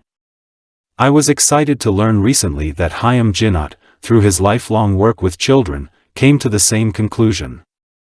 Praise should deal, not with the child's personality attributes, but with his efforts and achievements. Sometimes people are careful to use growth-oriented praise with their children but then ruin it by the way they talk about others. I have heard parents say in front of their children, "He's just a born loser, she's a natural genius," or "she's a pea-brain." When children hear their parents level fixed judgments at others, it communicates a fixed mindset. And they have to wonder, am I next? This caveat applies to teachers, too. In one study, we taught students a math lesson spiced up with some math history, namely, stories about great mathematicians. For half of the students, we talked about the mathematicians as geniuses who easily came up with their math discoveries. This alone propelled students into a fixed mindset. It sent the message, there are some people who are born smart in math and everything is easy for them. Then there are the rest of you. For the other half of the students, we talked about the mathematicians as people who became passionate about math and ended up making great discoveries. This brought students into a growth mindset. The message was, skills and achievement come through commitment and effort. It's amazing how kids sniff out these messages from our innocent remarks. One more thing about praise. When we say to children, "Wow, you did that so quickly," or "Look, you didn't make any mistakes," what message are we sending? We are telling them that what we prize are speed and perfection. Speed and perfection are the enemy of difficult learning. If you think I'm smart when I'm fast and perfect, I'd better not take on anything challenging. So what should we say when children complete a task, say, math problems, quickly and perfectly? Should we deny them the praise they have earned? Yes. When this happens, I say, whoops. I guess that was too easy. I apologize for wasting your time. Let's do something you can really learn from. Reassuring children. How do you make a child feel secure before a test or performance? The same principle applies. Reassuring children about their intelligence or talent backfires. They'll only be more afraid to show a deficiency. Christina was a really bright high school student who, much to her shame, did terribly on tests. She always studied, she always knew the material, but every time it came to the test, she got so wound up that her mind went blank. Her grades suffered. She disappointed her teachers. She let her parents down. And it was only going to get worse as she faced the college board tests that the schools she longed to attend prized so highly. The night before each test, her parents, seeing how distraught she was, tried to build her confidence. "Look, you know how smart you are and we know how smart you are. You've got this nailed. Now, stop worrying." They were as supportive as they knew how to be, but they were raising the stakes even higher. What could they have said instead? It must be a terrible thing to feel that everyone is evaluating you and you can't show what you know. We want you to know that we are not evaluating you. We care about your learning, and we know that you've learned your stuff. We're proud that you've stuck to it and kept learning.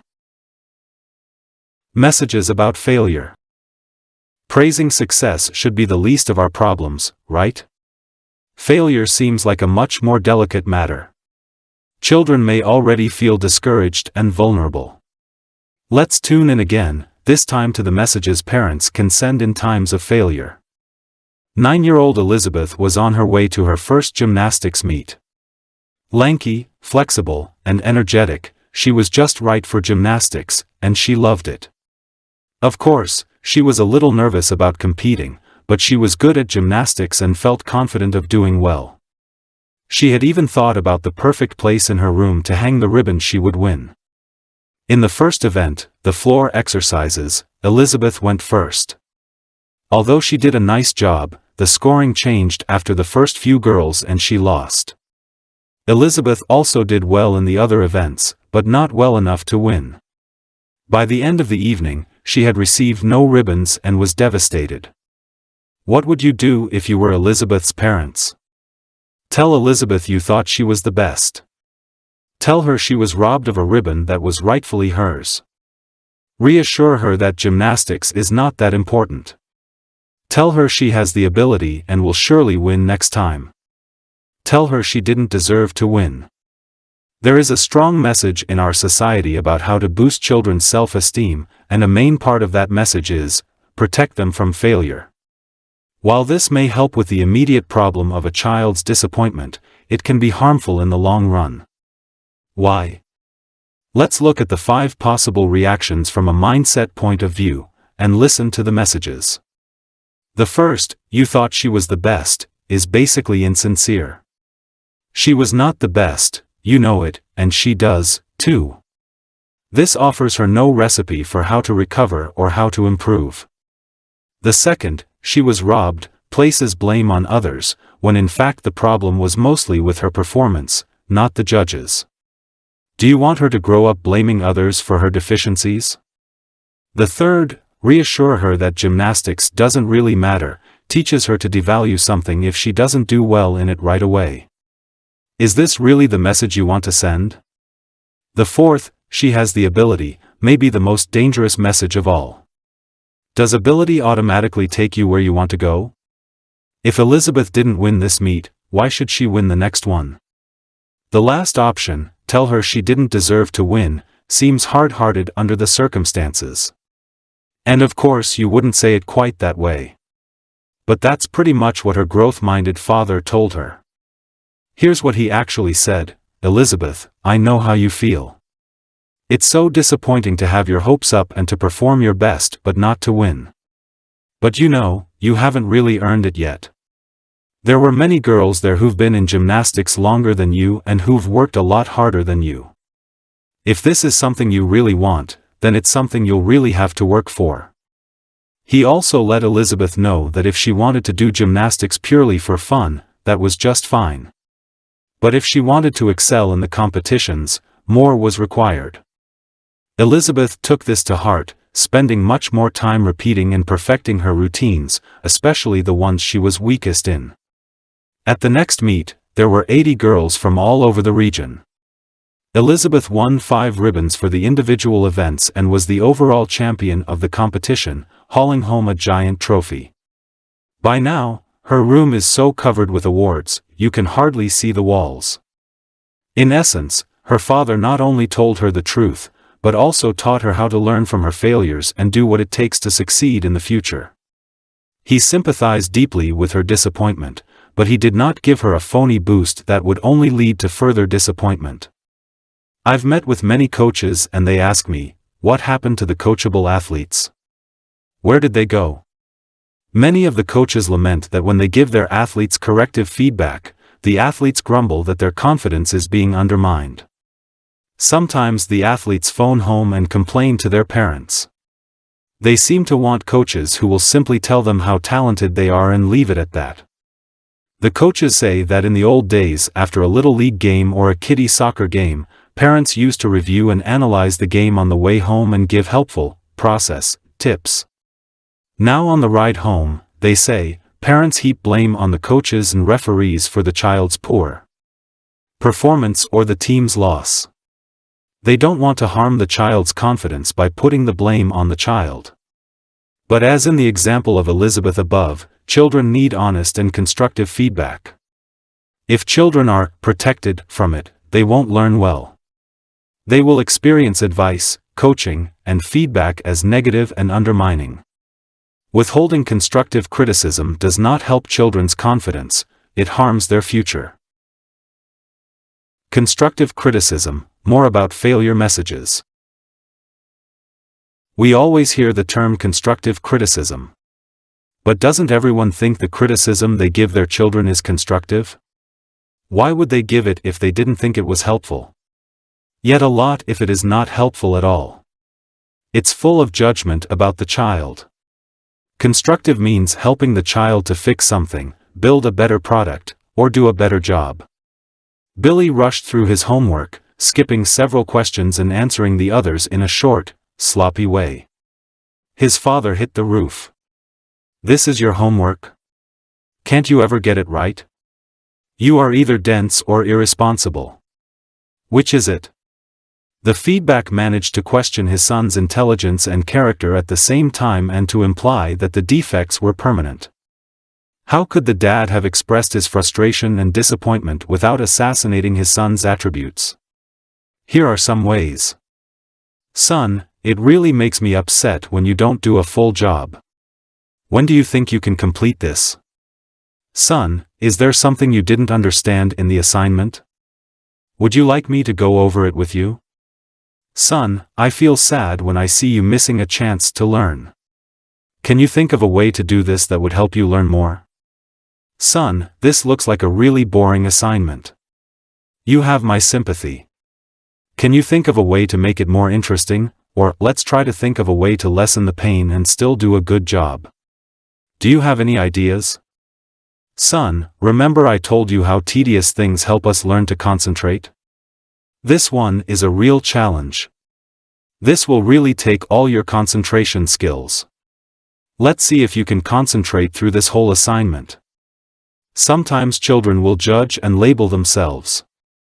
Jinot tells of Philip, age 14, who was working on a project with his father and accidentally spilled nails all over the floor. He guiltily looked at his dad and said, "Philip, gee, I'm so clumsy." "Father, that's not what we say when nails spill." "Philip, what do you say?" "Father, you say, the nails spilled, I'll pick them up." "Philip, just like that?" "Father, just like that." "Philip, thanks, Dad." Children learn the messages. Kids with the fixed mindset tell us they get constant messages of judgment from their parents. They say they feel as though their traits are being measured all the time. We ask them, suppose your parents offer to help you with your schoolwork. Why would they do this? They said, the real reason is that they wanted to see how smart I was at the schoolwork I was working on.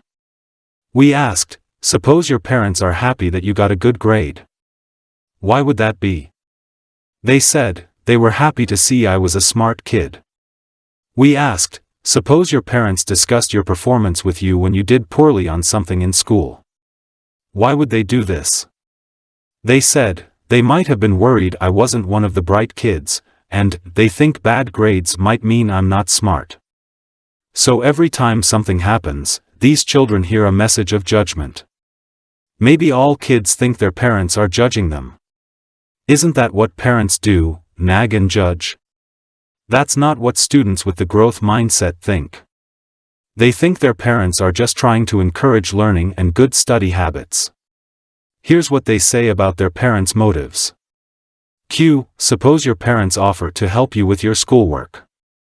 Why would they do this? A. They wanted to make sure I learned as much as I could from my schoolwork. Q. Suppose your parents are happy that you got a good grade.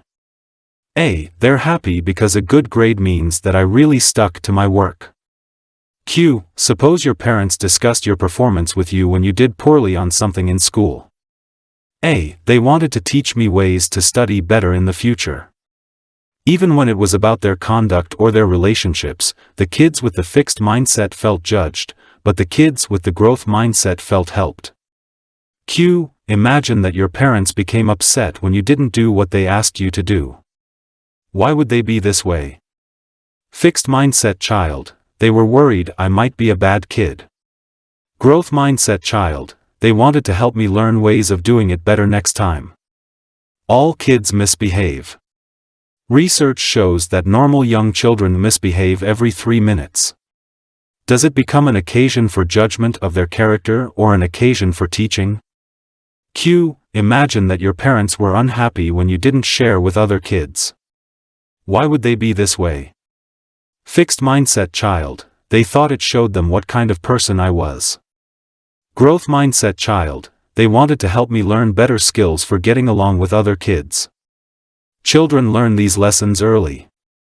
Children as young as toddlers pick up these messages from their parents, learning that their mistakes are worthy of judgment and punishment. Or learning that their mistakes are an occasion for suggestions and teaching. Here's a kindergarten boy we will never forget.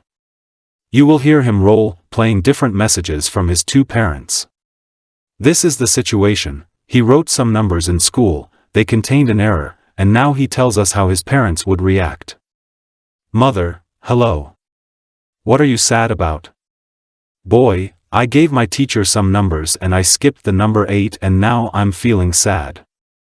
Mother: well, there's one thing that can cheer you up. Boy: what? Mother: if you really tell your teacher that you tried your best, she wouldn't be mad at you. Turning to father: we're not mad, are we? Father: oh, yes we are. Son, you better go right to your room. I wish I could tell you he listened to his mother's growth-oriented message. But in our study, he seemed to heed the judgmental message of his dad, downgrading himself for his errors and having no good plan for fixing them. Yet at least he had his mother's effort message that he could, hopefully, put to use in the future. Parents start interpreting and reacting to their child's behavior at minute 1. A new mother tries to nurse her baby. The baby cries and won't nurse. Or takes a few sucks, gives up, and starts screaming. Is the baby stubborn? Is the baby deficient? After all, isn't nursing an inborn reflex? Aren't babies supposed to be naturals at nursing? What's wrong with my baby? A new mother in this situation told me, at first I got really frustrated. Then I kept your work in mind. I kept saying to my baby, we're both learning how to do this. I know you're hungry. I know it's frustrating, but we're learning. This way of thinking helped me stay cool and guide her through till it worked. It also helped me understand my baby better, so I knew how to teach her other things, too. Don't judge. Teach. It's a learning process. Children pass on the messages. Another way we know that children learn these messages is that we can see how they pass them on. Even young children are ready to pass on the wisdom they've learned. We asked second-grade children, what advice would you give to a child in your class who was having trouble in math? Here's the advice from a child with the growth mindset. Do you quit a lot? Do you think for a minute and then stop? If you do, you should think for a long time, 2 minutes maybe, and if you can't get it you should read the problem again. If you can't get it then, you should raise your hand and ask the teacher. Isn't that the greatest? The advice from children with the fixed mindset was not nearly as useful. Since there's no recipe for success in the fixed mindset, their advice tended to be short and sweet. I'm sorry was the advice of one child as he offered his condolences. Even babies can pass along the messages they've received. Mary Main and Carol George studied abused children, who had been judged and punished by their parents for crying or making a fuss. Abusive parents often don't understand that children's crying is a signal of their needs, or that babies can't stop crying on command. Instead, they judged the child as disobedient, willful, or bad for crying.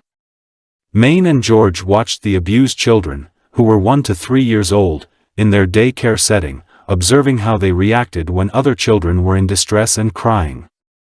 The abused children often became angry at the distressed children, and some even tried to assault them. They had gotten the message that children who cry are to be judged and punished. We often think that the legacy of abuse gets passed on to others only when the victims of abuse become parents. But this amazing study shows that children learn lessons early and they act on them. How did non-abused children react to their distressed classmate, by the way? They showed sympathy. Many went over to the crying child to see what was wrong and to see if they could help out. Isn't discipline teaching?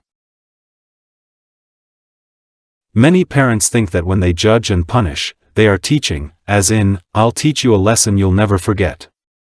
What are they teaching?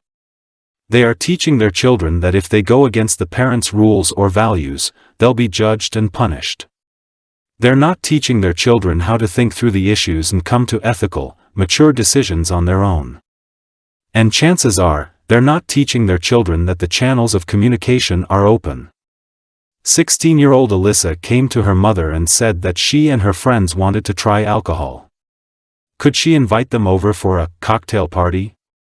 On the face of it, this might seem outrageous. But here's what Alyssa meant. She and her friends had been going to parties where alcohol was available, but they didn't want to try it in a setting where they didn't feel safe and in control. They also didn't want to drive home after drinking. They wanted to try it in a supervised setting, with their parents' permission, where their parents could come and pick them up afterward. It doesn't matter whether Alyssa's parents said yes or no. They had a full discussion of the issues involved. They had a far more instructive discussion than what would have followed from an outraged, angry, and judgmental dismissal. It's not that growth-minded parents indulge and coddle their children. Not at all. They set high standards, but they teach the children how to reach them. They say no, but it's a fair, thoughtful, and respectful no.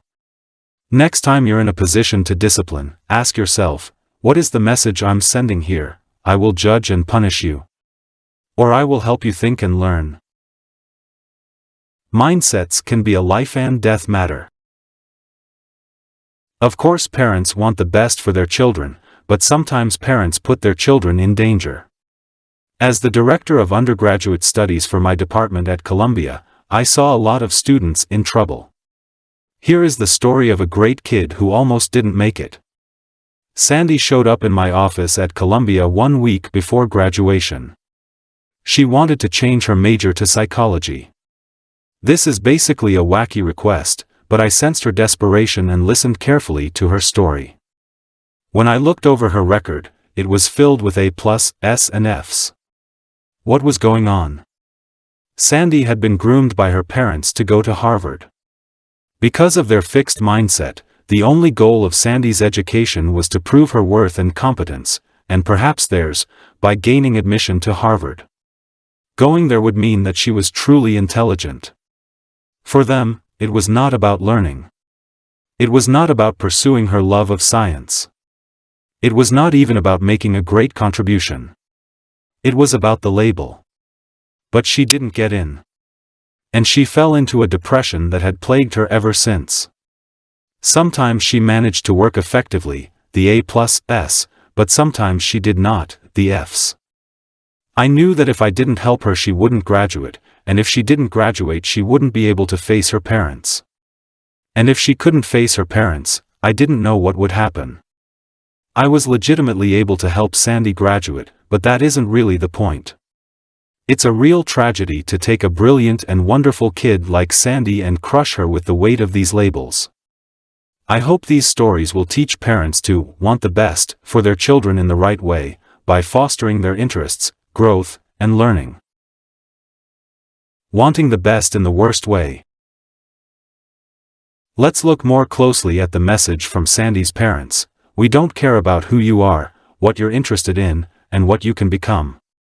We don't care about learning. We will love and respect you only if you go to Harvard. Mark's parents felt the same way. Mark was an exceptional math student, and as he finished junior high he was excited about going to Stuyvesant High School, a special high school in New York with a strong math and science curriculum. There, he would study math with the best teachers and talk math with the most advanced students in the city. Stuyvesant also had a program that would let him take college math courses at Columbia as soon as he was ready. But at the last moment, his parents would not let him go. They had heard that it was hard to get into Harvard from Stuyvesant. So they made him go to a different high school. It didn't matter that he wouldn't be able to pursue his interests or develop his talents as well. Only one thing mattered, and it starts with an H. We love you, on our terms. It's not just I'm judging you. It's I'm judging you and I'll only love you if you succeed, on my terms. We've studied kids ranging from 6 years old to college age. Those with the fixed mindset feel their parents won't love and respect them unless they fulfill their parents' aspirations for them. The college students say, I often feel like my parents won't value me if I'm not as successful as they would like. Or, my parents say I can be anything I like, but deep down I feel they won't approve of me unless I pursue a profession they admire.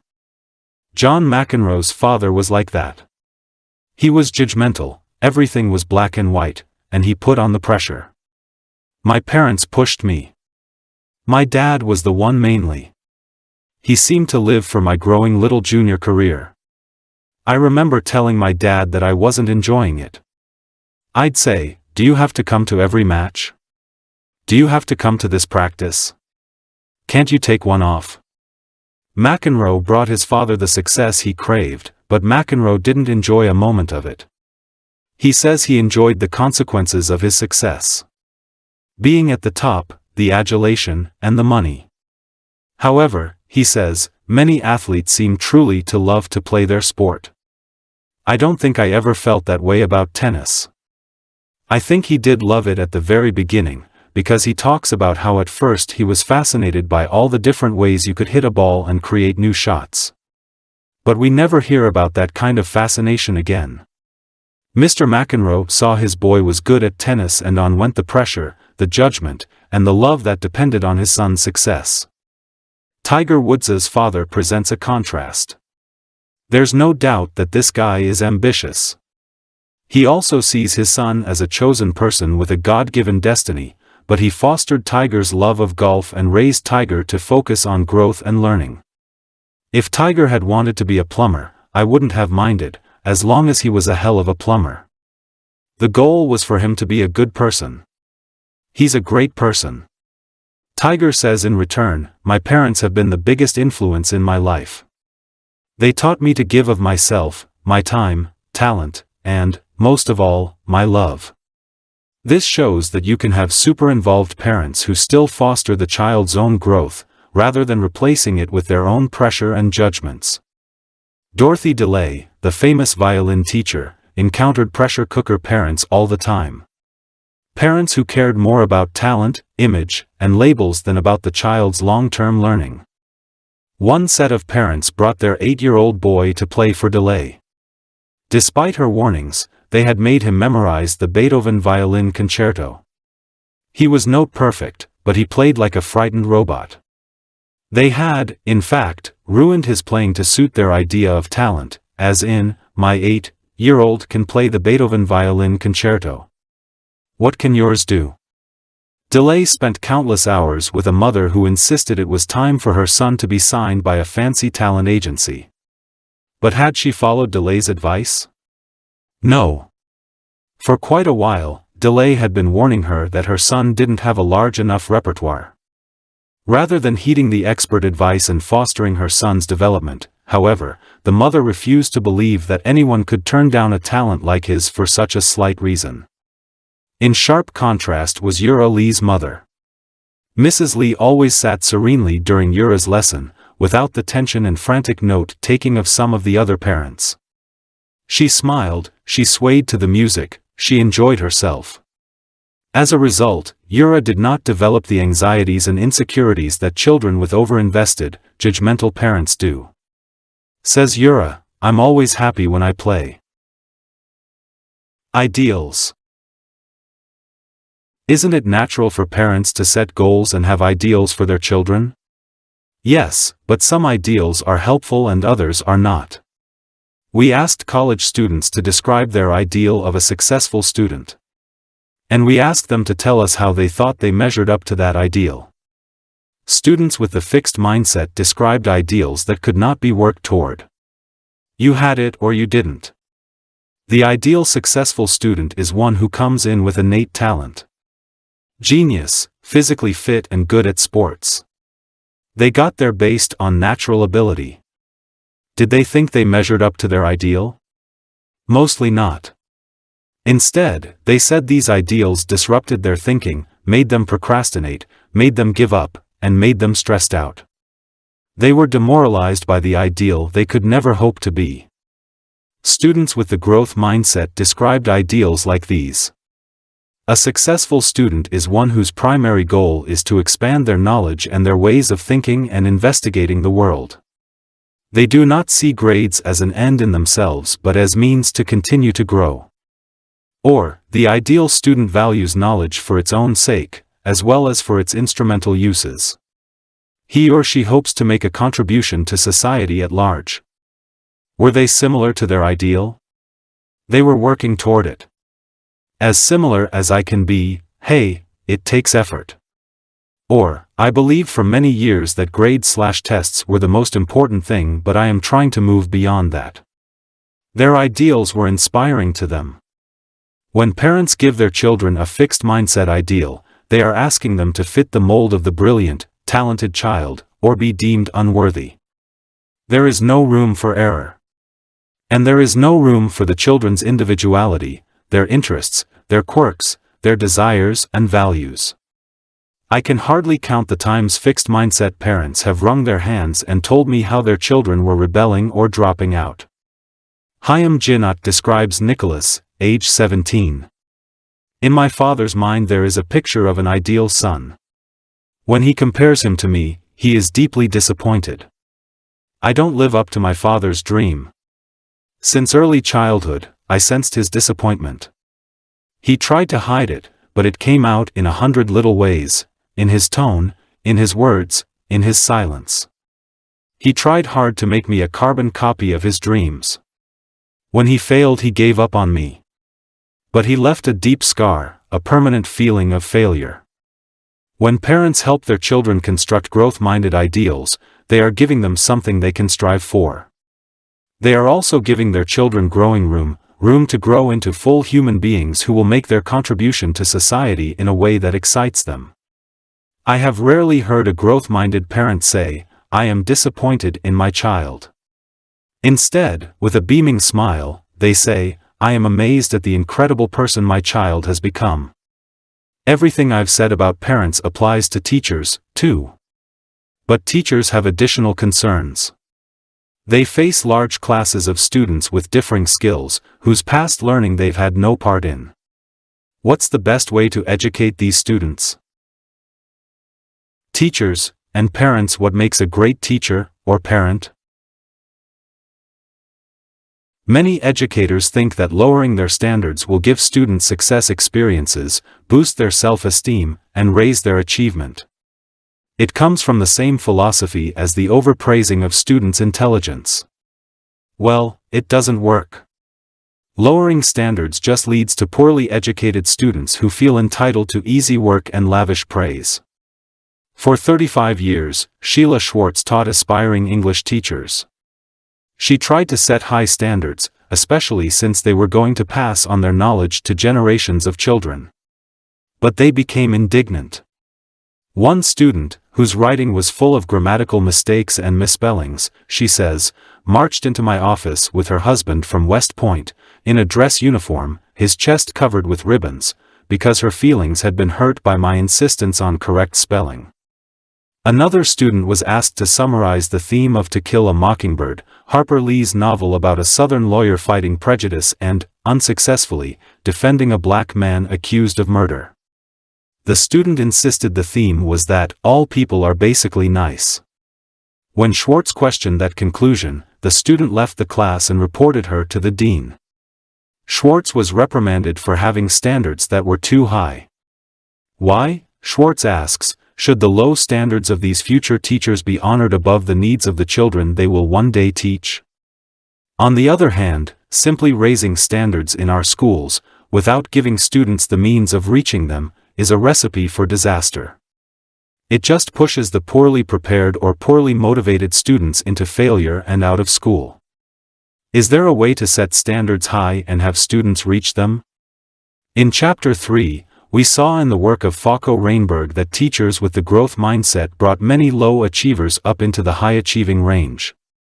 We saw in the growth-minded teaching of Jamie Escalante that inner-city high school students could learn college calculus, and in the growth-minded teaching of Marva Collins that inner-city grade school children could read Shakespeare. In this chapter, we'll see more.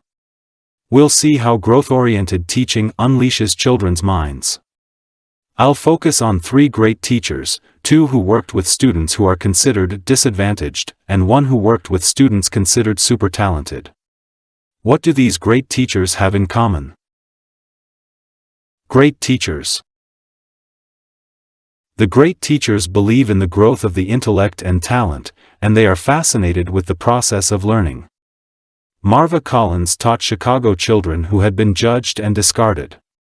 For many, her classroom was their last stop. One boy had been in and out of 13 schools in 4 years. One stabbed children with pencils and had been thrown out of a mental health center. One 8-year-old would remove the blade from the pencil sharpener and cut up his classmates' coats, hats, gloves, and scarves. One child referred to killing himself in almost every sentence. One hit another student with a hammer on his first day. These children hadn't learned much in school, but everyone knew it was their own fault. Everyone but Collins. When 60 Minutes did a segment on Collins's classroom, Morley Safer tried his best to get a child to say he didn't like the school. It's so hard here. There's no recess. There's no gym. They work you all day. You have only 40 minutes for lunch. Why do you like it? It's just too hard. But the student replied, that's why I like it, because it makes your brains bigger. Chicago Sun-Times writer Zay Smith interviewed one of the children. We do hard things here. They fill your brain. As Collins looks back on how she got started, she says, I have always been fascinated with learning, with the process of discovering something new, and it was exciting to share in the discoveries made by my students. On the first day of school, she always promised her students, all students, that they would learn. She forged a contract with them. I know most of you can't spell your name. You don't know the alphabet, you don't know how to read, you don't know homonyms or how to syllabicate.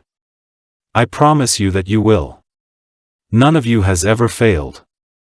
School may have failed you. Well, goodbye to failure, children. Welcome to success. You will read hard books in here and understand what you read. You will write every day. But you must help me to help you. If you don't give anything, don't expect anything. Success is not coming to you, you must come to it. Her joy in her students' learning was enormous.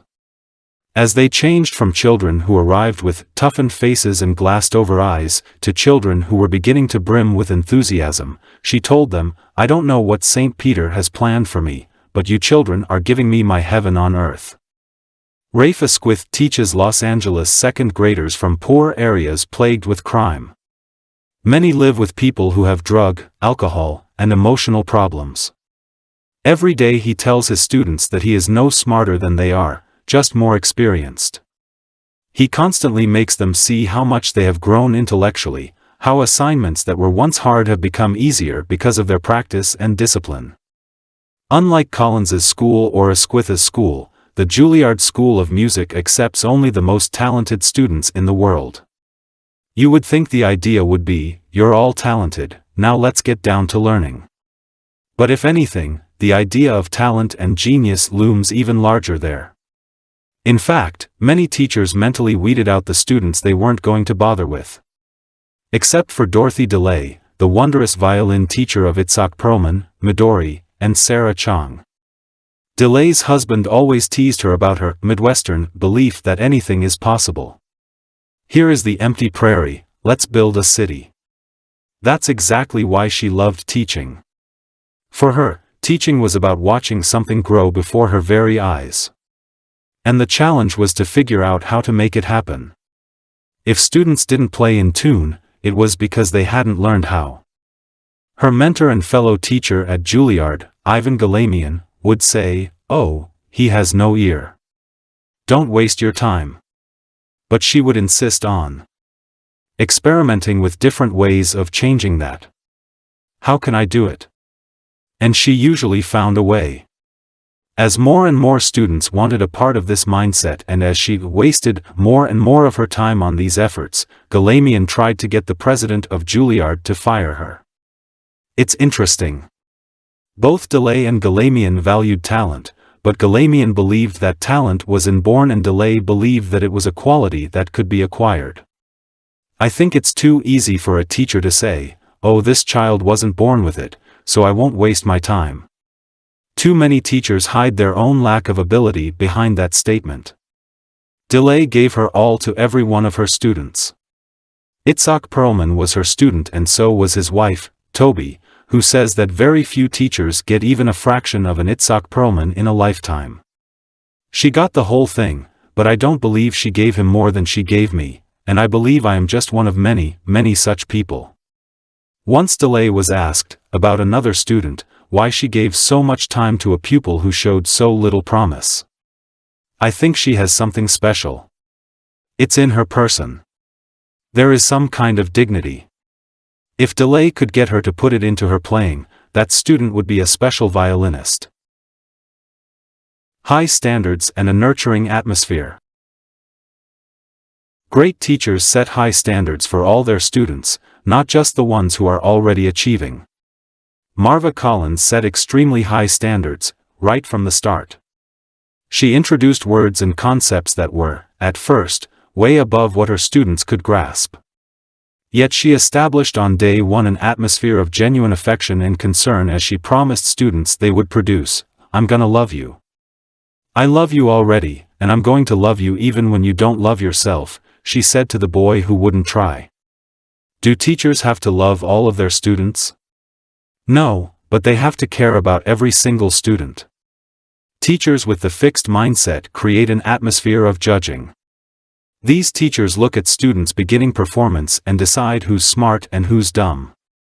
Then they give up on the dumb ones. They're not my responsibility. These teachers don't believe in improvement, so they don't try to create it. Remember the fixed mindset teachers in Chapter 3 who said, "According to my experience, students' achievement mostly remains constant in the course of a year. As a teacher, I have no influence on students' intellectual ability." This is how stereotypes work. Stereotypes tell teachers which groups are bright and which groups are not. So teachers with the fixed mindset know which students to give up on before they've even met them. More on high standards and a nurturing atmosphere. When Benjamin Bloom studied his 120 world-class concert pianists, sculptors, swimmers, tennis players, mathematicians, and research neurologists, he found something fascinating. For most of them, their first teachers were incredibly warm and accepting. Not that they set low standards. Not at all, but they created an atmosphere of trust, not judgment. It was, "I'm going to teach you," not, "I'm going to judge your talent." As you look at what Collins and Asquith demanded of their students, all their students, it's almost shocking. When Collins expanded her school to include young children, she required that every 4-year-old who started in September be reading by Christmas. And they all were. The 3- and 4-year-olds used a vocabulary book titled Vocabulary for the High School Student. The 7-year-olds were reading the Wall Street Journal. For older children, a discussion of Plato's Republic led to discussions of de Tocqueville's Democracy in America, Orwell's Animal Farm, Machiavelli, and the Chicago City Council. Her reading list for the late grade school children included the complete plays of Anton Chekhov, Physics Through Experiment, and the Canterbury Tales. Oh, and always Shakespeare. Even the boys who picked their teeth with switchblades, she says, loved Shakespeare and always begged for more. Yet Collins maintained an extremely nurturing atmosphere. A very strict and disciplined one, but a loving one. Realizing that her students were coming from teachers who made a career of telling them what was wrong with them, she quickly made known her complete commitment to them as her students and as people. Asquith bemoans the lowering of standards. Recently, he tells us, his school celebrated reading scores that were 20 points below the national average. Why? Because they were a point or two higher than the year before. Maybe it's important to look for the good and be optimistic, he says, but delusion is not the answer. Those who celebrate failure will not be around to help today's students celebrate their jobs flipping burgers. Someone has to tell children if they are behind, and lay out a plan of attack to help them catch up. All of his fifth graders master a reading list that includes Of Mice and Men, Native Son, Bury My Heart at Wounded Knee, The Joy Luck Club, The Diary of Anne Frank, To Kill a Mockingbird, and A Separate Piece. Every one of his sixth graders passes an algebra final that would reduce most eighth and ninth graders to tears. But again, all is achieved in an atmosphere of affection and deep personal commitment to every student. Challenge and Nurture describes DeLay's approach, too. One of her former students expresses it this way, that is part of Miss DeLay's genius. To put people in the frame of mind where they can do their best. Very few teachers can actually get you to your ultimate potential. Miss DeLay has that gift. She challenges you at the same time that you feel you are being nurtured. Hard work and more hard work. But are challenge and love enough? Not quite. All great teachers teach students how to reach the high standards. Collins and Asquith didn't hand their students a reading list and wish them bon voyage. Collins's students read and discussed every line of Macbeth in class. Asquith spent hours planning what chapters they would read in class. I know which child will handle the challenge of the most difficult paragraphs, and carefully plan a passage for the shy youngster, who will begin his journey as a good reader. Nothing is left to chance. It takes enormous energy, but to be in a room with young minds who hang on every word of a classic book and beg for more if I stop makes all the planning worthwhile. What are they teaching the students en route? To love learning. To eventually learn and think for themselves. And to work hard on the fundamentals. Asquith's class often met before school, after school, and on school vacations to master the fundamentals of English and math, especially as the work got harder. His motto, there are no shortcuts. Collins echoes that idea as she tells her class, there is no magic here. Mrs. Collins is no miracle worker. I do not walk on water, I do not part the sea. I just love children and work harder than a lot of people, and so will you. DeLay expected a lot from her students, but she, too, guided them there. Most students are intimidated by the idea of talent, and it keeps them in a fixed mindset. But DeLay demystified talent. One student was sure he couldn't play a piece as fast as Itzhak Perlman. So she didn't let him see the metronome until he had achieved it. I know so surely that if he had been handling that metronome, as he approached that number he would have said to himself, I can never do this as fast as Itzhak Perlman, and he would have stopped himself. Another student was intimidated by the beautiful sound made by talented violinists. We were working on my sound, and there was this one note I played, and Miss DeLay stopped me and said, now that is a beautiful sound. She then explained how every note has to have a beautiful beginning, middle, and end, leading into the next note. And he thought, wow. If I can do it there, I can do it everywhere. Suddenly the beautiful sound of Perlman made sense and was not just an overwhelming concept. When students don't know how to do something and others do, the gap seems unbridgeable. Some educators try to reassure their students that they're just fine as they are. Growth-minded teachers tell students the truth and then give them the tools to close the gap. As Marva Collins said to a boy who was clowning around in class, "You are in 6th grade and your reading score is 1.1. I don't hide your scores in a folder. I tell them to you so you know what you have to do. Now your clowning days are over." Then they got down to work. Students who don't care. What about students who won't work, who don't care to learn? Here is a shortened version of an interaction between Collins and Gary, a student who refused to work, ripped up his homework assignments, and would not participate in class. Collins is trying to get him to go to the blackboard to do some problems. Collins: "Sweetheart, what are you going to do? Use your life or throw it away?" Gary: "I'm not gonna do any damn work." Collins: "I am not going to give up on you. I am not going to let you give up on yourself. If you sit there leaning against this wall all day, you are going to end up leaning on something or someone all your life.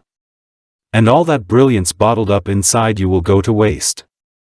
At that, Gary agreed to go to the board, but then refused to address the work there.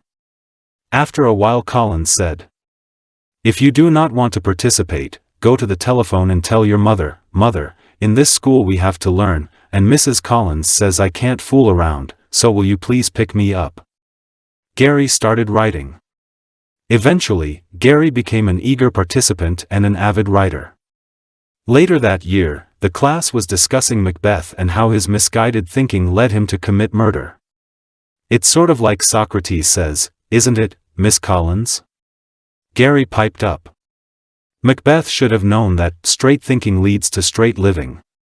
For a class assignment, he wrote, "Somnus, God of sleep, please awaken us. While we sleep, ignorance takes over the world.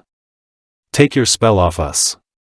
We don't have long before ignorance makes a coup d'état of the world.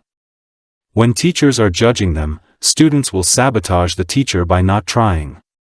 But when students understand that school is for them, a way for them to grow their minds, they do not insist on sabotaging themselves. In my work, I have seen tough guys shed tears when they realize they can become smarter. It's common for students to turn off to school and adopt an air of indifference, but we make a mistake if we think any student stops caring. Growth-minded teachers. Who are these people? How can growth-minded teachers be so selfless, devoting untold hours to the worst students? Are they just saints? Is it reasonable to expect that everyone can become a saint? The answer is that they're not entirely selfless. They love to learn. And teaching is a wonderful way to learn. About people and how they tick. About what you teach. About yourself. And about life. Fixed-minded teachers often think of themselves as finished products. Their role is simply to impart their knowledge. But doesn't that get boring year after year? Standing before yet another crowd of faces and imparting. Now, that's hard. Seymour Sarason was a professor of mine when I was in graduate school. He was a wonderful educator, and he always told us to question assumptions. "There's an assumption," he said, "that schools are for students learning. Well, why aren't they just as much for teachers learning?" I never forgot that. In all of my teaching, I think about what I find fascinating and what I would love to learn more about. I use my teaching to grow, and that makes me, even after all these years, a fresh and eager teacher. One of Marva Collins's first mentors taught her the same thing, that, above all, a good teacher is one who continues to learn along with the students. And she let her students know that right up front. Sometimes I don't like other grown-ups very much because they think they know everything. I don't know everything. I can learn all the time. It's been said that Dorothy DeLay was an extraordinary teacher because she was not interested in teaching. She was interested in learning. So, are great teachers born or made? Can anyone be a Collins, a Squith, or DeLay? It starts with the growth mindset, about yourself and about children. Not just lip service to the idea that all children can learn, but a deep desire to reach in and ignite the mind of every child. Michael Lewis, in the New York Times, tells of a coach who did this for him. "I had a new taste for extra work, and it didn't take long to figure out how much better my life could be if I applied this new zeal acquired on a baseball field to the rest of it."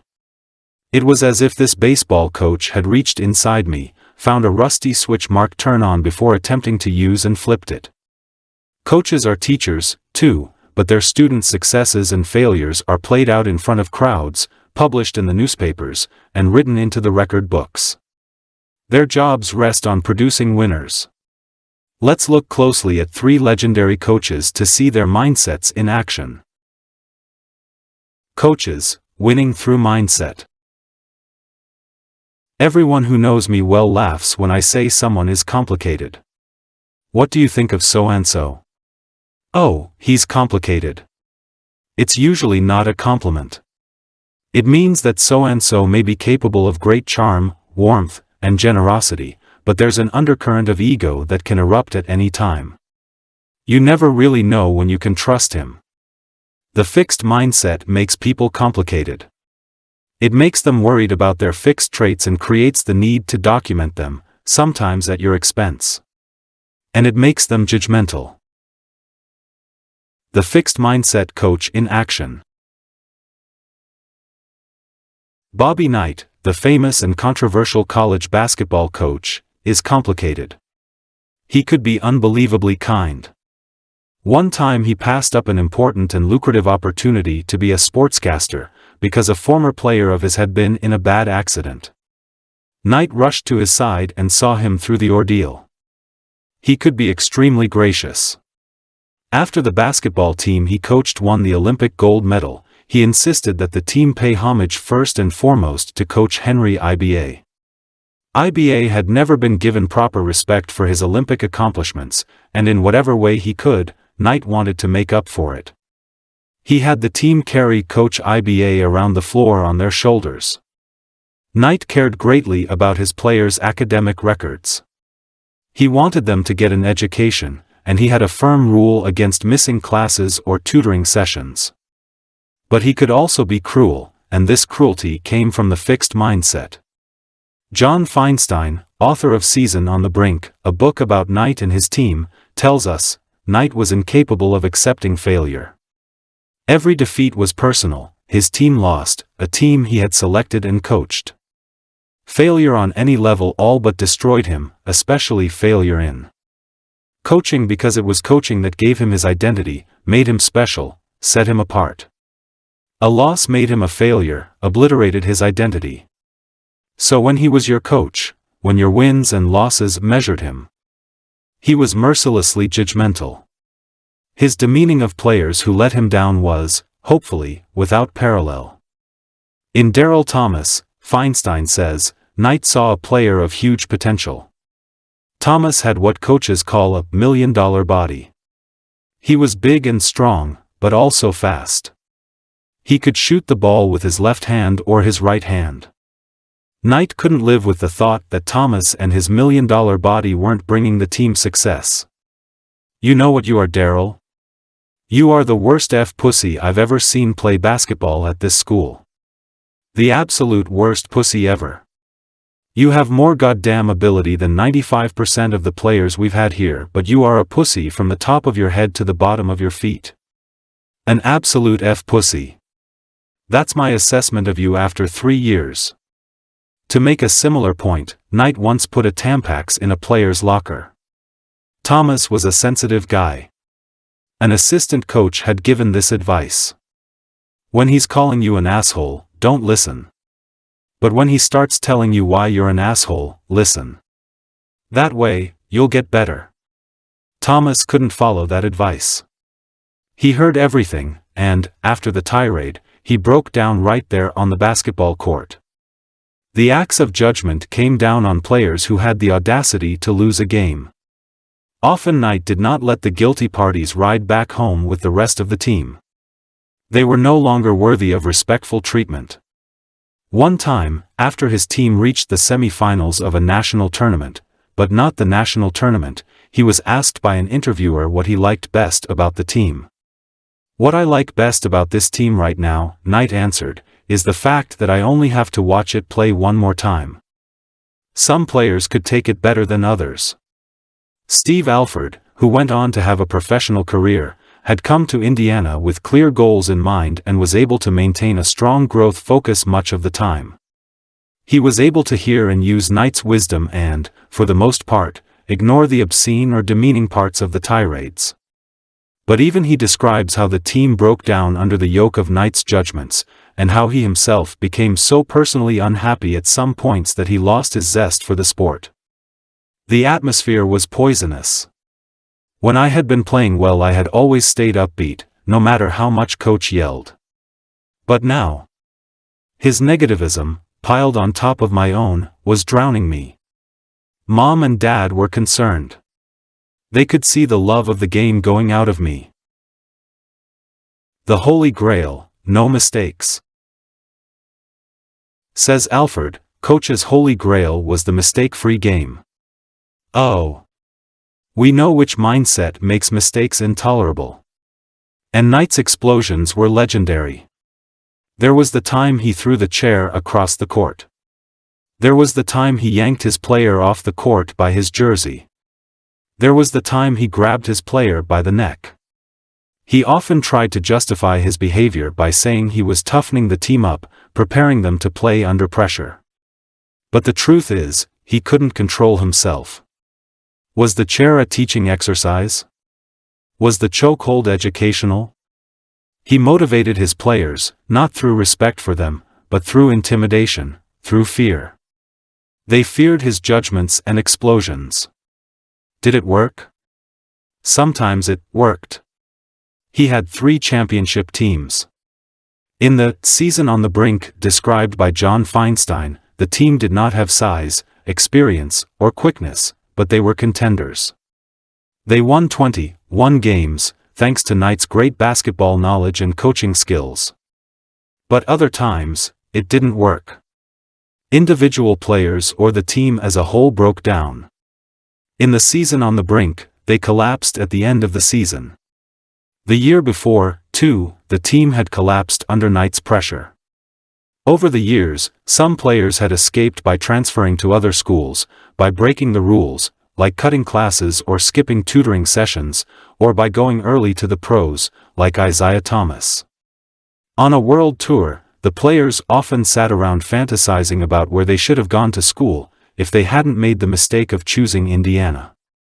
It's not that Knight had a fixed mindset about his players' ability. He firmly believed in their capacity to develop. But he had a fixed mindset about himself and his coaching ability. The team was his product, and they had to prove his ability every time out. They were not allowed to lose games, make mistakes, or question him in any way, because that would reflect on his competence. Nor did he seem to analyze his motivational strategies when they weren't working. Maybe Daryl Thomas needed another kind of incentive aside from ridicule or humiliation. What are we to make of this complicated man as a mentor to young players? His biggest star, Isaiah Thomas, expresses his profound ambivalence about Knight. "You know, there were times when if I had a gun, I think I would have shot him. And there were other times when I wanted to put my arms around him, hug him, and tell him I loved him. I would not consider myself an unqualified success if my best student had considered shooting me." The Growth Mindset Coach in Action. A coach for all seasons. Coach John Wooden produced one of the greatest championships records in sports. He led the UCLA basketball team to the NCAA championship in 1964, 1965, 1967, 1968, 1969, 1970, 1971, 1972, 1973, and 1975. There were seasons when his team was undefeated, and they once had an 88-game winning streak. All this I sort of knew. What I didn't know was that when Wooden arrived at UCLA, it was a far cry from a basketball dynasty. In fact, he didn't want to work at UCLA at all. He wanted to go to Minnesota. It was arranged that Minnesota would phone him at 6 o'clock on a certain evening to tell him if he had the job. He told UCLA to call him at 7. No one called at 6, 6:30, or even 6:45, so when UCLA called at 7, he said yes. No sooner had he hung up than the call from Minnesota came.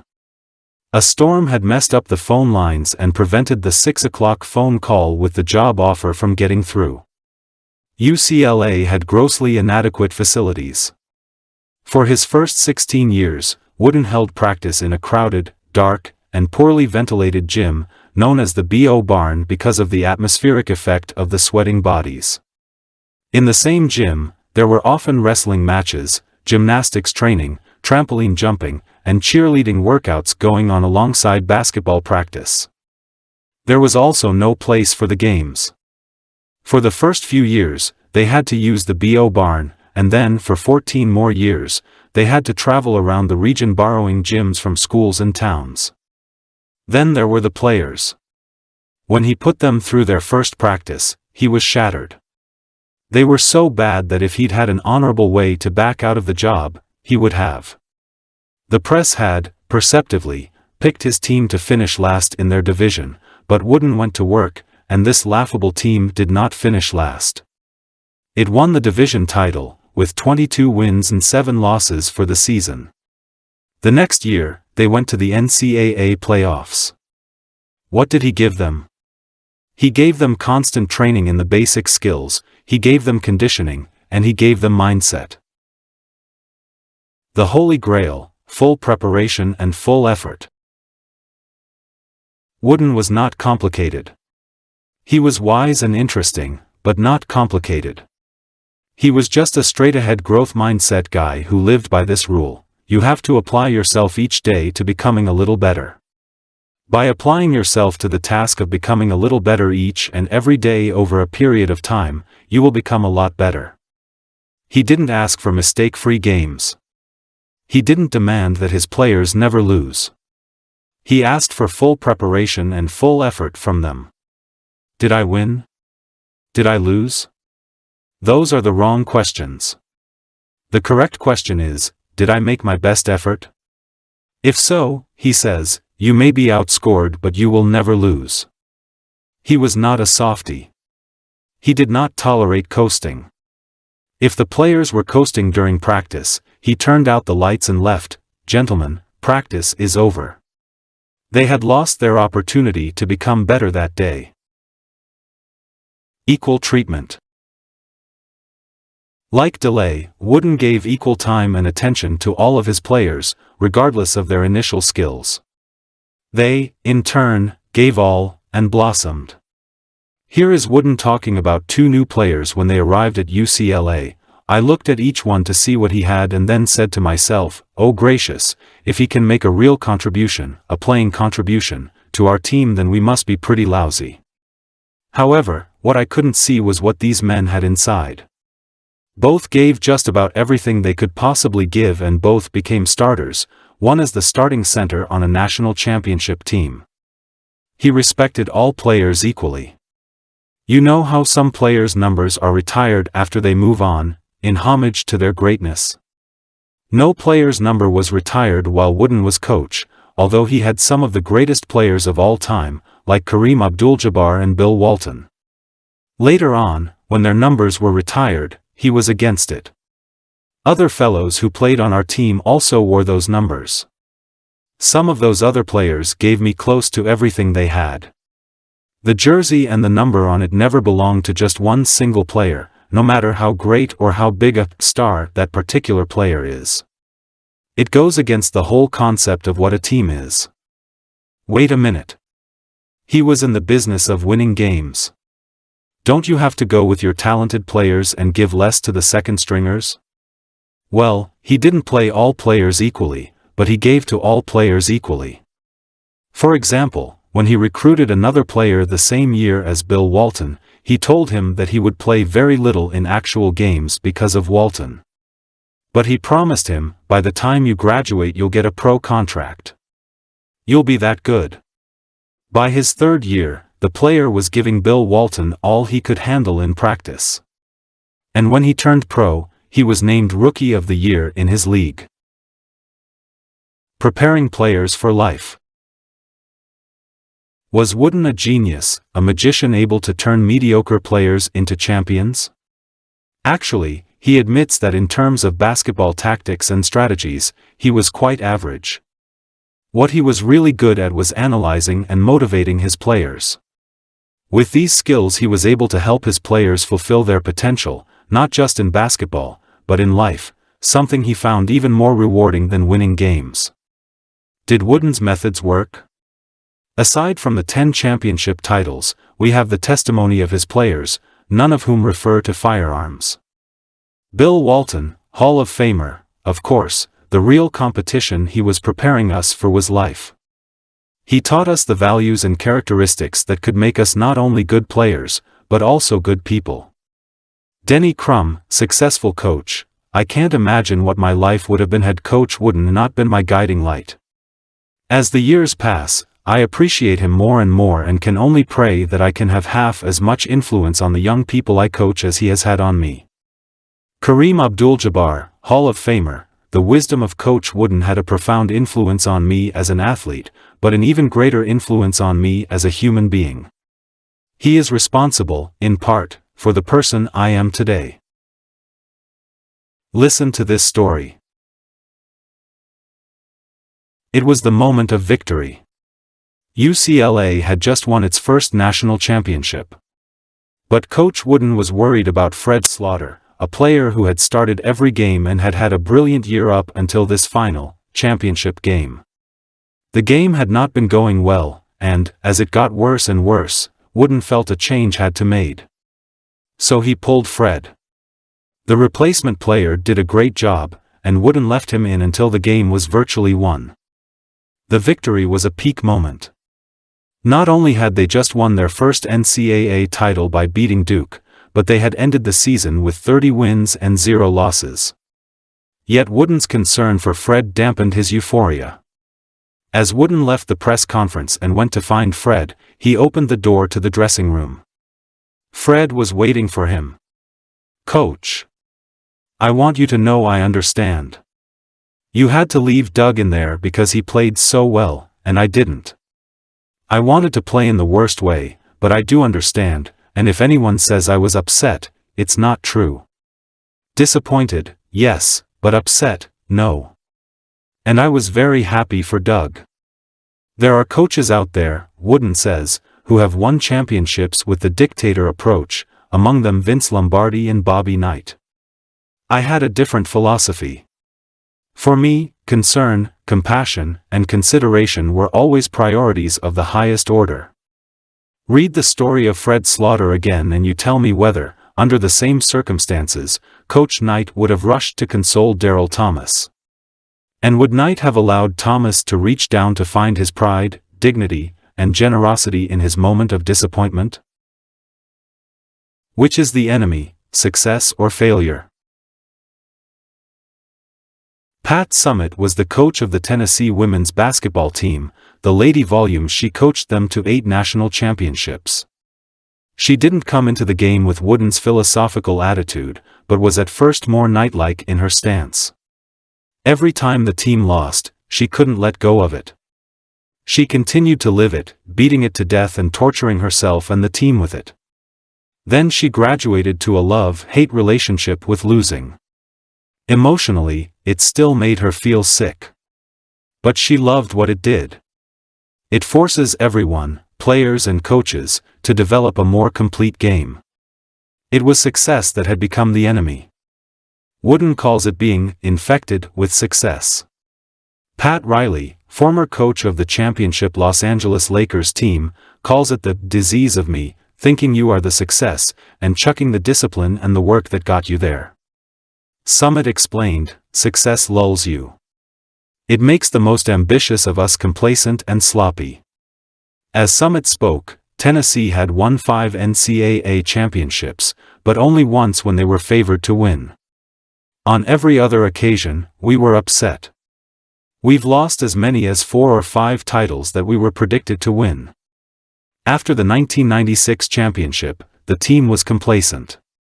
The older players were the national champions, and the new players expected to be swept to victory merely by being at Tennessee. It was a disaster. They began to lose and lose badly. On December 15th, they were crushed by Stanford on their own home court. A few games later, they were crushed again. Now they had 5 losses and everyone had given up on them. The North Carolina coach, meaning to comfort Summit, told her, "Well, just hang in there till next year." HBO had come to Tennessee to film a documentary, but now the producers were looking for another team. Even her assistants were thinking they wouldn't make it into the March championship playoffs. So before the next game, Summit met with the team for 5 hours. That night, they played Old Dominion, the second-ranked team in the country. For the first time that season, they gave all. But they lost again. It was devastating. They had invested, gone for it, and still lost. Some were sobbing so hard, they couldn't speak, or even breathe. "Get your heads up," Summit told them. "If you give effort like this all the time, if you fight like this, I'm telling you, I promise you, we'll be there in March." 2 months later they were the national champions. Conclusion? Beware of success. It can knock you into a fixed mindset. I won because I have talent. Therefore I will keep winning. Success can infect a team or it can infect an individual. Alex Rodriguez, the baseball star, was not infected with success. "You never stay the same," he says. "You either go one way or the other." False growth mindset. I have seen many parents, teachers, and coaches apply growth mindset concepts in the most spectacular ways, with wonderful results. Using mindset principles, many schools and sports teams have risen to the top. They've been recognized for their outstanding culture of learning and teamwork, and for their exceptional achievements. Needless to say, this has been extremely gratifying. Then, a couple of years ago, my colleague in Australia, Susan Mackey, told me she was seeing an outbreak of false growth mindset. I didn't know what she was talking about. In fact, I was a bit irritated. Isn't a growth mindset a pretty simple and straightforward idea? Why would anyone have a false growth mindset if they could have a real one? But she had planted the seed, and as I went about my business, I soon realized what she meant. Some parents, teachers, and coaches were indeed misunderstanding the mindset ideas. All at once I became determined to understand their misunderstandings and to figure out how to correct them. So let's take a closer look at 1. What a growth mindset is and is not, 2. How to achieve it, and 3. How to pass it on to others. What a growth mindset is and is not. A growth mindset is about believing people can develop their abilities. It's that simple. It can have many repercussions, but that's what it is at its core. Nonetheless, many people project a different meaning onto it. Misunderstanding number 1. Many people take what they like about themselves and call it a growth mindset. If they're open-minded or flexible, they say they have a growth mindset. I often hear people calling it an open mindset. But there's a difference between being flexible or open-minded and being dedicated to growing talent. And if people drift away from the actual meaning of a growth mindset, they drift away from its benefits. They can bask in their own wonderful qualities, but they may never do the hard work of cultivating their own abilities or the abilities of their children or students. Misunderstanding number 2. Many people believe that a growth mindset is only about effort, especially praising effort. I talked earlier about how praising the process children engage in, their hard work, strategies, focus, perseverance, can foster a growth mindset. In this way, children learn that the process they engage in brings about progress and learning, and that their learning does not just magically flow from some innate ability. The first important thing to remember here is that the process includes more than just effort. Certainly, we want children to appreciate the fruits of hard work. But we also want them to understand the importance of trying new strategies when the one they're using isn't working. We don't want them to just try harder with the same ineffective strategy. And we want them to ask for help or input from others when it's needed. This is the process we want them to appreciate: hard work, trying new strategies, and seeking input from others.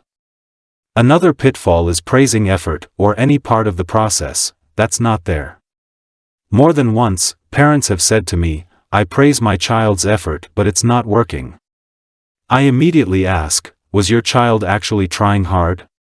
"Well, not really," comes the sheepish reply. We should never think that praising a process that is not there will bring good results. But a problem that's of even greater concern to me is the fact that some teachers and coaches are using effort praise as a consolation prize when kids are not learning. If a student has tried hard and made little or no progress, we can of course appreciate their effort, but we should never be content with effort that is not yielding further benefits.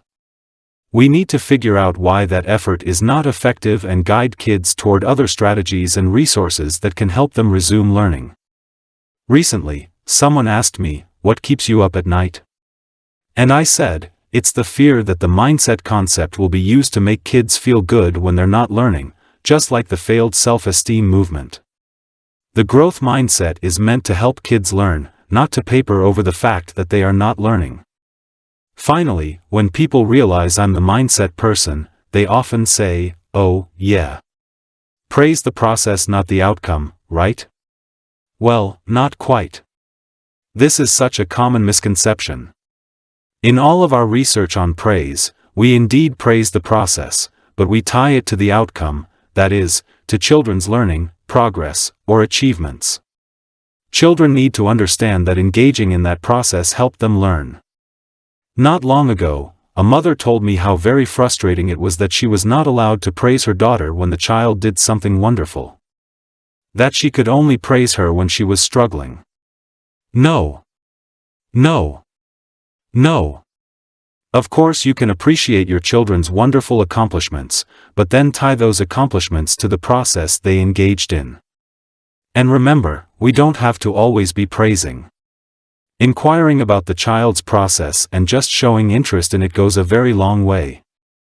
Misunderstanding number 3. A growth mindset equals telling kids they can do anything. Many's the time I've heard educators say, "I've always had a growth mindset. I always tell my students, you can do anything." Few people believe in children's potential as much as I do, or yearn to see all children fulfill their enormous promise. But it doesn't happen by simply telling them, "You can do anything." It happens by helping them gain the skills and find the resources to make progress toward their goals. Otherwise, it's an empty reassurance.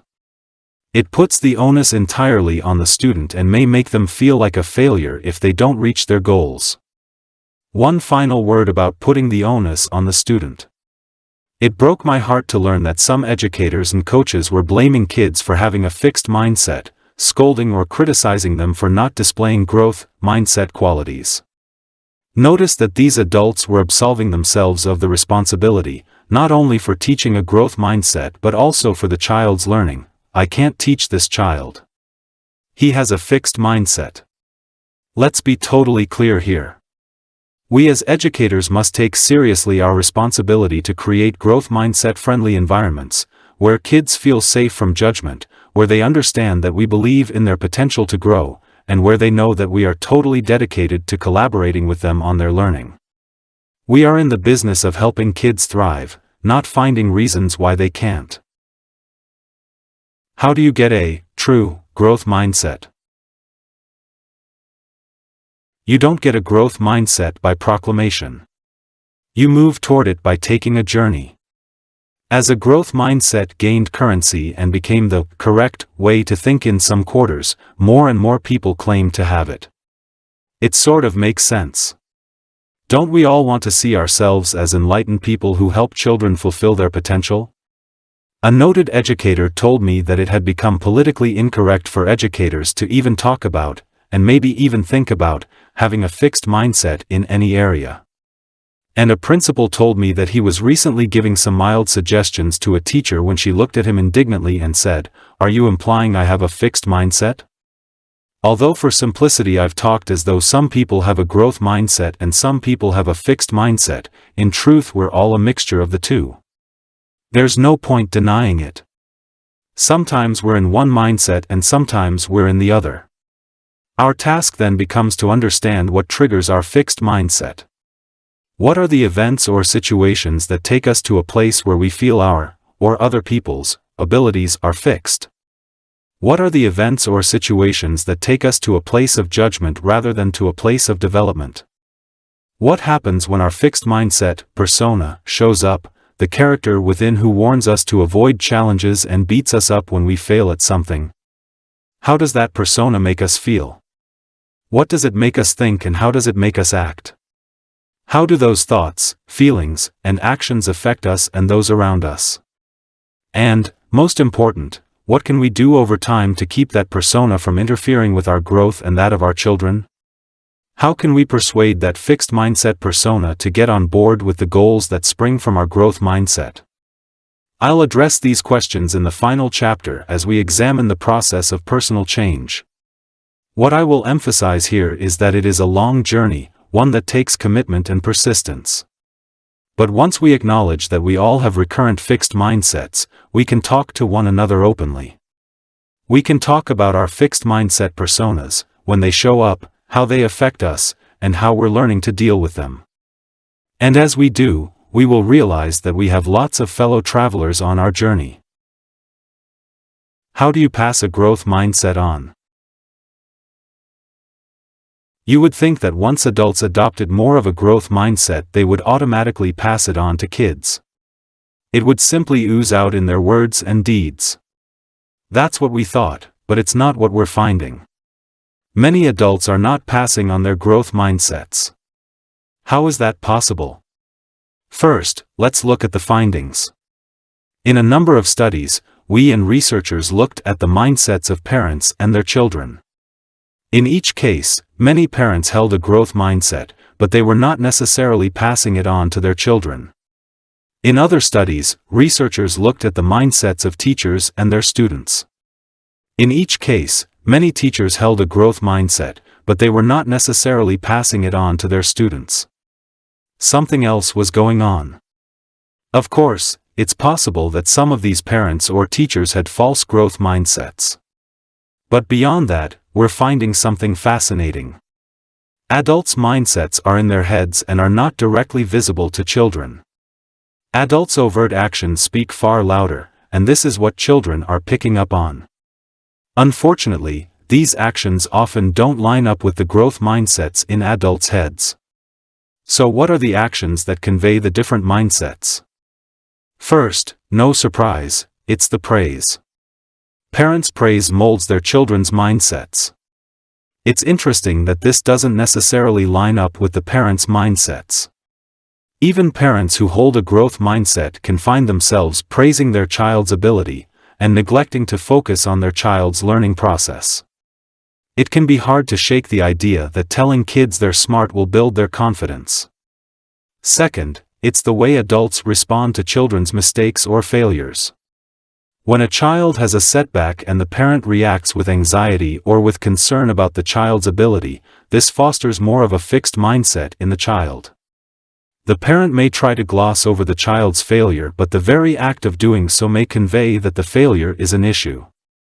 So, although parents may hold a growth mindset, they may still display worry about their child's confidence or morale when the child stumbles.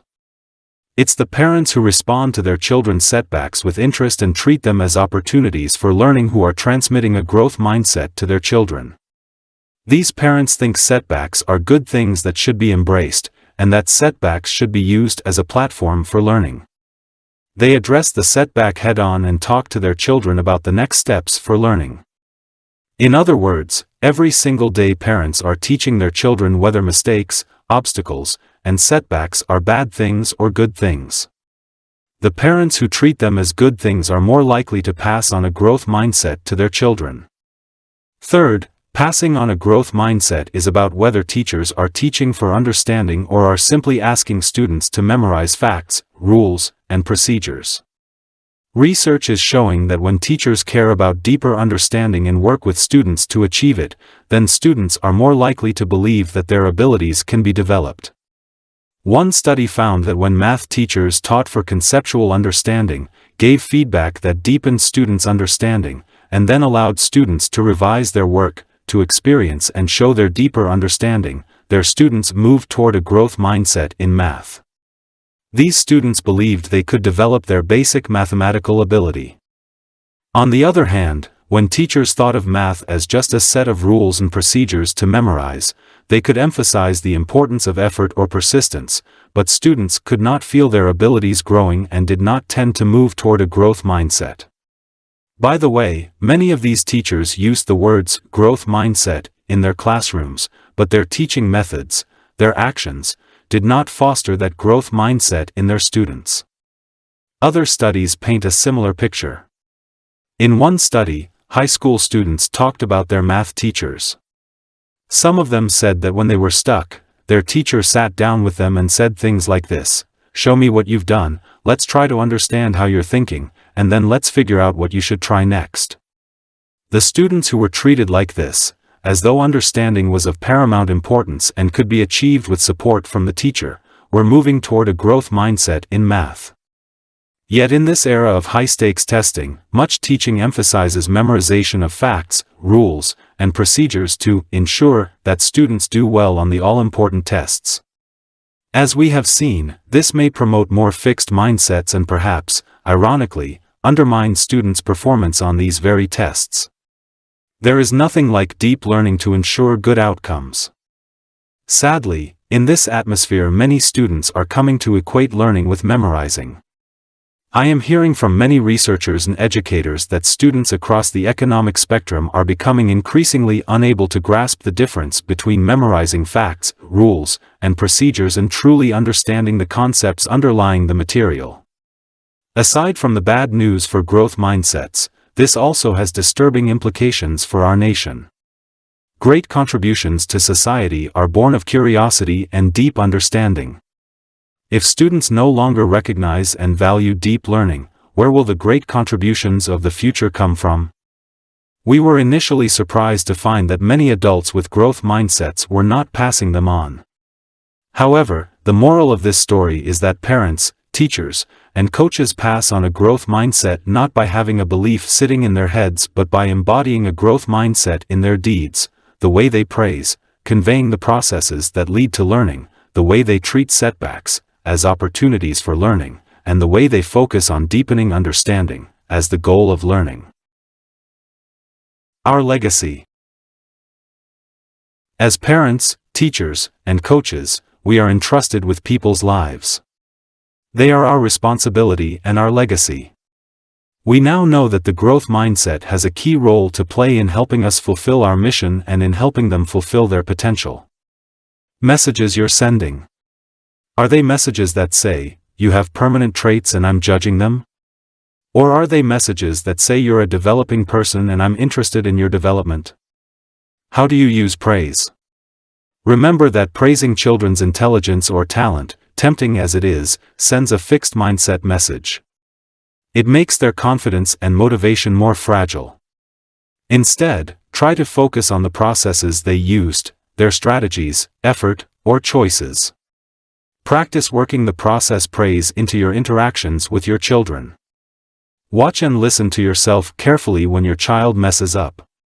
Remember that constructive criticism is feedback that helps the child understand how to fix something. It's not feedback that labels or simply excuses the child. At the end of each day, write down the constructive criticism and the process praise you've given your kids. Parents often set goals their children can work toward. Remember that having innate talent is not a goal. Expanding skills and knowledge is. Pay careful attention to the goals you set for your children. If you're a teacher, remember that lowering standards doesn't raise students' self-esteem. But neither does raising standards without giving students ways of reaching them. The growth mindset gives you a way to set high standards and have students reach them. Try presenting topics in a growth framework and giving students process feedback. I think you'll like what happens. Do you think of your slower students as kids who will never be able to learn well? Do they think of themselves as permanently dumb? Instead, try to figure out what they don't understand and what learning strategies they don't have. Remember that great teachers believe in the growth of talent and intellect, and are fascinated by the process of learning. Are you a fixed mindset coach? Do you think first and foremost about your record and your reputation? Are you intolerant of mistakes? Do you try to motivate your players through judgment? That may be what's holding up your athletes. Chapter 8. Changing Mindsets. The growth mindset is based on the belief in change, and the most gratifying part of my work is watching people change. Nothing is better than seeing people find their way to things they value. This chapter is about kids and adults who found their way to using their abilities. And about how all of us can do that. The nature of change. I was in the middle of first grade when my family moved. Suddenly I was in a new school. Everything was unfamiliar, the teacher, the students, and the work. The work was what terrified me. The new class was way ahead of my old one, or at least it seemed that way to me. They were writing letters I hadn't learned to write yet. And there was a way to do everything that everyone seemed to know except me. So when the teacher said, "Class, put your name on your paper in the right place," I had no idea what she meant. So I cried. Each day things came up that I didn't know how to do. Each time, I felt lost and overwhelmed. Why didn't I just say to the teacher, "Mrs. Kahn, I haven't learned this yet. Could you show me how?" Another time when I was little, my parents gave me money to go to the movies with an adult and a group of kids. As I rounded the corner to the meeting place, I looked down the block and saw them all leaving. But instead of running after them and yelling, "Wait for me," I stood frozen, clutching the coins in my hand and watching them recede into the distance. Why didn't I try to stop them or catch up with them? Why did I accept defeat before I had tried some simple tactics? I know that in my dreams I had often performed magical or superhuman feats in the face of danger. I even have a picture of myself in my self-made Superman cape. Why, in real life, couldn't I do an ordinary thing like ask for help or call out for people to wait? In my work, I see lots of young children like this, bright, seemingly resourceful children who are paralyzed by setbacks. In some of our studies, they just have to take the simplest action to make things better. But they don't. These are the young children with the fixed mindset. When things go wrong, they feel powerless and incapable. Even now, when something goes wrong or when something promising seems to be slipping away, I still have a passing feeling of powerlessness. Does that mean I haven't changed? No, it means that change isn't like surgery. Even when you change, the old beliefs aren't just removed like a worn-out hip or knee and replaced with better ones. Instead, the new beliefs take their place alongside the old ones, and as they become stronger, they give you a different way to think, feel, and act. Beliefs are the key to happiness, and to misery. In the 1960s, psychiatrist Aaron Beck was working with his clients when he suddenly realized it was their beliefs that were causing their problems. Just before they felt a wave of anxiety or depression, something quickly flashed through their minds. It could be, "Dr. Beck thinks I'm incompetent." Or, "This therapy will never work. I'll never feel better." These kinds of beliefs cause their negative feelings not only in the therapy session, but in their lives, too. They weren't beliefs people were usually conscious of. Yet Beck found he could teach people to pay attention and hear them. And then he discovered he could teach them how to work with and change these beliefs. This is how cognitive therapy was born, one of the most effective therapies ever developed. Whether they're aware of it or not, all people keep a running account of what's happening to them, what it means, and what they should do. In other words, our minds are constantly monitoring and interpreting. That's just how we stay on track. But sometimes the interpretation process goes awry. Some people put more extreme interpretations on things that happen, and then react with exaggerated feelings of anxiety, depression, or anger. Or superiority. Mindsets go further. Mindsets frame the running account that's taking place in people's heads. They guide the whole interpretation process. The fixed mindset creates an internal monologue that is focused on judging. This means I'm a loser. This means I'm a better person than they are. This means I'm a bad husband. This means my partner is selfish. In several studies, we probed the way people with a fixed mindset dealt with information they were receiving. We found that they put a very strong evaluation on each and every piece of information. Something good led to a very strong positive label and something bad led to a very strong negative label. People with a growth mindset are also constantly monitoring what's going on, but their internal monologue is not about judging themselves and others in this way. Certainly they're sensitive to positive and negative information, but they're attuned to its implications for learning and constructive action. What can I learn from this? How can I improve? How can I help my partner do this better? Now, cognitive therapy basically teaches people to rein in their extreme judgments and make them more reasonable. For example, suppose Alana does poorly on a test and draws the conclusion, I'm stupid. Cognitive therapy would teach her to look more closely at the facts by asking, what is the evidence for and against your conclusion? Alana may, after prodding, come up with a long list of ways in which she has been competent in the past, and may then confess, I guess I'm not as incompetent as I thought. She may also be encouraged to think of reasons she did poorly on the test other than stupidity, and these may further temper her negative judgment. Alana is then taught how to do this for herself, so that when she judges herself negatively in the future, she can refute the judgment and feel better. In this way, cognitive therapy helps people make more realistic and optimistic judgments. But it does not take them out of the fixed mindset and its world of judgment. It does not confront the basic assumption, the idea that traits are fixed, that is causing them to constantly measure themselves. In other words, it does not escort them out of the framework of judgment and into the framework of growth. This chapter is about changing the internal monologue from a judging one to a growth-oriented one. The Mindset Lectures. Just learning about the growth mindset can cause a big shift in the way people think about themselves and their lives. So each year in my undergraduate course, I teach about these mindsets.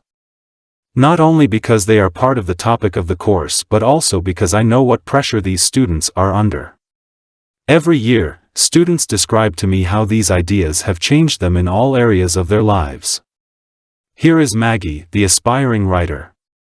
I recognized that when it comes to artistic or creative endeavors I had internalized a fixed mindset. I believed that people were inherently artistic or creative and that you could not improve through effort. This directly affected my life because I have always wanted to be a writer, but have been afraid to pursue any writing classes or to share my creative writing with others. This is directly related to my mindset because any negative criticism would mean that I am not a writer inherently. I was too scared to expose myself to the possibility that I might not be a natural. Now after listening to your lectures, I have decided to register for a creative writing class next term. And I feel that I have really come to understand what was preventing me from pursuing an interest that has long been my secret dream. I really feel this information has empowered me. Maggie's internal monologue used to say, don't do it. Don't take a writing class. Don't share your writing with others. It's not worth the risk. Your dream could be destroyed. Protect it. Now it says, go for it. Make it happen. Develop your skills. Pursue your dream. And here's Jason, the athlete. As a student athlete at Columbia, I had exclusively the fixed mindset. Winning was everything and learning did not enter the picture. However, after listening to your lectures, I realized that this is not a good mindset. I've been working on learning while I compete. under the realization that if I can continually improve, even in matches, I will become a much better athlete. Jason's internal monologue used to be, win. Win. You have to win. Prove yourself. Everything depends on it. Now it's, observe. Learn. Improve. Become a better athlete. And finally, here's Tony, the recovering genius. In high school I was able to get top grades with minimal studying and sleeping. I came to believe that it would always be so because I was naturally gifted with a superior understanding and memory. However, after about a year of sleep deprivation my understanding and memory began to not be so superior anymore. When my natural talents, which I had come to depend on almost entirely for my self-esteem, as opposed to my ability to focus, my determination or my ability to work hard, came into question, I went through a personal crisis that lasted until a few weeks ago when you discussed the different mindsets in class. Understanding that a lot of my problems were the result of my preoccupation with proving myself to be smart and avoiding failures has really helped me get out of the self-destructive pattern I was living in. Tony's internal monologue went from, I'm naturally gifted. I don't need to study. I don't need to sleep. I'm superior. To, uh-oh, I'm losing it. I can't understand things, I can't remember things. What am I now? To, don't worry so much about being smart. Don't worry so much about avoiding failures.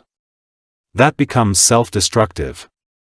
Let's start to study and sleep and get on with life. Of course, these people will have setbacks and disappointments, and sticking to the growth mindset may not always be easy. But just knowing it gave them another way to be.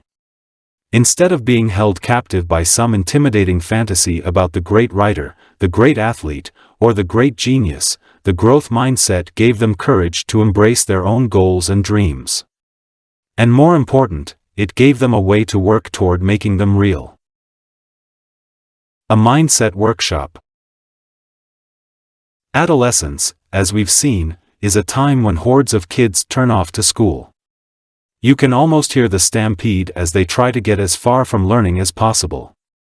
This is a time when students are facing some of the biggest challenges of their young lives, and a time when they are heavily evaluating themselves, often with a fixed mindset. It is precisely the kids with the fixed mindset who panic and run for cover, showing plummeting motivation and grades. Over the past few years, we've developed a workshop for these students. It teaches them the growth mindset and how to apply it to their schoolwork. Here is part of what they're told. Many people think of the brain as a mystery. They don't know much about intelligence and how it works. When they do think about what intelligence is, many people believe that a person is born either smart, average, or dumb, and stays that way for life.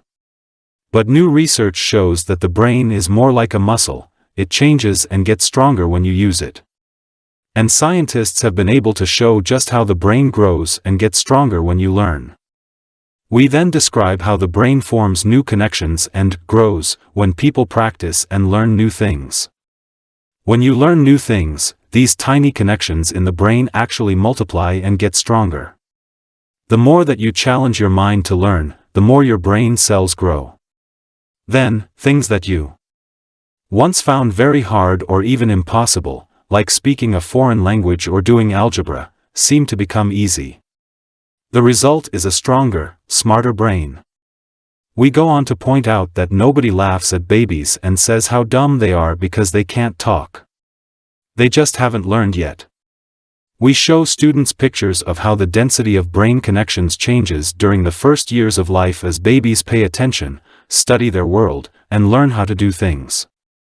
Over a series of sessions, through activities and discussions, students are taught study skills and shown how to apply the lessons of the growth mindset to their studying and their schoolwork. Students love learning about the brain, and the discussions are very lively.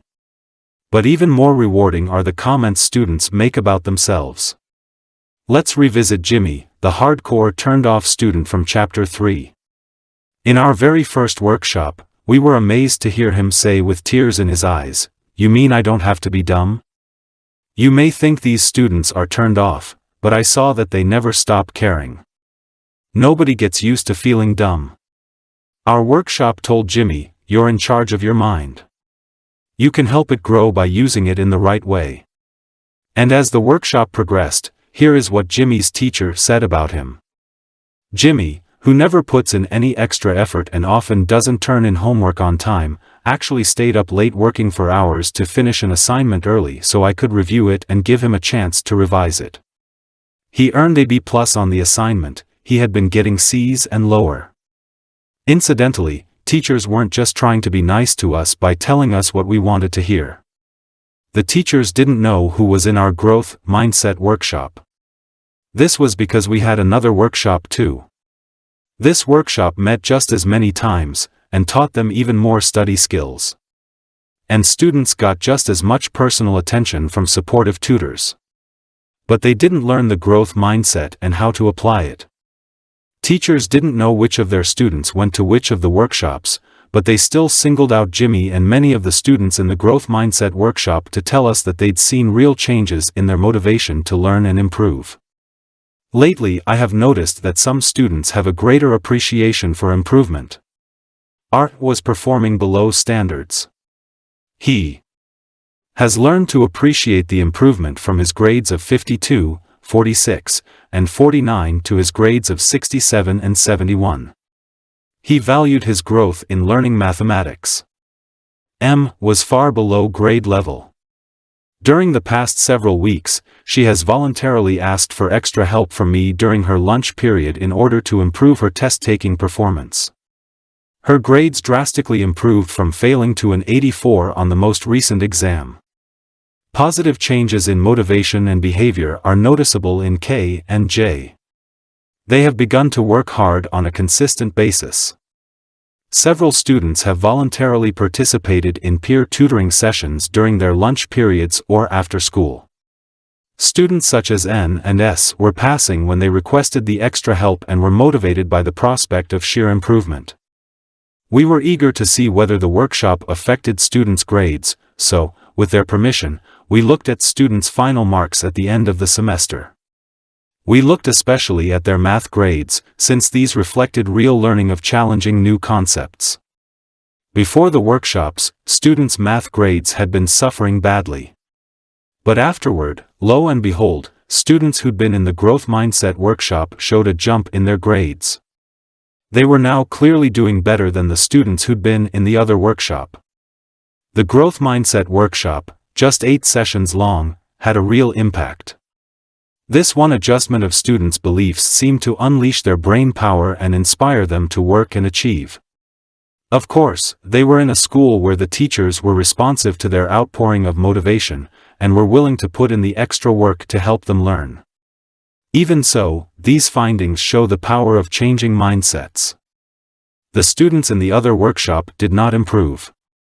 Despite their 8 sessions of training in study skills and other good things, they showed no gains. Because they were not taught to think differently about their minds, they were not motivated to put the skills into practice. The Mindset Workshop put students in charge of their brains. Freed from the vice of the fixed mindset, Jimmy and others like him could now use their minds more freely and fully. Brainology. The problem with the workshop was that it required a big staff to deliver it. This wouldn't be feasible on a large scale. Plus, the teachers weren't directly involved. They could be a big factor in helping to sustain the students' gains. So we decided to put our workshop on interactive computer modules and have teachers guide their classes through the modules. With the advice of educational experts, media experts, and brain experts, we developed the Brainology trademark program. It presents animated figures, Chris and Dahlia, 7th graders who are cool but are having problems with their schoolwork. Dahlia is having trouble with Spanish, and Chris with math. They visit the lab of Dr. Cerebris, a slightly mad brain scientist, who teaches them all about the brain and the care and feeding of it.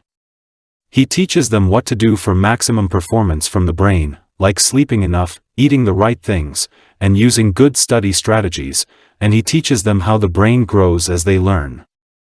The program, all along, shows students how Chris and Dahlia apply these lessons to their schoolwork.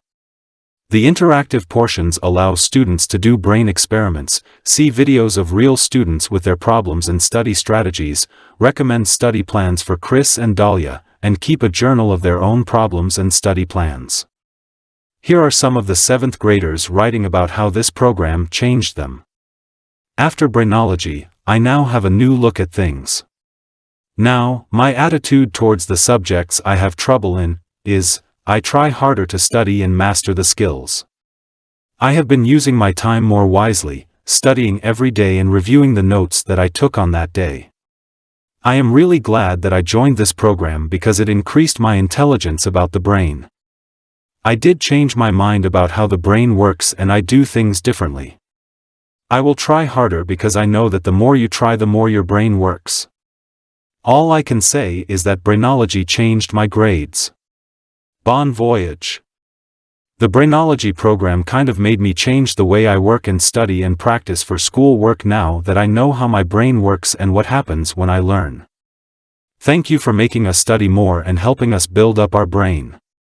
I actually picture my neurons growing bigger as they make more connections.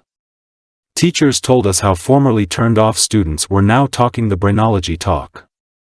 For example, they were taught that when they studied well and learned something, they transferred it from temporary storage, working memory, to more permanent storage, long-term memory.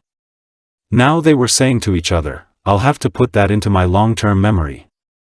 Sorry, that stuff is not in my long-term memory. I guess I was only using my working memory.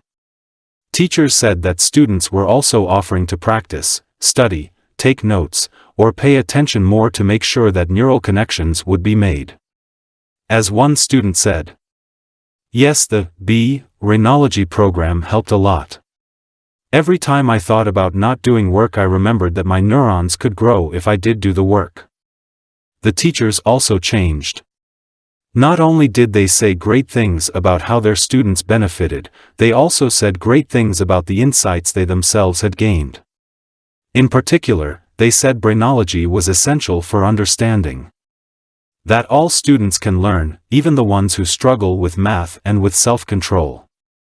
That I have to be more patient because learning takes a great deal of time and practice. How the brain works. Each learner learns differently. Brainology assisted me in teaching for various learning styles. Our workshop went to children in 20 schools. Some children admitted to being skeptical at first. I used to think it was just free time and a good cartoon, but I started listening to it and I started doing what they told me to do. In the end, almost all children reported meaningful benefits. More about change. Is change easy or hard? So far it sounds easy. Simply learning about the growth mindset can sometimes mobilize people for meeting challenges and persevering. The other day one of my former grad students told me a story. But first some background. In my field, when you submit a research paper for publication, that paper often represents years of work. Some months later you receive your reviews, 10 or so pages of criticism, single-spaced. If the editor still thinks the paper has potential, you will be invited to revise it and resubmit it provided you can address every criticism. My student reminded me of the time she had sent her thesis research to the top journal in our field. When the reviews came back, she was devastated. She had been judged, the work was flawed and, by extension, so was she. Time passed, but she couldn't bring herself to go near the reviews again or work on the paper. Then I told her to change her mindset. Look, I said, it's not about you. That's their job. Their job is to find every possible flaw. Your job is to learn from the critique and make your paper even better. Within hours she was revising her paper, which was warmly accepted. She tells me, I never felt judged again. Never. Every time I get that critique, I tell myself, oh, that's their job, and I get to work immediately on my job. But change is also hard. When people hold on to a fixed mindset, it's often for a reason.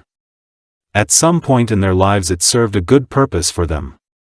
It told them who they were or who they wanted to be, a smart, talented child, and it told them how to be that, perform well. In this way, it provided a formula for self-esteem and a path to love and respect from others.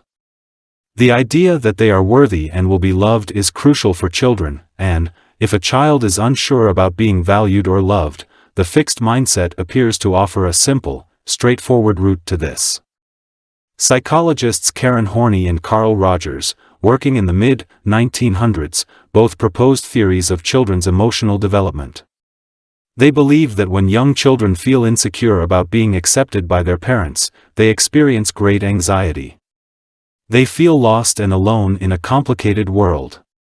Since they're only a few years old, they can't simply reject their parents and say, "I think I'll go it alone." They have to find a way to feel safe and to win their parents over. Both Horney and Rogers propose that children do this by creating or imagining other selves, ones that their parents might like better. These new selves are what they think the parents are looking for and what may win them the parents' acceptance. Often, these steps are good adjustments to the family situation at the time, bringing the child some security and hope. The problem is that this new self, this all-competent, strong, good self that they now try to be, is likely to be a fixed mindset self. Over time, the fixed traits may come to be the person's sense of who they are, and validating these traits may come to be the main source of their self-esteem. Mindset change asks people to give this up. As you can imagine, it's not easy to just let go of something that has felt like your self for many years and that has given you your root to self-esteem. And it's especially not easy to replace it with a mindset that tells you to embrace all the things that have felt threatening: challenge, struggle, criticism, setbacks. When I was exchanging my fixed mindset for a growth one, I was acutely aware of how unsettled I felt. For example, I've told you how as a fixed mindsetter, I kept track each day of all my successes. At the end of a good day, I could look at the results, the high numbers on my intelligence counter, my personality counter, and so on, and feel good about myself. But as I adopted a growth mindset and stopped keeping track, some nights I would still check my mental counters and find them at zero. It made me insecure not to be able to tote up my victories. Even worse, since I was taking more risks, I might look back over the day and see all the mistakes and setbacks. And feel miserable. What's more, it's not as though the fixed mindset wants to leave gracefully. If the fixed mindset has been controlling your internal monologue, it can say some pretty strong things to you when it sees those counters at zero: you're nothing. It can make you want to rush right out and rack up some high numbers. The fixed mindset once offered you refuge from that very feeling, and it offers it to you again. Don't take it. Then there's the concern that you won't be yourself anymore. It may feel as though the fixed mindset gave you your ambition, your edge, your individuality. Maybe you fear you'll become a bland cog in the wheel just like everyone else. Ordinary.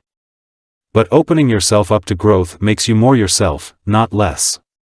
The growth-oriented scientists, artists, athletes, and CEOs we've looked at were far from humanoids going through the motions. They were people in the full flower of their individuality and potency. Opening yourself up to growth. The rest of the book is pretty much about you. First are some mindset exercises in which I ask you to venture with me into a series of dilemmas. In each case, you'll first see the fixed mindset reactions, and then work through to a growth mindset solution. The first dilemma. Imagine you've applied to graduate school. You applied to just one place because it was the school you had your heart set on. And you were confident you'd be accepted since many people considered your work in your field to be original and exciting. But you were rejected. The fixed mindset reaction. At first you tell yourself that it was extremely competitive, so it doesn't really reflect on you. They probably had more first-rate applicants than they could accept. Then the voice in your head starts in. It tells you that you're fooling yourself, rationalizing. It tells you that the admissions committee found your work mediocre. After a while, you tell yourself it's probably true. The work is probably ordinary, pedestrian, and they'd seen that. They were experts. The verdict is in and you're not worthy. With some effort you talk yourself back into your first, reasonable, and more flattering conclusion, and you feel better. In the fixed mindset, and in most cognitive therapies, that's the end of it. You've regained your self-esteem, so the job is finished. But in the growth mindset, that's just the first step. All you've done is talk to yourself. Now comes the learning and self-improvement part. The growth mindset step. Think about your goal and think about what you could do to stay on track toward achieving it. What steps could you take to help yourself succeed? What information could you gather? Well, maybe you could apply to more schools next time.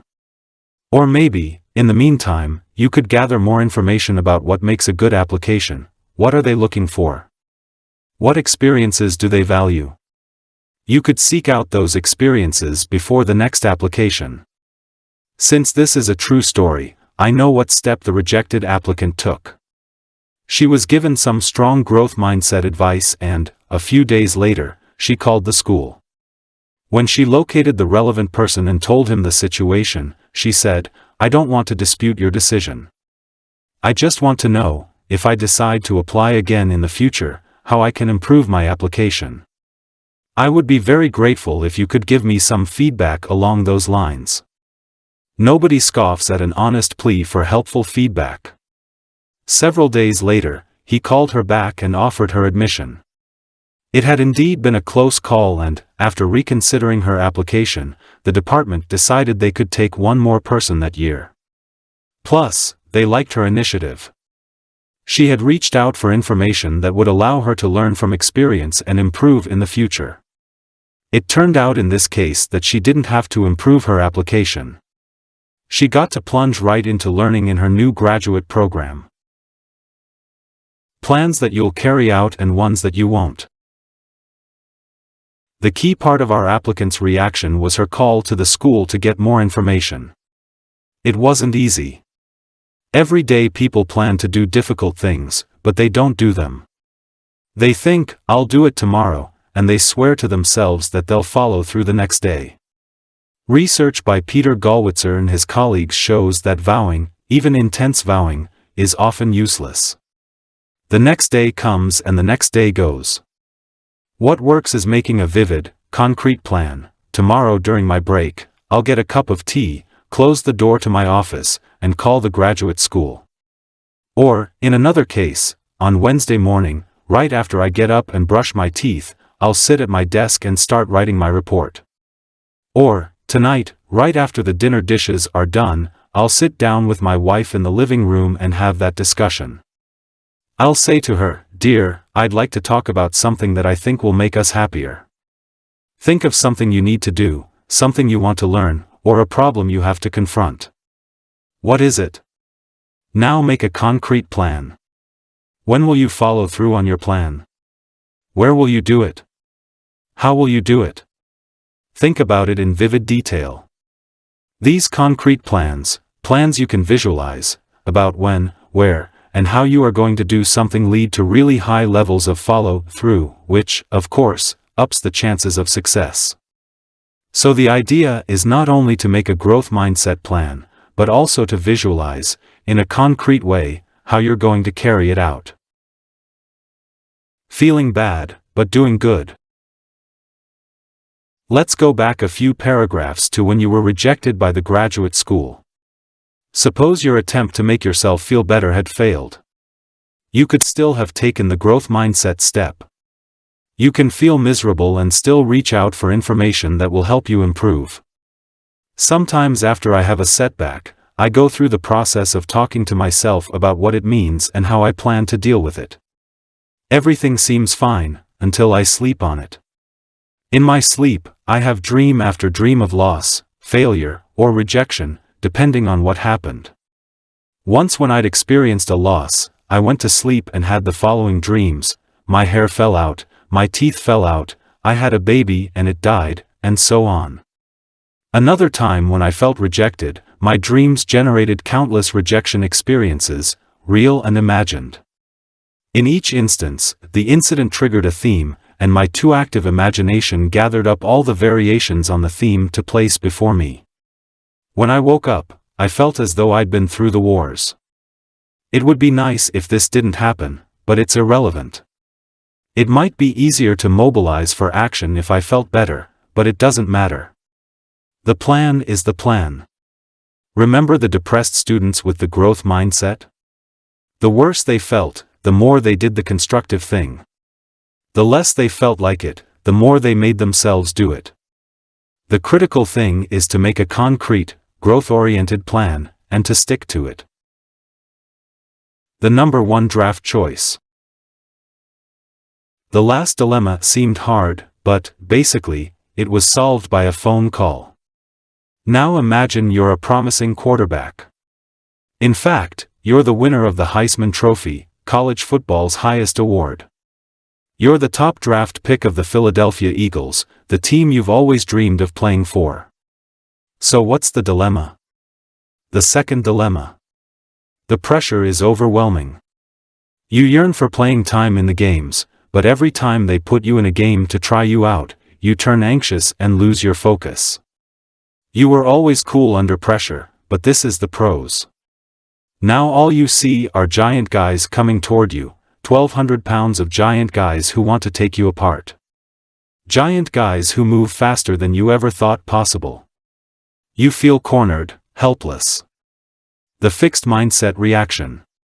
You torture yourself with the idea that a quarterback is a leader and you're no leader. How could you ever inspire the confidence of your teammates when you can't get your act together to throw a good pass or scramble for a few yards?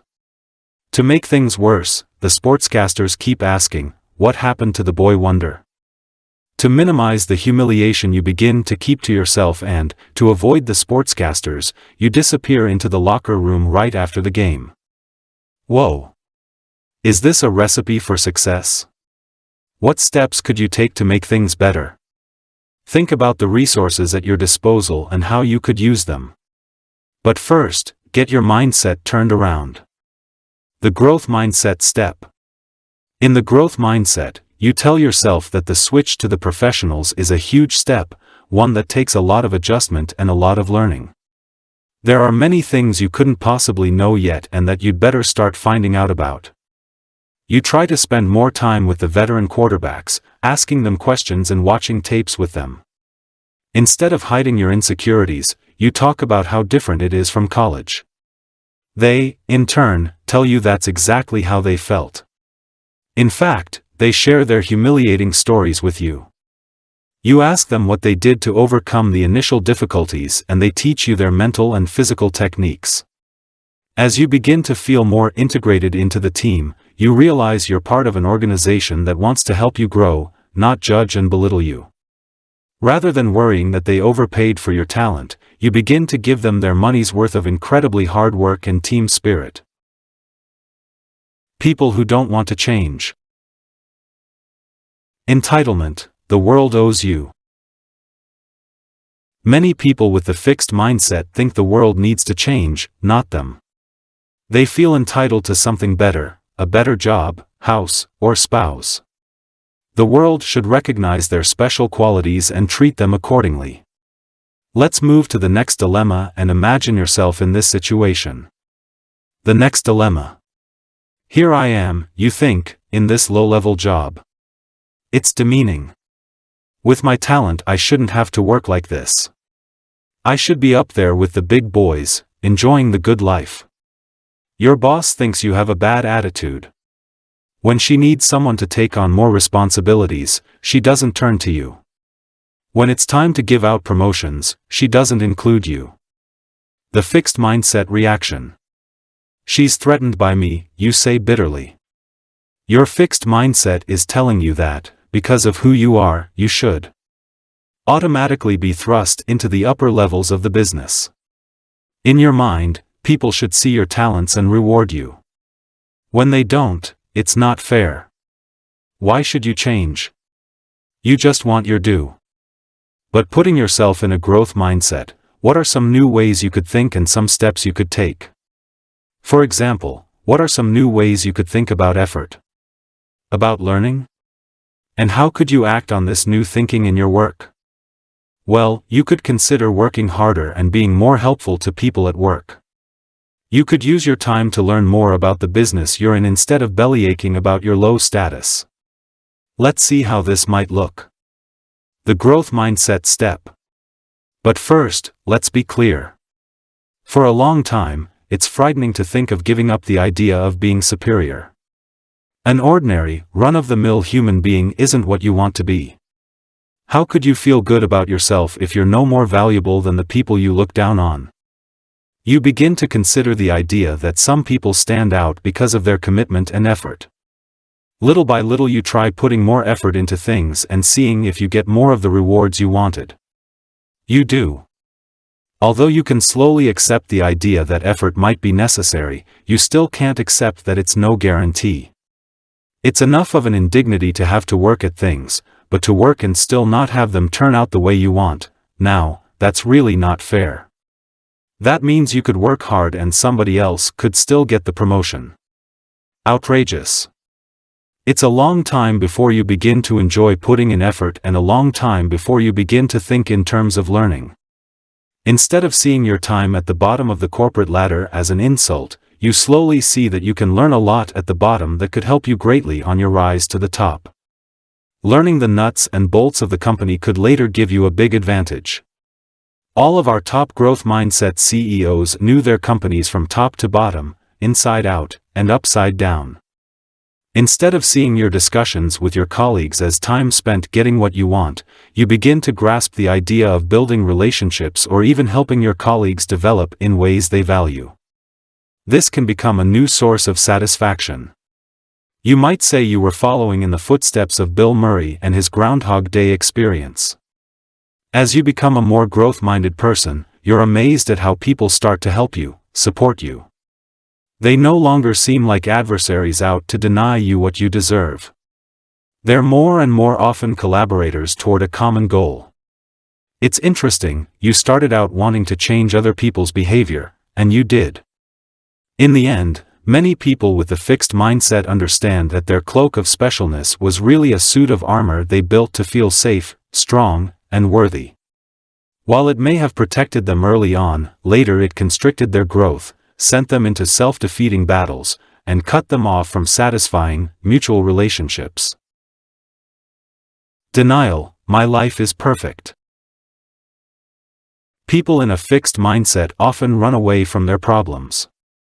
If their life is flawed, then they're flawed. It's easier to make believe everything's all right. Try this dilemma. The dilemma. You seem to have everything. You have a fulfilling career, a loving marriage, wonderful children, and devoted friends. But one of those things isn't true. Unbeknownst to you, your marriage is ending. It's not that there haven't been signs, but you chose to misinterpret them. You were fulfilling your idea of the man's role or the woman's role, and couldn't hear your partner's desire for more communication and more sharing of your lives. By the time you wake up and take notice, it's too late. Your spouse has disengaged emotionally from the relationship. The fixed mindset reaction. You've always felt sorry for divorced people, abandoned people. And now you're one of them. You lose all sense of worth. Your partner, who knew you intimately, doesn't want you anymore. For months, you don't feel like going on, convinced that even your children would be better off without you. It takes you a while to get to the point where you feel at all useful or competent. Or hopeful. Now comes the hard part because, even though you now feel a little better about yourself, you're still in the fixed mindset. You're embarking on a lifetime of judging. With everything good that happens, your internal voice says, maybe I'm okay after all. But with everything bad that happens, the voice says, my spouse was right. Every new person you meet is judged too, as a potential betrayer. How could you rethink your marriage, yourself, and your life from a growth mindset perspective? Why were you afraid to listen to your spouse? What could you have done? What should you do now? The growth mindset step. First, It's not that the marriage, which you used to think of as inherently good, suddenly turned out to have been all bad or always bad. It was an evolving thing that had stopped developing for lack of nourishment. You need to think about how both you and your spouse contributed to this, and especially about why you weren't able to hear the request for greater closeness and sharing. As you probe, you realize that, in your fixed mindset, you saw your partner's request as a criticism of you that you didn't want to hear. You also realized that at some level, you were afraid you weren't capable of the intimacy your partner was requesting. So instead of exploring these issues with your spouse, you turned a deaf ear, hoping they would go away. When a relationship goes sour, these are the issues we all need to explore in depth, not to judge ourselves for what went wrong, but to overcome our fears and learn the communication skills we'll need to build and maintain better relationships in the future. Ultimately, a growth mindset allows people to carry forth not judgments and bitterness, but new understanding and new skills. Is someone in your life trying to tell you something you're refusing to hear? Step into the growth mindset and listen again. Changing your child's mindset. Many of our children, our most precious resource, are stuck in a fixed mindset. You can give them a personal brainology workshop. Let's look at some ways to do this. The precocious fixed mindsetter. Most kids who adopt a fixed mindset don't become truly passionate believers until later in childhood. But some kids take to it much earlier. The dilemma. Imagine your young son comes home from school one day and says to you, "Some kids are smart and some kids are dumb. They have a worse brain." You're appalled. "Who told you that?" you ask him, gearing up to complain to the school. "I figured it out myself," he says proudly. He saw that some children could read and write their letters and add a lot of numbers, and others couldn't. He drew his conclusion. And he held fast to it. Your son is precocious in all aspects of the fixed mindset, and soon the mindset is in full flower. He develops a distaste for effort. He wants his smart brain to churn things out quickly for him. And it often does. When he takes to chess very quickly, your spouse, thinking to inspire him, rents the movie Searching for Bobby Fischer, a film about a young chess champion. What your son learns from the film is that you could lose and not be a champion anymore. So he retires. "I'm a chess champion," he announces to one and all. A champion who won't play. Because he now understands what losing means, he takes further steps to avoid it. He starts cheating at Candyland, Chutes and Ladders, and other games. He talks often about all the things he can do and other children can't. When you and your spouse tell him that other children aren't dumb, they just haven't practiced as much as he has, he refuses to believe it. He watches things carefully at school and then comes home and reports, even when the teacher shows us something new, "I can do it better than them. I don't have to practice." This boy is invested in his brain, not in making it grow but in singing its praises. You've already told him that it's about practice and learning, not smart and dumb, but he doesn't buy it. What else can you do? What are other ways you can get the message across? The growth mindset step. You decide that, rather than trying to talk him out of the fixed mindset, you have to live the growth mindset. At the dinner table each evening, you and your partner structure the discussion around the growth mindset, asking each child, and each other, "What did you learn today? What mistake did you make that taught you something? What did you try hard at today?" You go around the table with each question, excitedly discussing your own and one another's effort, strategies, setbacks, and learning. You talk about skills you have today that you didn't have yesterday because of the practice you put in. You dramatize mistakes you made that held the key to the solution, telling it like a mystery story. You describe with relish things you're struggling with and making progress on. Soon the children can't wait each night to tell their stories. "Oh my goodness," you say with wonder, "you certainly did get smarter today." When your fixed mindset son tells stories about doing things better than other children, everyone says, "Yeah, but what did you learn?" When he talks about how easy everything is for him in school, you all say, "Oh, that's too bad. You're not learning. Can you find something harder to do so you could learn more? When he boasts about being a champ, you say, champs are the people who work the hardest. You can become a champ. Tomorrow tell me something you've done to become a champ. Poor kid, it's a conspiracy. In the long run, he doesn't stand a chance. When he does his homework and calls it easy or boring, you teach him to find ways to make it more fun and challenging. If he has to write words, like boy, you ask him, how many words can you think of that rhyme with boy? Write them on separate paper and later we can try to make a sentence that has all the words. When he finishes his homework, you play that game, the boy threw the toy into the soy sauce. The girl with the curl, ate a pearl. Eventually, he starts coming up with his own ways to make his homework more challenging. And it's not just school or sports. You encourage the children to talk about ways they learn to make friends, or ways they're learning to understand and help others. You want to communicate that feats of intellect or physical prowess are not all you care about. For a long time, your son remains attracted to the fixed mindset. He loves the idea that he's inherently special, case closed. He doesn't love the idea that he has to work every day for some little gain in skill or knowledge. Stardom shouldn't be so taxing. Yet as the value system in the family shifts toward the growth mindset, he wants to be a player. So at first he talks the talk, squawking, then he walks the walk, bulking. Finally, going all the way, he becomes the mindset watchdog. When anyone in the family slips into fixed mindset thinking, he delights in catching them. Be careful what you wish for, you joke to your spouse. The fixed mindset is so very tempting. It seems to promise children a lifetime of worth, success, and admiration just for sitting there and being who they are. That's why it can take a lot of work to make the growth mindset flourish where the fixed mindset has taken root. Effort gone awry. Sometimes the problem with a child isn't too little effort. It's too much. And for the wrong cause. We've all heard about schoolchildren who stay up past midnight every night studying.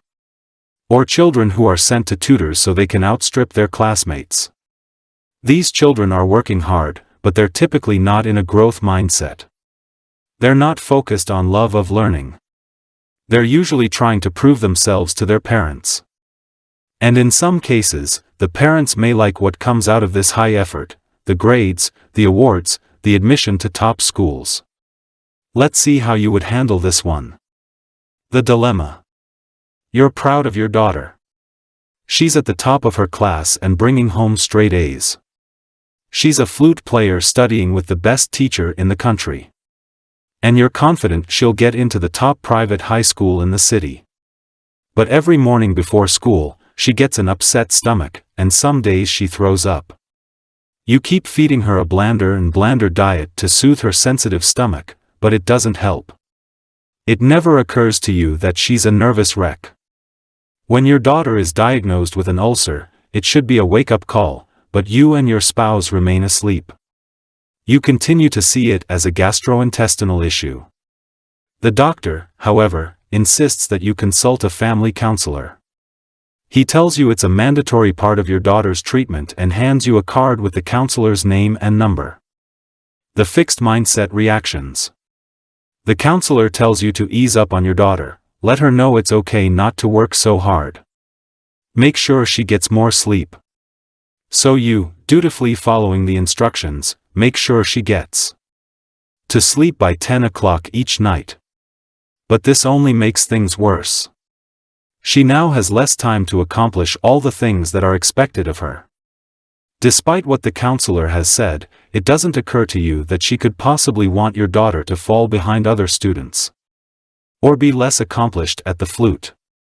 Or risk not getting into the top high school. How could that be good for her?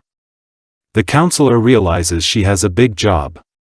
Her first goal is to get you more fully in touch with the seriousness of the problem. The second goal is to get you to understand your role in the problem. You and your spouse need to see that it's your need for perfection that has led to the problem. Your daughter wouldn't have run herself ragged if she hadn't been afraid of losing your approval. The third goal is to work out a concrete plan that you can all follow. Can you think of some concrete things that can be done to help your daughter enter a growth mindset so she can ease up and get some pleasure from her life? The growth mindset step. The plan the counselor suggests would allow your daughter to start enjoying the things she does. The flute lessons are put on hold. Your daughter is told she can practice as much or as little as she wants for the pure joy of the music and nothing else. She is to study her school materials to learn from them, not to cram everything possible into her head. The counselor refers her to a tutor who teaches her how to study for understanding. The tutor also discusses the material with her in a way that makes it interesting and enjoyable. Studying now has a new meaning. It isn't about getting the highest grade to prove her intelligence and worth to her parents. It's about learning things and thinking about them in interesting ways.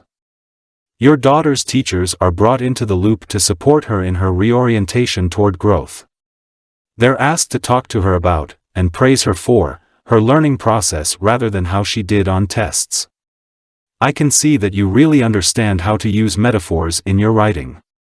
I can see that you were really into your project on the Incas. When I read it, I felt as though I were in ancient Peru.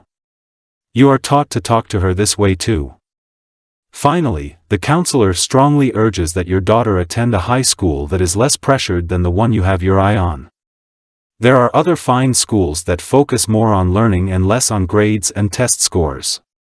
You take your daughter around and spend time in each of the schools. Then she discusses with you and the counselor which ones she was most excited about and felt most at ease in. Slowly, you learn to separate your needs and desires from hers. You may have needed a daughter who was number one in everything, but your daughter needed something else, acceptance from her parents and freedom to grow. As you let go, your daughter becomes much more genuinely involved in the things she does. She does them for interest and learning, and she does them very well indeed. Is your child trying to tell you something you don't want to hear? You know the ad that asks, "Do you know where your child is now?" If you can't hear what your child is trying to tell you, in words or actions, then you don't know where your child is. Enter the growth mindset and listen harder. Mindset and willpower. Sometimes we don't want to change ourselves very much. We just want to be able to drop some pounds and keep them off. Or stop smoking. Or control our anger. Some people think about this in a fixed mindset way. If you're strong and have willpower, you can do it. But if you're weak and don't have willpower, you can't. People who think this way may firmly resolve to do something, but they'll take no special measures to make sure they succeed.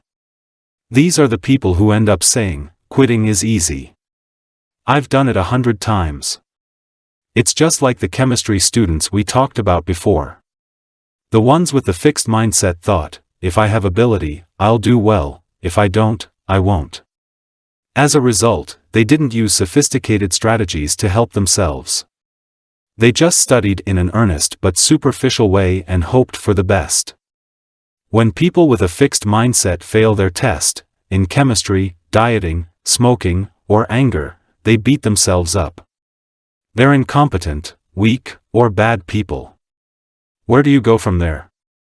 My friend Nathan's 25th high school reunion was coming up, and when he thought about how his ex-girlfriend would be there, he decided to lose the paunch. He'd been handsome and fit in high school and he didn't want to show up as a fat middle-aged man. Nathan had always made fun of women and their diets. What's the big fuss? You just need some self-control. To lose the weight, he decided he would just eat part of what was on his plate. But each time he got into a meal, the food on the plate disappeared. "I blew it," he'd say, feeling like a failure and ordering dessert, either to seal the failure or to lift his mood. I'd say, "Nathan, this isn't working. You need a better system. Why not put some of the meal aside at the beginning or have the restaurant wrap it up to take home? Why not fill your plate with extra vegetables, so it'll look like more food? There are lots of things you can do. To this he would say, no, I have to be strong. Nathan ended up going on one of those liquid crash diets, losing weight for the reunion, and putting back more than he lost afterward. I wasn't sure how this was being strong, and how using some simple strategies was being weak. Next time you try to diet, think of Nathan and remember that willpower is not just a thing you have or don't have. Willpower needs help. I'll come back to this point.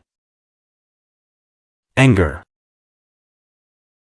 Controlling anger is something else that's a problem for many people. Something triggers their temper and off they go, losing control of their mouths or worse. Here, too, people may vow that next time they'll be different. Anger control is a big issue between partners and between parents and children, not only because partners and children do things that make us angry, but also because we may think we have a greater right to let loose when they do. Try this one. The dilemma. Imagine you're a nice, caring person, as you probably are, usually. You love your spouse and feel lucky to have them as your partner. But when they violate one of your rules, like letting the garbage overflow before taking it out, you feel personally betrayed and start criticizing. It begins with, I've told you 1,000 times, then moves on to, you never do anything right. When they still don't seem properly ashamed, you flare, insulting their intelligence. Maybe you aren't smart enough to remember garbage, and their character. If you weren't so irresponsible, you wouldn't. If you cared about anyone but yourself, you'd. Seething with rage, you then bring in everything you can think of to support your case. My father never trusted you, either, or, your boss was right when he said you were limited. Your spouse has to leave the premises to get out of range of your mounting fury. The fixed mindset reaction. You feel righteous about your anger for a while, but then you realize you've gone too far. You suddenly recall all the ways that your spouse is a supportive partner and feel intensely guilty. Then you talk yourself back into the idea that you, too, are a good person, who's just slipped up, lost it, temporarily. I've really learned my lesson, you think. I'll never do this again. But believing you can simply keep that good person in the forefront in the future, you don't think of strategies you could use next time to prevent a flare-up. That's why the next time is a carbon copy of the time before. The growth mindset and self-control. Some people think about losing weight or controlling their anger in a growth mindset way. They realize that to succeed, they'll need to learn and practice strategies that work for them. It's like the growth mindset chemistry students. They used better study techniques, carefully planned their study time, and kept up their motivation. In other words, they used every strategy possible to make sure they succeeded. Just like them, people in a growth mindset don't merely make New Year's resolutions and wait to see if they stick to them. They understand that to diet, they need to plan. They may need to keep desserts out of the house. Or think in advance about what to order in restaurants. Or schedule a once-a-week splurge. Or consider exercising more. They think actively about maintenance. What habits must they develop to continue the gains they've achieved? Then there are the setbacks. They know that setbacks will happen. So instead of beating themselves up, they ask, what can I learn from this? What will I do next time when I'm in this situation? It's a learning process, not a battle between the bad you and the good you. In that last episode, what could you have done with your anger? First, think about why you got so worked up. You may have felt devalued and disrespected when your spouse shirked the tasks or broke your rules, as though they were saying to you, you're not important. Your needs are trivial. I can't be bothered. Your first reaction was to angrily remind them of their duty. But on the heels of that was your retaliation, sort of, okay big shot, if you think you're so important, try this on for size. Your spouse, rather than reassuring you of your importance, simply braced for the onslaught. Meanwhile, you took the silence as evidence that they felt superior, and it fueled your escalation. What can be done? Several things. First, spouses can't read your mind, so when an anger-provoking situation arises, you have to matter-of-factly tell them how it makes you feel. I'm not sure why, but when you do that, it makes me feel unimportant. Like you can't be bothered to do things that matter to me. They, in turn, can reassure you that they care about how you feel and will try to be more watchful. Are you kidding, you say? My spouse would never do that. Well, you can request it directly, as I've sometimes done. Please tell me that you care how I feel and you'll try to be more watchful. When you feel yourself losing it, you can learn to leave the room and write down your ugliest thoughts, followed by what is probably really happening. She doesn't understand this is important to me. He doesn't know what to do when I start to blow. When you feel calm enough, you can return to the situation. You can also learn to loosen up on some of your rules, now that each one is not a test of your partner's respect for you. With time, you might even gain a sense of humor about them. For example, if your spouse leaves some socks in the living room or puts the wrong things in the recycling bins, you might point at the offending items and ask sternly, "What is the meaning of this?"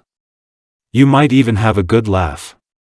When people drop the good, bad, strong, weak thinking that grows out of the fixed mindset, they're better able to learn useful strategies that help with self-control. Every lapse doesn't spell doom. It's like anything else in the growth mindset. It's a reminder that you're an unfinished human being and a clue to how to do it better next time. Maintaining change. Whether people change their mindset in order to further their career, heal from a loss, help their children thrive, lose weight, or control their anger, change needs to be maintained. It's amazing, once a problem improves, people often stop doing what caused it to improve. Once you feel better, you stop taking your medicine. But change doesn't work that way. When you've lost weight, the issue doesn't go away. Or when your child starts to love learning, the problem isn't solved forever. Or when you and your partner start communicating better, that's not the end of it. These changes have to be supported or they can go away faster than they appeared. Maybe that's why Alcoholics Anonymous tells people they will always be alcoholics, so they won't become complacent and stop doing what they need to do to stay sober. It's a way of saying, you'll always be vulnerable. This is why mindset change is not about picking up a few tricks. In fact, if someone stays inside a fixed mindset and uses the growth strategies, it can backfire. Wes, a dad with a fixed mindset, was at his wit's end. He'd come home exhausted from work every evening and his son, Mickey, would refuse to cooperate. Wes wanted quiet, but Mickey was noisy. Wes would warn him, but Mickey would continue what he was doing. Wes found him stubborn, unruly, and not respectful of Wes's rights as a father. The whole scene would disintegrate into a shouting match and Mickey would end up being punished. Finally, feeling he had nothing to lose, Wes tried some of the growth-oriented strategies. He showed respect for Mickey's efforts and praised his strategies when he was empathic or helpful. The turnaround in Mickey's behavior was dramatic. But as soon as the turnaround took place, Wes stopped using the strategies. He had what he wanted and he expected it to just continue. When it didn't, he became even angrier and more punitive than before. Mickey had shown he could behave and now refused to. The same thing often happens with fixed mindset couples who start communicating better. Marlene and Scott were what my husband and I call the bicker sons. All they did was bicker. Why don't you ever pick up after yourself? I might if you weren't such a nag. I wouldn't have to nag if you did what you were supposed to do. Who made you the judge of what I'm supposed to do? With counseling, Marlene and Scott stopped jumping on the negatives. More and more, they started rewarding the thoughtful things their partner did and the efforts their partner made. The love and tenderness they thought were dead returned. But once it returned, they reverted. In the fixed mindset, things shouldn't need such effort. Good people should just act good and good relationships should just unfold in a good way. When the bickering resumed, it was fiercer than ever because it reflected all of their disappointed hopes. Mindset change is not about picking up a few pointers here and there. It's about seeing things in a new way. When people, couples, coaches and athletes, managers and workers, parents and children, teachers and students, change to a growth mindset, they change from a judge and be judged framework to a learn and help learn framework. Their commitment is to growth, and growth takes plenty of time, effort, and mutual support to achieve and maintain. The journey to a true growth mindset. In Chapter 7, I talked about the false growth mindset.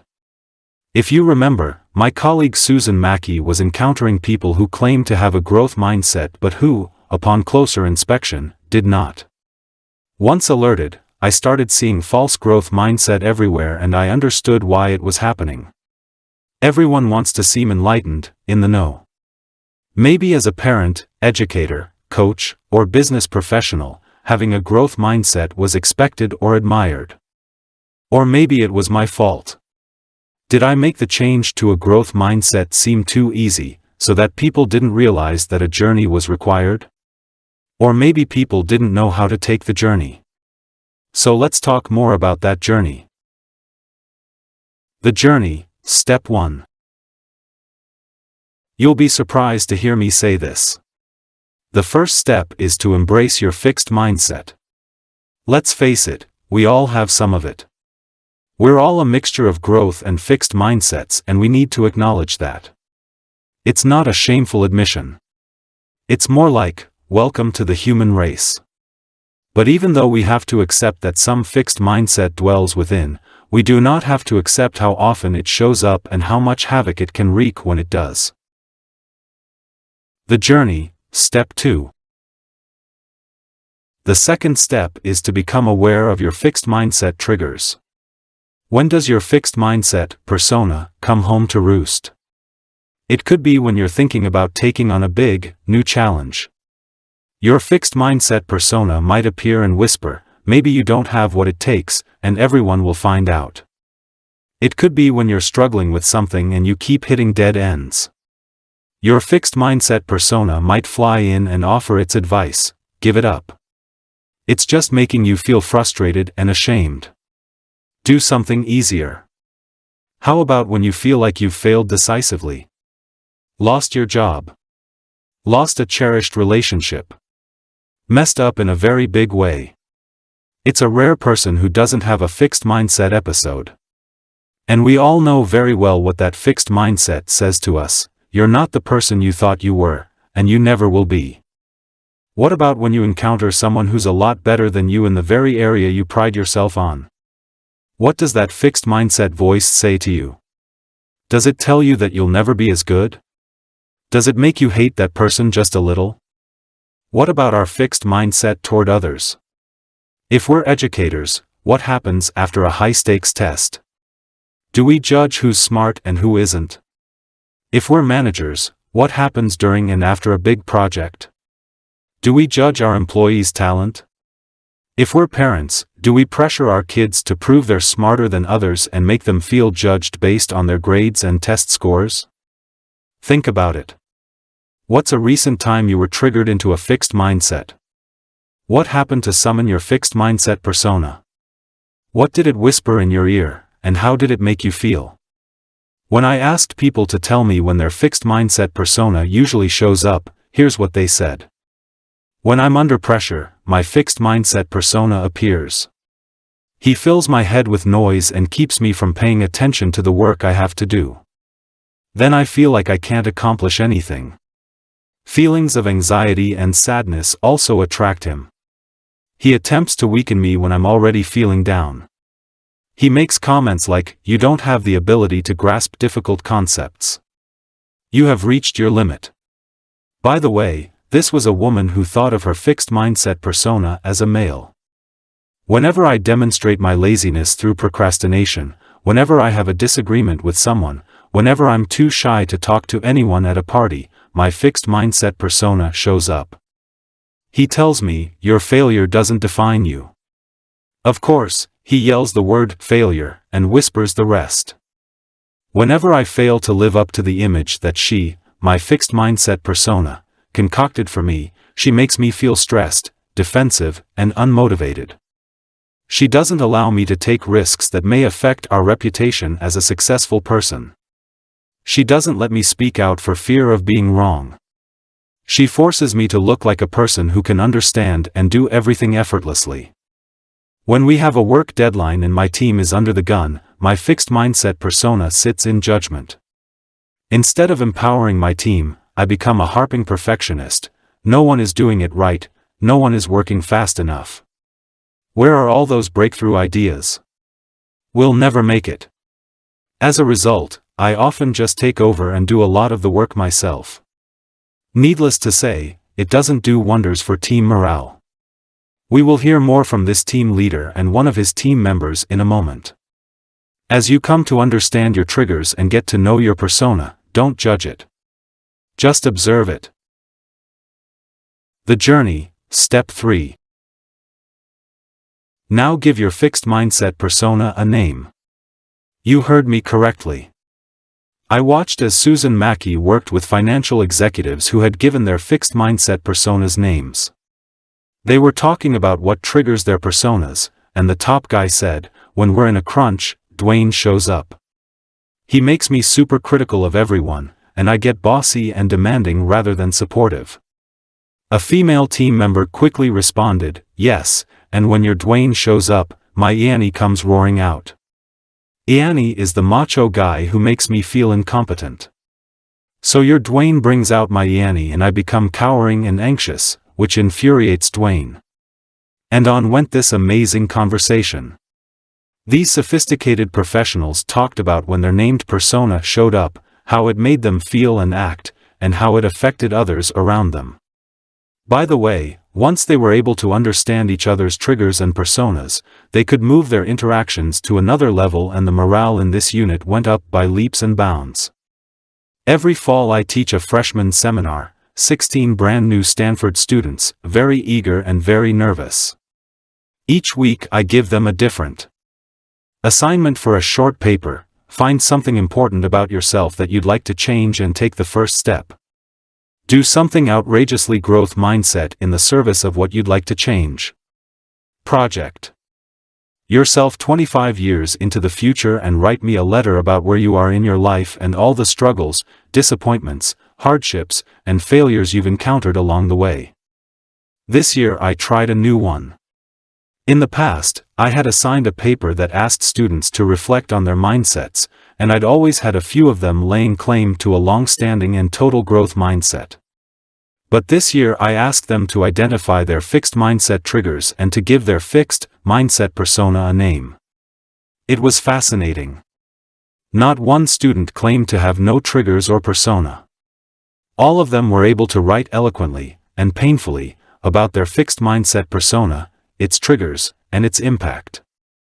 Meet Gertrude, my cagey, histrionic, self-aggrandizing fixed mindset persona. She sneaks into my subconscious and undermines me. The name Gertrude means strong spear, which reflects her insistence on unwavering, natural strength. She detests hard work, second place, and imperfections.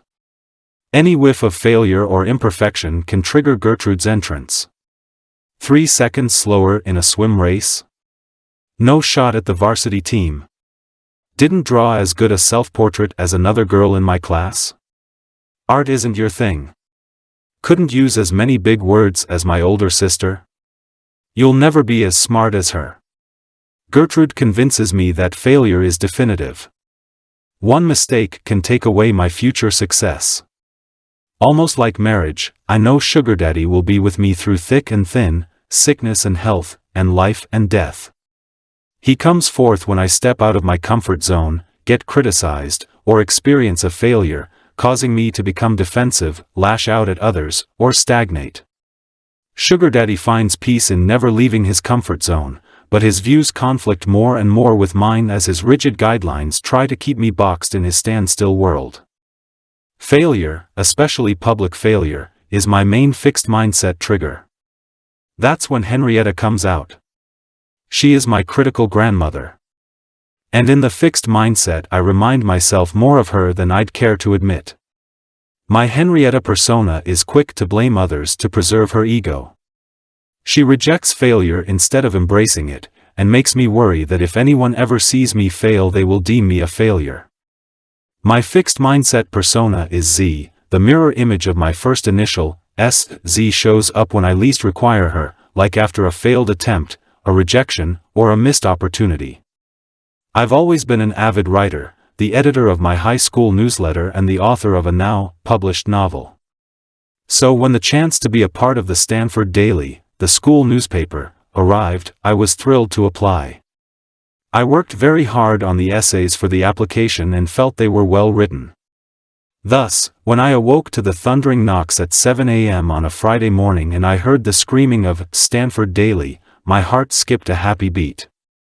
As my roommate opened the door, the reps from the newspaper yelled out, "Welcome to the Stanford Daily." To her. As this happened, Z was screaming too, but it was stupid, stupid, stupid. How could you think you're capable of getting into the Daily? Z was especially ferocious since my roommate spent exactly half an hour on her essays and even asked me for ideas for them. P.S. For a later assignment, to do something outrageously growth mindset, S actually contacted the Stanford Daily to see if they needed any new writers. They did and she got the job. I am still thrilled by her courage in the face of the painful rejection. Anything that triggers self-doubt triggers my fixed mindset, which triggers more self-doubt. I've decided to name my doubt guy Dale Denton, Seth Rogen's character in Pineapple Express, picturing my fixed mindset as a lazy, bumbling slob of a guy sitting in the corner of my brain helps me battle against him. Dale produces a constant stream of doubt-provoking statements. Whispers of "what if you can never repeat that success" trail behind every successful outcome. And when an endeavor veers in the wrong direction, Dale is always present to help the doubt blossom. Take a moment to think carefully about your own fixed mindset persona. Will you name it after someone in your life? A character from a book or a movie? Will you give it your middle name? It's part of you but not the main part of you? Or perhaps you might give it a name you don't like, to remind you that that's not the person you want to be. The journey, Step 4. You're in touch with your triggers and you're excruciatingly aware of your fixed mindset persona and what it does to you. It has a name. What happens now? Educate it. Take it on the journey with you. The more you become aware of your fixed mindset triggers, the more you can be on the lookout for the arrival of your persona. If you're on the verge of stepping out of your comfort zone, be ready to greet it when it shows up and warns you to stop. Thank it for its input, but then tell it why you want to take this step and ask it to come along with you. Look, I know this may not work out, but I'd really like to take a stab at it. Can I count on you to bear with me? When you hit a setback, the chances are excellent it's going to show up again. Don't suppress it or ban it. Just let it do its thing. Let it do its song and dance, and when it settles down a bit, talk to it about how you plan to learn from the setback and go forward. Yes, it's possible that I'm not so good at this yet, but I think I have an idea of what to do next. Let's just try it. When you're under pressure and you're afraid your team will let you down, tell them that Dwayne is in full bloom and ask them what they need from you to do their best work. Try to understand and respect where they are and what they're thinking, and try to support and guide them. Keep talking to Dwayne so he can calm down, and then help you cut them some slack and contribute to team process. Remember that your fixed mindset persona was born to protect you and keep you safe. But it has developed some very limiting ways of doing that. So educate it in the new growth mindset ways that it can support you, in taking on challenges and sticking to them, bouncing back from failure, and helping and supporting others to grow. Understand the persona's point of view, but slowly teach it a different way of thinking, and take it with you on your journey to a growth mindset. Understanding that everyone has a fixed mindset persona can give us more compassion for people. It allows us to understand their struggles. I mentioned in a previous chapter how upset I was to learn that some educators were scolding children for acting in fixed mindset ways. They would point to the mindset chart in the front of the room and tell the kids to shape up. Compare this to the following teacher. Over a period of time, this teacher had her grade school class talk about their fixed mindset triggers and then give their personas a name. One boy wouldn't do it, which was very much in line with a lot of his behavior. There were many things he wouldn't do no matter how much the teacher gently encouraged him. For weeks he sat there mute while every other student in the class talked about and drew pictures of their little fixed mindset personas: scared Sally, lazy Larry, anxious Andy, or helpless Hannah. But the teacher let him know that she was there for him whenever he was ready, and one day, out of nowhere, he said, "Dumping Dan." "What?" the teacher asked. "Dumping Dan," he repeated. "Whenever I do something, I do it wrong. I can't do anything right. That's why everyone dumps on me." Whenever he tried to do his schoolwork, it seemed that Dumping Dan would yell at him so loudly that he couldn't proceed.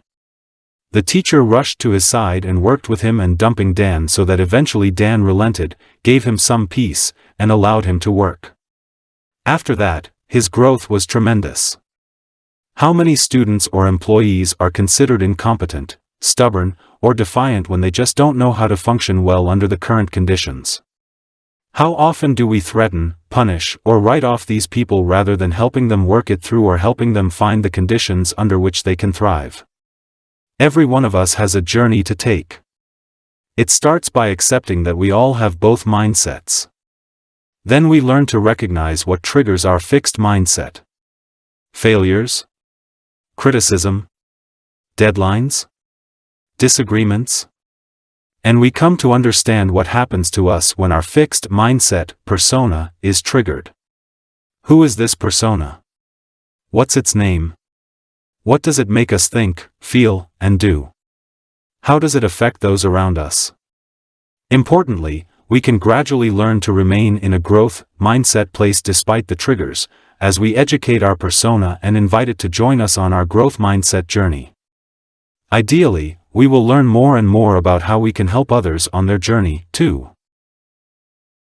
Learn and help learn. Let's say you've named and tamed your fixed mindset persona. That's great, but please don't think your journey is complete. For your growth mindset to bear fruit, you need to keep setting goals for growth. Every day presents you with ways to grow and to help the people you care about grow.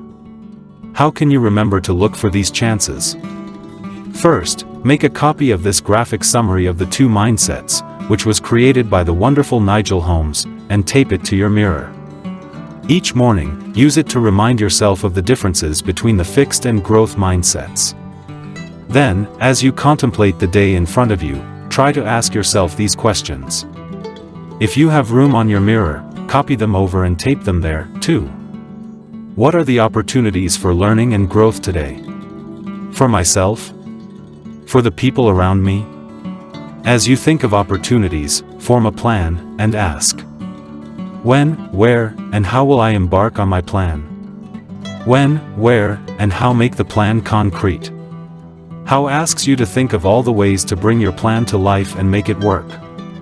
As you encounter the inevitable obstacles and setbacks, form a new plan and ask yourself the question again. When, where, and how will I act on my new plan? Regardless of how bad you may feel, chat with your fixed mindset persona and then do it. And when you succeed, don't forget to ask yourself, what do I have to do to maintain and continue the growth? Remember, as Alex Rodriguez, the baseball player, wisely said, you either go one way or the other. You might as well be the one deciding the direction. The road ahead. Change can be tough, but I've never heard anyone say it wasn't worth it. Maybe they're just rationalizing, the way people who've gone through a painful initiation say it was worth it. But people who've changed can tell you how their lives have been enhanced. They can tell you about things they have now that they wouldn't have had, and ways they feel now that they wouldn't have felt. Did changing toward a growth mindset solve all my problems? No. But I know that I have a different life because of it, a richer one. And that I'm a more alive, courageous, and open person because of it. It's for you to decide whether change is right for you now. Maybe it is, maybe it isn't. But either way, keep the growth mindset in your thoughts. Then, when you bump up against obstacles, you can turn to it. It will always be there for you, showing you a path into the future.